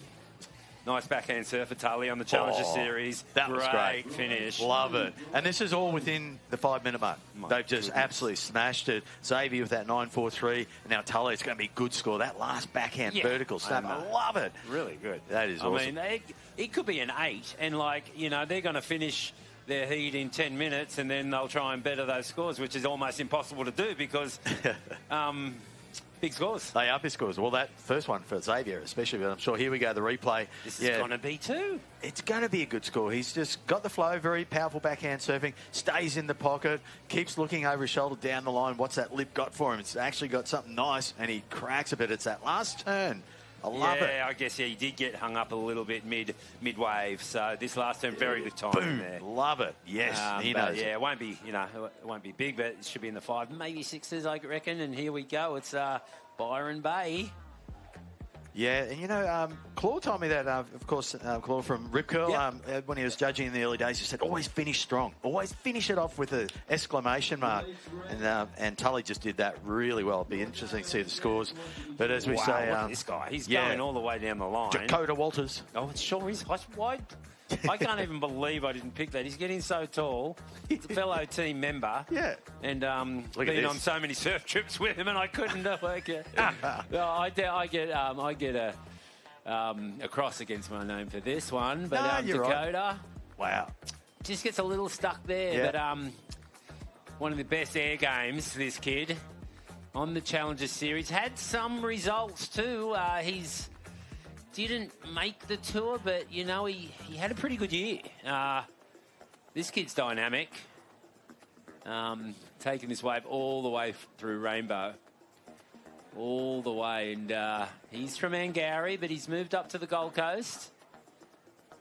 And there he goes. Well done. Now, while he's doing that will be. It's got to be pretty good. He did get stuck a little bit, but it's still going to be good. It's those opening few manoeuvres that makes a big difference. And Tully Wiley, well, as we said, in the first 5 minutes, Torquay Boardriders, they already posted with Xavier that 9.43, but backing it up now with a 7.50. Wow. Yeah. For Tully Wiley. Wow. I said that's a 5 or a 6, solid. but I shouldn't have questioned myself again. That was another big score. But you were right with Dakota, a 7.57 as well. So Byron Bay surfer, Dakota opening up with a cracker. So really big scores already thrown down in the early seconds. Yeah, well, they've kind of rewritten the script this heat because, obviously the waves have gotten better and then, 5s have been good enough, but not in this heat. These guys that haven't got scores yet by Point Lookout and San Diego, they can't do 5s now. They cannot just do the same old get 5s, 4 5s and get through. Is not going to be enough. Not at all. Look at the sand pushing through around from behind. That indicates, obviously, that one is it's really hitting that low tide. You see the backwash rebounding off the rocks. But that little bit of sand being stirred around, that does two things. It means, that little bit of first south swell starting to really come around. But it's every bit of that grain is going to drop off on that bank and just build and build and build. So, again, it's just going to improve the bank even over the next few days. Yeah, and it really will. You're so right. I mean, especially with a groundswell, a really even groundswell, all that sand behind there, it'll come around really evenly. Yep. And groom our bank. It's knee deep behind there right now. They are big tides, but it's so good to see it knee deep behind the rock again. It's been a long time. All the locals are really excited about this. Yeah, loving it. You know, you know, we've both travelled quite a bit, and whenever you say, oh, yeah, from Snapper, it's amazing how many, especially kids, go, oh, man, frothing, I just want to go and surf Snapper. That place looks amazing. And I'm talking, you know, surfing with grommets in Kauai and J-Bay and places. From places with really good waves. Yeah. And going, I know, it's guys, something you got to good them. waves. I know they have good waves, and they do, and as easy as good. But, you know, I don't know if it's the warm water or just because it's sand and it just looks so inviting. You know, that takeoff behind the rock there is one of the trickiest, hardest takeoffs. You know, and I've been to a lot of breaks, and with the backwash and the steepness, your timing has to be just razor sharp. But so challenging, this wave, and so rewarding at the same time. You can get the longest wave of your life. You can get the most barrels you've had on one wave, no problem, when it's good. Well, you keep an eye on that backwash, and this is interesting because you get some crew, like the core crew, taking off way back in before that wave hits the backwash, and there it is, the backwash. You can be in the barrel when you take off that deep, and you can see that backwash coming away. You sure can. And it's only the locals know how to navigate over that little thing. You do a little chop hop, but you're doing it inside the barrel. You've got to ride that. It's like a little mini ship stearns. I mean, you've got to ride that wave, and you've got to, you know, relax your legs and take the backwash, take the... you got There's a few who do it well. Mick does it really well. Mick does it well. Of course, Fanning. Well, and Josh Glennon, he's one of the best out Josh there Glennon, as well. Absolutely. Of course, Joel and, you know, Dino. You just get these powerhouse. Dingo, you know, forehand it's barrel way charges. easier to do it forehand, I know, because I know how hard it is backhand, and I've always wanted to be a natural footer. I can see it from my house, and I can look in the window of the reflection, and it's the left. Yes. And I love to do that. I've always wished I was. Done that. I've got 4 sons, right, and they're all natural footers. So there you go. I just I switched it up for them. Yeah. I've done that. Sat in the car park and look in the rear vision mirror and looked at that as a left. I know. I mean, really, when you look at it as a left gun, we would just kill all those natural footers. No, they got nothing. So deep, and I'm getting so barrel right.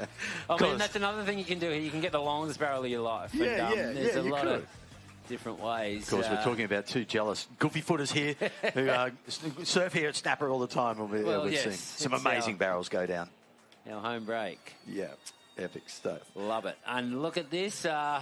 It's a little set way back there behind the rock, at Froggy's. Yesterday there was some good lefts at Froggy's because the swell was so north. Yeah. I love surfing over there. It's really thick, very kind of a lot of closeouts, but the odd gem here and there. Point lookout, here we go. Here we go, it's Beat Durbridge. Right here, look at this beautiful wave. Look how glassy and glistening offshore it is. It's not a big wave, but it's big enough for Beat to wind up. Well, he opened up with a .83. He did this in the early heat. Had 3 waves before he got one that was a decent, scoreable ride. But this is looking a little bit more decent. Is it going to give him enough to get off that wave and get back in, open up for his team members, and it means he can then have another chance later. But check this out, Mark. Harley Walters, Dakota's brother, on a split screen there. And Harley has really gotten good over the last couple of years, and he's chasing the Challenger Series too that his brother's already on, claims that. So there's 2 of them. There's Harley and there's Dakota, natural and goofy.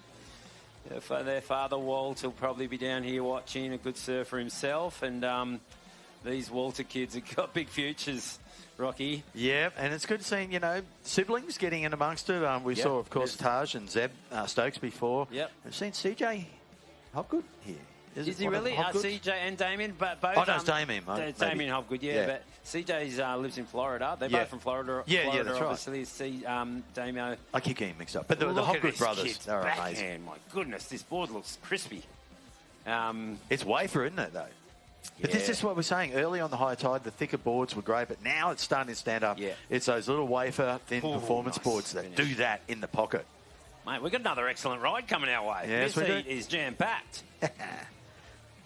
Well, Bede posted that 5.67, so that he's taken that, come in, and now allowed Ash Jenner to race out there to represent Point Lookout. When we go. Here we are. Harley getting a 5.9, so I did get too excited. It's a goofy thing, I think. Well, there's Bede's replay. And he did most of the work on the opening couple of turns, but he then got that long ride, a little bit flat on the inside, and then he just wrapped it up on the inside, right down the end past Little Marley. He knows how to read this wave. I mean, you know, he's growing up at Cylinders up on Point Lookout there. Yeah, well, that wave's underground, and that's and I won't say for Specky and all the locals up there, I won't say how good that wave is. And but yeah, there is a right-hander there. That's all I'll say. Yeah, no, but Bede, you know, he's been competing out here a long time. Had a lot of pretty good results in the CTs. Remember some pretty memorable heats. Him and Josh Kerr, I think it was, when Josh done the first club sandwich ever. Yes. It was pumping that day, that afternoon. We're all at Rainbow Bay Surf Club. I was up there with you, and I think we were all looking at each other and going, what was that? What do we call that? Going on? And I remember having to commentate like for weeks and weeks after. It was so hollow that day. Yeah. It was perfect. And then all the kids started doing it, and we all go, what do we call that? As a commentator, what manoeuvre is that? It was such a new, revolutionary manoeuvre, and obviously called the club sandwich for the fact that it had everything in it. Upside down, you know, rotations. It was just phenomenal. Willis Droomer, wow, nice snap there. Torquay, they've got a strong club. And shout out to Gav and everyone up there at Rainbow Bay Surf Club. It's our host club, and beautiful food up there.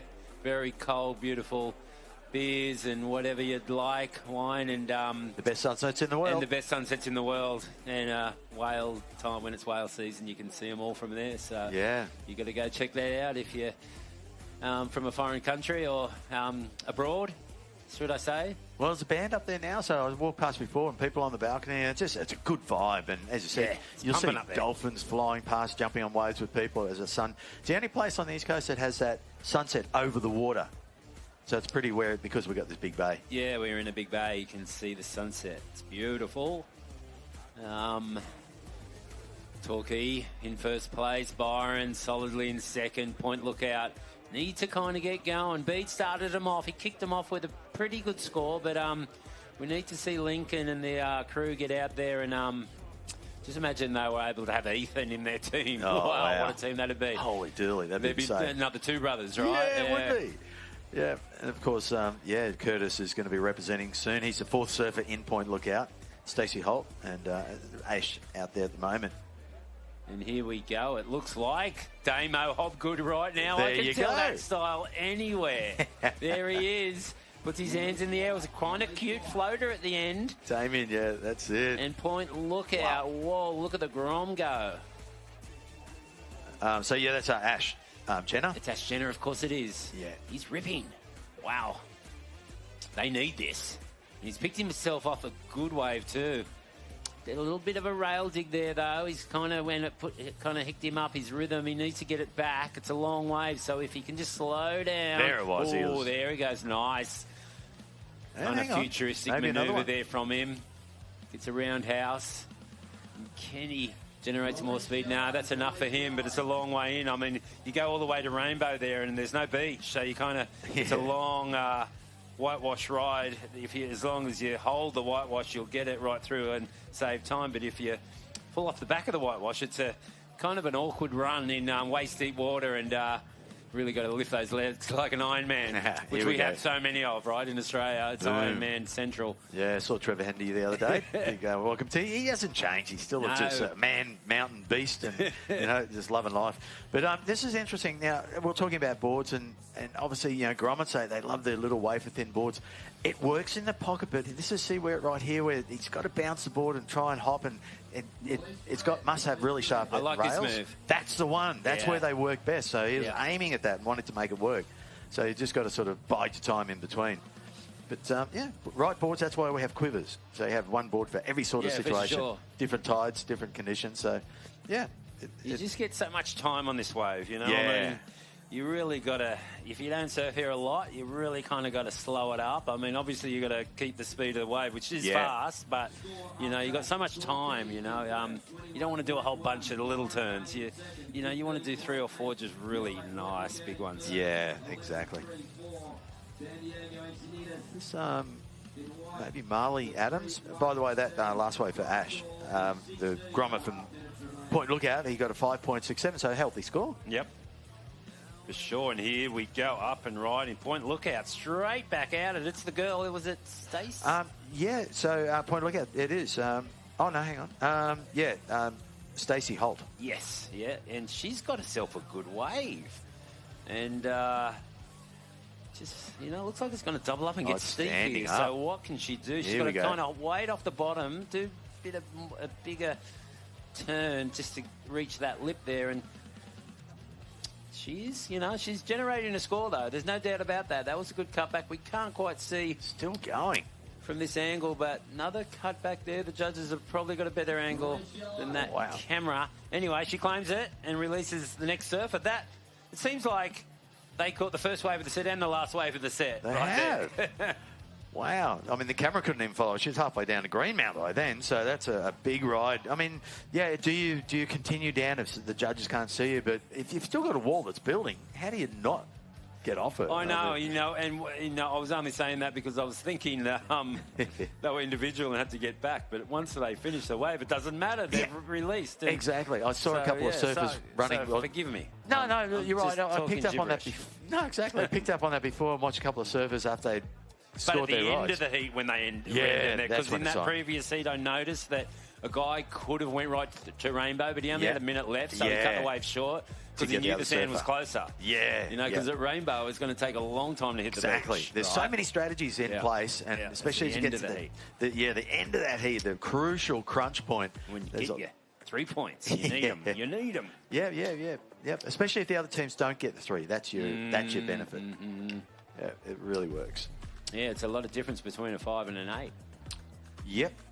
So Stacey got that 5.03. Stacey Holt from Point Lookout. Oh, she got a 5? Yeah. Wow, that was generous. That's a good score. It's going to put Point Lookout in a good position. Yeah, well, they're in second. Obviously, Xavier with that 9.43, and then Tully in Torquay with Tully Wild with that 7.50. So, that really sort of sets a benchmark. But, Bede and the team there. Of course, Torquay right now are on 21, and Point Lookout in second, 16. So they need a 4.73, still within striking distance. But as we know, being four clubs in each heat, 2 will advance, and 2 will go into what we call the Froggies round tomorrow. Oh, did you see that behind the rock there? Yeah, the Froggies round. So that's a qualifying heat, obviously. And that is the qualifying round. It was funny, one of the teams this morning when they had a team meeting and the contest director was explaining the rules. Someone asked, so is the next round at Froggies? And we went, no. Yeah, if you're at Froggies, you're not going to get judged. No, you won't be seen. Well, that's Froggies right there in the background. Very rare wave. But, rare wave. I've had some good ones. I mean, there's a wave up there. Well, I won't mention. There's actually a few different breaks on that beach, and I won't mention them all because, the locals know it, and they have their days, and you got to be onto it straight away when it's doing it. It'll change. It's like, you know what? Back in the day, you could call it magic sands, but because the sand would disappear and reappear at will, and there's a place in Kona on the Big Island, a wave called, and Shane Doreen lives close by there, and I surfed it with him, called Magic Sands in Kona. I've heard that, And the sand just appears sometimes, and it's a full, and it's actually a good kind of reef break, but, when there's sand, it goes into the sand, and when there's no sand, it obviously doesn't. Look at this. Look at Hog. Look at Hog Dog. Just ready for the boys. Next. The boys are ready to go. Now it's not magic for us because it's man-made. They fill that beach up. Since they've been doing the sand pumping system, that's right. That beach has been filled up, I reckon, 20 times? You reckon 30 times maybe? It's been 10 years, right? How many? Easy that many times. Yeah, fully. The big swell comes in, there is no sand back there. Oh, yeah. Not a grain of sand. No. Not a grain. And then they pump it. Overnight. It's got to be hundreds of thousands of cubic centimetres. Where is this sand coming from, for one? Yep. And are they stealing it from somewhere? And are we doing the right thing? Oh, that's what I want to know. Well, that's right. That's the beauty about it. It's not really stealing. It's incredible. What it means is that sand used to flow through. All it's doing is taking it where it usually would have naturally flowed and grabs it and puts it under the river and drops it back over to where it would have naturally flowed to. Yeah, I know, but way up at Fraser Island or North Australia or something, there's got to be some beaches up there that used to be full that we're stealing from. Don't you think? It's a big circle of life out there. It's a circle of life. It's true, because once you're out there, and I do some, well, I'm not an ocean paddler, but I like to paddle out wide, and I like to surf out wide too, and there is a full reverse rip out there, 99% of the time. It is. Yeah, indeed. Or let's say 100. That's just the way. When you're out wide, it's rushing, from north to south out there, isn't it?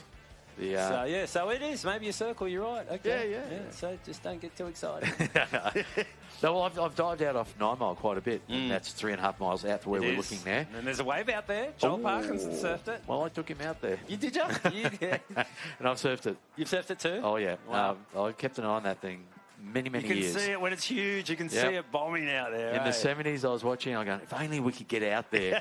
And then, the onset of the jet skis, and one day I saw it, I rang Joel, I went, mate, get the ski, let's go. Actually, I had the Billabong ski. It's a wave, but it's not a great wave, right? But I mean, it's a great wave. It's a great wave. Yeah, I won't tell anyone they're good at it. But, we can't. We're live. It breaks one every 7 years. There's some reefs outside here. Well, not here, but even a bit down the coast that I would dead set get in trouble on that are unbelievable, right? Yeah. And they're just reefs way out, like 3 Ks out, right? 5 Ks out. 3.5 out. 3.5 Ks. Yep. Yeah. And we're going to cut to a break. Talk about good waves. Let's go to the Mandiri break. Let's go see some more.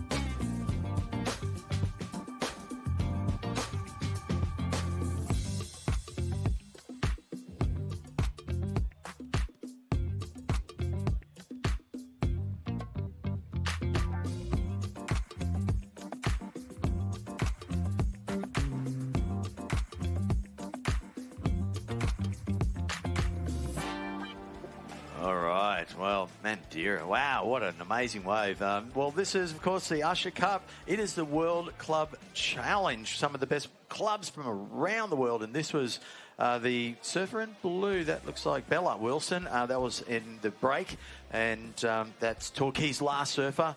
They've already absolutely nailing this heat with Xavier with that 9.43, Tully with a 7.4, and Willis Drummer with a 4.17. But this wave, a 6.33, massive score there for Bella Wilson, and putting Torquay almost out of touch. I mean, seriously, like, they have had a blinder. They have. I mean, wouldn't you wish you'd had this in the final? Yes. Because you've won. Yeah, you're done. I mean, the nearest competitors, of course, point look at needing a combination score of 11.07. So how about the field? Yeah, absolutely. Well, still got Curtis to bust in here, Curtis Ewing for point look out, so that'll close the gap a little bit. Yeah. But we'll see how that plays out. Yeah, what kind of wave can Curtis pick off? Because his backhand, he's electric, and I want to see it. Wow, the conditions have gotten all dreamy. I mean, they never weren't, really. I mean, they were when we had that kind of weird offshore wind coming from some west. The westerly component was there for a while this morning, but that's done with now, and it's just couldn't get better conditions. We've got a nice little groundswell. Look at that. See, there's 2 waves on top of each other in Hawaii. If that wave's crossing over the other wave, that's a new swell, right? Yeah, that's right. Yeah, it is backing up on itself. Yeah, so that's a good sign too, I guess. It is. You don't really see it in Australia, but I kind of dreamed it up right there for everyone. You did. Well done. Well explained. There's a new swell coming, and hopefully we wake up tomorrow and it's 3 to 4 feet and firing. Backwash. That's that little drainer on the inside. Have you tried to paddle? I'd be bodyboarding right now if the comp wasn't on. Would. I know. you get that backwash. You see it coming for you when you're paddling. You've got to get down. Well, we're in the most beautiful corner of the world, and where you want to be is right up there at Rainbow Surf Club, where all the action's at. Let's see the package on that. Come back down to earth. It's just as good as up there. I'm gonna keep you near. 'cause you're all I need, my dear. Do you feel the winds are turning round? What goes up must always come back down. But I'll be safe in your arms. Well, what a beautiful spot, Rainbow Bay. Of course, I was on the committee there for a while. It's one of the only unique surf life saving clubs that has married up with the local surf board riding community. And Bruce Lee and myself and a couple of the other surfers went on the committee there though for a few years. And we went in there to give it. You know, when you're in Hawaii, you've got the Duke, and where is it? The Outrigger Club there at Waikiki, and I looked at that and went, oh, it's so beautiful. It's got so much great ocean memorabilia. I wanted to see that at the Rainbow Surf Club, and we've done that. We've got a couple of your boards there, Joel's. Yes, Hoyo's boards up there. So it's a really still rustic sort of old surf club. It hasn't been upgraded like many of the others. It hasn't. No, it hasn't been remodeled like a lot of the Queensland clubs. I mean, all the Queensland clubs have amazing restaurants, and like obviously they're all on the ocean, and we've got ocean views. Yep. The clubs, in New South Wales, they don't really do that. They're just strictly surf clubs for the, obviously saving lives and doing their surf club stuff. Yeah, that's what am I saying? With their boards and this stuff. Yeah. But they don't use it for restaurants, and like in Queensland they have. Well, it's licensing. In Queensland, they're allowed to have what they call supporters club, and that's what the clubs are upstairs that have all the, the venue that you can have drinks and parties at, and that money filters down to the club downstairs for the equipment to keep the ocean safe for all the punters who want to go swimming. So it's a great concept. I don't know why New South Wales don't do it, but it works well. It's strange, hey? Yeah, I've always wondered that, but it's just different laws, different states. I mean, it's radical. Well, you got a few of them. It didn't work in COVID. My goodness. No, there was different laws. I couldn't get over the border to pick my kids up from school, and we had to have paperwork about 3 inches wide, and we had to renew our pass every time, every month. Ridiculous. Oh my goodness! When you live on a border town, that was just wild. Crazy. Yeah, it really was. Anyway, but our different states have different laws and different time zones too. Yes, it is a different. You walk 20 feet the other way, and your clock will.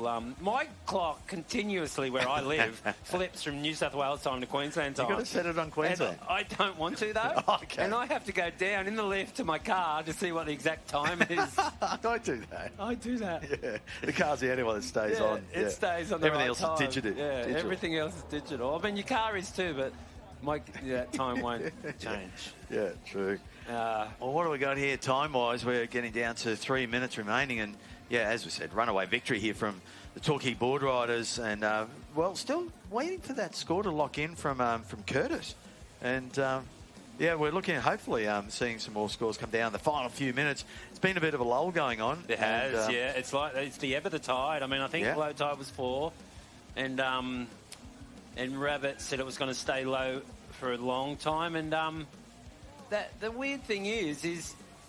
Like in Hawaii, it can stay like low and high for a while, and their tidal charts are really erratic. That's right. I thought ours was just 6 hours and it stays low for 1 hour. Or is that not the case? No, when you get the extreme tides, it stays high for longer. Bigger, so it seems like it's longer when you get bigger tide, and then you get the lower tide. But then you also get the steady tides where there's not much movement, so there is a long period of low tide and high tide. So longer than an hour. Okay. So it can vary. Look. This guy from San Diego, I can hear the hoots because he's absolutely ripped this wave. He's on a little fish. He's still going. How is his leg still working? Because he's happy with that, and you should still keep riding. Don't stay off it. Look, he's got switch foot. Get out. He's still going. Wow, he's got to love that. I'm not. Who was it? Can you tell me who that was? Damien. No, that wasn't Damien. Damien's already served. Oh, he's already got.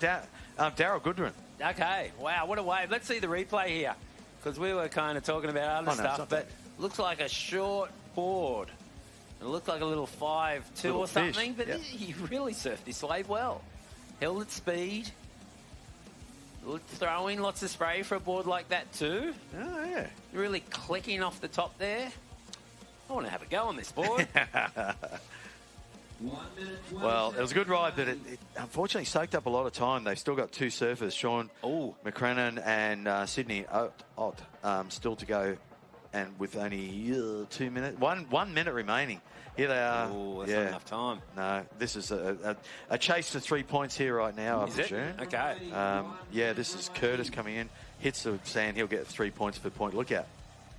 Well, we got to see the replay of that. Yeah, here we go. Here we go. Curtis Ewing winding up. Oh, he's taking a small wave here. Is it going to grow? Because it doesn't really matter. No, he had to get the 3 points. Yeah. Yeah, so smart surfing here. 30 seconds. And here Tapatis counting it down, 30 seconds left. Yeah, that is a replay. And as you said, he didn't keep surfing it down past Little Maui. No. He ends up in the water. Yeah, so get back on the sand. Yeah, that's the trick. That's the trick, and it looks like they're safe in second. Does it all? Hang on. Don't speak too soon. Yeah. Hey, I know that style. Who is this? In red, this is the Byron Club. This is... that's Garrett Parks. Yes, it is. I was trying to get it. Garrett's a great kid and really good surfer. Yeah.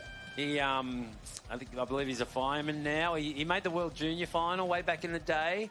I think Kyle Belly might have beat him, and Kyle Belly was actually, I think, by memory, almost slept through the final. Someone had to wake him up, and I think he beat Garrett in that final. Wow, okay. Garrett wishes he stayed asleep. He was having a nap and overslept, I think. Oh, no. But Garrett, yeah, really good surfer. Yeah, another little I fishboard. think he's a fireman now. I've had good chats with him through over the years. Don't catch up with him much, but yeah, it's good to see him surfing for Byron. Yeah, didn't make any difference, unfortunately. Oh, hang on, it did. Well, did it? Yeah, Byron have gone to second. Hang on. That's what it says on the screen. No, there's still scores coming for point lookout. Okay. And the 3 points still had to be added on, which Byron didn't get 3 points, and point lookout did. So in the wash, yeah, it'll still come out. How do you know all this? I'm looking at the scores. The live scores will kind of give you an idea. Yeah, for sure. So that's what you should be doing at home, guys, looking at the live scores. And, or listening to us. Or listening to us, because we probably aren't the best we'll try and decipher it. Of what's going on in this heat. But what I do know is it's the last heat of the day. It's North Narrabeen, North Shore 2 powerhouse. This is going to be insane. Palm Beach and Sand and Point. So wow. So by the way, just so anyone at home, Torquay did take that out convincingly. Point lookout with the scores in now with that 3 points. Did take second, so Byron third. And unfortunately, Sydney from Ensenada, San Diego club didn't get a surf, ran out of time. So, but they'll get to surf again tomorrow in the Froggies heat. They will be in the Froggies repping town. Sydney from San Diego. All right. Well, that was a heat with North Stradbroke in there, but let's throw to a package all about that beautiful corner of the world.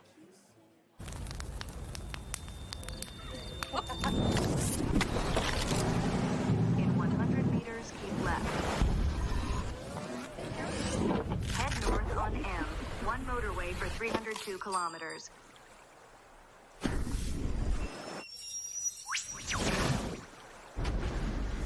Estimated time of arrival, 3:08 p.m. Starting route to destination. And we're back to live action. Of course, looks like the man himself, the Hog. What's the percentage of this guy catching the first wave in teams challenges is so high? Like, he always gets the first wave, and it's always under, 2 minutes. And is he going to... I don't think he's going to claim that wave. He's not happy with it. No, we know what he's capable. He knows what he's capable of. He's won the event out here before in the individuals, and he's just an absolute, a great ambassador for surfing. Look at him go. Here we go. Talk this one through. He really is. He lives clean. He trains the house down. He never stops. I don't even know if he sleeps.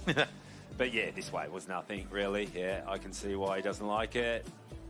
He's back out there, but what he is, he's back in fourth priority. That's going to be the problem. But I guess he's seen wide ones, and we can see two guys really deep.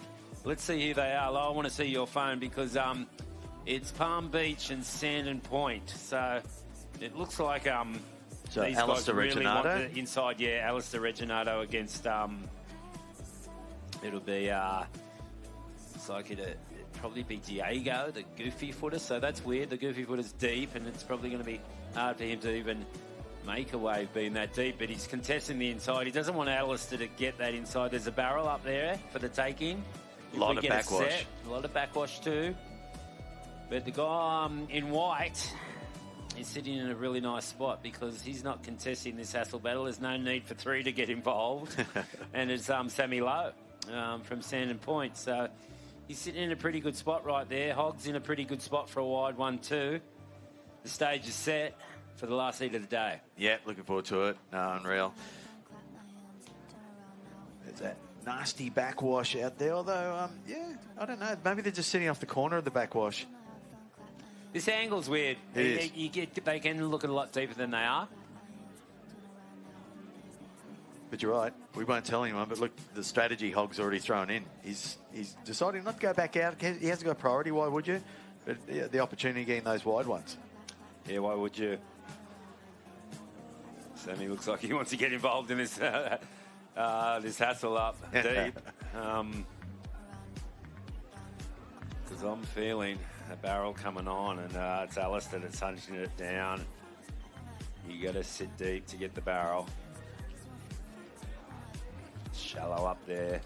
Well, there's a 4.5 for Hedgie, so yeah. Wow. I mean, most of the day that's a keeper, but the waves are a lot better now, and going on the scores in that last heat, yeah, that's not right. going to be enough. And so he's got a great team. I mean, they're all seasoned professionals, so they could give Hedgie just that extra little bit of time to get the big score that we know he can get, and then, of course, back it up with Dylan Moffat and Geordie Lawler. You know, that just right there, 2 powerhouses that can just get waves off the bat. So, and then backed up with Ruby True. Strong team. Yeah. Ruby True to wrap it up. And she serves up rail. She does. Really strong team, and these conditions are epic. Yeah, so we really good held to off. see Snapper with no one out. I mean, 3 events, Rocky. I say that. I mean, it's so cool that it's back to a CT this year, but the other event is... There's the Hockey Grom Comp. Yep, the kids love it. We get to get these under-16s, under-12s, give Snapper to themselves, have a draw that replicates the CT, and give them such good, look into what it's really like to surf Snapper. Oh, it's a magnificent event. On a big stage. I love it. Well, let's throw once again to the Mandiri surf location, which every time I see it, I just want to go.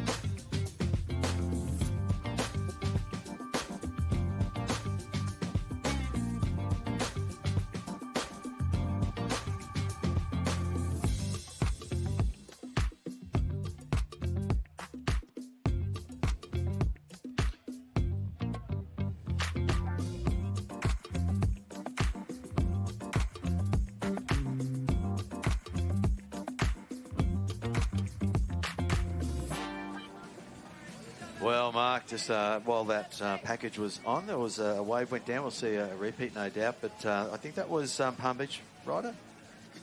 Yeah, so that's Diego Cordia. Here we go. Here we go, yep. Diego up and riding, the goofy footer from Palm Beach. I think originally from Brazil.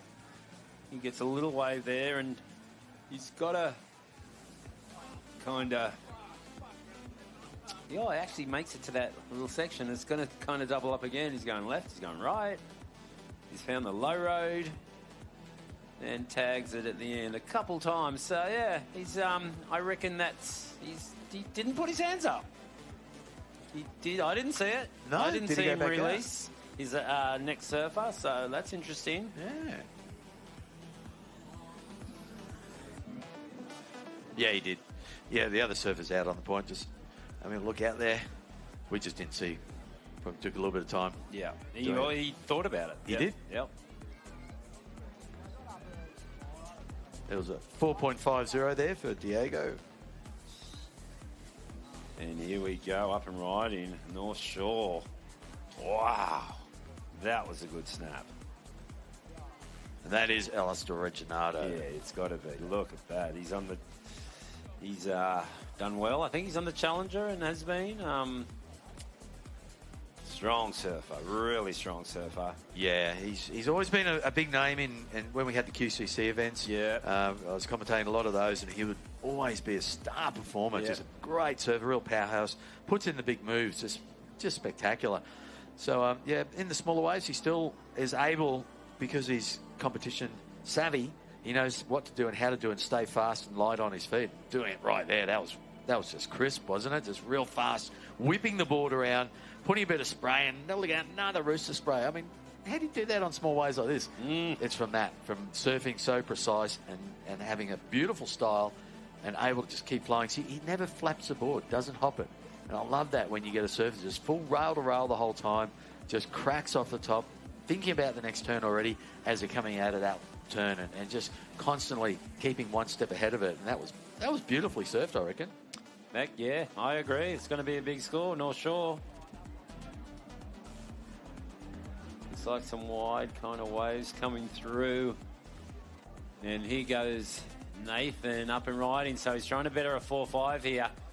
Picks another small wave though. Let's see what it does down the line. It's weird. He's usually starts strong, so he's kind of not unlike Nathan. He's going past these surfers, so he must be wide. He must be down the line. The wave comes up again, and he starts winding up. Puts his hands up, loses speed, and here we go. Standing point, Sammy Lowe. Sammy, yep. Up and riding. He's picked a better wave. Look at that. Whoa, love it. Backhand snap into another Whoa. one. Getting pretty vertical and upside down-ish. Oh, stop wow. it. Hang Whoa. on a sec. That was epic. I mean, that was like 4 fast, crisp manoeuvres when, not you, but I would. Dad'd be proud of that one for sure. That was yeah. epic. Lowy, Lowy used to surf like that. I mean, has he been looking at videos of his dad? I'm sure he has. That was Lowy-esque. And that's exactly where Michael won the event that time, just down off Little Marley and doing exactly vertical that. turns like that. Here exactly. we go. Really good timing in the pocket, getting his board kind of upside down there. Wow. Yeah. Wonder how the judges are going to score this. Nathan Hogg would have loved this wave. I guess he didn't have priority over Sammy though. So Sammy's waited it out, waited for a good wave. Look at this. Wow, that was fantastic. I can tell you, Alistair Reginato's wave, a 7.33. So weighing those two up, that's going to be very interesting for this one for Sammy, because I'm thinking it's a better wave. And whether it's a better wave, but what he did on it was just so fast and furious. It was freaking fantastic. I love it. Yeah, towards, when we get kind of deeper in the draw, we always seem to kind of guess and want to get scores. And, we don't actually bet on it, do we? We don't. Oh, well, here we go. But I reckon it's going to be a 7.33. You're right on. That's Really? it. Did you see it? Or you just made that up? I did not. That's what I called. Oh, you did? I That's what it promise you. is. It's serious. It's 7.33. You get the jackpot if you if you get it exactly. That is epic. So both Alistair Reginato and Sammy Lowe are 7.33. Both of them. Exact scores. You must be wondering, watching, if you don't watch a lot of events, how do they do that? But I mean, because they are different ways and they would surf, differently. Obviously, one's a goofy footer, one's a regular. But just, what they got out of that wave, I think, the judges got that right. I don't think so one too. was better than the other. They were different, but they were both as good. Yep. And Hard to split it. 7.33 is a good score, for sure, and it's a keeper. So it's hard to split. I wonder if they do the break-in. Let's have a look. Yeah, so you can actually tap on the score and you can get the breakdown from the top 3 judges. Oh, can you now? So Wow, there's nice. 7.5, 7.5 and a 7-point ride from 3 judges for Alistair Reginato. And then, well, look at this. This is for Sammy Lowe. On one judge, you got an 8. Another judge, you got a 7.2. And another judge, you got a 6.8. So pretty varied. But they came out the same. Brought it all back, to the same. Very interesting. Friday afternoon here on the Gold Coast. Most people will be knocking off work around now, grabbing a cold beverage, watching this hopefully, or having a surf. Beautiful weekend on the way. Especially down here at Snapper, there's so many things to do. Like there's a skateboard ramp. We've blocked the road off at Snapper, so it's really kid-friendly. Kids are safe here in the cul-de-sac. There's like a skateboard ramp, things to do, basketball hoops and a little disco. Lots of waves. And there's a big point that you can surf too down the line. You just can't surf Snapper, but you can surf Rainbow and Greenmount. Swell's on the way up, so hopefully it'll start filtering down that way the bigger it gets. It's really cool many ways setup down there today. It is. Yep, so it is a cool setup, and you know, come check the of course, all the different teams in the tents down there, and meet some of the overseas competitors. Well, let's throw to a package from FCS, which is the fin company of all time. We all use them.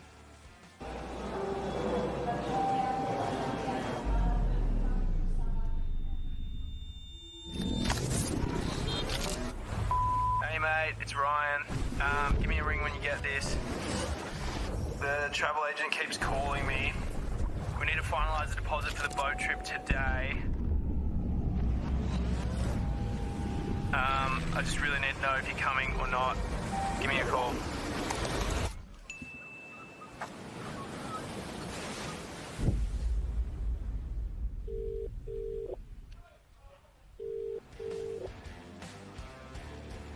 Remember when we had surfboards without, you know, they weren't clip-ins? Resined in fins, No, yeah, with resined in. rovings. Oh my God! And then you get to the other end and they'd be broken, and it was hopeless. Look, here we go. This is a wave that happened while we're in the advert there for FCS, and on the backhand attack here.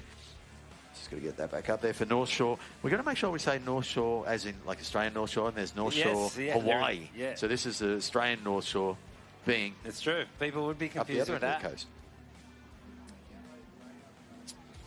So that is white for North Shore, and that's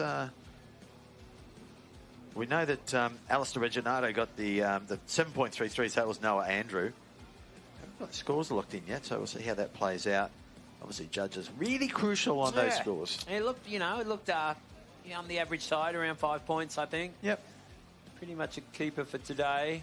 Ocean slowed up a bit with this tide being so low for so long, and I learned something new today, that they're not all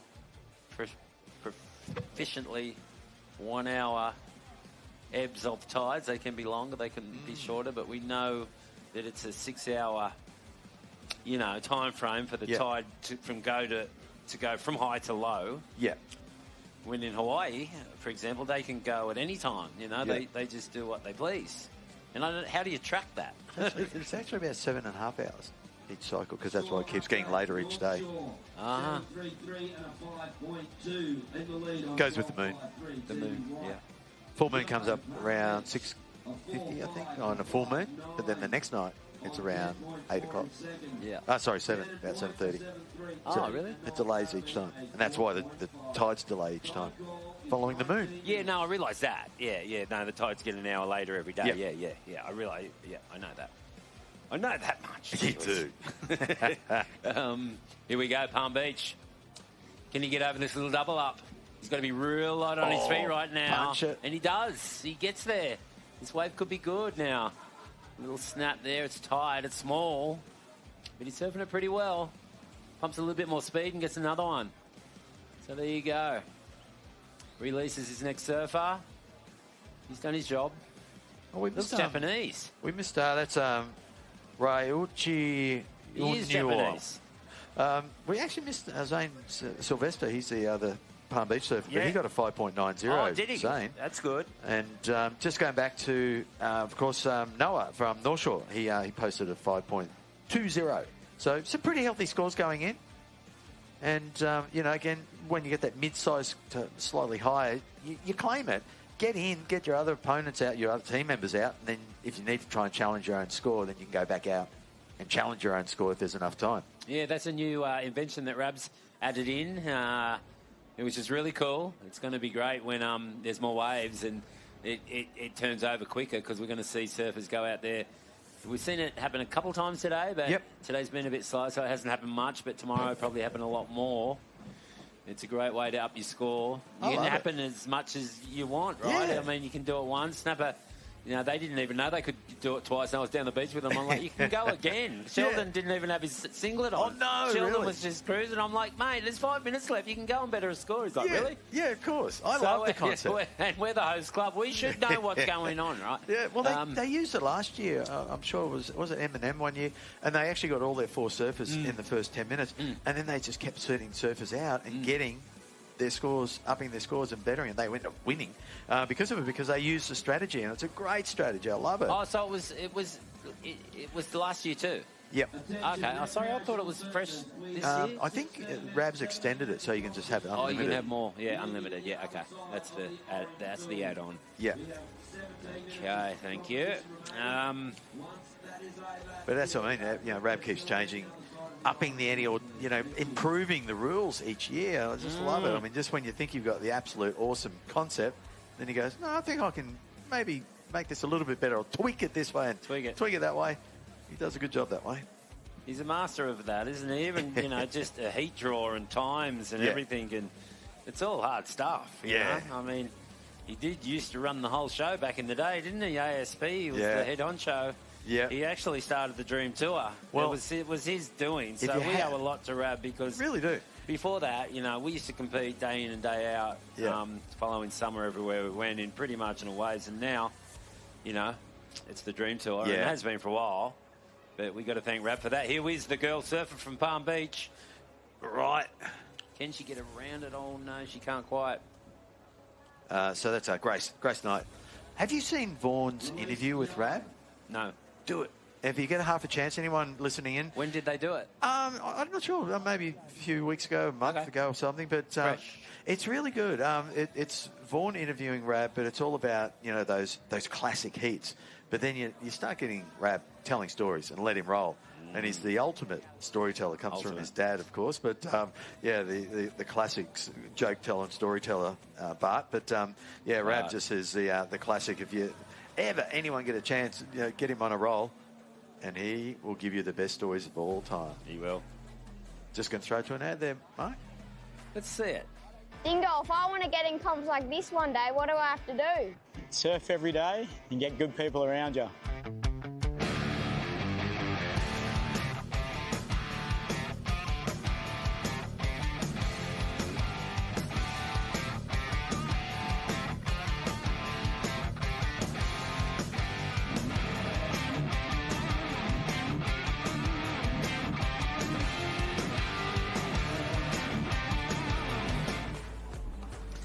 Well, that was Dingo, of course, one of the trio of the Coolangatta kids, with Mick and Joel being the trio. Of course, the original trio was, of course, Michael Peterson, PT, and Rab. Wow. I know, it's classic. But Dingo, I mean, you've had many a good session with him, eh? Oh, absolutely, yeah. Dingo and I, actually, we live in the same block of units. Dingo actually moved into my block last year or something. Yeah, so, yeah. The kids hang out and...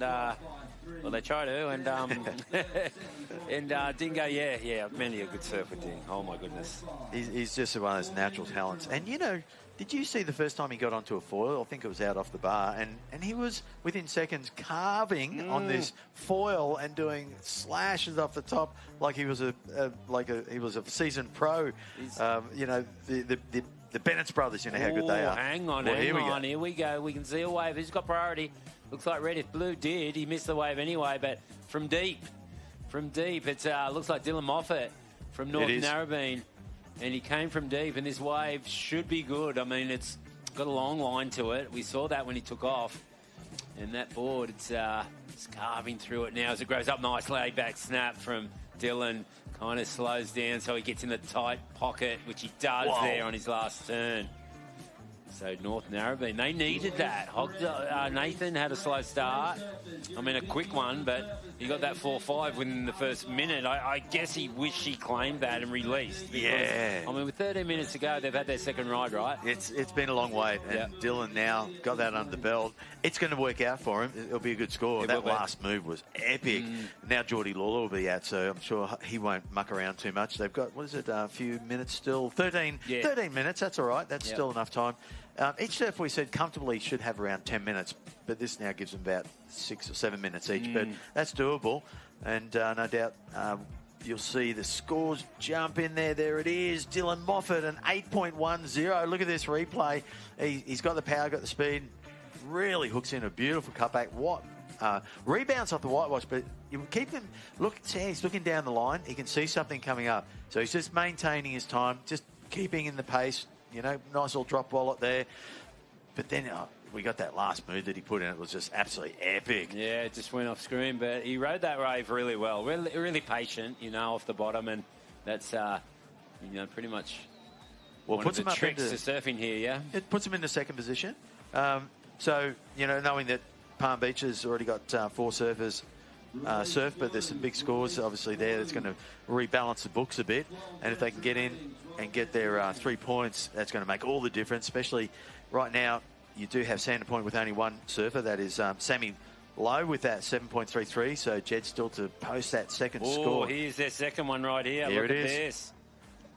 Looks pretty nice. A little bit of a weird wedge right there, but he gets on the other side of it, which gives him a bit more speed. So he almost got stuck on that lip right there. That was crucial, but snaps. Really important ride for these guys. And that wave's nice and still got something in it. Oh, nice cutty right there. I love that little whitewash rebound. Really whips it back up into the pocket. And that's a good second score. So this heat's going to tighten up towards the end. It really will. No doubt.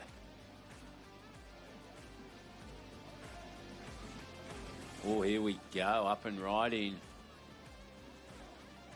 Oh, he's off. That was young Sophie McCulloch. She's going to be out soon with the North Shore Australian team. That was Jack Reginata. Jeez, there's a lot of brothers. Yeah. That's that must be Alice's brother. I can't say I've seen Jack. I don't know. He Jack. ripped that wave. I don't know. Where's he come from? Where's he been hiding? That's what I want to know. Secret weapon. He did slip though. Maybe not so secret. No, but maybe not such a that weapon. wax. He looks like maybe he's riding his brother's board. Oh, because okay. it was black, and you know what carbon. happens with those black Oh, yeah. boards in the sun? Oh, the wax The melts. wax melted, and he slipped off. Well, so he can't have released on that wave. Now I can see him there standing on his board. He's standing on his board trying to put his feet in the wax and get some kind of grip going before his next wave. He's down the priority list there now. So that was a pretty crucial fall. We can see Sophie there. yeah, she's keen to hit the water line. Nice little board. I like the outline of that board. Got a bit of a hip to it. Nice little pulled in tail. That looks like it'll be a fun board out there. That'll work in those sort of little fuller conditions, but still be a nice performance board in the pocket. Oh, sorry. No, that was Eddie Hamilty that slipped off, right? Yeah, from Sandon Point. Excuse me. Yeah. Yeah, so that was the slippage. It wasn't Jack Reginato. We are yet to see Jack Reginato on a wave yet, and I'm keen on seeing him because obviously we've seen a lot of his brother, but we haven't seen Jack. So let's see that. Yeah, it's Ed Hamilty that actually had that unfortunate slip. Yep. Excuse me, I got a bit mixed up. I've been commentating all day, so you got to forgive me. Gets a little bit wild by the end, but looking at this, we've got, definitely a heat on our hands. It's still tight. Look at this. So it's 9 minutes and 35 seconds remaining. Palm Beach, at the moment, they're 15.90, with those 4 surfers in. But each one of the other teams, 12.6 for North Narrabeen. North Shore 12.53 and Sandon 12.06. So really just... This is the tightest heat of the day. It's unbelievable. It's half a turn between them, which will make the difference. So who's got priority? That's the big thing. Yeah. It doesn't say on the phone, does it? No, priority? it doesn't. Nah, we can't. We don't know priority. Nah. No, unfortunately. We But could maybe try and change that. We get a mirror to the disc and do a reflection thing, or a runner. Pay some grom. That's a lot of running. It's a lot of running to do through the whole day. Just imagine. Grommets will be up for it. You got to tell us who's got priority every time it changes. Yeah, they'd love it. Give them Rap said, yeah, give them walkie-talkies. Good idea. They'd love it. Well, a bit of a dead moment in this. But look, again, see that backwash? So they're right down off the rock. No one's even contesting the rock now. They're No one's sitting up there. very wide. They all know it's a tight heat. This is what's happening. It's a really tight heat. No one wants to go up there and fall off with their priority. And it's just a stalemate. Let's call it a stalemate. It's a Mexican standoff. Well, they won't budge. Of course, if you've got priority, you don't want to be up there too far. Well, if you you've want got to hold. priority, you can't go up there. I mean, if you haven't got priority, sorry, you can't go up there. We're going to have to get off this. We've got to pay the bills, right? This is a Mandiri club, and I highly recommend going there. But we do have some pretty important action in the water right now.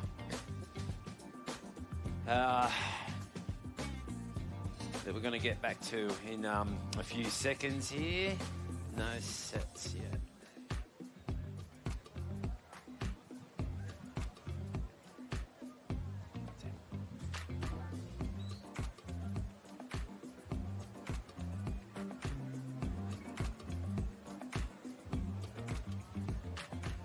Okay, here we go. Here we go, back mate. just in Right time. on cue. How good's that? And up and righty on the backhand tag. This is going to be crucial for Palm Beach. This will be a resurf. He's out there, he's trying to better a score because he was the first guy, right? Yes. So he's trying to better a score. They've been through their surfers. He only posted that 4.50 to open up with, so now he's going to Diego want to up the ante a bit there just to hold on to that number one spot. 15, they're on 15 now, so... Yeah, so with all these guys sitting so wide, it's a bit of a stalemate. If you haven't got priority, you can't go for deeper because someone's going to block you, right? That's right, exactly. Yeah. Whereas the guy who's got priority... Point, he's picked a tiny wave, like a really small wave, and he's trying to get it done on this. Can he do it? I mean, you'd have to be a wizard. He's got speed. What was that? Oh, my goodness. Who is Eddie? Rab's like, who is this? Eddie Hamilton. Eddie, it's Eddie Hamilton. Is it? Oh, no, I think it's the last surfer, wasn't... No, Pearl's the last one. Pearl's the last one. No, okay. so Eddie Hamilton. It's Sand and Point. And I said he's got to be a wizard, and I've gotten awfully confused this season. I'm really sorry to everyone, but that was a really tiny wave. The simple thing is, that was a tiny wave, and he ripped it. Here we go. Here's the replay. Let's check this out. I was questioning the go because it was so small. I was like, what's he doing? How's he going to get a score on this? And somehow he generates a ton of speed up here and actually tees off on it. Oh, a little floater. Which was really Drives off the surprising. bottom. Look at that. Nice. Crisp snap off the top. And again. Loving it. Oh, 3 in a row. Getting pretty excited, but I dare say that's a score. Yeah. Well, as we said, it's really close. It's like 12.6 for Narrabeen, North Shore 12.5, and Sandon only 12.06. So that's got to be a healthy score. It's going to boost them up into a possible qualifying position. Palm Beach holding the number one spot. I'll be really blown away if he can get these teams into first and second on a wave that size. Go, Eddie.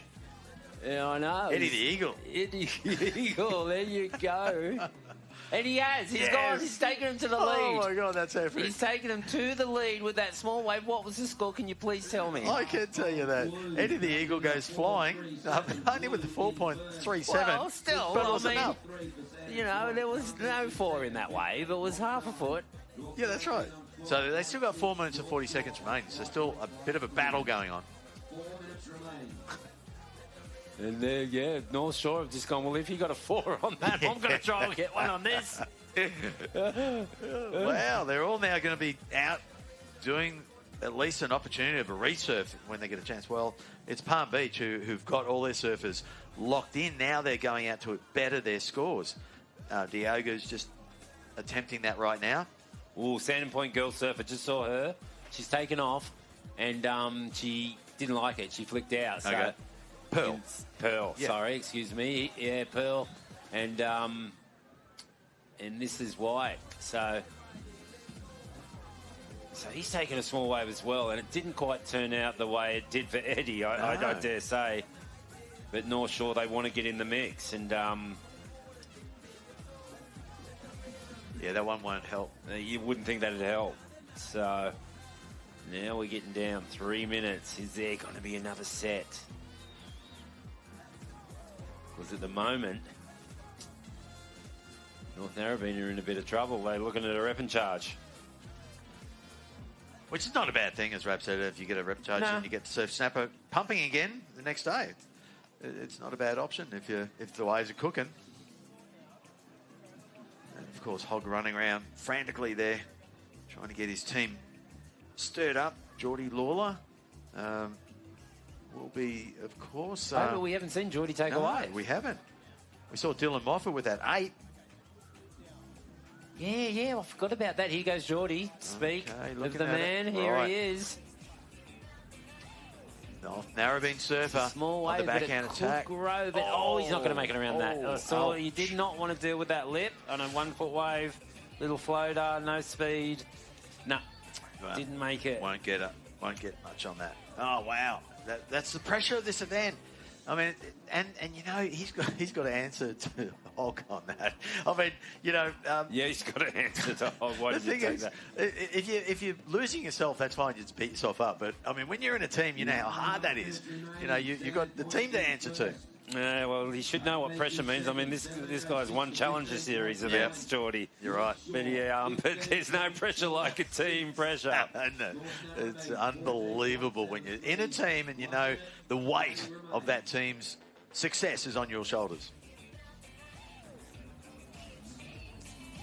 Yeah, 1 minute. These guys are still out there. They haven't tried to get the sand, which could be crucial in this heat. This is...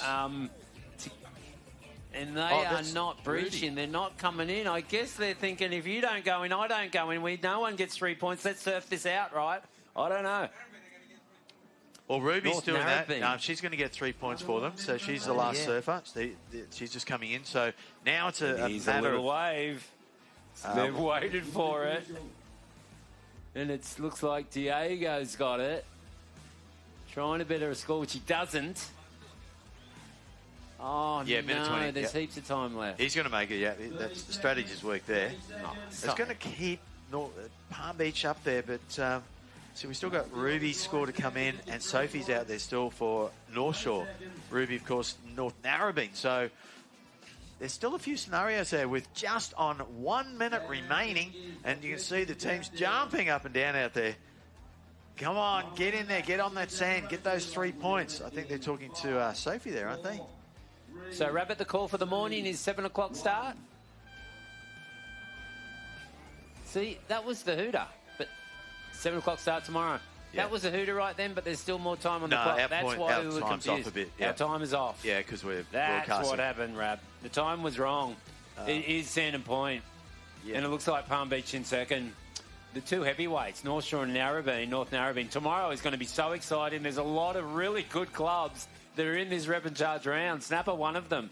North Shore, another. North Narrabeen, just to mention a few. So tomorrow, you got to tune in. You got to get down here. The waves hopefully are going to be a little bigger.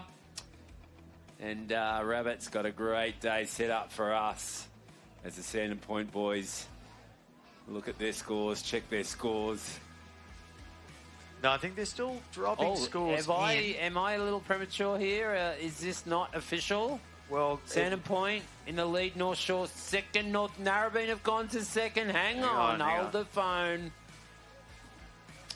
So Sandon Point is stoked. They have won. That looks like a celebration there. North Narrabeen have gone to second. Yeah, the 3 points are now dropping in, which is making a bit of difference. So North Shore gets bumped down. Palm Beach have bumped back to third position. So those last crucial, Trudy getting in at the end for North Narrabeen, getting the extra 3 points, and the same with Sandon Point getting 3 points. So a big move around in the end there.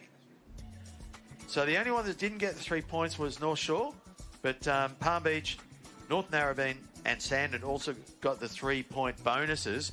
But in the end, it was those crucial scores. Dylan Moffat posting that 8.10 for North Narrabeen. And then you had, of course, Sammy Lowe with that 7.33, with the other team members pulling in some mid-sized scores. But, wow, I mean, North Shore, Alistair Reginato went down in 4th position. He got that 7.33, but they got 4th. They just couldn't get the back half scores. But what a close heat. I mean, super close. Well, again, big thanks to everyone coming down here. Big thanks to all the clubs, both local and international. What a great opening day for the 5th year of the Usher Cup World Club Challenge.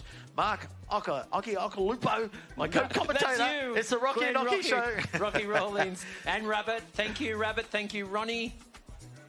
Thank you to everyone. It's time for a cold beverage. Get a good night's sleep.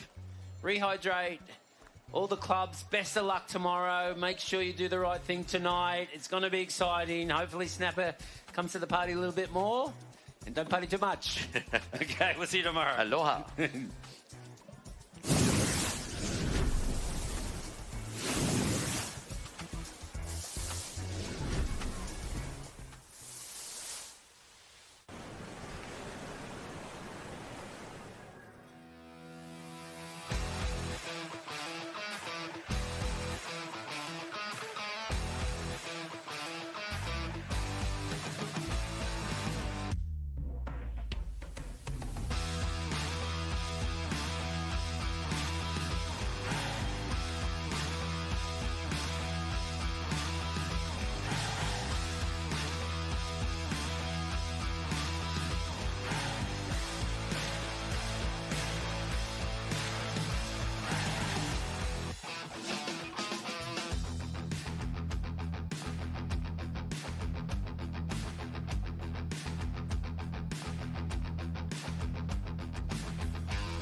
100 meters, keep left.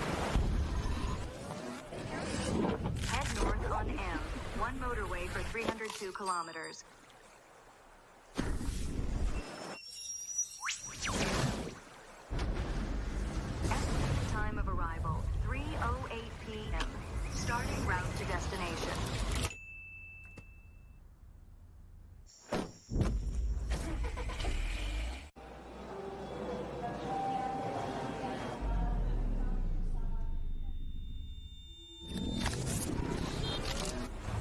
Hey mate, it's Ryan. Give me a ring when you get this. The travel agent keeps calling me. We need to finalise the deposit for the boat trip today. I just really need to know if you're coming or not. Give me a call.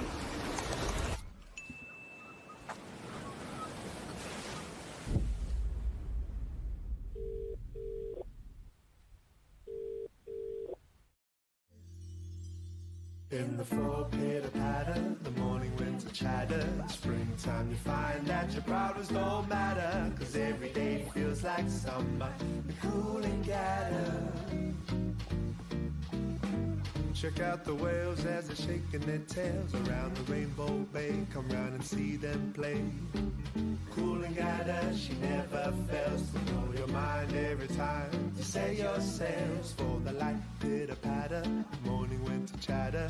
Springtime's you're feeling fine and nothing matters, cause every day feels like summer in Cooling gather. Oh, let's sing it one more time. I said every day feels like summer in Cooling gather. You'll have the time of your life 'Cause every day feels like summer. Let me hear you say, every day feels like summer. Won't you come and play? Every day feels like summer and cooling down. Queensland for 225.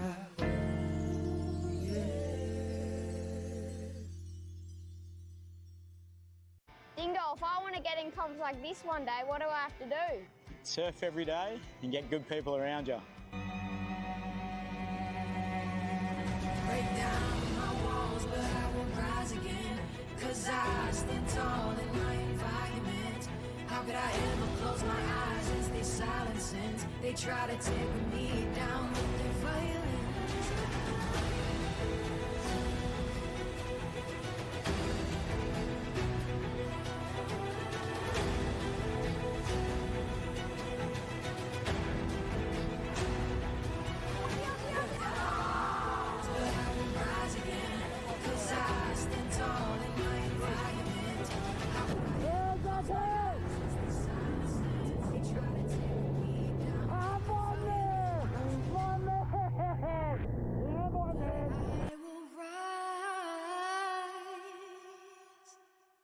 Dingo, if I want to get in comps like this one day, what do I have to do? Surf every day and get good people around you.